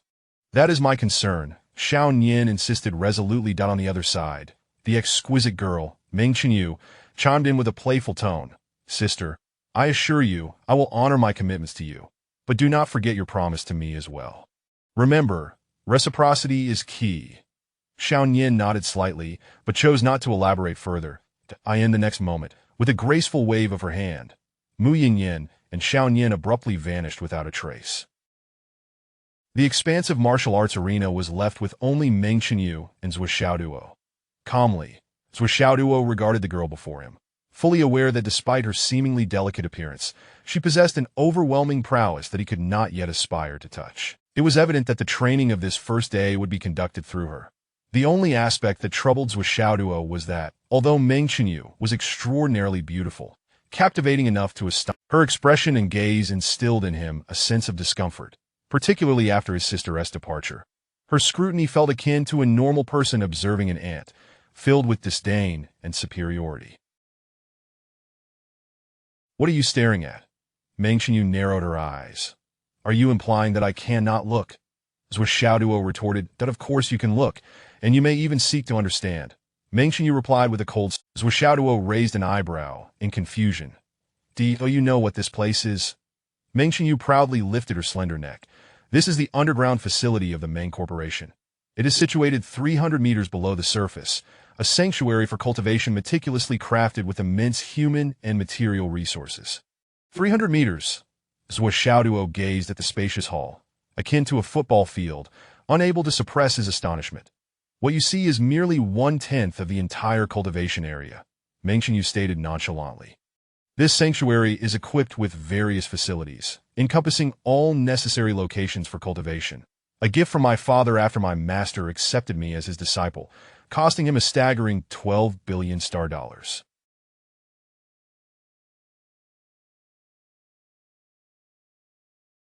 Zuo Xiaoduo listened to Meng Chenyu's increasingly arrogant tone without interjecting. His silence stemmed from a simple realization. It was futile to speak. The walls of this venue, aside from the load-bearing ones, are embedded with medium-grade star soul jade. The ceiling consists of 888 pieces of medium-grade star soul jade, forming a spiritual energy release array.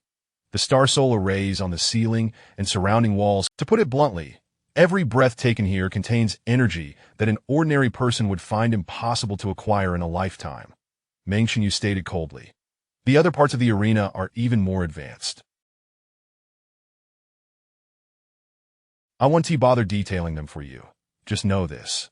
Had it not been for your sister, you would never have had the opportunity to enter this place, not even once in your lifetime. In fact, you would remain oblivious to the existence of such a place until the end of your days. Meng Chenyu's words became increasingly sharp, wounding his pride. Yet Zuo Xiaoduo did not feel anger. He understood that any display of emotion, be it rage, envy, or shock, would only serve to amplify her satisfaction. Thus, he maintained a subtle smile, listening and observing without uttering a word, noticing Zuo Xiaoduo's calm demeanor. As if it were all perfectly natural, Meng Chenyu felt an inexplicable surge of frustration rising within her. You should truly be grateful to your sister, for you indeed have a remarkable, if it weren't for her, a person like you. Huh? Zuo Xiaoduo nodded. Finally speaking, you are absolutely right. My sister is indeed extraordinary. That it is precisely because of her that I have this opportunity here, and I am immensely grateful to her. Meng Chenyu was taken aback, unable to comprehend how Zuo Xiaoduo could express such sentiments so casually, as if they were self-evident truths. Continuing, Zuo Xiaoduo added, speaking of gratitude, you should be even more thankful to your father.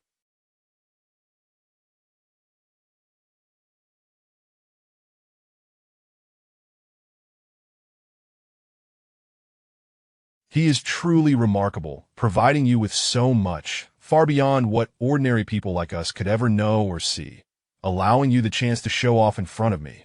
Your father works hard and is truly impressive. That is the truth.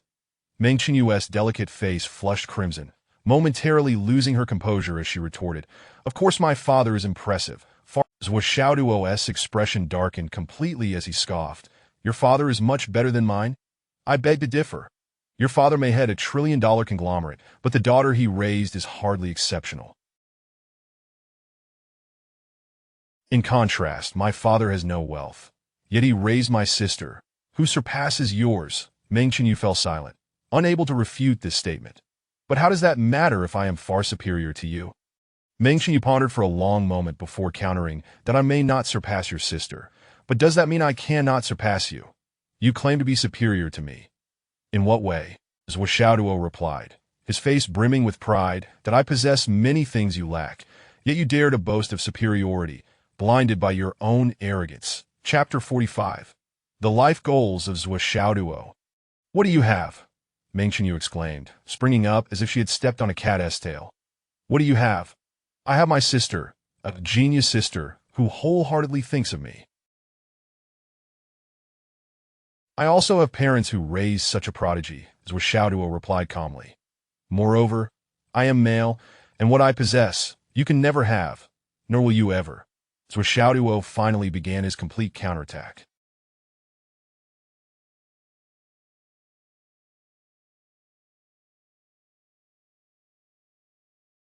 Meng Qinyu's face darkened as she said, "Ridiculous." Zuo Xiaoduo smirked, displaying an air of indifference. "This girl is not easily fooled, and I expected you to say something like, 'If I want it, I can have it as much as I desire.' Lacking courage." "Oh, I forgot to mention." Meng Qinyue pointed towards a small room on one side of the hall, which looked like two large fish tanks. "Over there is a Star Soul recovery chamber. Here, regardless of the severity of your injuries, as long as there is still a breath left in you, entering that chamber will allow you to fully recover within 15 minutes. Just these two recovery chambers alone cost a staggering 15 billion star coins. The healing liquid inside is made from high-quality Star Soul jade, which is why it has such miraculous effects, bringing one back from the brink of death. So, you need not worry about getting hurt. Perhaps this is the only time in your life you'll have access to such a recovery chamber in these few days that is so, you can take the opportunity to use it multiple times."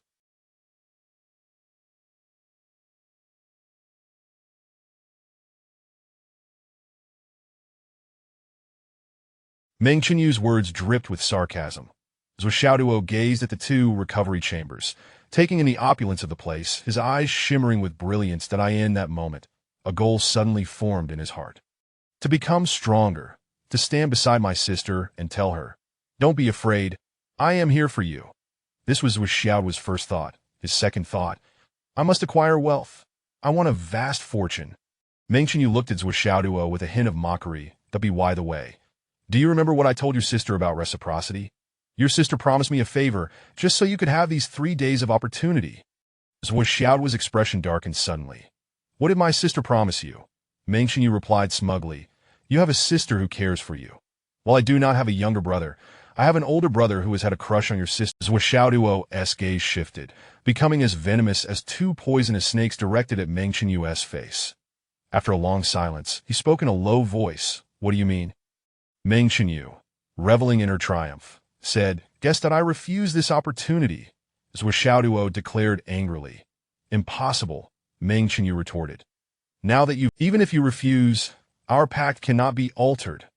Now, you have 3 paths to choose from. The first, kill me. The second, defeat me. The third, after 3 days, I will let you go." Meng Qinyu's gaze suddenly turned sharp.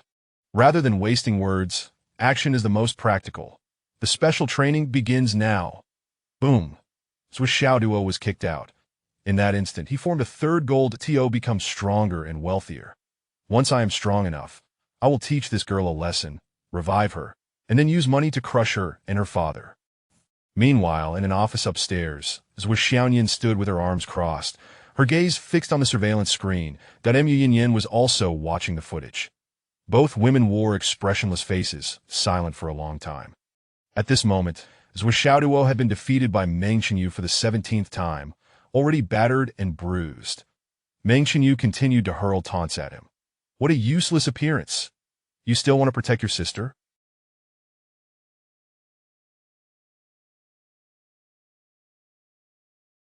Ha ha ha. That is this how you use the star-plucking palm? Your dragon gate leg is executed like what? It resembles noodles, all limp and soft. Looks quite appetizing. Do you want to eat it? The starry sky step is renowned for traversing the cosmos. Its movements akin to the dazzling rivers of stars. Yet you've turned it into a clumsy waddle. Do you really think you can evade my attacks? How foolish. Are you really so dim-witted, or are you just overestimating your capabilities, thinking that this place is suitable for someone of your mediocre talent? I have already suppressed my cultivation to match your level of emotion. The fault lies with you. Do you think I will teach you the key movements? Discover them through practical experience. That is the best path. Get up, trash. A worthless pastry that can neither earn money nor grow stronger.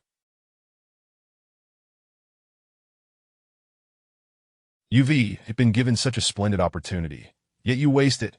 What else could you be but a useless pastry? Stand up, trash. If it weren't for your useless sister pleading for me, would I have allowed you to come here? Useless? What are you staring at? Do you think glaring at me will enable you to defeat me?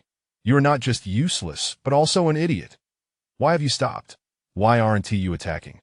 Weren't you so capable? Aren't you furious? Are you panting like me? Ahahaha. The calling you an idiot is an understatement. Can my responses ever be akin to yours? Your performance shows no improvement whatsoever. Are you becoming more muddled? The star-plucking palm consists of 9 techniques. Do you only know how to follow the sequence? With your meager tricks, you still dare to dream of defeating me?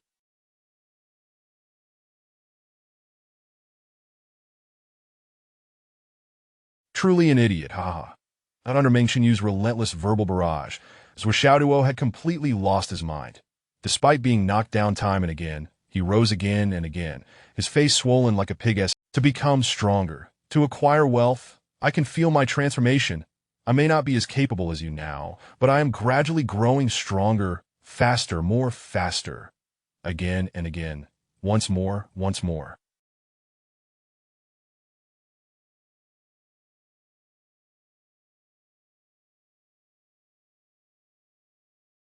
Indeed, after the external forces of the previous night's infusion, Zuo Xiaoduo absorbed all the energy of his ambitious heart into his body.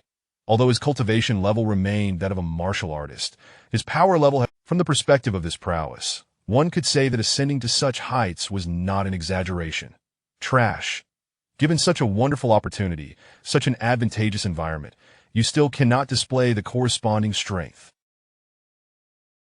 Meng Qinyu's vicious words grew increasingly excessive.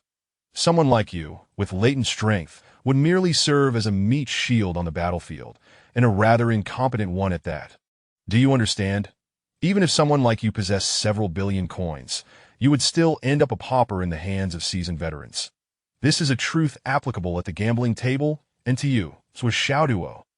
Come and hit me, Zuo Xiaoduo bellowed. Charging forward once more, Dunmu Yinyan observed the monitoring screen, a hint of a smile playing on her lips. Xiaoyan, I must admit, I misjudged your brother. Though he started late, he possesses a remarkable essence. At least he is quite intelligent. Intelligent, Zuo Xiaoyan expressed her confusion. Her face seemed devoid of emotion, yet though she appeared fully focused, her thoughts had already drifted elsewhere. Does this Meng Qinyue wish for his demise? Surely she must. Truly remarkable. Did you not notice? Mu Yinyan remarked, puzzled by her disciple. He appears furious, his anger palpable. Yet this is his true, emotional response, not a feigned act. However, during his battle with your junior sister, he remained surprisingly composed. Mu Yinyan's calm gaze remained fixed on the screen, observing Zuo Xiaoduo's every movement. Although Meng Qinyu's true cultivation vastly exceeds his own, even when she suppresses her strength to his level, the disparity between them is still astronomical. Yet, throughout the continuous combat, your brother improves with every moment. His palm techniques, leg techniques, and footwork are becoming increasingly refined with each application. The power he gained yesterday remains largely dormant within him. Even the parts that, however, by the third defeat, he had fully grasped the portion of power he had integrated, allowing him to utilize it effectively. By the fifth defeat, all his internal strength began to harmonize, becoming truly his own, with his fists, palms, legs, and footwork all being applied in practical combat. And now, in just a morning, Your brother's star-plucking palm is nearing perfection, while his Dragon Gate leg approaches a state of fluid mastery. Yet what is truly astonishing is that his starry skies, Mu Yinyan's eyes shone with unabashed admiration and astonishment. Truly impressive. What I find even more commendable is how he channels Meng Qinyu's verbal provocation. Though he is angry and agitated, he has suppressed the rage that should have consumed him, transforming it into motivation, even sharpening his... Do you see?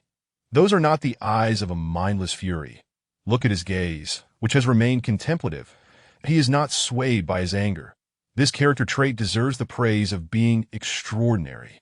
A hint of a sweet smile finally graced Zuo Xiaoduo's cool features, unable to suppress her pride as she lifted her head to my little brother. He is truly exceptional. Yet she wished to hear more.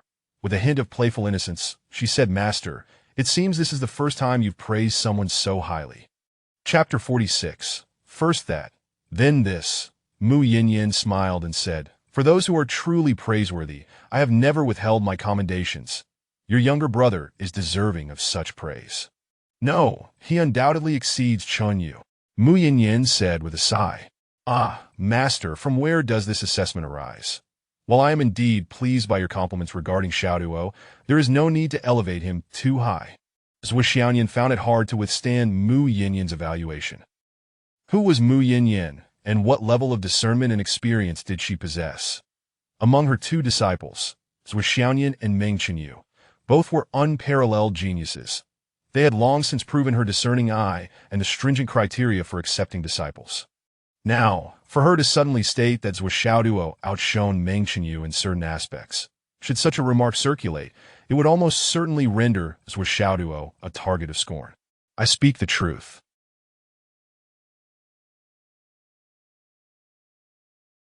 While your brother excels in other areas, they merely reach the level of adequate. It is his perseverance that is nothing short of extraordinary. Whether he can surpass you remains uncertain, but he will undoubtedly surpass. It reminds me of you back in the day. Were you not just as relentless? Zuo Xiaoduo's eyes sparkled as she said, Master, do you believe Xiaoduo can catch up to me, that the latecomer will surpass the predecessor? Observing his desperate fervor, I believe he exceeds me significantly. Mu Yinyan sighed, gazing at Zuo Xiaoduo's hopeful expression for her brother's success, and shook her head. Had his tenacity been recognized earlier, however, his late start renders it impossible for him to catch up to you. In his lifetime, he may tread the thorny path and, like you, ascend to the pinnacle of the 7th or even 8th pressure, yet at most his highest achievement will be merely the Danyuan. Even with the most fortuitous circumstances, should he stumble upon the infant transformation realm, he will find no further path to advancement. His cultivation journey will reach its end. If it is merely a matter of chance, can he truly reach the infant transformation realm, Master? Zuo Xiaoduo, that in itself would be an extraordinary miracle. Zuo Xiaoduo murmured to herself. Your junior sister has performed commendably this time, Mu Yinyan stated.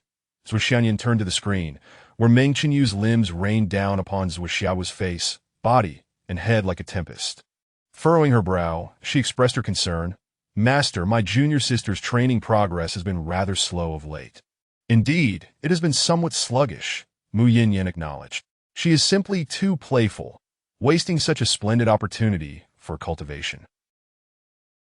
If outsiders were to learn of this, they would surely criticize you for inadequate guidance, greatly tarnishing your reputation. Who could argue otherwise? This girl spends her days laughing and playing without a care. It gives me a headache. Yes, once these few days pass, I shall take it upon myself to motivate my junior sister diligently. After all, it concerns the dignity of my master, and cannot be treated lightly, Zuo Xiaoduo remarked, observing the screen where Meng Qinyu was laughing wildly, kicking Zuo Xiaoduo back several meters with an air of arrogance. Mu Yinyan cast an odd glance at Zuo Xiaoduo and said, As the elder sister, it would be best for you to encourage her. However, have you not previously complained about wasting time? In the past, I may have fallen short in my duty. I have reported it, and the governor's office has responded. Understood? For so many years, no one knows how deeply the Witch Alliance has infiltrated. However, in Phoenix City, it should be minimal. I must keep watch in the northern part of the city tonight, Mu Yinyan declared. All right. Done in the surveillance, Zuo Xiaoduo charged forward once more, his hands moving like blades and axes, his footwork in the starry sky step exhibiting an uncanny grace, achieving a harmonious integration of the three techniques.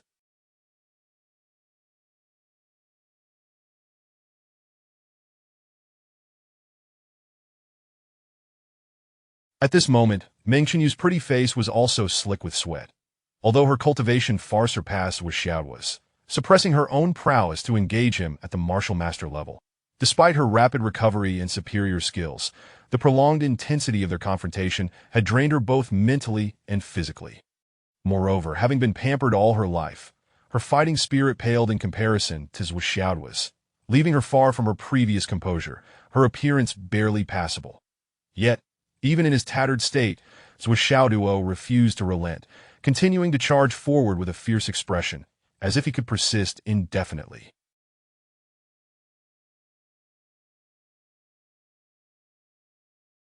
Meng Qinyue had long since lost the strength to hurl insults at Zuo Xiaoduo. Instead, it was he who began to vociferously curse, battling with fervor and unyielding determination. Meng Qinyue, you little brat, dare to insult your elders with today. Our enmity is sealed. One day, I shall make you regret it. You little brat actually has the audacity to negotiate with my sister. I will surely put an end to you. Do you see that rehabilitation chamber, Meng Qinyue? Do not be deceived by my current inability to defeat you. In the days to come, I will have my revenge, tossing you into that chamber when you are barely clinging to life, and then I shall have my way with you again, killing you 999 times in total. I guarantee there will be no more than one, yet not one less. Despite Meng Qinyue's considerable advantage, she too was nearing her limits. Zuo Xiaoduo, with far inferior cultivation, had long since exhausted his strength, now relying solely on instinct to continue fighting. Yet he remained unyielding. You strike me. Kill you, Zuo Xiaoduo howled, his eyes bloodshot, embodying the very essence of fury. Meng Qinyue's beautiful face darkened, her fists suddenly striking with the force of a 1,000-pound hammer upon Zuo Xiaoduo, her voice seething with rage. I will silence your defiance. I will make you pay for your insolence. With a resounding crash, Meng Qinyue's foot connected with Zuo Xiaoduo's chin, sending him sprawling backward, blood spewing from his mouth. Meng Qinyue dashed forward, a piercing scream escaping her lips. I will silence you. With a powerful kick, she accurately sends Zuo Xiaoduo tumbling into the rehabilitation chamber. Then, rolling her eyes back, she placed her hands on her knees. Meng Qinyue, once a refined girl, now appeared utterly disheveled, her image in tatters. This task is truly arduous. Meng Qinyue felt as though she were on the verge of collapse. In light of this result, her only sentiment was one of utter astonishment. To exhaust herself while suppressing her cultivation to train against someone at the martial master level was nothing short of remarkable. Meng Qinyue took a few deep breaths, her steps unsteady as she approached Zuo Xiaoduo, who was floating in the nutrient solution. That after a moment's thought, she opened another rehabilitation chamber and lay down inside. I will rest for just 5 minutes. I am utterly exhausted. My junior sister has actually entered the rehabilitation chamber, Zuo Xiaoduo exclaimed indignantly. Master, this is simply excessive. To engage in combat with someone of such limited cultivation and still require the rehabilitation chamber for recovery is a severe blemish on. Although Zuo Xiaoduo's assertion held some merit, there were only the three of them, plus Zuo Xiaoduo, elevating the act of entering the rehabilitation chamber to a matter of tarnishing the sect's reputation. Given her cultivation level, she should not require the rehabilitation chamber. It would be more appropriate for her to cultivate her own energy and heal herself. Xiaoyan, you should take the opportunity to teach your junior sister what is the proper path. Understood.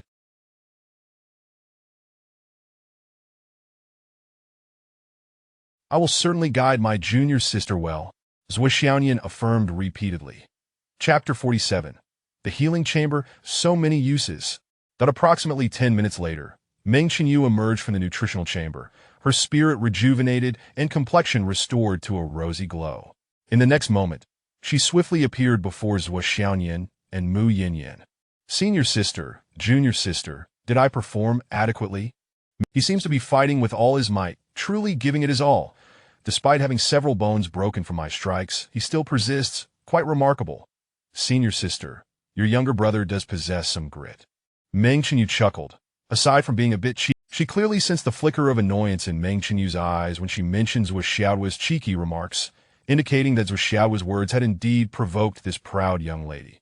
Yet, Zuo Xiaoyan chose not to speak. The purpose of this exercise was to temper Zuo Xiaoduo, and perhaps this resentment could yield a more positive outcome. We agreed beforehand. Don't forget, senior sister. My brother has been wanting to invite you to dinner. Meng Qinyue clung to Zuo Xiaoyan's arm, playfully asserting, I've already arranged it. You two will have dinner together. Just dinner after all. You promised me. Zuo Xiaoyan remained expressionless, her silence lingering until she finally said, In 3 days, I'll assess the results of your training first. Ugh! Meng Qinyue exclaimed, leaping up with enthusiasm. Just you wait and see. At that moment, a raucous shout from below broke the air. Meng Qinyue, where's that girl? Hurry and bring her out. Zuyi has arrived. Why isn't she here to greet me? Greet me? Meng Qinyue's expression darkened immediately. Mu Yinyan's visage also fell somber. You can afford to be a bit harder. After all, there's a healing chamber. It won't be a major issue. Mu Yanyan remarked. Understood, master. Meng Qinyue darted away. Zuo Xiaoyan observed the surveillance footage, her expression unchanged, her beautiful eyes fixed intently on the unfolding battle. The 2 uncles you encountered on your travels have received my message and will arrive in Phoenix City in a month and a half. Mu Yinyan said calmly. Moreover, your 2 masters will also descend the mountain this time. With our combined strength, we will protect you. Mu Yinyan inhaled deeply. This breakthrough of yours must not falter, and it shall not. Zuo Xiaoyan did not respond immediately, still gazing at Zuo Xiaoduo on the screen, reflecting on his words. Your appearance harbors great risks in your breakthrough. Her beautiful eyes flickered for a moment, and after a lengthy pause, she slowly nodded. I understand. Throughout the first day of intense training, Zuo Xiaoduo found himself in a constant state of being battered from dawn till dusk. Yet, the harder he was struck, the more ferocity surged within him, leading to a more earnest exploration of his techniques. That'd be why the time dinner arrived in the afternoon, he had already entered the healing chamber 4 times. This level of expenditure even caused Meng Qinyue, who was typically lavish and indifferent to money, to feel a pang of heartache. She strongly suspected that this young man was deliberately injuring himself to take advantage of her family's healing chamber. Was he seeking revenge against her? It was evident that regardless of wealth, no matter how much one might dismiss money as mere numbers, when expenses reached a certain extent, the heart would still ache. As evening approached, while everyone went out for dinner, Zuo Xiaoduo remained alone in the training room. His dinner, a roasted hind leg of a unicorn deer weighing 50 to 60 pounds. The scent of the meat wafted through the air, and Zuo Xiaoduo felt like a starving wolf, his stomach growling audibly, longing to devour it immediately. Yet he resisted the urge, rushing to the door and bellowing at Zuo Xiaoyan outside. What exactly did you promise that girl? Hurry and refuse her. I don't need it. We don't need it. This was the first interaction he had with Zuo Xiaoyan throughout the day, and after holding back for so long, he could no longer restrain himself. Through the door, Zuo Xiaoyan stood coolly, observing her younger brother's face, twisted with indignation. After a long silence, she turned and walked away without uttering a word. Zuo Xiaoyan, how dare you casually sell yourself? You truly are bold. Zuo Xiaoduo shouted. Just you wait. I'll tell Dad. I'll tell Mom. You. He intended to threaten her fiercely, but after searching his thoughts, he realized there was nothing he could use to intimidate Zuo Xiaoyan. In the end, he could only resort to invoking their parents. Zuo Xiaoduo felt the weight of his failure without needing Zuo Xiaoyan's response. He was utterly defeated. Indeed, the current Zuo Xiaoyan was no longer the timid girl from home.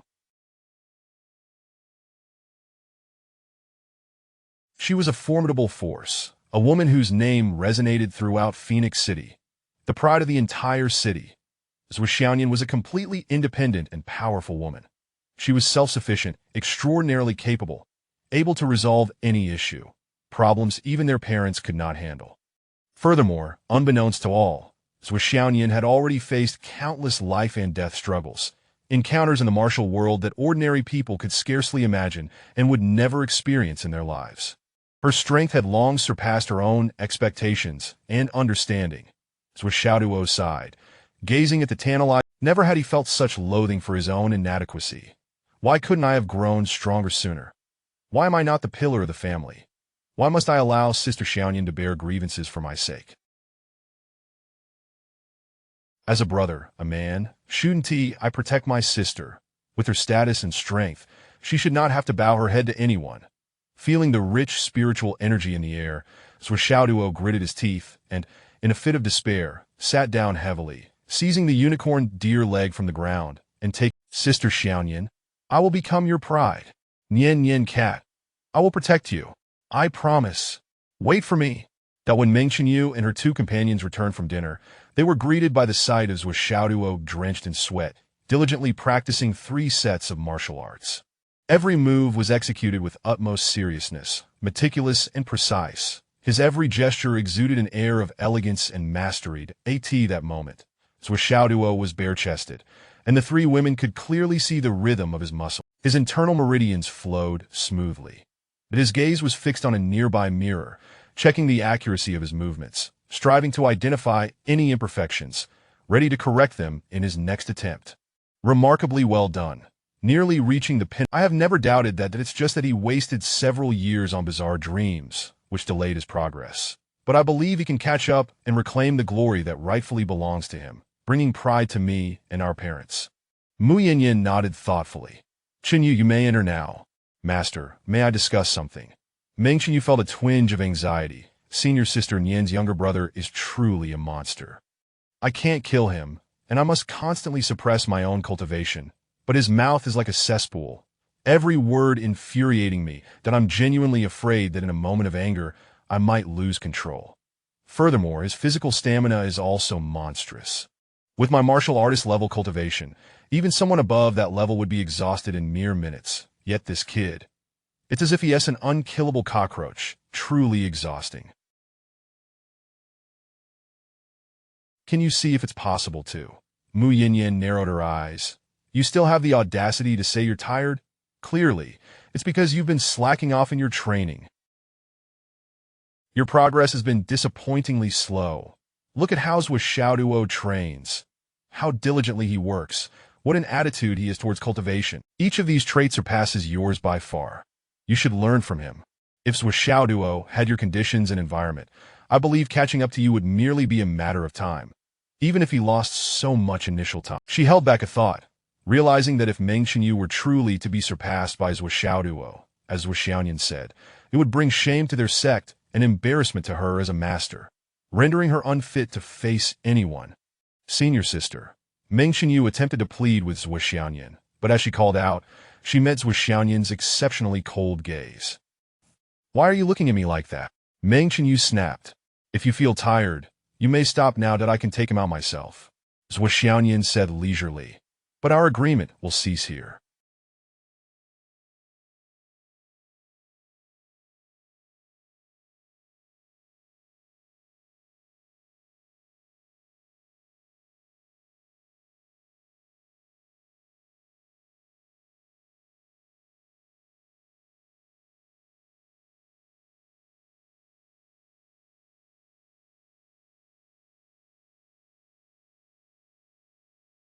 A promise is a promise.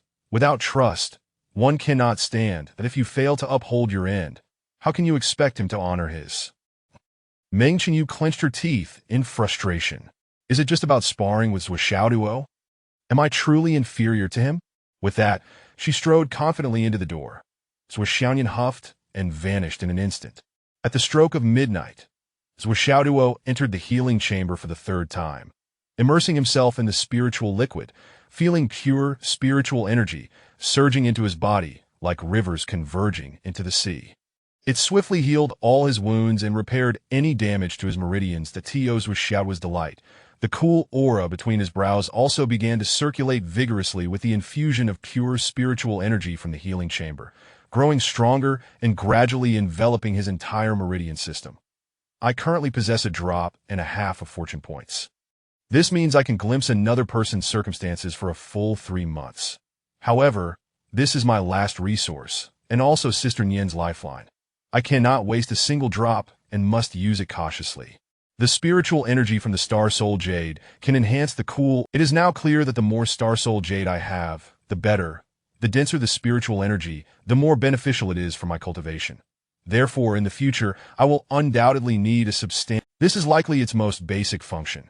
However, the enhancement of my cool aura covering my entire meridian system is an added bonus. Within this chamber, the healing energy and cool aura complement each other, amplifying my recovery. During my 15 minutes of immersion, I can effectively enhance my meridians twice.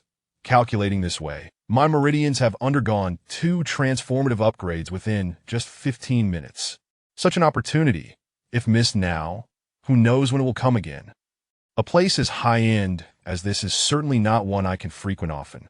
Given this chance, that I should seize the moment to soak a few more times, as long as I sustain sufficient injuries to enter again, and soak a few more times. Let us consider it a bit of interest paid in advance by that girl, Meng Qinyu.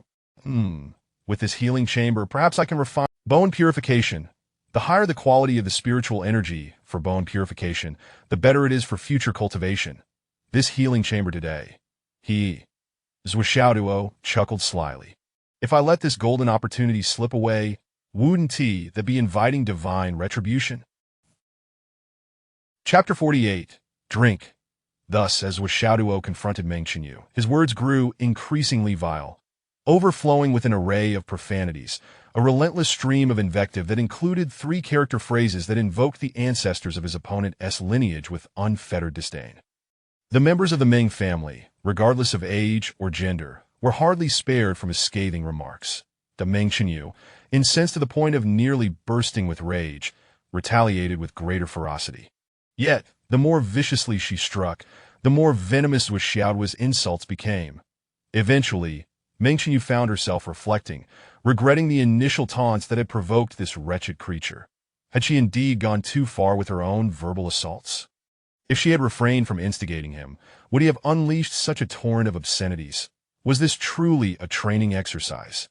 It felt more like a ceaseless barrage of insults, a day-long deluge of invective. The ancestral line of the Meng family, stretching back to ancient times, had been subject to the most creative and elaborate insults, repeated countless times. And as for Meng Qinyu herself, curiously, Meng Qinyu once attempted to tally the insults, but after merely half an hour, she was driven to madness. Within that brief span, Zuo Xiaoduo had imagined her demise in myriad ways, leading to her death 13 times. Boom, boom, boom. Meng Qinyu's strikes grew heavier and more reckless, her face a mask of fury, lips tinged with purple from rage. Her entire body trembled uncontrollably. Regret. Profound regret.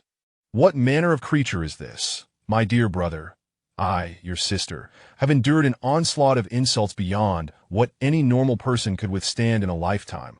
All for your sake. As the cherished daughter of the Meng family, a paragon among women, I never envisioned that such a plethora of insults and humiliations could exist in this world. And yet, before me, Zuo Xiaoduo unleashed them with a torrent akin to a celestial river, invoking my name in every conceivable manner. Experiencing it all, Meng Qinyu was left with but one desire, to hasten the end of this torment. Initially, she managed to subdue Zuo Xiaoduo, forcing him into the healing chamber while she took a moment to regain her composure outside. However, as time passed, she too found herself entering the chamber, for she feared her lungs might explode from the fury, not to mention her liver. She suspected it had long since become inflamed with rage. As the clock struck 3:30 in the morning, Zuo Xiaoduo once again entered the healing chamber. Sighing, he contemplated a wave of regret. The spiritual energy within the chamber remained abundantly potent, yet the refreshing aura that had previously... If only this state could linger for another 10 or 8 days. What a pity!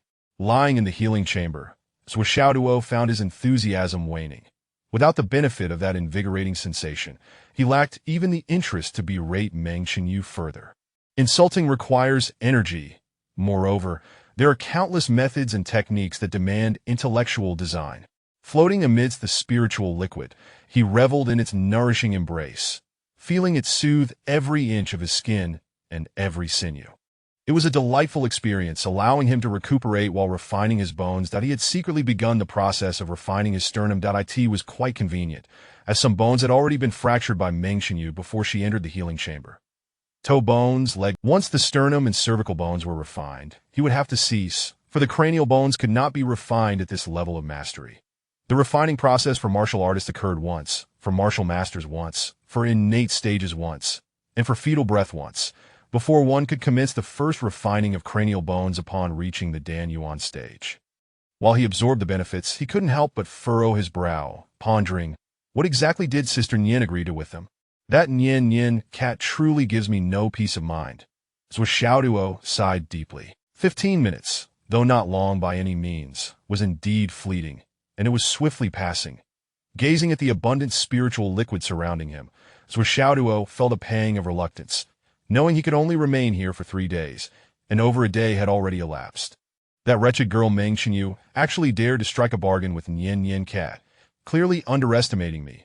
Zuo Xiaoduo. The more he pondered, the angrier he became, abruptly opening his mouth to gulp down the plentiful spiritual liquid in the chamber. There is no way I can miss out on this. After all, this stuff isn't toxic. At worst, it's mixed with my own sweat and other unsavory substances. Even if others have been in here before. So what? I eat steamed buns made by others too. Who can guarantee that there's no urine in those buns?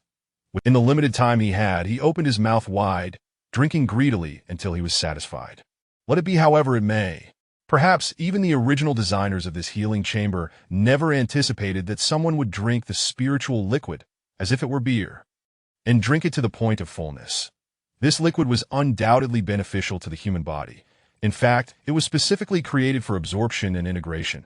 However, the true significance, or rather, the greatest value of the healing chamber lay in its sustainability and longevity. The nourishing liquid within the Meng family's facility was of the highest quality, sufficient for one person to use for a year or even longer. It was generally replenished only after significant, yet no one had ever considered drinking it. Why? Because, regardless of how advanced the healing chamber may be, it remains a public facility. Who knows how many people have used it before? Even though the spiritual liquid is rich in energy, a detailed analysis reveals it bears little difference from public bathwater. 1 in 10,000 would fear opening their mouths to let it enter, disgusted beyond measure. Who could have predicted that Zuo Xiaoduo would be such an unconventional oddity? 15 minutes passed. Zuo Xiaoduo emerged, belly protruding. What? What have you done? Meng Xinyu exclaimed, her lovely eyes nearly popping from their sockets as she beheld his belly. Hearing Meng Qinyu's incredulous inquiry, Zuo Xiaoduo, filled with indignation, preemptively accused her. When you shoved me in, couldn't you see if I was conscious or not? I was gravely injured, barely clinging to life, instinctively opening my mouth, and then I nearly drowned in there. Look at how much you forced down my throat. Tell me, you little minx, was this intentional? Rubbing his round belly, Zuo Xiaoduo continued his tirade. If I hadn't awakened in time, I might have truly drowned. How many people have used this? How filthy and disgusting is it? Upon hearing Zuo Xiaoduo's accusations, all of Meng Qinyu's previous frustrations vanished in an instant. Ha ha ha, you just drank. Good heavens, how dirty that must be. It serves you right for insulting me. This is divine retribution for you. Let's see if it doesn't make you sick. Zuo Xiaoduo's anger reached a boiling point. As he huffed, he inadvertently expelled 2 streams of milky white star soul energy from his nostrils that he had already reached saturation after recovering. But after drinking so much, it was indeed too much to bear, and he found himself expelling it uncontrollably. It is important to note that what he consumed was not water in the traditional sense, but rather a liquefied form of star soul energy, which is not easily digestible.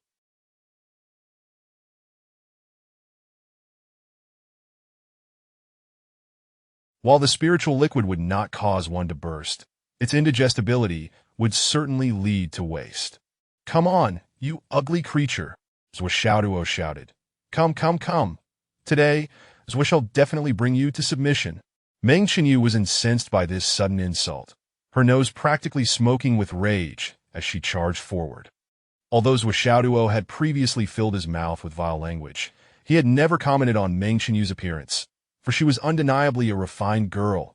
Tio called her ugly, would be an affront to conscience. However, as their confrontation continued, both Zuo Xiaoduo and Meng Qinyu were drenched in sweat, her once delicate makeup long gone to this point.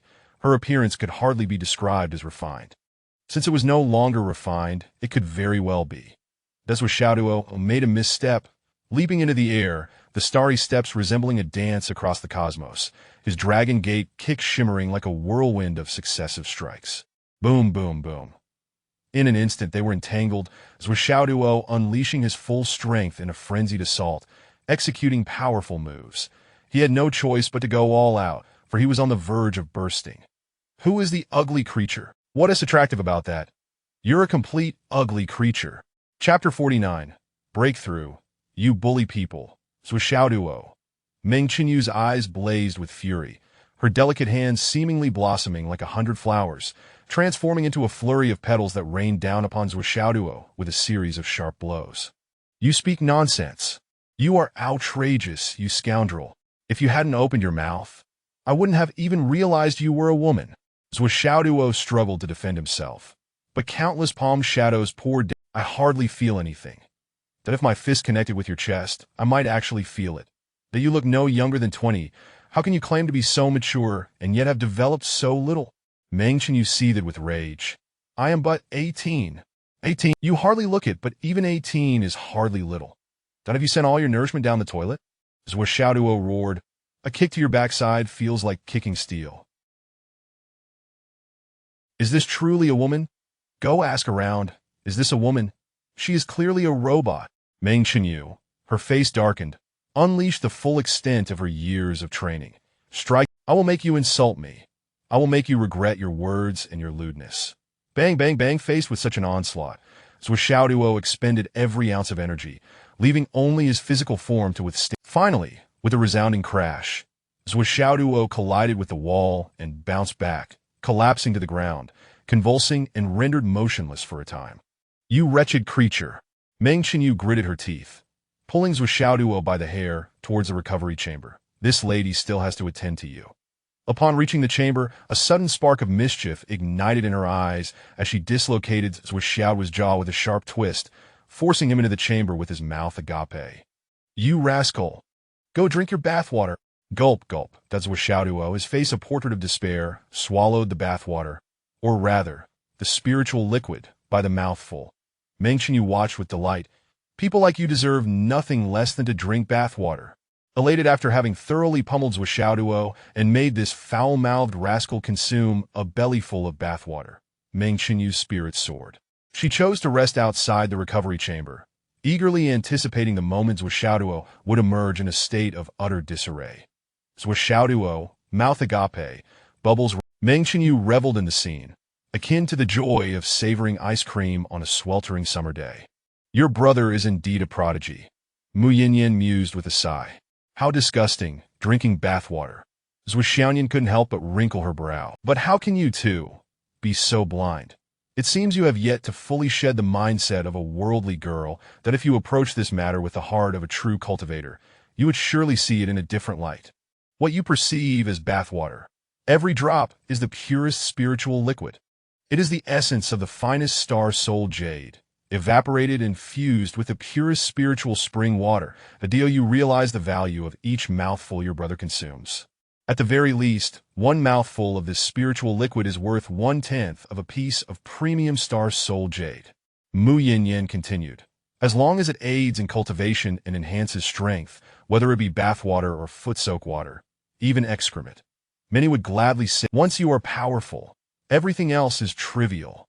This is the correct perspective on cultivation. Your brother has achieved this. Yet you have not. To say you are blind is an understatement. This is a fundamentally flawed understanding. Mu Yinyan shook her head. Let me give you a simple example. On the battlefield, when everyone is exhausted and their spiritual essence depleted, if you spot a recuperative pill, stained with the blood of many, or perhaps something even filthier, but consuming it would restore some strength and save your life, would you eat it? Mu Yanyan scoffed. Cleanliness? What does that matter? Is it more important than life? Zuo Xiaoyan bowed her head. Disciple has learned. Qinyu was born into a wealthy family, starting far ahead of others.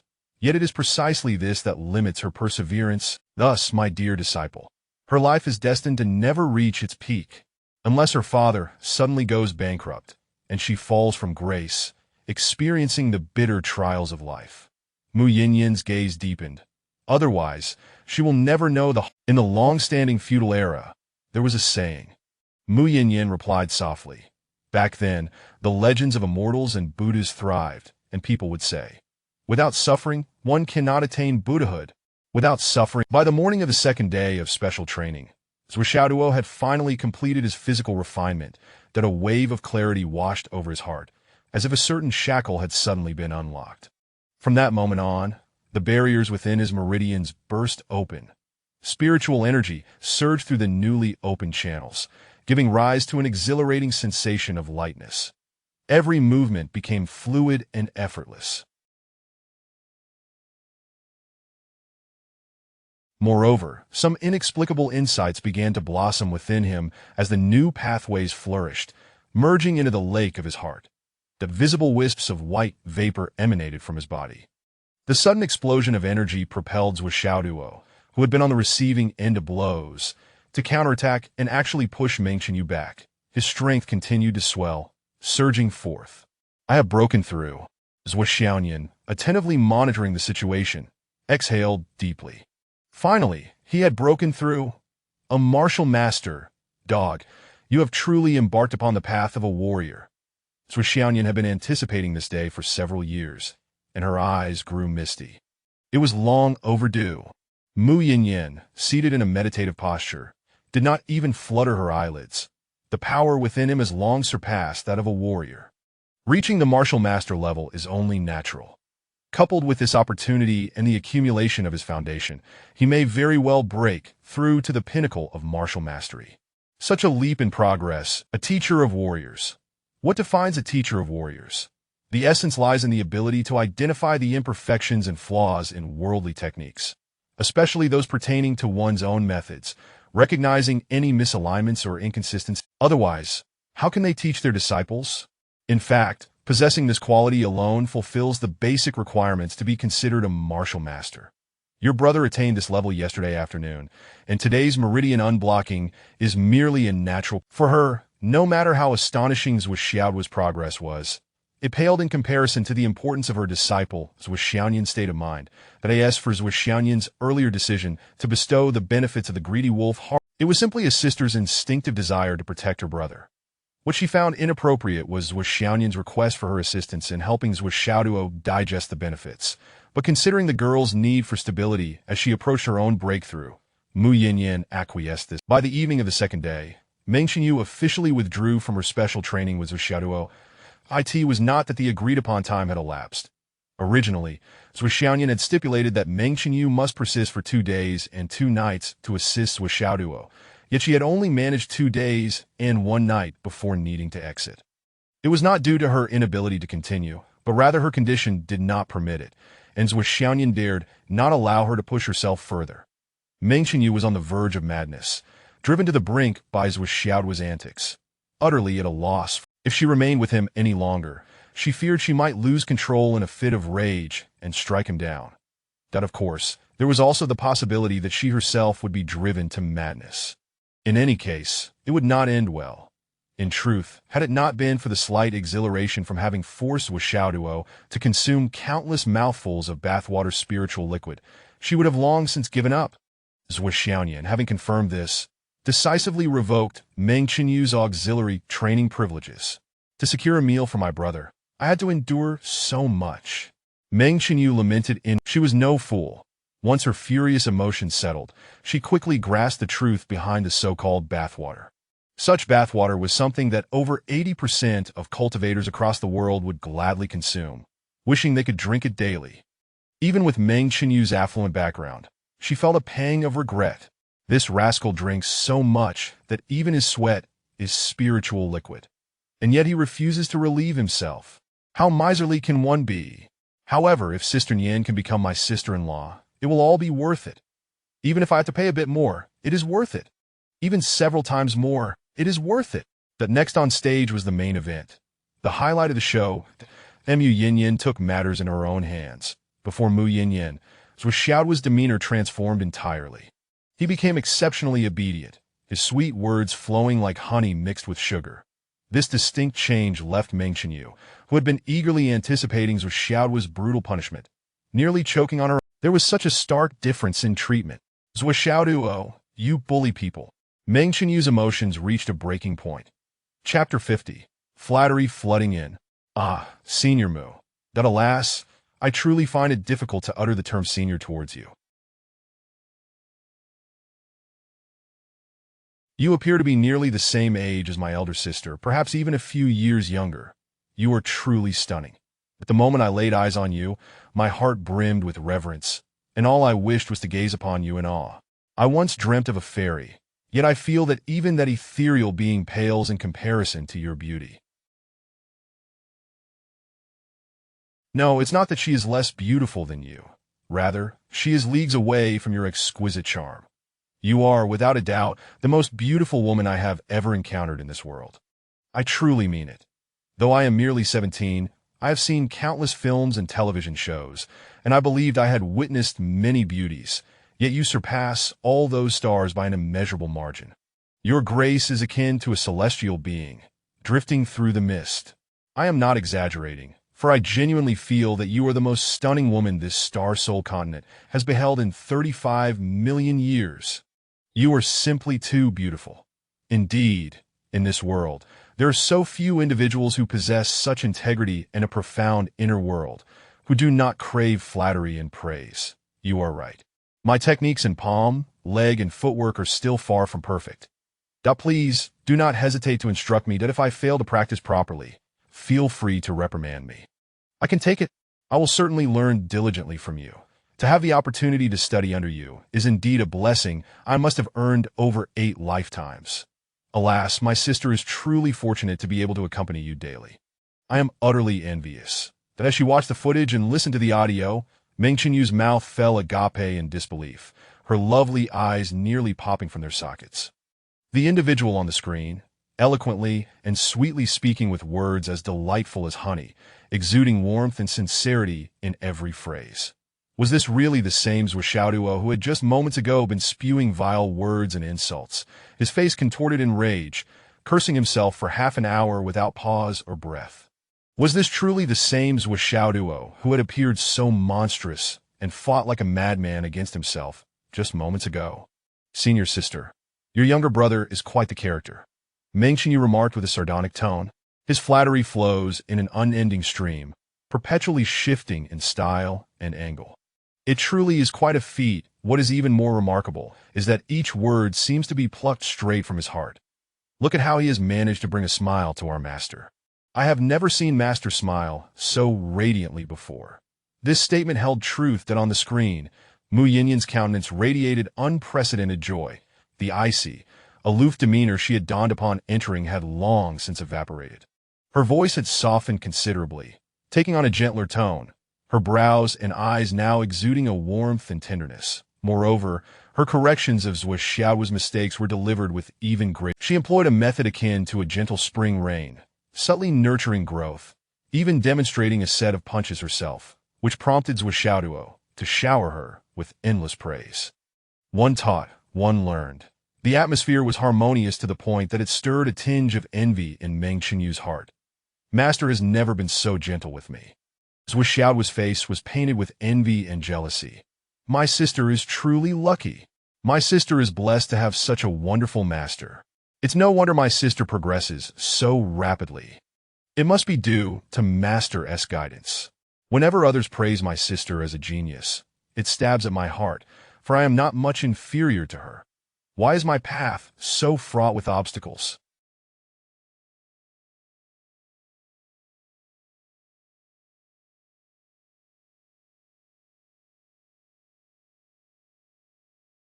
Now I understand. It is because I lack a good master. It's not that my sister is more talented. It is simply that Master has nurtured her well. I have been brooding over this for far too long. Upon your words, I finally see the light. I am so envious of my sister that I could weep. How marvelous, how marvelous. I never realized it could be like this. Wow, truly. I am at a loss for words. Yes, I was rather stiff just now. Please take another look. It's like a sudden enlightenment You have enlightened me, haven't you? I am not this clever. What was most outrageous was that, while extolling Mu Yin, he simultaneously sought opportunities to undermine her. Truly impressive. That I understand now. I see everything clearly now. Indeed, the fog is lifted. Learning martial arts requires hardship and arduous training. This is the path every strong individual must tread. However, Miss Ming may have become a tad too complacent. But I completely understand. Had I been born into such a family, I would likely have become spoiled and wasted the opportunity to learn from a master like you. Ha ha. Exactly, my family is poor. My sister and I can only rely on our hard work, that I am also striving to learn from my sister. Yes, every time my sister returns home, she praises her master endlessly. Initially, I was skeptical. Alas, my narrow-mindedness was truly shameful. How could I have doubted? Indeed, your patience and kindness evoke a maternal feeling within me, that I long to remain by your side, serving you tea and water. I am genuinely concerned that you may face difficulties in the outside world. I can handle anything. While my sister may do it better, there are certain things that are inconvenient for girls. I can play the guitar, I can play the violin, I can play the eru, I can interact with various people, and I can warm. That truly, you possess this unique power that makes one reluctant to part from you. Meng Qianyu screamed at the screen. Master, you must remain vigilant. Do not fall for this wicked little rascal's schemes. He is utterly despicable, using flowery words to deceive you. Master, please wake up, Meng Qianyu cried out, filled with despair. Yet on the screen, Mu Yin was increasingly attentive, patient, gentle, and earnest. Now, summon all your strength and combine your palm techniques, leg techniques, and footwork. Unleash them with all your might. I ask only one thing. You must exhaust all your strength, whether you complete it or not. Mu Yin issued her request with a smile, then gently inquired, Can you do it? Yes. Zuo Xiaoduo. In the screen, Mu Yin clearly entertained this thought, her hand reaching out before she restrained herself. Yet her expression remained tender. Senior sister, how can you let your brother behave like this? Are you not going to intervene? Meng Qianyu lamented, clutching her hair in exasperation. Zuo Xiaoduo, with an amused expression, replied leisurely. Is there anything wrong with what Xiaoduo said? If you believe, I certainly want to stop you. Go ahead. What did you say? You mean your brother is right? Meng Qianyu exclaimed in disbelief, as if she no longer recognized Zuo Xiaoduo. Do you think he is wrong? Meng Qianyu, you have led me into such a deep pit. Before she could finish, she turned and sprinted away. Zuo Xiaoduo wore a faint smile, unfazed, gazing contentedly at the screen. As the one who understood Zuo Xiaoduo best, Zuo Xiaoduo was well aware of his motivations. Firstly, he aimed to learn as swiftly as possible, and secondly, to encourage Mu Yin to teach him with utmost dedication.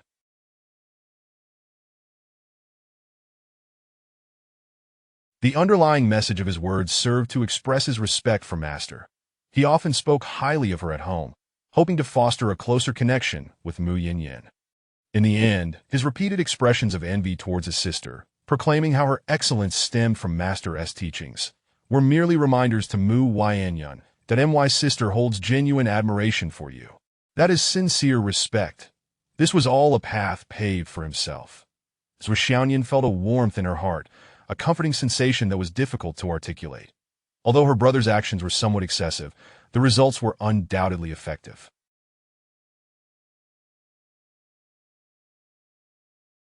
Meanwhile, she had maintained a cold demeanor towards Master, pretending to emulate her. Yet, she lacked the warmth and playful affection that Meng Qianyu shared with Master. If Master were to discover just how deeply she revered her in private, the joy would surely illuminate her heart.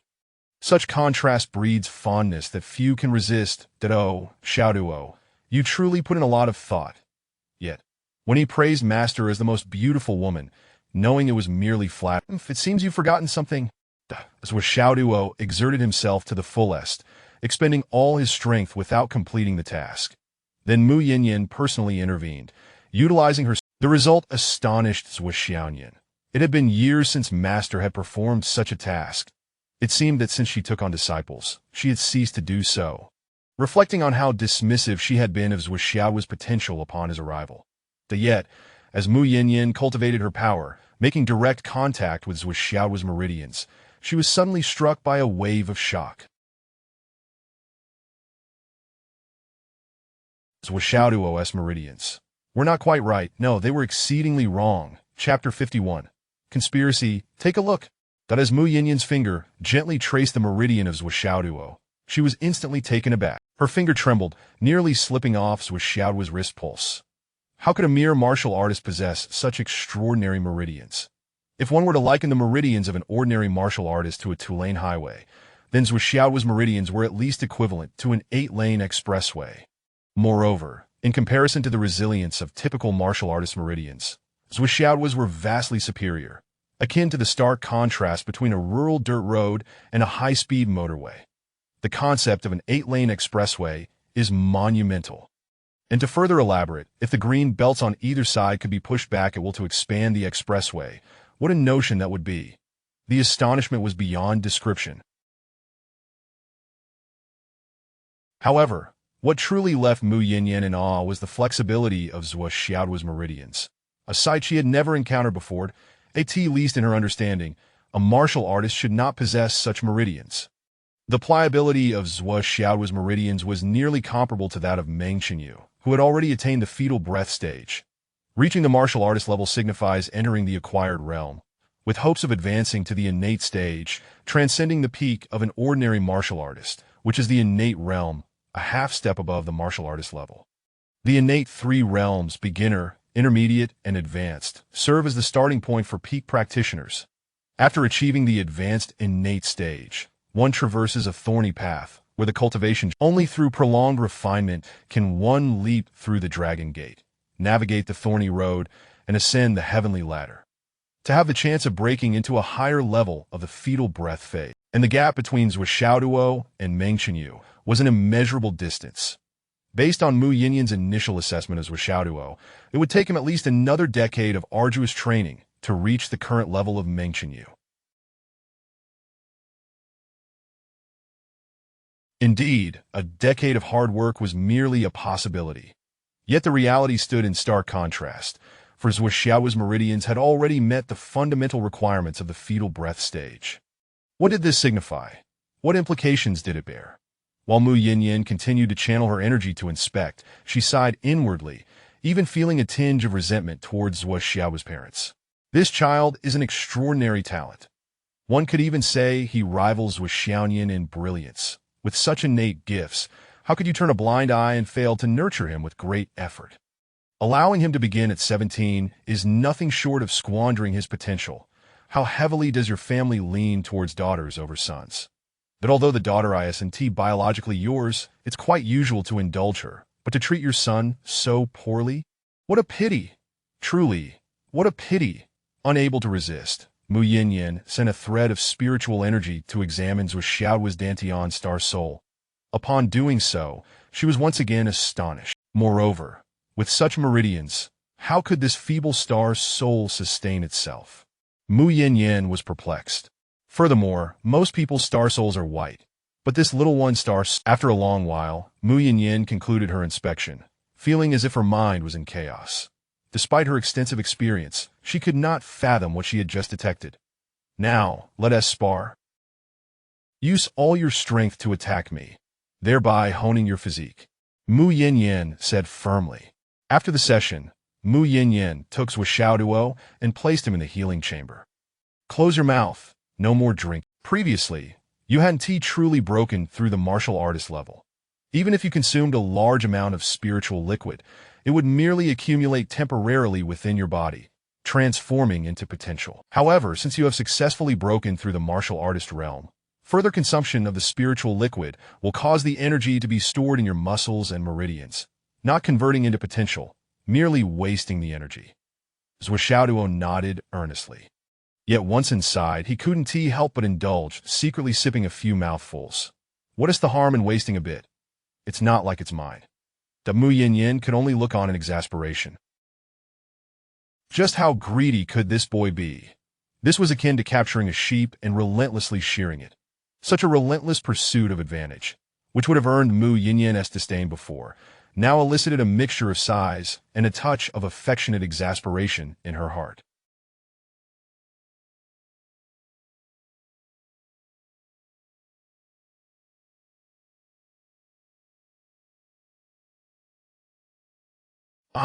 Let him be its not a significant matter.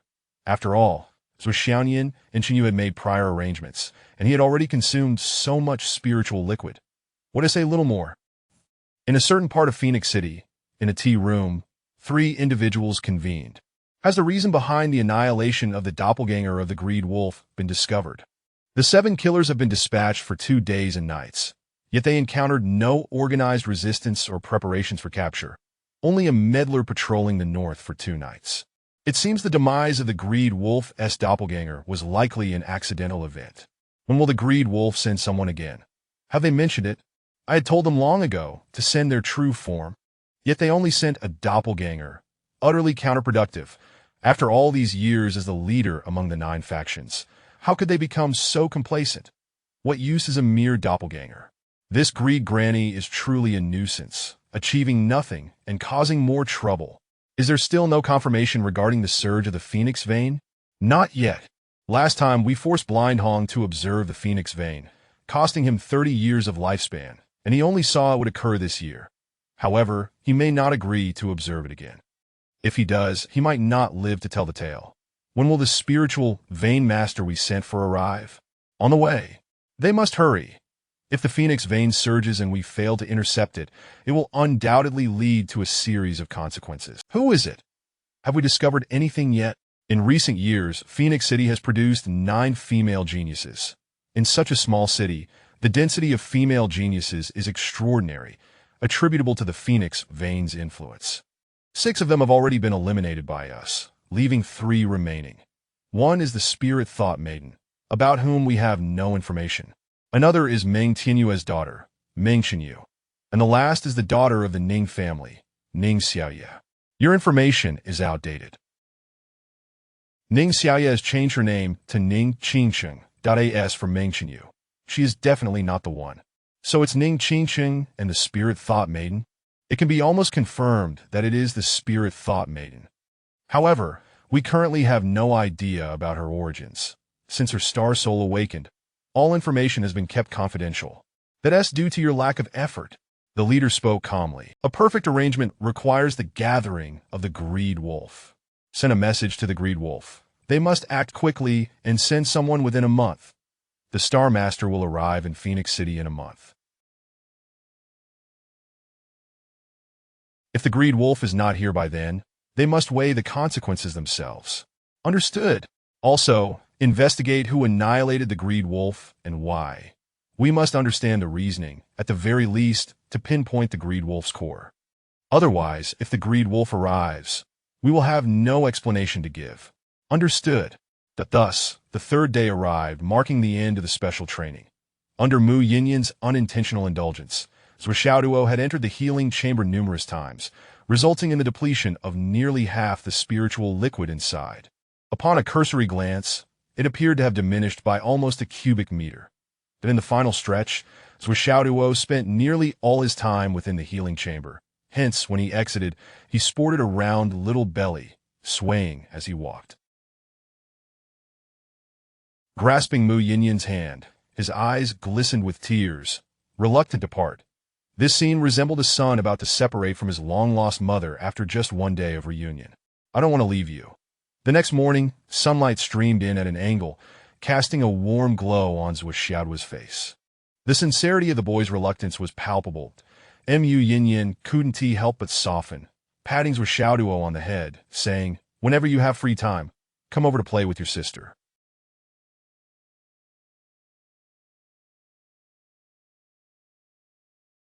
If you have any questions about cultivation, either ask your sister or contact me directly.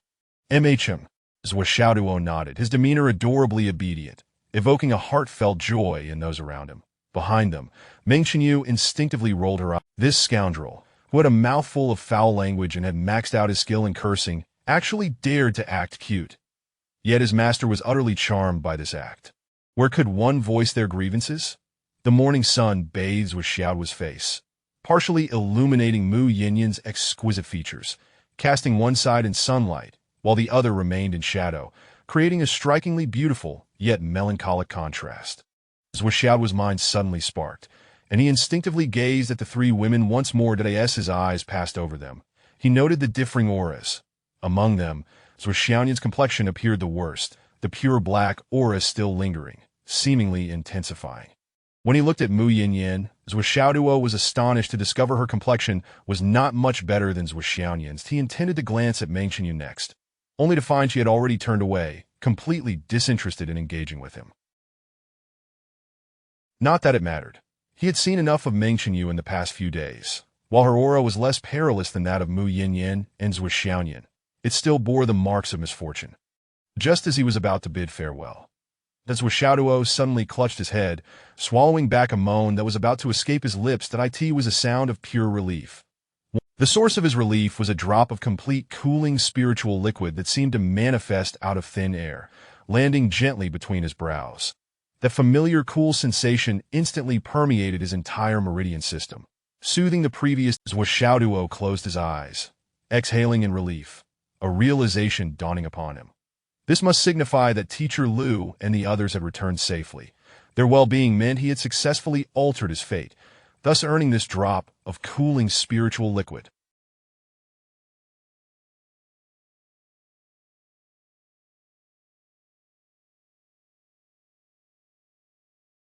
However, the cycle had taken quite a while, a full 3 days to conclude. He wondered what they had experienced and what they had gained. That nevertheless, this drop of spiritual liquid, he was just about to look at Mu Yinyan. The reluctance he had felt earlier was now. Chapter 52, The Death of Young Heroes in the Jianghu. Zuo Xiaoduo's intuition proved correct. Merely a few minutes prior, Lu Jiansheng and his 10 companions, weary and battered, returned to the school, hastening directly to Teacher Qin's office. Old Qin, Lu Jiansheng appeared disheveled, his once prominent beard now singed away, revealing a face marred with numerous wounds. His 9 brothers were in similarly dire straits, each bearing their own injuries. Yet, despite their battered appearances, the spirits of these 10 individuals were remarkably buoyant, seemingly untouched by their physical tribulations. Their exuberance stemmed from a simple truth. Their expedition yielded extraordinary rewards, far beyond their expectations. "You're back. That's splendid." Qin Fangyang, who had been anxiously awaiting their return, finally felt a wave of relief wash over him. "Indeed, we came straight here to report our safety before visiting the principal," Lu Jianxing replied, fatigue evident on his face. "Where is your student? Please summon him for a chat. We owe him our heartfelt gratitude. You'll have to wait a few days to see him. He has taken leave due to some family matters," Qin Fangyang explained. "How were the gains from this venture?" "It will likely keep those in logistics occupied for 2 months," Lu Jianxing chuckled heartily. "Your safe return is good news, and your bountiful harvest is a cause for celebration. However, I bear some unfortunate tidings." Qin Fangyang's expression darkened considerably. In the past few days, all adventurer groups venturing outside the city, be they from other schools, private factions, large consortiums, or numerous small organizations. Upon hearing this, Lu Jianxing and his companions immediately tensed, their expressions shifting to one of alarm. What happened? Was there an accident? In the southern, western, and eastern regions of the city, nearly all teams heading in those directions have suffered catastrophic losses, with few survivors. So far, confirmed reports indicate that 735 adventurers have perished. 735? The 10 individuals were momentarily stunned by this shocking news, their eyes wide with disbelief. How many had even ventured out from Phoenix City in total? What about Wang Feilong? What of his dragon team? Lu Jianxing's voice grew hoarse as he clung to a flicker of hope. "The bad news pertains to Wang Feilong's dragon team," Qin Fangyang said, gently placing a hand on Lu Jianxing's shoulder. "My condolences. All 25 of their bodies have been recovered. Mercifully, they passed swiftly, without prolonged suffering."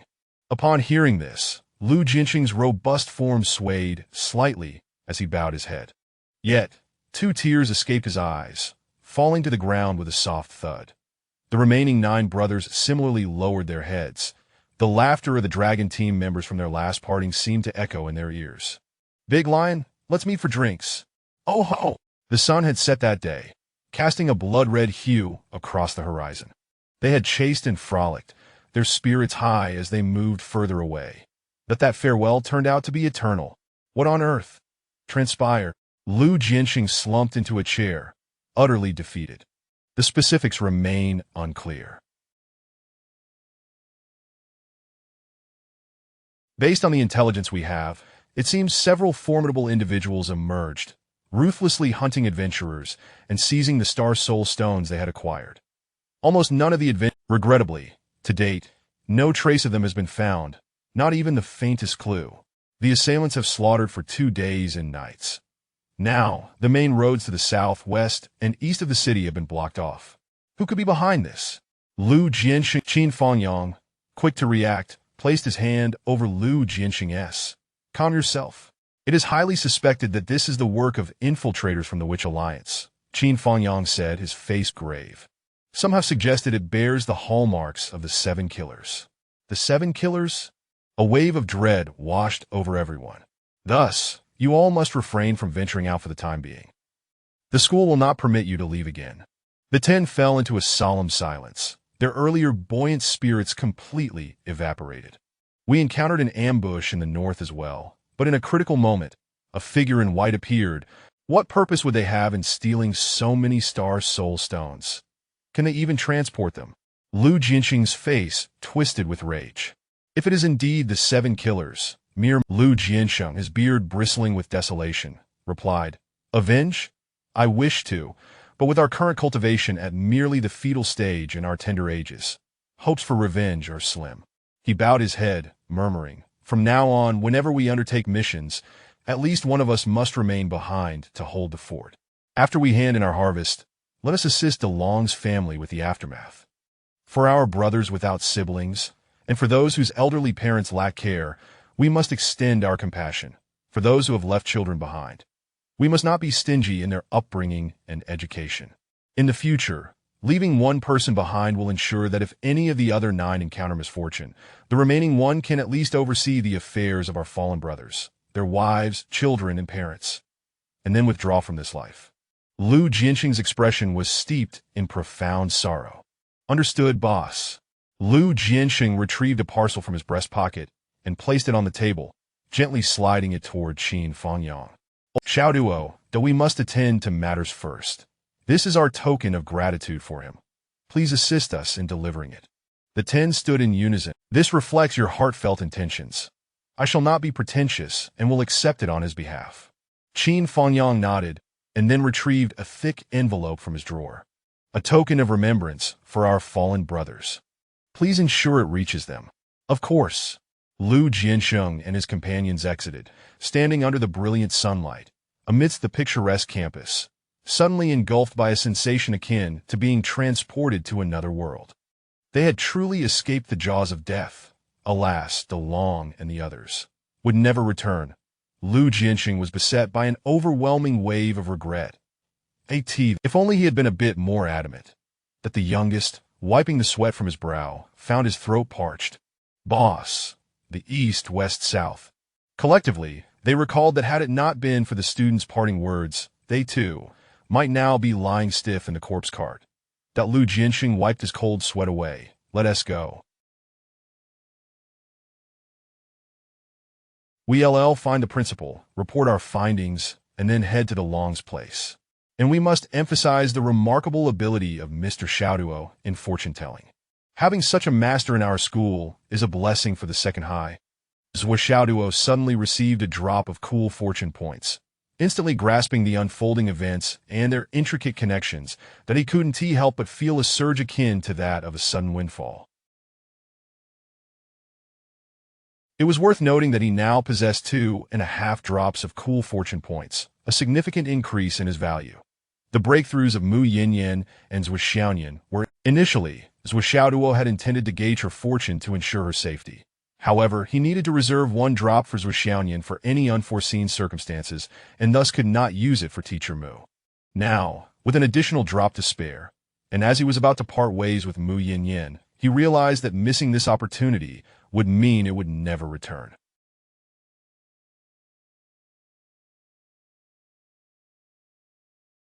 Zuo Xiaoduo steeled his resolve. Focusing intently on Mu Yinyan's face that in an instant, he felt the cool sensation settle into his eyes. Then, 3 months hence, during Zuo Xiaoyan's breakthrough, she will fall in battle while fiercely protecting her. Chapter 53. Here your sister is a cerebral palsy patient. Zuo Xiaoduo gasped in shock. Due to his unwavering confidence in his own divination abilities, Zuo Xiaoduo harbored a profound suspicion towards everyone around Zuo Xiaoyan, including Mu Yinyan and However, Zuo Xiaoduo did not exhibit any signs of distress or emotion. He was acutely aware that, at this very moment, the only support Zuo Xiaoyan had was himself. This time, as he gazed at Mu Yinyan through the lens of fate and fortune, it was precisely this suspicion that led to an utterly unforeseen. Mu Yinyan, too, would face death, a practitioner at the pinnacle of infant transformation, possessing a grandmaster's level of cultivation. Such a formidable, yet this powerful individual would perish amidst the anticipated turmoil, sacrificing herself to protect Zuo Xiaoyan. Just how formidable would the enemies Zuo Xiaoyan had to confront? It was utterly unimaginable, even to the point of inducing a sense of dread, that in the face of absolute power, even the most intricate schemes and meticulous preparations would prove futile. Zuo Xiaoduo's heart grew exceedingly heavy, nearly suffocating him. Nevertheless, he suppressed his myriad concerns deep within, uttering not a single word. Xiaoduo, at this juncture, refrained from hastily drawing conclusions. Following a breakthrough, one's mental state can be unstable, rendering one prone to impulsiveness and illusions. Utilize this original vessel to digest the malevolent energy contained within your body. After all, it is a power derived from murder. Although not directly from your hand, the malice still lingers. Once the bloodstain on the heart of the greedy wolf completely vanishes, transforming it into a crystal-clear state, you may then dispose of it. Thank you, Senior Mu. At long last they departed. Strolling under the sun, Zuo Xiaoduo incessantly bombarded Zuo Xiaoyan with questions. Zuo Xiaoyan, speak freely. What exactly did you promise? There should be no conditions among sisters. That in itself is a fault. Between sisters, there should only be cooperation and mutual care. Are you not merely using one another? I heard mention you has a brother who has always been fond of you. Speak up. Have you lost your tongue? Zuo Xiaoduo's temper flared. This was a rare occurrence. In the 17 years of Zuo Xiaoduo's life, he had seldom lost his temper with Zuo Xiaoyan. However, I will not allow you to compromise yourself for my sake. What is that? Do you wish to drive me to despair? In such a case, I would rather perish than see you suffer such indignity. Regrettably, Zuo Xiaoyan maintained a gentle smile, striding forward, paying him no heed. Will you speak? Zuo Xiaoduo trailed behind, asking, or did you promise to? The more he pondered, the more uneasy he felt, growing increasingly distressed at the thought of Zuo Xiaoyan's significant sacrifice.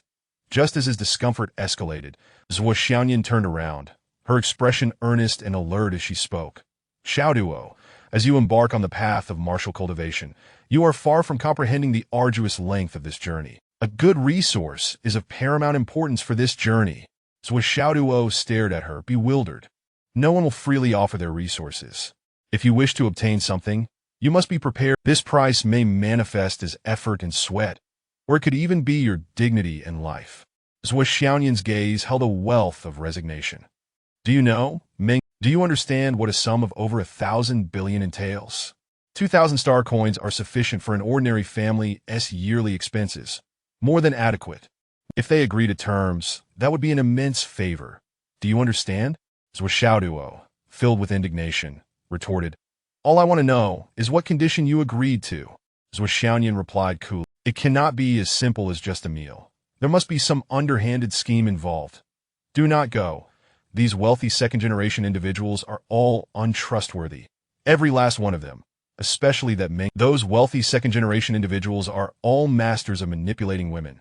Each one adept at deception. Have you not seen the various reports? How many innocent girls have fallen victim? They are nothing. The rest is merely a mind filled with deceitful schemes and licentious thoughts. But these second-generation wealthy individuals. Zuo Xiaoyan walked ahead, while Zuo Xiaoduo followed, his tirade rendering him parched. Finally, Zuo Xiaoyan assured, I am aware of what to do. so worry not. If you are truly concerned, you may accompany me when the time comes." Upon hearing this, Zuo Xiaoduo instantly perked up. "I shall pretend to be your boyfriend or fiancé, and we will put on an act to dissuade that scoundrel." "You are dreaming." Zuo Xiaoyan's cheeks flushed a rosy hue as she playfully glared at him. "If Meng Qianyu does not recognize you, it might be plausible, but alas. Umph. I told you that Meng Qianyu is no good." How brazenly she orchestrates such a scheme, openly setting her brother up for a match. Zuo Xiaoduo seized the opportunity to add fuel to the fire. Bang! A sharp headbutt. Zuo Xiaoyan, with a look of mock annoyance, retorted, setting up a match. "Do you consider me to be what?" "Ah, I was wrong. Now look at my mouth." Zuo Xiaoduo raised his hand, gently tapping his lips, grinning sheepishly. "I regard Yin Yin as a celestial being." Zuo Xiaoyan maintained her stern demeanor, silent. Zuo Xiaoduo, with a glint in his eye, drew closer. "Woof, woof, woof. That do not be angry, woof, woof, woof." Ha! At this moment, Zuo Xiaoduo felt a profound sense of satisfaction. From the instant he heard Zuo Xiaoyan mention, "You can accompany me then," he felt akin to a triumphant general returning from a victorious battle. His spirit soared, brimming with ambition, as if he were on top of the world, his tail almost lifted in delight. Observing his jubilant demeanor, Zuo Xiaoyan rolled her eyes and remarked coolly, "Dog." I heard." Zuo Xiaoyan turned back, her expression darkening. "I heard your sister is a cerebral palsy patient. Is she mentally impaired?" Chapter 54. Revenge. Has something happened?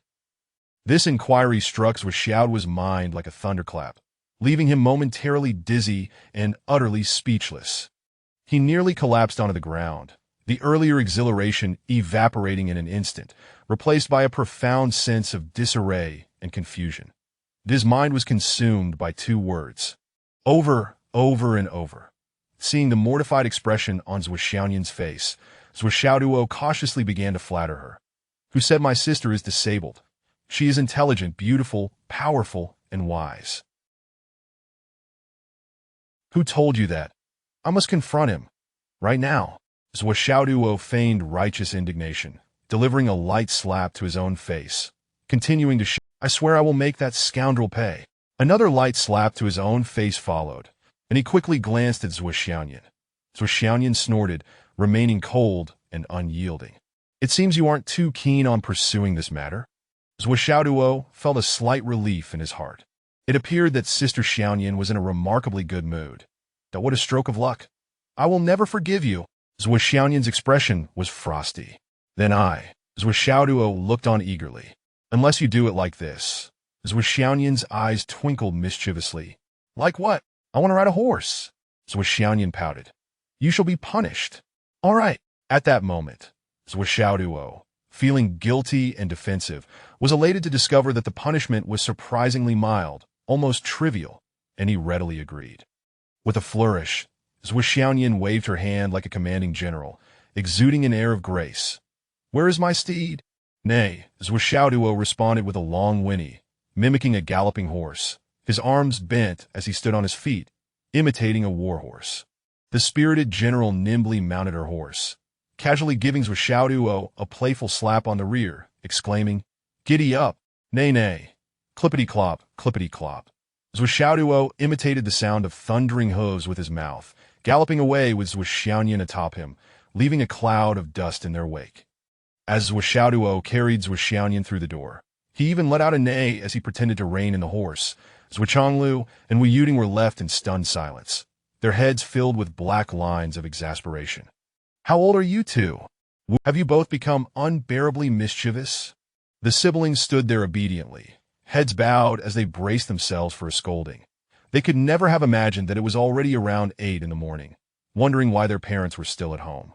Ordinarily, they would have long since left. "You both better behave." Zuo Chonglu huffed. "We will settle the scores later." "Zuo Xiaoduo, you have school in the afternoon." He and his wife had been waiting for their children to return, and upon seeing them safe, they felt a wave of relief. However, upon realizing that Zuo Xiaoduo must be exhausted from 3 days of intensive training, they decided not to rush to reprimand them. They allowed them a moment to recuperate. Watching their parents leave with a mere thunderous warning, The siblings simultaneously sighed in relief, exchanging glances that revealed they were both patting their chests in unison, murmuring, "That scared me to death." Zuo Xiaoduo coughed and turned away. It was one thing for him to pat himself, but Zuo Xiaoyan seemed to have hit something akin to jelly. Cough, cough, cough. Zuo Xiaoduo instinctively swallowed. "I'm going to the supermarket." "For what?" "To buy some jelly. I have some. I'll share it with you." Zuo Xiaoyan's response nearly caused Zuo Xiaoduo to bleed from his nose, splattering everywhere. Upon entering the room, the sight that greeted Zuo Xiaoduo and Zuo Xiaoyan left them both dumbfounded. After confirming multiple times that Zuo Xiaoduo's room indeed contained a large wooden double bed, they began to question whether they were dreaming or had mistakenly entered the wrong room. In the next moment, Zuo Xiaoyan seemed to recall something, her face flushing crimson as she pressed Zuo Xiaoduo's still bewildered. "I'm going back to sleep." Zuo Xiaoduo rolled over on the bed, laughing heartily. "So spacious and soft." "Sister Nian, do you want to—" "Pa!" Zuo Xiaoyan was already nowhere to be seen. After 3 days, Zuo Xiaoduo had accumulated no more than 4 hours of sleep, all in the healing pod. But as for Zuo Xiaoyan, she hadn't slept a wink during these 3 days. She couldn't accompany Zuo Xiaoduo for the intensive training, as it would have been futile. After all, the two siblings could never unleash their full strength against one another, and practicing in that setting would have been exceedingly— Thus, it was of no benefit for Zuo Xiaoyan to train him.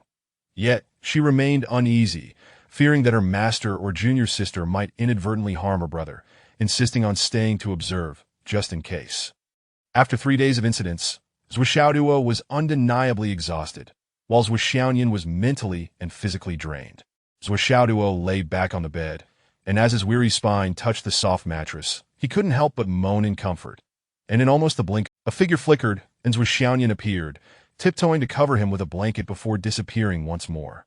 Zuo Xiaoduo blissfully slept until 11:30, got up for breakfast, and then headed off to school. Zuo Xiaoyan was absent from the dining table, which was nothing unusual for the family. Unbeknownst to Zuo Xiaoduo, Zuo Xiaoyan had once again returned to the training ground, right back in the room where Zuo Xiaoduo had endured 3 days and nights of torment. Her opponent was Meng Chenyu. As soon as Zuo Xiaoyan arrived, she greeted warmly, "Junior sister, you have worked hard these past few days as your senior sister. I have nothing of value to offer you, except to accompany you in sparring and—" However, she quickly sensed something amiss. As soon as the sparring began, Zuo Xiaoyan unleashed an overpowering strength that far surpassed her own. With a powerful leap, Zuo Xiaoyan launched in. What made it even more unbearable for Meng Chenyu was Zuo Xiaoyan's precision. She inflicted pain that felt excruciating, yet caused minimal actual harm. Even if Meng Chenyu played dead and refused to rise, once she was placed in the healing pod, she would be completely restored within a minute or two. Despite seemingly recovering, Meng Chenyu could only continue to endure Zuo Xiaoyan's guidance. Yet the lingering pain continued unabated. This situation was easily explained. The healing pod was merely a machine. While it could heal injuries, it could not discern the deliberate damage left within the body that caused pain without inflicting true harm on one's latent energy. After several rounds of this, Meng Chenyu found herself weeping inconsolably on the floor, tears streaming down her face. "Wah. Senior Sister Nian, you're clearly doing this on purpose." "What's sparring?" "That you're a fraud." Meng Chenyu cried out in despair. "What have I done to deserve this? Why are you treating me like this?" Zuo Xiaoyan calmly walked out. "You cannot blame me for this. It was the master who said your progress has been too slow lately, and you've been slack. All you think about is play, that he instructed me to teach you a lesson, so you understand the consequences of lacking strength. From now on, 2 sessions every day."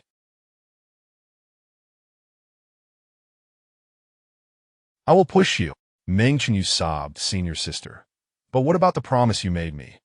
Zuo Xiaoyan snapped, "Did I not tell you that I would only do so when I'm in a good mood?" "When will you be in a good mood?"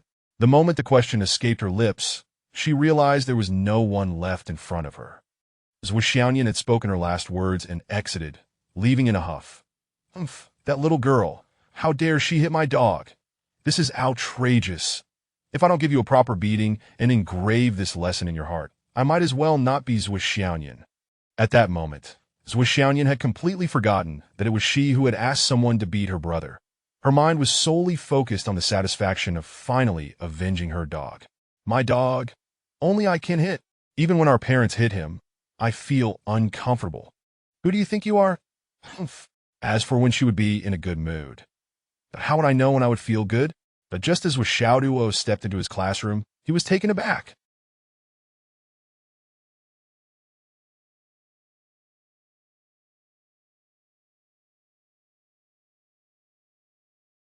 The sight that met his eyes was that of his entire class in a state of disarray, with Long Yuxing, Wan Lixiu, Yu Moyan, Li Changming, Li Qinglong, and others, 35 individuals in total, bearing grotesque and swollen faces, bruised and battered. Among them, several had blood streaming from their heads and bodies. That it was a scene of utter devastation. Qin Fangyang wore a dark expression as he tended to the students' injuries. What? What happened? Zuo Xiaoduo was astonished. Has war broken out? How come I didn't hear about it? Qin Fangyang huffed, completely ignoring him, as he continued to treat the students one by one, before activating the healing array.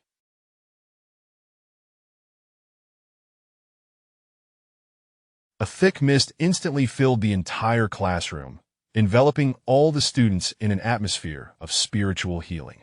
Step outside for a moment. Qin Fangyang called Zuo Xiaoduo out of the classroom. Teacher Qin, did they get into a brawl? Even if they did, it shouldn't have left everyone in such a state. Qin Fangyang's facial muscles twitched as he replied, This matter does not concern you. It is unrelated to you. That I have another matter to discuss with you. How can I not be concerned? That room full of students are my little brothers. Zuo Xiaoduo grew anxious. Who dares to hit my little brothers? This is insurrection. The Chapter 55, Gratitude and Conflict. Qin Fangyang cast a peculiar glance at the individual before him. You dare to say such things? You, what an outrageous display of arrogance you possess. Here is 20,000 star yuan. Qin Fangyang offered an envelope, a token of gratitude from teacher Lu Jiansheng and the others. 20,000, such a sum. Zuo Xiaoduo's eyes sparkled with excitement, his gaze sharp and intent. For him, this was an astronomical figure, akin to a windfall. In an instant, his attention shifted. Oh, how generous of teacher Lu and the others. He then began to count the money, moistening his fingers as he did so. 100, 200, 300. What does this mean? Am I to be accused of embezzling your funds? Must you count it so clearly before me?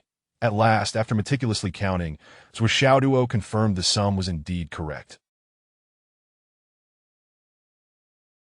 He carefully placed the unexpected fortune back into the envelope and stuffed it into his pocket, which became bulging and heavy, causing him a slight discomfort.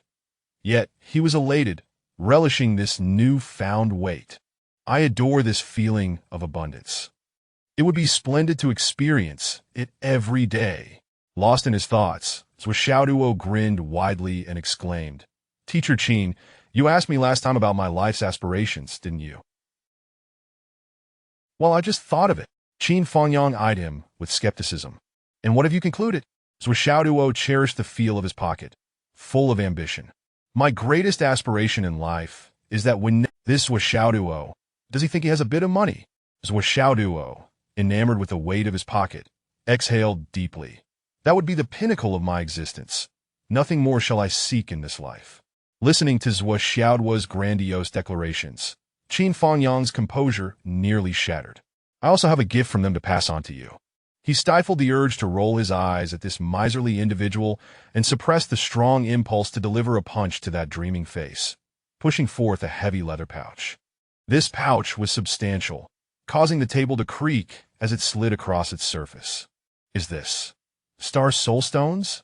Zuo Xiaoduo gasped in astonishment that a full bag of Star Soul Stones, in both market value and practical significance, far exceeded the 20,000 star yuan. Indeed, these are Star Soul Stones. This is part of their recent haul, set aside for you, Qin Fangyang revealed, opening the package. There are 10 in total, one for each of the 10 individuals. Zuo Xiaoduo leaned closer. Each was the size of 2 palms, relatively intact in shape. Some were perfect cubes, others rectangular, with only 3 displaying irregular rhomboidal forms. Given Zuo Xiaoduo's family's dealings with Star Soul Stone, the shape of Star Soul Stones is crucial in determining their value. Having fallen from great heights, these stones retained their angular integrity, suggesting they harbored considerable worth. Each of these 10 stones was completely oxidized, their surfaces fine. However, a faint dark red hue emanating from their surfaces hinted at their enhanced value. The combined weight of these stones exceeded 3,000 pounds, a testament to their density. The higher the density, the greater the likelihood of high-quality star soul jade within. Such stones would conservatively fetch over 20,000 yuan each at Zuo Xiaoduo's shop. Yes, each one worth at least that. In total, the stones gifted by Lu Jianxing and his companions were worth a staggering 200,000 to 300,000 star yuan, if not more. How can I accept this? Zuo Xiaoduo's grin stretched from ear to ear, his eyes gleaming with golden light as he leaned over the table, enraptured. This is too generous, ha ha ha. Teacher Lu and the others are excessively kind. Truly too kind, ha ha ha. With gifts of luck-enhancing liquid, star soul stones, and cash, the teachers at school were indeed exemplary figures. After all, how else could one become a teacher? Having said just a few words, they returned such splendid gifts. Wouldn't you agree it's too kind? Qin Fangyang's face twitched as he observed this gluttonous individual, eager to hoard the star soul stones as if he could swallow them whole. If you truly feel overwhelmed, I could return half on your behalf. Zuo Xiaoduo immediately rewrapped the package, stating earnestly, how could I return such a gift? The teacher's intentions cannot be undervalued. What's that old saying? Right, it's a gift from the elders. I must not decline. Qin Fangyang took a deep breath, exhaling slowly. All right, that will suffice. You may go now. Return to the classroom, he instructed, propping his head with one hand to obscure any view of Zuo Xiaoduo, fearing he might miss even a fleeting moment. Yes, yes. Ha ha ha. Zuo Xiaoduo energetically hoisted the heavy star. Thankfully, he had recently attained the rank of martial master. Otherwise, he might not have managed to carry such a burden, let alone travel far with it. Though it's a bit heavy, I don't mind. I can bear even more. Even if you give me another 1,000,000, I could soar with it. Zuo Xiaoduo jovially bid farewell to Teacher Qin, seemingly oblivious to the latter's exasperated expression. Goodbye, Teacher Qin. I am off now. With great effort, Zuo Xiaoduo staggered under the weight of the star soul stones as he returned. That in truth, he could have left the stones with Qin Fangyang and retrieved them after school, but as a miserly individual, Zuo Xiaoduo felt uncomfortable leaving his belongings in someone else's possession. Honestly, it's not that I don't trust Teacher Qin. Zuo Xiaoduo muttered to himself as he entered the classroom. Upon his arrival, he was greeted by a scene filled with wounded classmates, the air thick with the scent of blood. Each student struggled to endure their pain, receiving healing energy, yet their brows furrowed with indignation. What on earth happened? Zuo Xiaoduo placed the star soul stones beneath his seat and, sitting down, inquired, Tell me, why does everyone look as though they've just been thoroughly beaten?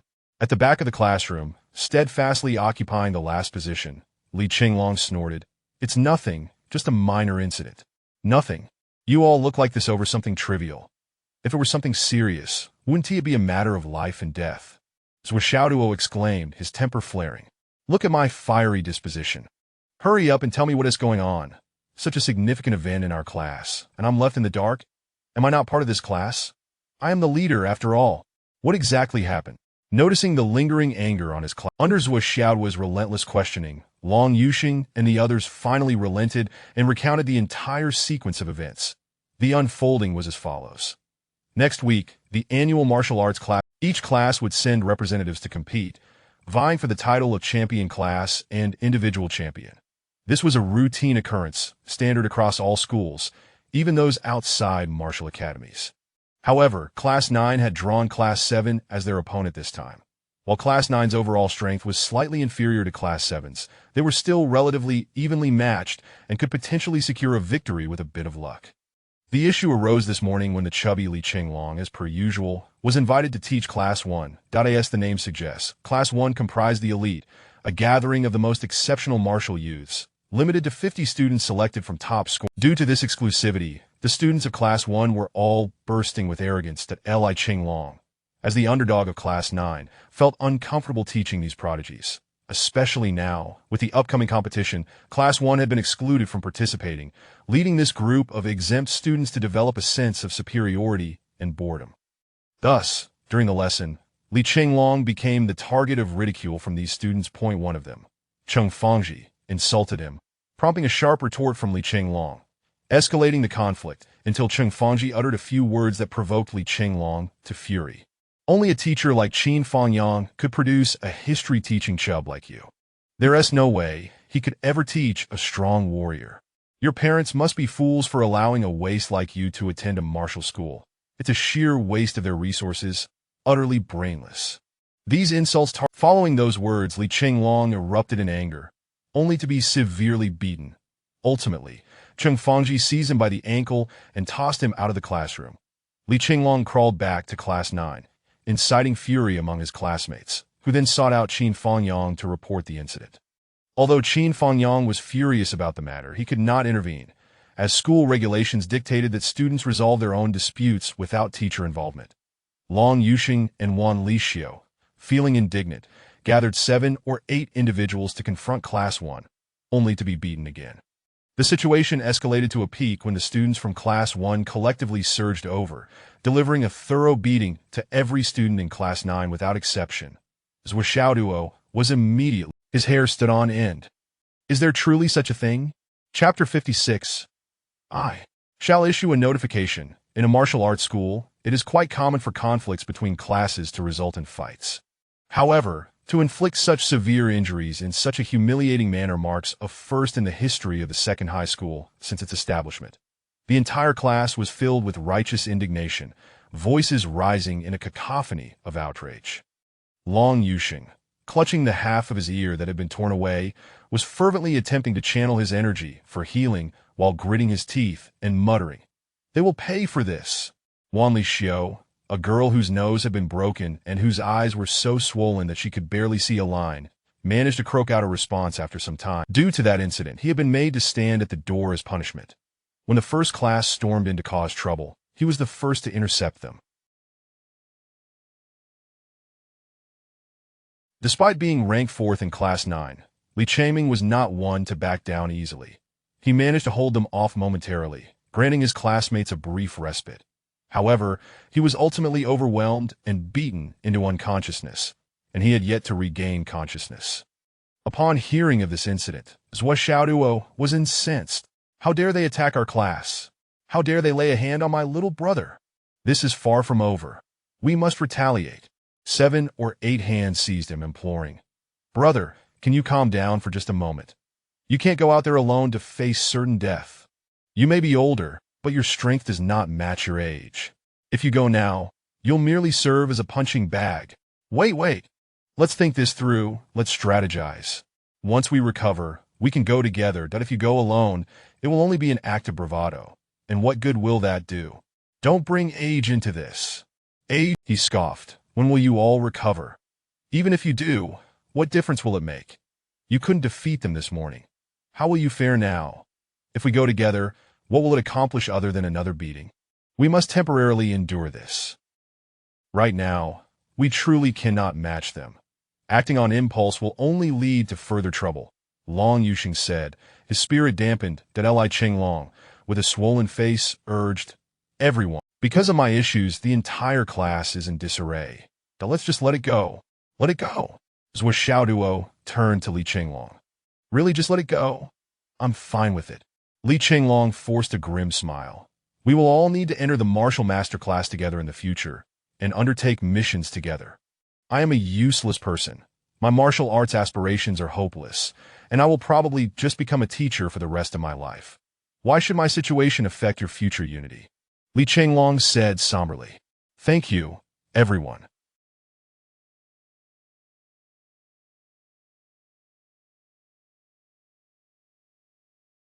I am truly touched by your support. However, at this juncture, it is best to put an end to this, that a moment's patience can lead to peace, and a step back can open up vast horizons. What good is it to refuse to bow down?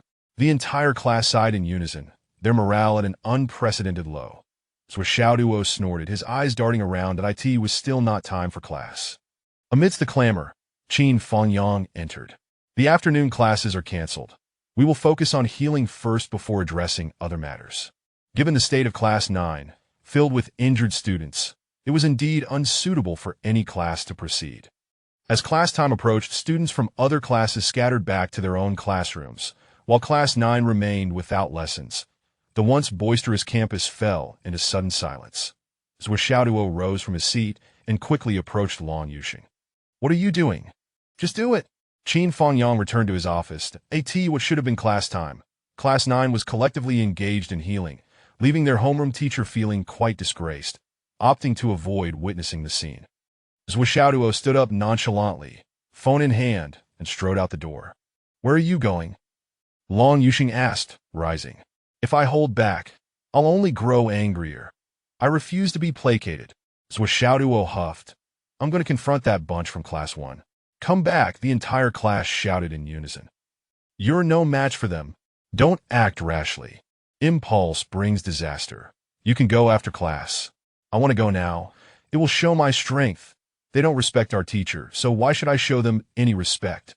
Ignoring the advice of his classmates, Zuo Xiaoduo pushed the door open and strode away.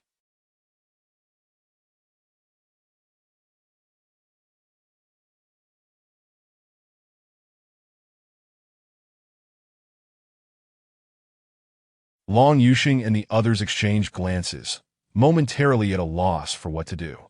"What should we do? What do you think we should do?" "How should I know? What else can we do?" Wan Lixio suddenly stood up, declaring, "Then let us all go." What is the worst that could happen? Are we really going to watch Zuo Xiaoduo take on that whole gang alone? Are you all not men? "I am a man." Long Yuxing and Yu Maxian stood up in unison. "I am a man too. We attend class together, and we face punishment together." With a thunderous uproar, 34 students marched out of the classroom, leaving behind the chubby Li Changming, who muttered, "Someone, help me up, I want to go too." Tears welled in the eyes of the chubby Li Chenglong.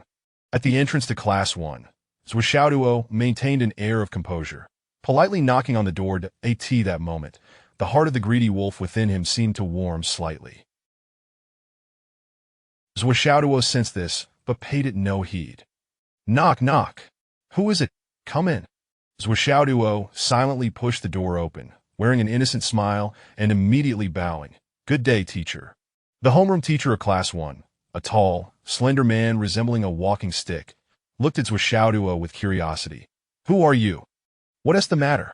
Zuo Xiaoduo replied cheerfully, "Reporting to you, teacher. My name is Zuo Xiaoduo, a student from Class 9, that I have come to speak with Cheng Fangji about a matter. I apologize for interrupting your lesson."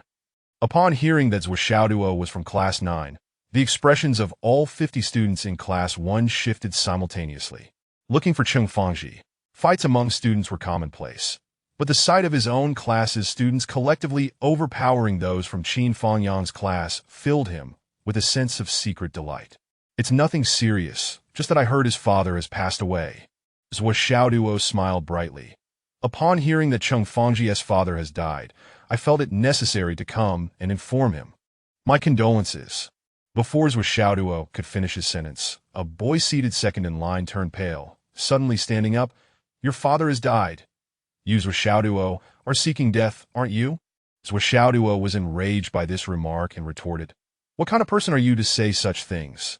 I came with good intentions to inform you, and you could have simply acknowledged it. But instead, you curse my family. You truly lack character." "Good intentions?" Cheng Fangji sneered. Zuo Xiaoduo, unfazed, pulled out his phone, unlocked the screen, and pointed to a message. "I merely relayed the information exactly as it was sent to me." He held the phone up for all to see. "Look, everyone, see for yourselves if this is the content that I received this message and, out of concern for a fellow classmate, came to inform you." "Yet, Cheng Fangji, you dare to curse my family. What kind of reasoning is that? Teacher, are you truly going to stand by and let your students act this way?" Zuo Xiaoduo inadvertently pressed down on the sender's name, revealing only this one message to the entire audience before quickly tucking the phone back into his pocket, smiling as he said, "Cheng Fangji, my purpose is simple.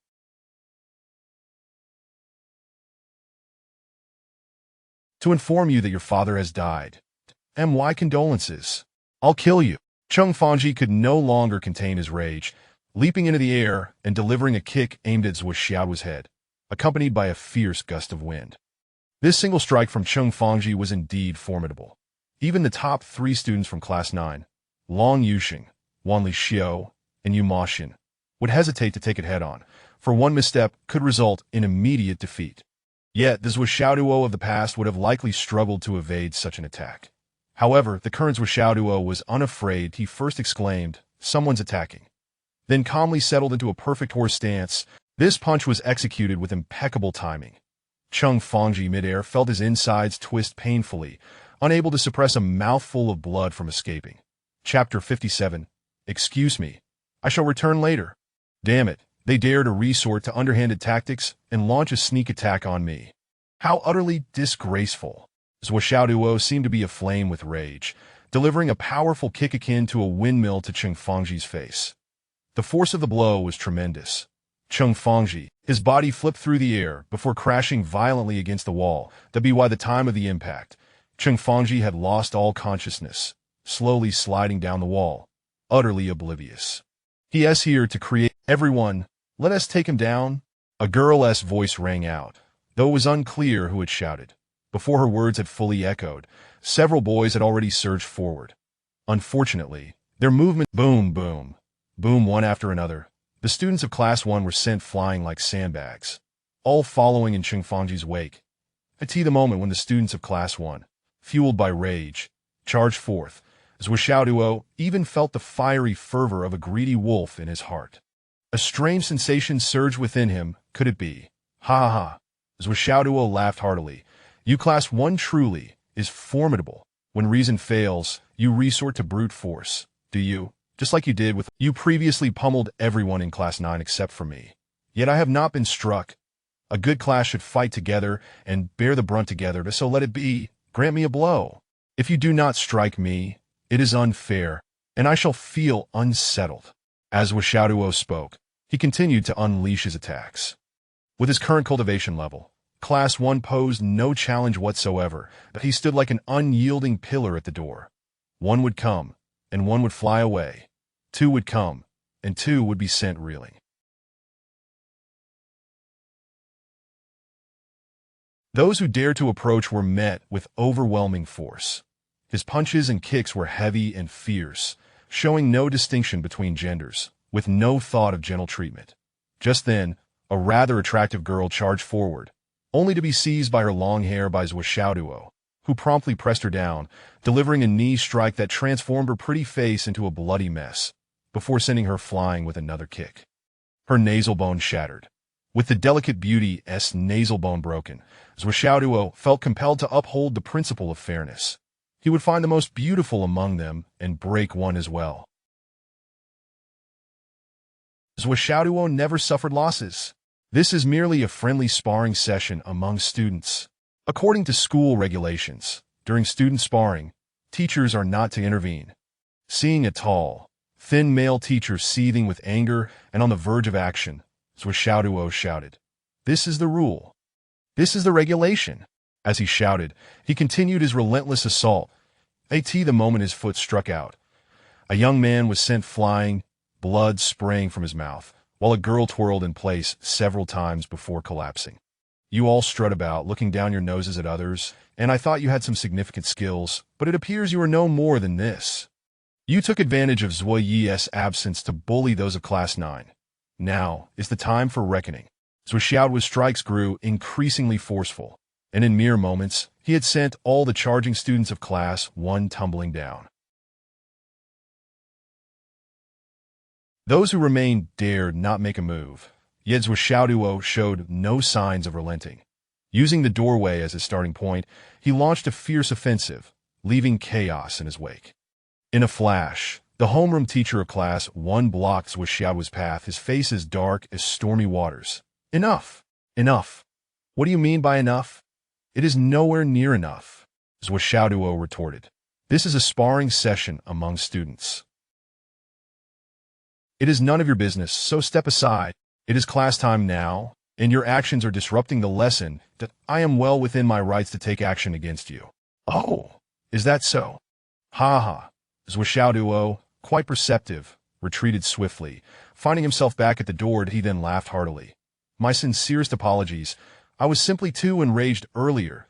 I came with good intentions to deliver a message, yet I was met with curses and beatings, and was thus compelled to retaliate. I meant no harm. It was merely self-defense. Haha, I apologize for disrupting your class. Now please continue, please continue. I shall return after class. Return after class? I must teach you what it means to maintain order. Wait! Zuo Xiaoduo suddenly shouted, scanning the area and noticing the 7 or 8 teachers who had gathered due to the commotion. He spoke in a deep voice. This teacher, I must reiterate that I came solely to inform Cheng Fangji of the news. He cursed and attacked me first, and I was forced to retaliate. How does that make me the one disrupting the teaching order? Is there anything wrong with self-defense? If you do not believe me, look at my phone. I truly received this. This fellow cursed my family and launched the first attack, and then conspired with the entire Class 1 to gang up on me. How does that make me the one disrupting the teaching order? In this world, how can such reasoning exist? No matter how you spin it. I was not the one who initiated the conflict, Zuo Xiaoduo asserted. This teacher, do you still insist that I am the one disrupting the teaching order and that you wish to take action against me? Behind him, all 35 students of Class 9 stared in awe at Zuo Xiaoduo, as if gazing upon a celestial being. Their confusion, their twisting of right and wrong, their blurring of distinctions, and their audacity, this was too astonishing. You are the one disrupting the teaching order, and you dare to claim otherwise. The teacher stepped forward, preparing to ACT. In an instant, Qin Fangyang had moved to stand in. However, when your students charged into my classroom, I did not intervene. Inside the classroom of Class 1, chaos reigned. Though a few had wisely stayed back to avoid the fray, the number of injured had already surpassed those of Class 9, with far more severe injuries. Zuo Xiaoduo, Qin Fangyang's voice rang out sharply. Teacher, I am here. Zuo Xiaoduo responded promptly, his expression one of utmost caution and obedience. Why are you running about during class time? Qin Fangyang scolded, frowning. Even if you came with good intentions, it is understandable, but what was the urgency? You could have waited until after class. Yes, I was in the wrong. I will certainly be more mindful next time. Zuo Xiaoduo admitted contritely. I was truly too anxious earlier. I thought if he knew the news sooner, he might still see his father. In retrospect, it was indeed ill-timed. Enough with the excuses. Return to class immediately. Qin Fangyang exclaimed angrily. In the future, any matters must... Understood. I will be mindful moving forward. Everyone return. Qin Fangyang urged all the students of Class 9. What are you all crowding around for? Do you intend to disrupt Teacher Mu's class order? Looking for a beating? Meanwhile, Mu Yunfeng's face turned a deep shade of anger. Qin Fangyang, you allow your students to create chaos. Just wait. As Qin Fangyang turned to leave, he paused, slowly turning his head back, his demeanor as unruffled as ever. Allowing students to create chaos. If punishment is due, I would not be the first in line, would I? Mu Yunfeng was momentarily at a loss for words, unable to respond. Qin Fangyang took a few steps back, standing before Mu Yunfeng, and locked eyes with him, lowering his voice. Matters concerning students are always for the students to resolve. Neither of us should intervene, he spoke, word by word. Should you dare to bare your fangs at my students? Turning away, he left behind a final warning. This matter is far from over. At this moment, upon returning to the classroom, Zuo Xiaoduo was met with a hero's welcome of grand proportions. Brother Zuo, how on earth did you accomplish that? The entire class was in a state of ecstatic excitement, each face aglow with fervor. The exhilaration was overwhelming, a delightful release of pent-up frustration. It was only after hearing Long Yuxing's query that they came to a sudden realization. Indeed, Zuo Xiaoduo had ranked merely 19th in their class, placing him in the lower half of the middle tier. How had he transformed into such a formidable figure? He had single-handedly defeated an entire class. For the past 3 days. Zuo Xiaoduo propped his leg casually, exuding an air of self-satisfaction as he declared, I participated in a special training session under a reclusive master. It is said to have been arranged by His Majesty, the Emperor of the Yinwu Empire. That's about the gist of it. Life is full of unpredictable twists and turns, something you cannot envy. Cut it out. 35 middle fingers were raised in unison. While the class accepted the notion of Zuo Xiaoduo undergoing special training, they could envision the rigorous preparation that elite practitioners might undertake, perhaps even. However, the claim that it was organized by the emperor was met with skepticism in our Phoenix City. Far removed from the emperor's reach, Zuo Xiaoduo's boastfulness seemed utterly unfounded. If it truly were the emperor's doing, there was no way it would pertain to him. At that moment, Qin Fangyang entered with a beaming smile. Today, I must commend you all. Qin Fangyang stood at the podium, radiating positivity. I commend you not because you rallied to defend Li Qinglong when he was attacked. That was expected and not worthy of praise, as you are all one body. Nor is it for Zuo Xiaoduo stepping up to retaliate on your behalf.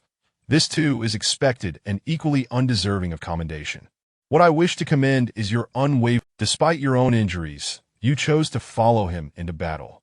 This selfless dedication is the reason I wish to commend you, and it is something I, as your teacher, will forever remember, even if it stems from reckless bravery, which is not rational and certainly not something to be glorified. It embodies the genuine spirit of camaraderie. In the future, even when you find yourselves on the battlefield, I shall not worry, for you will never leave your comrades to fight alone. To have students such as you is a triumph for me, Qin Fangyang, and a source of immense pride. Very well, lacking in strength is no disgrace, but to demonstrate courage in the face of adversity is truly commendable. Qin Fangyang's face sparkled with enthusiasm. Children, I am proud of you. Now let us attend to our injuries. Qin Fangyang exited. The students once again immersed themselves in the atmosphere of healing. After a while, the class was over. Oh ho! Zuo Xiaoduo dashed out ahead of everyone. Teacher Qin had clearly stated that grievances among students should be resolved during breaks.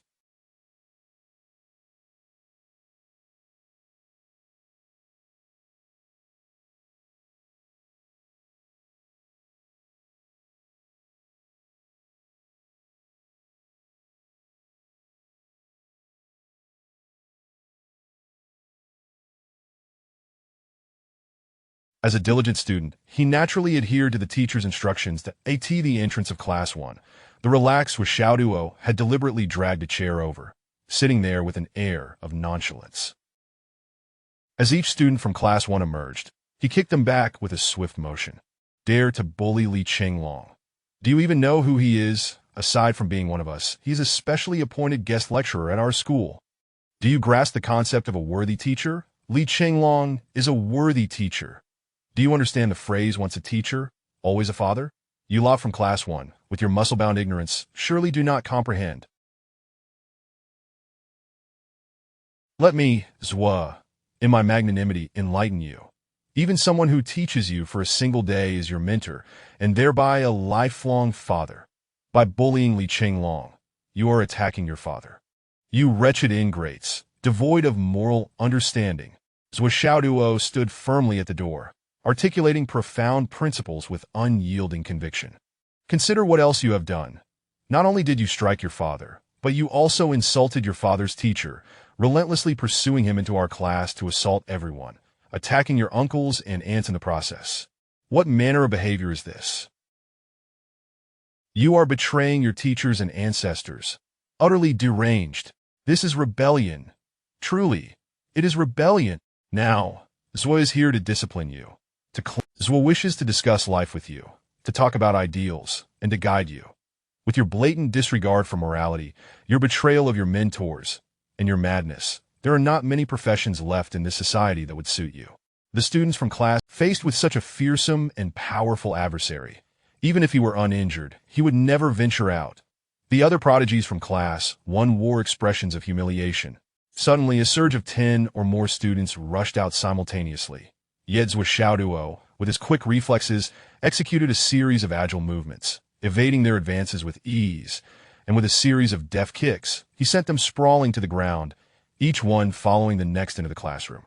Want to leave? Fine, crawl out through the windows. Zuo Xiaoduo stood firm at the entrance, a solitary bulwark against the tide of students from Class 1, who were left helplessly glaring at him. However, given that the classroom was designed for spiritual cultivation, it was entirely sealed. There were no windows to escape through. I shan't enter. lest you use it as an excuse to claim I am causing a disturbance. That is perfectly reasonable. Just exit through me. A girl, legs crossed and utterly distressed, exclaimed, Zuo Xiaoduo, debts have their masters. Whoever caused the trouble, I, Zuo, am here to teach you how to behave, to instill in you the importance of respecting your teachers. Zuo Xiaoduo shook his head, reclining back with his leg crossed, and declared, I have come to bully you. Does that clarify everything? You are being unreasonable. Unreasonable. Zuo Xiaoduo chuckled. I am here to bully, not to reason with you. Mu Yunfeng soon arrived, and Qin Fangyang leisurely approached with a teacup in hand. Contrasting with Mu Yunfeng's frantic demeanor, Qin Fangyang appeared as though he were. The two homeroom teachers faced off once more. Get your students to leave immediately. Blocking the door, what kind of behavior is that? Students must resolve their own conflicts. Teachers should not interfere. Qin Fangyang. Mu Yunfeng was furious. This is utterly unreasonable. Qin Fangyang coldly laughed. Unreasonable. What reason is there? Li Qinglong went to your class to teach. That was a decision made by the school. Regardless of his identity outside the classroom, when he teaches, he is a teacher. Your students insulted him, confronted him, and physically assaulted him. What kind of behavior? Do they possess any sense of reason? Mu Yunfeng was left speechless. My students sought to reason with yours. Yet, rather than apologizing, your students, emboldened, if you wish to intervene, I am ready. But if you dare lay a hand on my students, I will not hesitate to destroy you. Mu Yunfeng's face turned an unhealthy shade of blue. Qin Fangyang's words carried through to the classroom of Class 1, leaving all the students in silent contemplation. Reason. The premise of reasoning is often founded on a balance. Had Class 9 not been graced by Zuo Xiaoduo, the bullying and beatings would have been mere annoyances they would have had to endure. But with Zuo Xiaoduo present, the tide had turned, and the pressure that Class 9 had borne shifted squarely onto Class 1. This was the cycle of cause. This, indeed, is the essence of reason, the truth of reality. Although Qin Fangyang was embroiled in a dispute with Mu Yunfeng, he had nonetheless articulated the reasoning that needed to be addressed. In contrast, his student, Zuo Xiaoduo, was a source of constant frustration. This fellow simply would not engage in reasoned discourse. Attempting to reason with him, ignoring him would lead to his relentless pursuit of attention, that a whirlwind of chaos ensued. Qin Fangyang, you can only produce such unruly students. Mu Yunfeng seethed with rage. Unruly students are quite commendable, Qin Fangyang replied with a smile. Ultimately, Zuo Xiaoduo managed to block the door all the way until the next class commenced. Upon hearing the bell ring, Zuo Xiaoduo rose, respectfully bowing to Mu Yunfeng. Thank you for your hard work, teacher. I wouldn't dare interrupt your lesson. I shall return post-class for a visit. Class 1, I shall see you shortly, did I assure you. This matter is far from over. Chapter 59. Utterly absurd. The color drained from Mu Yunfeng's face. Upon entering the classroom, he was met with a sea of expectant and eager gazes from his students, all fixed upon him, that he sighed and said, Hurry up. In an instant, a multitude of students surged out, rushing collectively to the restroom. Some girls wept as they ran, utterly aggrieved. But this was the first time they encountered such a rogue, blocking the door after class, preventing them from using the restroom. Even a beating would be preferable to this. Zuo Xiaoduo felt the faint warmth of the greedy wolf heart within him. Lost in thought about the countenances and fortunes of all the students in the class, that he sensed each student radiated an overwhelming aura of misfortune, their expressions malevolent. Moreover, the greedy wolf heart was subtly reacting. Zuo Xiaoduo was the greedy wolf heart stemmed from the Witch Alliance, humanity's greatest adversary on the continent. A reaction was never a good sign, currently. It was evident that an explosion had not yet occurred.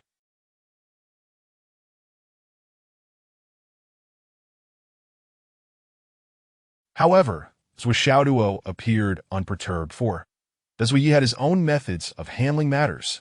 That the class had concluded, and with the final bell, it was time for dismissal. Qin Fangyang had just announced it when Zuo Xiaoduo dashed out. Bang, bang, bang. Immediately, every single person from Class 9 surged out, among them the chubby Li Qinglong, who rushed so hastily that he accidentally... It was clear that this group, eager to witness Zuo Xiaoduo in action, had no regard for anything else. After Mu Yunfeng declared the class over, he stepped out of the classroom and was greeted by Zuo Xiaoduo, who stood... Thank you for your hard work. Please take care. The veins on Mu Yunfeng's temples throbbed angrily. Zuo Xiaoduo, what exactly do you intend to do? When will this end? Zuo Xiaoduo, grinning, replied, Teacher, how can you say such a thing? Students have always been respectful towards their elders, never daring to utter a single complaint. This is the way of a disciple. And precisely because of this, I hold in disdain those who would bully their teachers and betray their ancestors, acting reckless. I am here to correct the various misguided behaviors of my fellow students, which are all criticisms and self-critiques among the students. Mu Yunfeng's eyes blazed with fury. I want to see your self-critique right now. Zuo Xiaoduo feigned astonishment. Teacher Mu, how can you say such a thing? Even if you wish to levy accusations, there must be some basis, right? Every time I see you, I am always respectful and polite. This self-critique you mention, I truly do not know where to begin. Mu Yunfeng sneered coldly. You respect me so much, then leave this place immediately. That would be the greatest respect you could show me. That is impossible. The class has already ended, Zuo Xiaoduo replied slowly. Moreover, it is now dismissal time. Even Qin Fangyang cannot dictate what I do during this period. This is not about respecting teachers, but rather about personal freedom. Mu Yunfeng's complexion darkened further. Even if he attempted to take action, Qin Fangyang would not stand idly by. Beyond that, Mu Yunfeng found himself at a loss for options. Thus, regrettably, the students of Class 1 had already been intimidated by Zuo Xiaoduo, fully aware of the disparity in their strengths. Although they grew increasingly furious, none dared to rush out, leaving Zuo Xiaoduo with no outlet for his prowess, rendering the situation somewhat dull. After half an hour, Zuo Xiaoduo huffed at the students, turned, and strode away. See you tomorrow. No rush, there was always tomorrow. Even if he needed to force a confrontation, he must first vent his frustrations. In the classroom, Cheng Fangji faced the collective resentful gazes of his classmates. After a prolonged silence, he finally spoke with a face full of regret. Dear classmates, there is no need to be angry. This matter arose because of me, and I will provide an explanation for everyone. Tomorrow, my family runs a medicinal herb business. Tomorrow, I will gift each of you a star or upon reflection, the origin of this entire incident lies with us, and it is difficult to refute Dadaji. You have already generously provided us with numerous star origin pills. My family has plenty of these that if I cannot offer some compensation, I would feel quite remiss. Gu Yuanhang furrowed his brow, a hint of astonishment in his gaze as he said, Actually, I've only just realized how odd this morning's events were. Not a single person could contain their temper. Zuo Xiaoduo may be domineering and unreasonable, but at least he was our teacher once he stood at the podium. Once a teacher, always a teacher. Why did we confront him directly, and even resort to insults and violence? Everything about this is profoundly irrational. Another female student, her face bruised, retorted, Gu Yuanhang, why act like such a big shot? As if you didn't take action yourself. Gu Yuanhang frowned. It is precisely because I took action that I find it perplexing. There are laws in the nation and rules in the school. How could I possibly raise a hand against a teacher? This is simply unfathomable. What is more, only just now did I realize something was amiss. Doesn't this indicate that things are exceedingly wrong? Li Chenglong has taught us multiple times before. Why was it never like this? While it is true that Li Chenglong's cultivation is shallow, he is a master in the realm of human development, thus possessing the authority to teach us. Why should we look down upon him, or allow our emotions to spiral out of control, causing us to act against him? Gu Yuanhang pondered. Could this be an unusual fluctuation of emotions caused by near? Meanwhile, Gu Yuanhang turned to Zhu Yun and Xiao Feiyu. Let us go. The two individuals he mentioned wore contemplative expressions, following Gu Yuanhang out the door. Not at all. I called you two to help me figure out what on earth happened today. Everything felt so strange. As the three conversed, they gradually walked away. Other students, lost in thought, seethed with indignation. Once the crowd had departed, only Cheng Fangji remained, when suddenly Mu Yunfeng entered slowly. Cheng Fangji pursed his lips and lowered his head. Too reckless. Do not bring any cough syrup. Cheng Fangji nodded. When Zuo Xiaoduo returned home, he found his parents engaged in a hushed conversation. What are you so happy about? Zuo Xiaoduo cheerfully inquired. I have a significant announcement to make. Zuo Xiaoduo rolled her eyes dramatically. Although this was not yet formalized, he was certain that his claim to first place was unassailable. Tomorrow, it would undoubtedly be official. Perhaps even the top of the entire grade was a certainty, considering he had decisively suppressed the so-called strongest class all day long. They were simply no match for him. The path of the strong is inherently solitary, forever isolated at the pinnacle. Sigh. Upon hearing this exhilarating news, Zuo Xiaoduo's face broke into an uncontrollable smile. Class leader. Wu Yuding stepped forward, wielding a cooking spoon. First? Zuo Xiaoduo laughed heartily, chest puffed out. Indeed, class leader, indeed. With Wu Yuding's excitement confirmed, her joy only intensified. It's all thanks to your sister, Zuo Xiaoduo. Had it not been for your sister requesting her master to give you special attention, would you have achieved first place? Would you have been class leader? Wu Yuding exclaimed joyfully. Last time you were merely in 19th place, and now you've soared directly to first. This is nothing short of a miracle.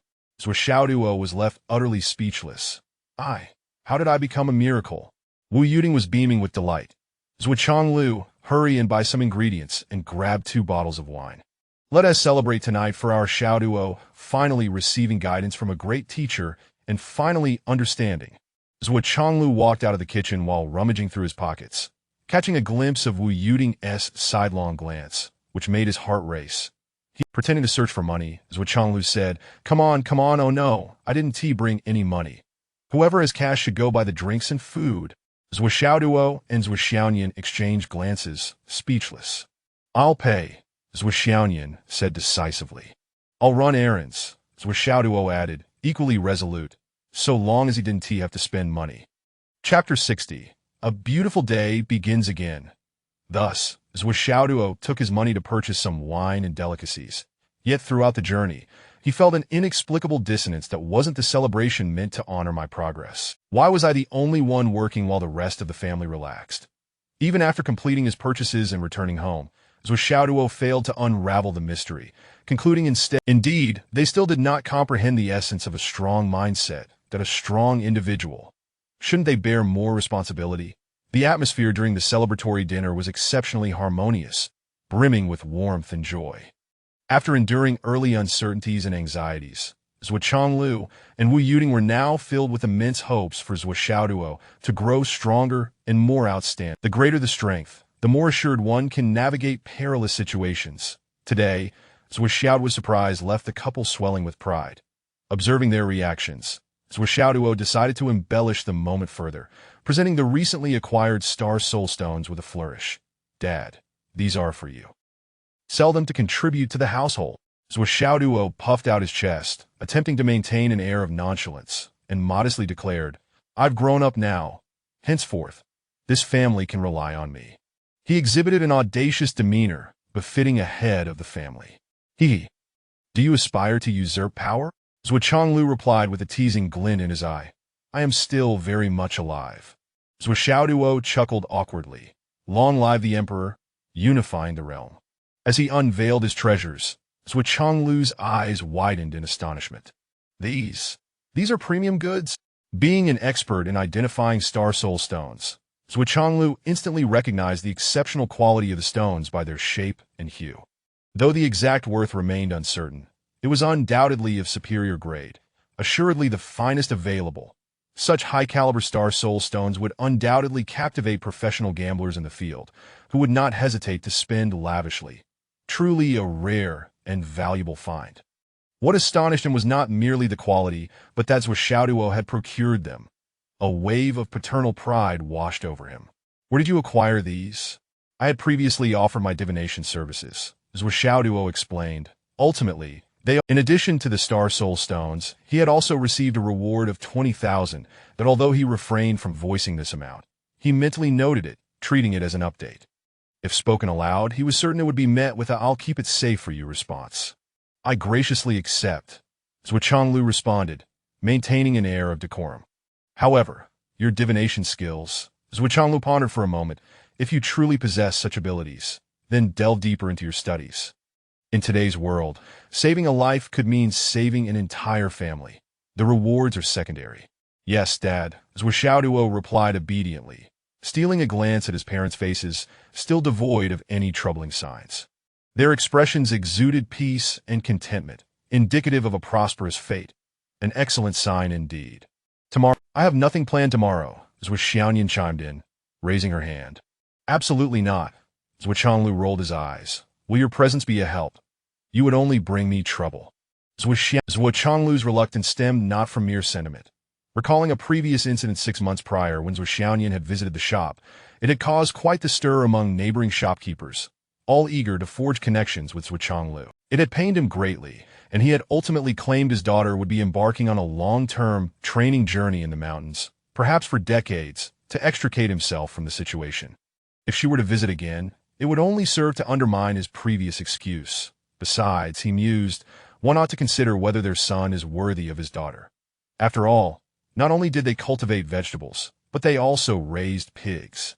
Now that Zuo Xiaoduo expressed a desire to help, Zuo Xiaoduo was resolute in his disapproval. Let the dog go. Those laborious tasks are not suited for young ladies like you. As they dined, Zuo Xiaoduo noticed Wu Yuding gazing curious. Seeking a distraction, he excused himself to his room to stow away the money. Feeling uneasy, he retrieved his savings from the hollowed-out dictionary and relocated it to a new hiding spot. I'm going to exchange it for a fresh batch of sequential notes, he thought, satisfied with the substantial stack he had amassed.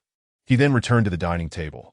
Seeing Zuo Xiaoduo sneak in and out like a thief, both Wu Yuding and Zuo Xiaoduo, along with Zuo Xiaoduo, exchanged knowing glances. While eating, after I informed my master about the greedy wolf incident on the very first night of the training, my master ventured to the north. That it seems that his presence rendered the northern area relatively safe, allowing those individuals to return unscathed. Thus, while the sequence of events may be inconsequential, it affirms that the dog indeed possesses the gift of foresight. During this period, the greedy wolf first appeared in Phoenix City, followed by the 7 kills. With both the greedy wolf and the 7 kills manifesting in succession, it is unlikely that the Break Army and Witch Gate would be absent. Yet what could possibly draw these 3 sects to this modest Phoenix City? Phoenix City. It truly baffles me what could entice them.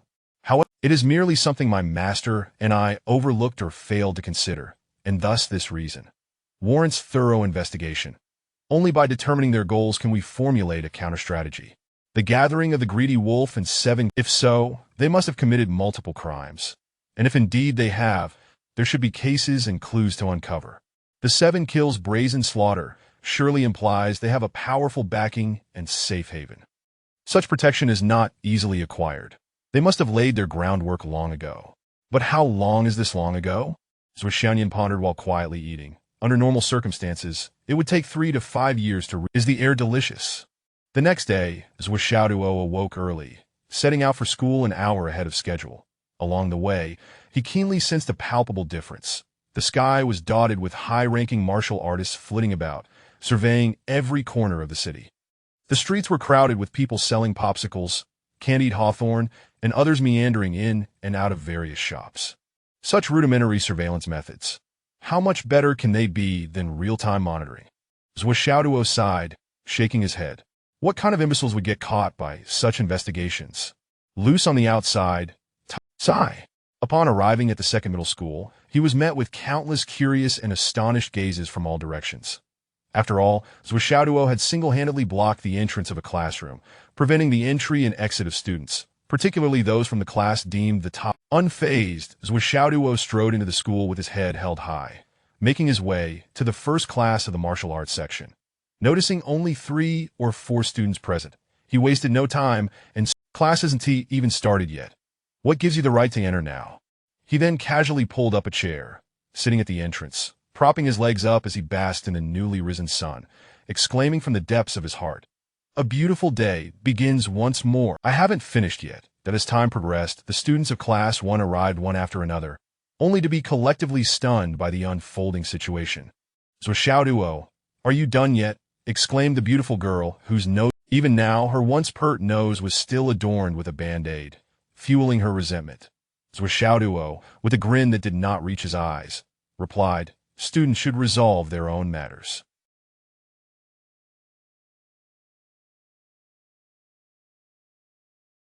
You have already dealt with everyone in our class except me. Once you handle me, there will naturally be no more issues. Otherwise, I shall take it upon myself to deal with all of you. And as for whether I am done or not, that is for me to decide. I'm right here. Come up with a way to resolve this. Alternatively, you could wait until the class bell rings to enter. It's quite simple. The time before class is meant for settling student grievances. It is up to us to resolve it ourselves. Upon hearing Zuo Xiaoduo's grandiloquent speech, the assembled Class 1 students felt a collective sense. As long as I can defeat you, what need is there for reason? We are all unreasonable people. None can claim moral superiority that if you were reasonable, would you have come to our class to attack? This statement struck a painful chord in everyone's chest.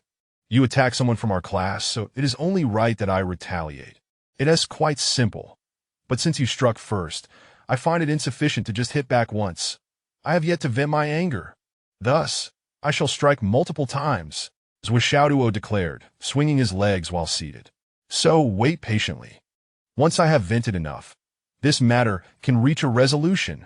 I hereby announce. Zuo Xiaoduo leaped onto his chair, standing tall. From this moment forth, any student from your class that I encounter shall be met with a blow. I will strike each one I see. Please refrain from speaking of reason to me in the future. I have never been one for reason. His voice echoed loudly, reverberating through the air.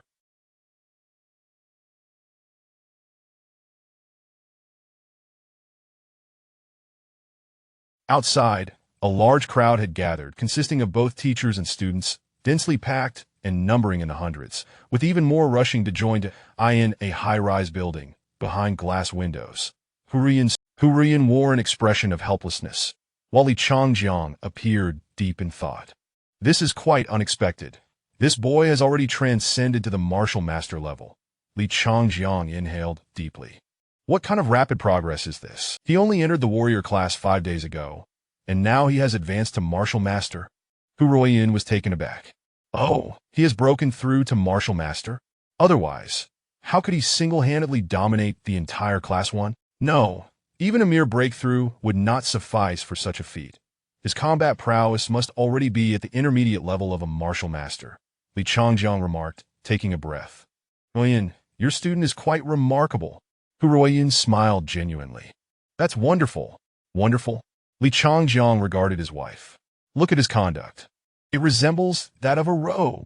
You're being too harsh, Hu Ruoyin retorted. If Class 1 students hadn't been so overbearing, humiliating, and assaulting a teacher, how could Zuo Xiaoduo have retaliated? The logic is clear. The initial provocation lies with Class 1 that the one who strikes first is indeed the lesser, she asserted. At this juncture, it's no longer a matter of right or wrong. Li Changjiang sighed. The pressing issue is that Zuo Xiaoduo is relentless in his pursuit of retribution. He refuses to let it go. Typically, after such a ruckus, one would have moved on, but given Zuo Xiaoduo's current state, it seems he is intent on prolonging this conflict.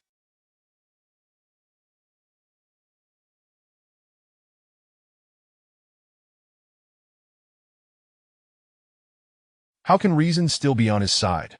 If it's truly as he claims, that he will cease only when he feels satisfied, then the situation is bound to spiral out of control. Li Shenjian lamenta. When he feels satisfied what if he feels content for a few days only to suddenly become dissatisfied again, resuming his confrontations? Do you truly believe Zuo Xiaoduo wouldn't act in such a manner? Ah, the heart of a devil, Li Changjiang sighed. Hu Ruoyin pondered carefully and realized that Li Changjiang's scenario was indeed quite plausible. Given Zuo Xiaoduo's temperament, it would not be surprising for him to act on such impulses. Even if the tumult subsided for half a year, should he recall it, he might well strike again. This matter is futile for you to discuss with me. Hu Ruoyin turned away. You must seek out Qin Fangyang. He is the class head. Honey, don't you understand? If Qin Fangyang could manage Zuo Xiaoduo, would I be having this conversation with you? Li Changjiang exploded in frustration. Qin Fangyang stated yesterday that the matter should end here, yet Zuo Xiaoduo still came today. Moreover, do you not know what kind of person Qin Fangyang is? An extreme protector of his students. Don't even mention reprimanding Zuo Xiaoduo. Even if I were to scold him lightly, Qin Fangyang would likely pick a fight with me. Do you believe that? Li Changjiang sighed heavily, feeling utterly devoid of accomplishment as a principal. The only person capable of restraining Zuo Xiaoduo within the entire second high school is you, my dear wife. Li Changjiang gazed at Hu Ruoyan. Very well, I shall give it a try. I will speak with this child. Hu Ruoyan sighed. In plain view of the crowd, Zuo Xiaoduo sat confidently in his chair, glaring intently at the door to Class 1. Meanwhile, under the shade of a tree, Qin Fangyang stood with his arms crossed, his expression as calm and indifferent as ever. If anyone dares to emerge and make a sound, I, old Qin, may just break my vow. Do they truly believe I am incapable of striking back? Opposite him stood Mu Yunfeng, nearly apoplectic with rage, his temper a short distance away. 10 sturdy men crouched in a neat row, grinning and watching the spectacle unfold. It was none other than Lu Jiansheng and his 9 companions, who had arrived early to enjoy the show. If Zuo Xiaoduo maintained his upper hand, all would be well, but should anyone attempt to interfere, they would undoubtedly charge and to join the fray. I've long found that fellow Mu displeasing, always sulking around like a fool. Now he has finally met his match, hasn't he? Lu Jianxing scoffed. Indeed, everyone keep a close watch. If he dares to make a move, we must strike before. Such opportunities are rare. We must seize them, Old Heir declared. Agreed. Zuo Xiaoduo truly exudes an air of authority. Lu Jianxing exclaimed, filled with envy. Why didn't I think of doing something like this back when I was in school? Even if you had thought of it, do you possess the capability? You must be aware of your standing in your class back then. Did you dare to rise up like this? If you can't even produce a proper fight, it's as if you've never eaten your spinach. The burly man, Old Heir, cast a disdainful glance at his leader before expressing admiration. Look at our leader. What a presence, what skill. How satisfying it is to stand up for our brothers. Lu Jianxing's face flushed crimson, his eyes wide with indignation. Dang, Old Heir, you've been rather cocky lately. As the crowd parted slowly, Hu Ruoyan approached with measured steps.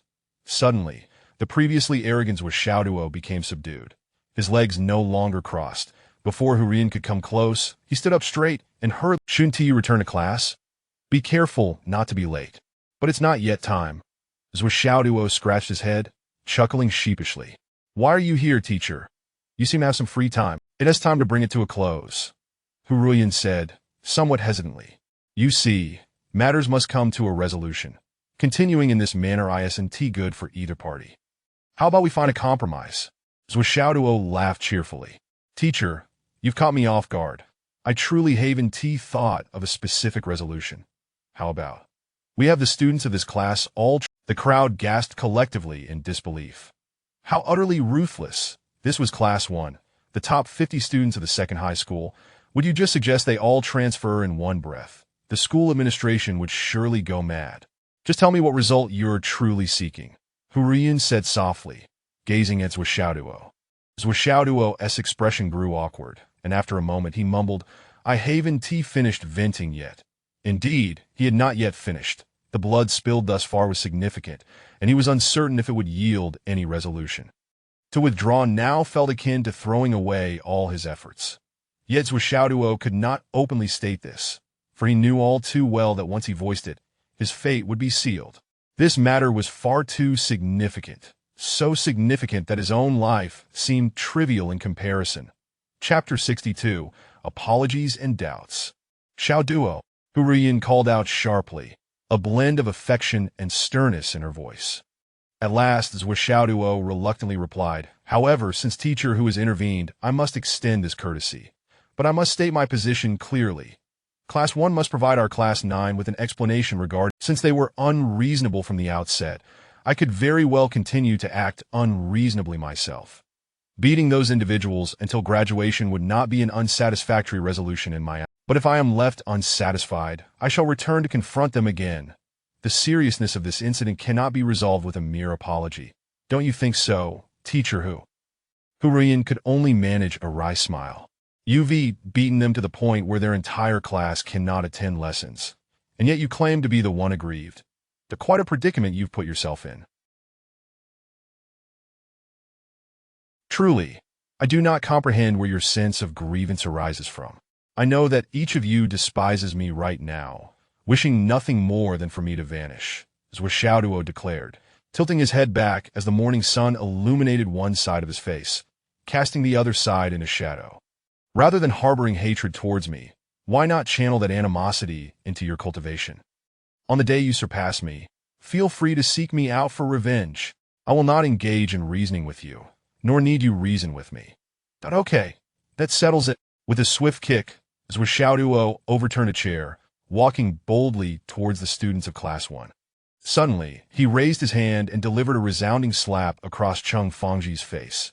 The force of the blow was so fierce that Cheng Fengji coughed up blood, accompanied by 3 of his teeth. Kid, behave yourself in the future. With that, beside Cheng Fengji, the lanky and foul-mouthed Jing Dai, who had been particularly allow me to escort you back. Worried that Zuo Xiaoduo would continue to stir up trouble, Hurian seized the opportunity and took his hand, leaving. The remaining students were left in a stunned silence, the air thick with tension. After a prolonged moment, Mu Yinfeng finally broke the silence, cursing in frustration, Qin Fangyang, you've really taught your students well? Qin Fangyang replied nonchalantly, thank you for the compliment. It seems they indeed surpass the ones you teach. You, what of it? At the very least, my students are the ones dishing out the beatings, while yours are the ones on the receiving end. Qin Fangyang turned around, laughing heartily. Children, to class we go. Aolo, the students of Class 9 howled in unison. With the excitement gone, Lu Jian and the others reluctantly stood up, patting their backsides as they left. What a pity. But all the students of Class 1 remained rooted in place, dazed. Why aren't you going in for class? What are you waiting for that kid to come back? Mu Yinfeng was now visibly exasperated. Speaking without thought, Tio the side. The top student Gu Yuanang spoke with a solemn expression. Teacher Mu, while Zuo Xiaoduo may have gone too far, the root cause of this incident lies with us. An explanation must still be given, Gu Yuanang stated, nodding at Zhu Yun and Chao Feiyu beside him. Behind the 3 of them stood over 20 students, all wearing contemplative expressions. Mu Yinfeng's expression changed, a sense of impending chaos looming. He covertly glanced at Cheng. I never expected you to be so spineless. This has nothing to do with spinelessness, Gu Yuanhang replied. When one has made a mistake, one must confront their errors. A beautiful girl, as the top student of our class, how can you be so lacking in courage? Are you even a man? Gu Yuanhang looked up, speaking calmly. When shitting, whether I am courageous or not is not for you to judge. It is precisely because I am a man that I must face the mistakes I have made. I will make amends for my errors, but it is not out of fear of Zuo Xiaoduo. I will reclaim the dignity he has stripped from me in due time. You can go if you want. I, for one, will not. Wang Shitting exploded in anger. Gu Yuanhang regarded Wang Shitting with pity and said solemnly, Wang Shitting, your aptitude is merely above average. Yet, due to your beauty, you have always been afforded leniency. This is an undeniable privilege of being attractive. However, this privilege does not apply to everyone in this world. There are many who are indifferent to beauty. Zuo Xiaoduo is one of them, and unfortunately so am I. Your beauty may serve as your asset, but it is not the foundation. Only strength is a lasting support that if you cannot acknowledge this, if you remain lost in your own beauty, believing others should yield to you, then your achievements will amount to nothing more than a vase, one that may lose its appeal at any moment. With that, Gu Yu behind him, Zhu Yun, Chao Feiyu, and over 20 others followed suit. We are not backing down. We are bravely confronting our mistakes. As real men, when we err, one day, I shall return the favor. That day will surely come. Having escorted Hurian back, Zuo Xiaoduo hurried back to the classroom, where Class 9 erupted in a raucous cheer, welcoming him as a hero. The uproar was relentless, while Teacher Qin remained as composed as ever, seemingly unaffected. After a moment, as the class time approached, Qin Fangyang ascended the podium, only to be interrupted by a sudden knock at the door. The classroom door swung open, revealing 22 students from Class 1, marching in with an air of gravity. Zuo Xiaoduo instinctively stood up. What, still not satisfied? Now you come knocking at my door, truly bold. What we are here to do has nothing to do with you.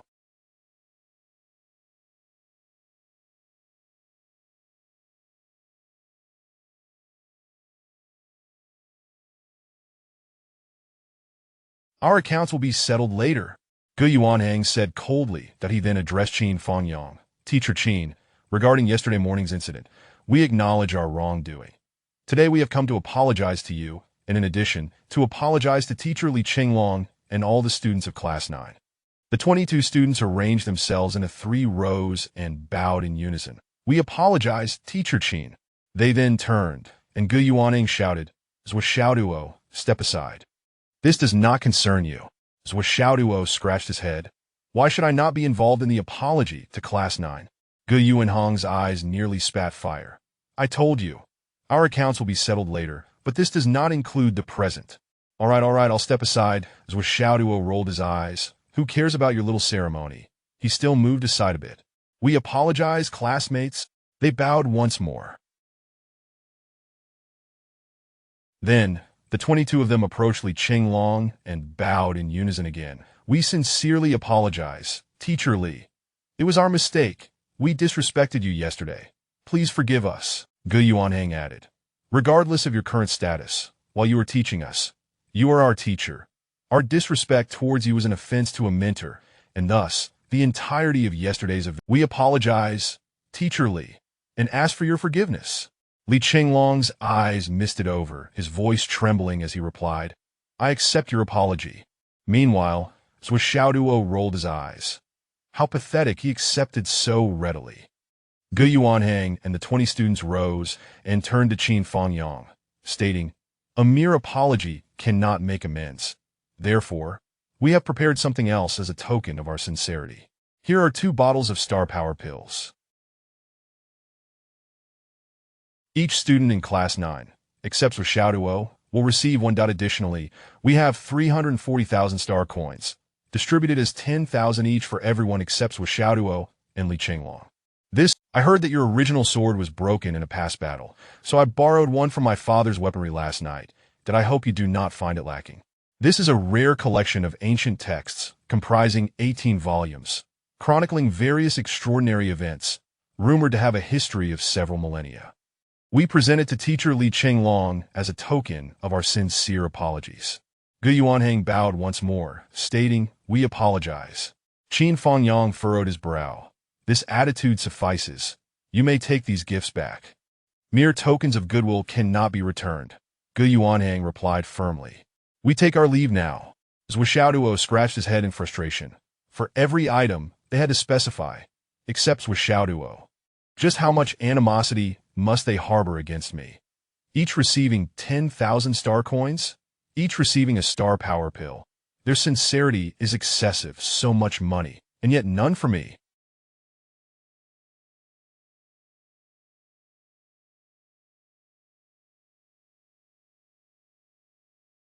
Woe is me. Qin Fangyang pondered for a moment from the podium, and just as Gu Yuanhang and the others were about to exit, he suddenly inquired, Gu Yuanhang, I do not know you well, but I trust my judgment.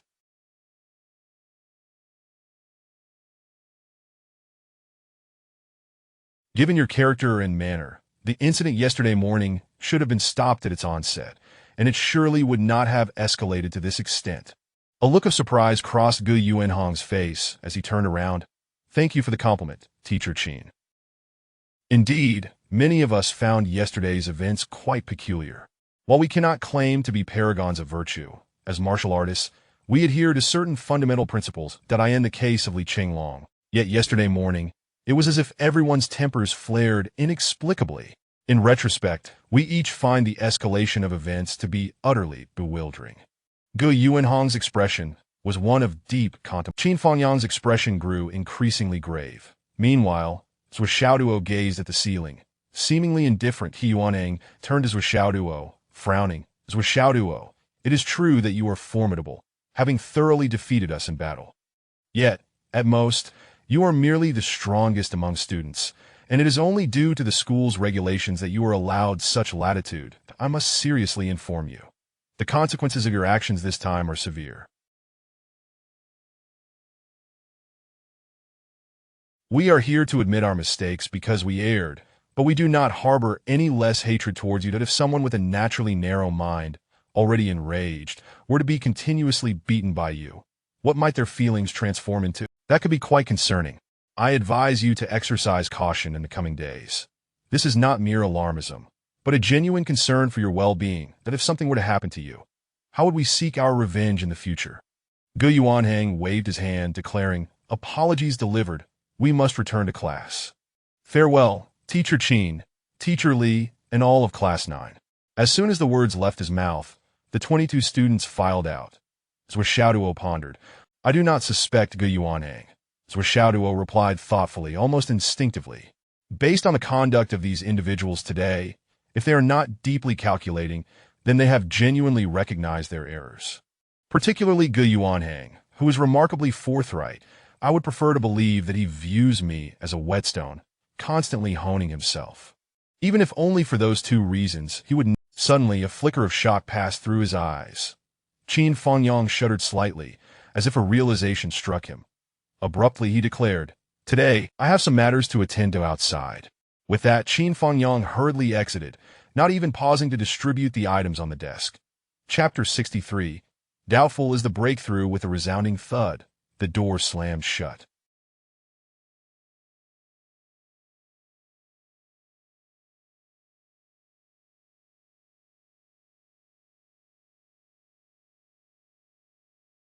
Zuo Xiaoduo cleared his throat and gazed at the pile of money, swallowing hard.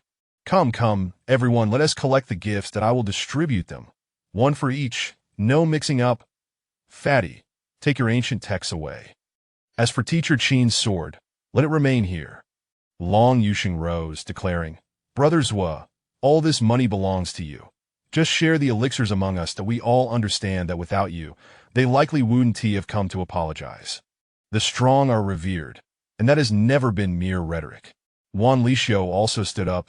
"Indeed, Zuo Xiaoduo, accept the money, and let your heart be at ease. They are not the only ones with families. Should they choose to target you, I care not for others. Rest assured, I will stand by you." Zuo Xiaoduo looked at the girl who, day after day, returned home battered and bruised from Long Yuxing's beatings, and with a slight twitch of his lips, he mused, "Did this girl truly possess a family? They have consistently stated that I have no share in this. I shall not engage in such shameless acts," he declared with righteous indignation. "Let us distribute this promptly. You have no idea how envious I am of you all. Wealth is but refuse."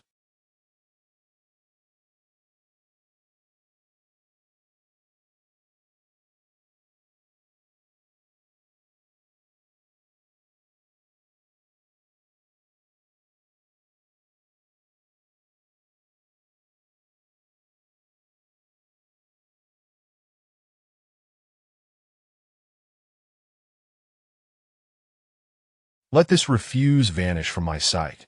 Ultimately, he swallowed his pride and added, "However, you may come to me for a reading in the future." He. Laughter. The plump Li Qinglong, affectionately referred to as Teacher Li, was already embracing the stack of ancient texts, grinning from ear to ear. Principal. Meanwhile, Qin Fangyang, Li Changjiang, and Hu Riyun, who had been leaning against one another, instantly separated. Qin Fangyang was momentarily speechless. What a coincidence. Did it really have to be this coincidental? "Good day, Principal. Good day, Teacher Hu." Qin Fangyang was aware of the relationship between Li Changjiang and his wife. "Teacher Qin, is there something of great importance you wish to discuss?" Principal Li coughed, adjusting his attire with an air of feigned propriety. Hu Riyun's face flushed crimson. She offered a quick greeting before slipping away. "It is currently class time, if you have no pressing matters." As soon as Hu Riyun departed, Principal Li's demeanor shifted dramatically. What was Qin Fangyang doing here during class hours? I had only just managed to persuade Riyun to come to the office, and before we could even start, you barged in. I suspect a grave situation is unfolding. Qin Fangyang's expression was grave. In fact, there might be a breakthrough presence within the school. Breakthrough? Are you serious? Li Changjiang's eyes bulged in disbelief that he sprang to his feet, his previously flushed face now pale. What evidence do you have to support such a claim? Li Changjiang's gaze bore into Qin Fangyang's, practically shooting back and forth. If there truly were individuals from the breakthrough sect within the school, it would be utterly terrifying. I lack concrete evidence to confirm this. I am merely expressing my suspicion. Qin Fangyang's expression darkened. The events of yesterday morning, coupled with today's occurrences, all seem suspicious. Ponder it carefully. Is there any indication of a larger issue? As Li Changjiang's thoughts raced, beads of sweat appeared on his brow, but he pressed his hands on a Qin Fangyang. Detail every aspect that strikes you as odd. Li Changjiang himself fetched a teacup and prepared tea for Qin Fangyang, continuing, a few nights ago, outside the city, a series of bloody slaughters occurred, and higher-ups suspect they were orchestrated by the 7 killers. However, confirmation has yet to be established. Moreover, the governor's office has reported that the spirit-nurturing celestial maiden has discovered the avatar of a greedy wolf disciple. If traces of the breakthrough true, this is the rhythm of impending chaos. Li Changjiang inhaled deeply. Teacher Qin, if there are any doubts, even if they are merely suspicions, they must all be voiced. It is better to err on the side of caution than to be caught unprepared. Rest assured, I will take responsibility for any repercussions. Qin Fangyang took a breath. Let me gather my thoughts. Just moments ago, a flash of realization struck me. Yet if I must elaborate, I find myself unsure of where to begin. Li Changjiang stood and paced before Qin Fangyang. There are also legends that the founder of the Breakthrough sect harnessed the power of the Breakthrough Star through some arcane method to augment his own strength. Qin Fangyang organized his thoughts and spoke slowly. Principal, there is no need to be overly concerned. Even if the chaos of the 7 killers were to descend upon Phoenix City, the main strongholds of the 7 killers reside in the Witch Alliance continent. Here in Phoenix City, it would merely involve... This is not something to be taken lightly. What is the purpose of a school? It is a place for nurturing talent, and if the foundational territory is infiltrated by the sorcery of the breakthrough, it will undoubtedly lead to dire consequences in the future. The situation has not yet spiraled out of control, but acting rashly could provoke the very evil we seek to avoid. However, an internal investigation is indeed imperative. Qin Fangyang stated solemnly that Li Changjiang's thoughts were evidently deeper, but he remarked, you should first share your discoveries. While an internal investigation is necessary, it must have a clear direction. This matter is quite coincidental. It all began with the incident involving Li Qinglong that he attended Class 1, where he was humiliated and beaten by the students. This led to subsequent conflicts among the classes, culminating in Zuo Xiaoduo's blockade incident. Initially, thanks to Teacher Hu's intervention, the situation seemed to have reached a temporary resolution. Qin Fangyang elaborated. I am aware of all these events. I did not perceive anything amiss, Li Changjiang replied, puzzled. If it had ended there, I too would have found... However, just moments ago, the top student from Class 1, Gu Yuanhang, accompanied by 20-odd classmates, came to Class 9 to apologize. Qin Fangyang continued. Yet it was at this moment that Gu Yuanhang revealed something peculiar. It concerns the incident from yesterday morning when Li Qinglong was assaulted. The behavior exhibited by the entire Class 1 was exceedingly bizarre. How could they suddenly become so irrational as to assault a teacher? After Gu Yuanhang came to apologize, I too began considering this matter. Gu Yuanhang candidly expressed that despite the differences in temperament and ability within Class 1, it should not to humiliate and beat a teacher is preposterous. As for the subsequent assault on Class 9, it is beyond comprehension. Qin Fangyang's voice dropped to a whisper that Li Changjiang's expression darkened in response. While it could merely be dismissed as student brawls, a more detailed analysis revealed a chilling reality. Yesterday, Zuo Xiaoduo launched a fierce attack on the students of Class 1, inflicting severe injuries upon nearly all. Among them, Gu Yuanhang and others were notably wounded. Yet, it was precisely because of this that many students, having shed considerable blood, gradually calmed down. And the calm after shedding blood is another anomaly. For the average person, being beaten and bleeding only fuels their anger. Qin Fangyang remarked, according to them, once they regained their composure, they reflected on the events and Li Qinglong became the first target for this release, and subsequently, the assault on Long Yuxing and Wan Lixiu, culminating in a collective attack on Class 9, all served to vent their frustrations, seemingly the only means to find relief. Later, after being beaten severely by Zuo Xiaoduo, bleeding and this alleviated the negative influences he had been experiencing, which I believe is sufficient evidence to support my suspicions. The mind reflection mirror. So, the negative state truly exists. Li Changjiang's face was as dark as thunderclouds. Indeed, it does. Gu Yuanhang confirmed this, and several other students reported similar experiences. This is no longer a matter of mere coincidence. Thus, you believe this is the negative influence caused by the breakthrough's frenzied battle intent. It has yet to reach the level of frenzied battle intent, Qin Fangyang replied. If it were truly frenzied battle intent, lives would have been lost by now. I suspect it resembles something akin to a soul-influencing tactic. As Li Changjiang paced, he inquired, "Is Mu Yinfeng aware of this matter?" Qin Fangyang smiled faintly. "Why would I approach Mu Yinfeng about this?" The fluctuations in student emotions have been so pronounced that the homeroom teacher failed to notice. This cannot simply be attributed to negligence. We are all educators. This does not require explicit mention. After teaching for so many years, recognizing whether students are normal or not should be evident, don't you think? Qin Fangyang's insinuation was unmistakable, his suspicions firmly directed at Mu Yunfeng.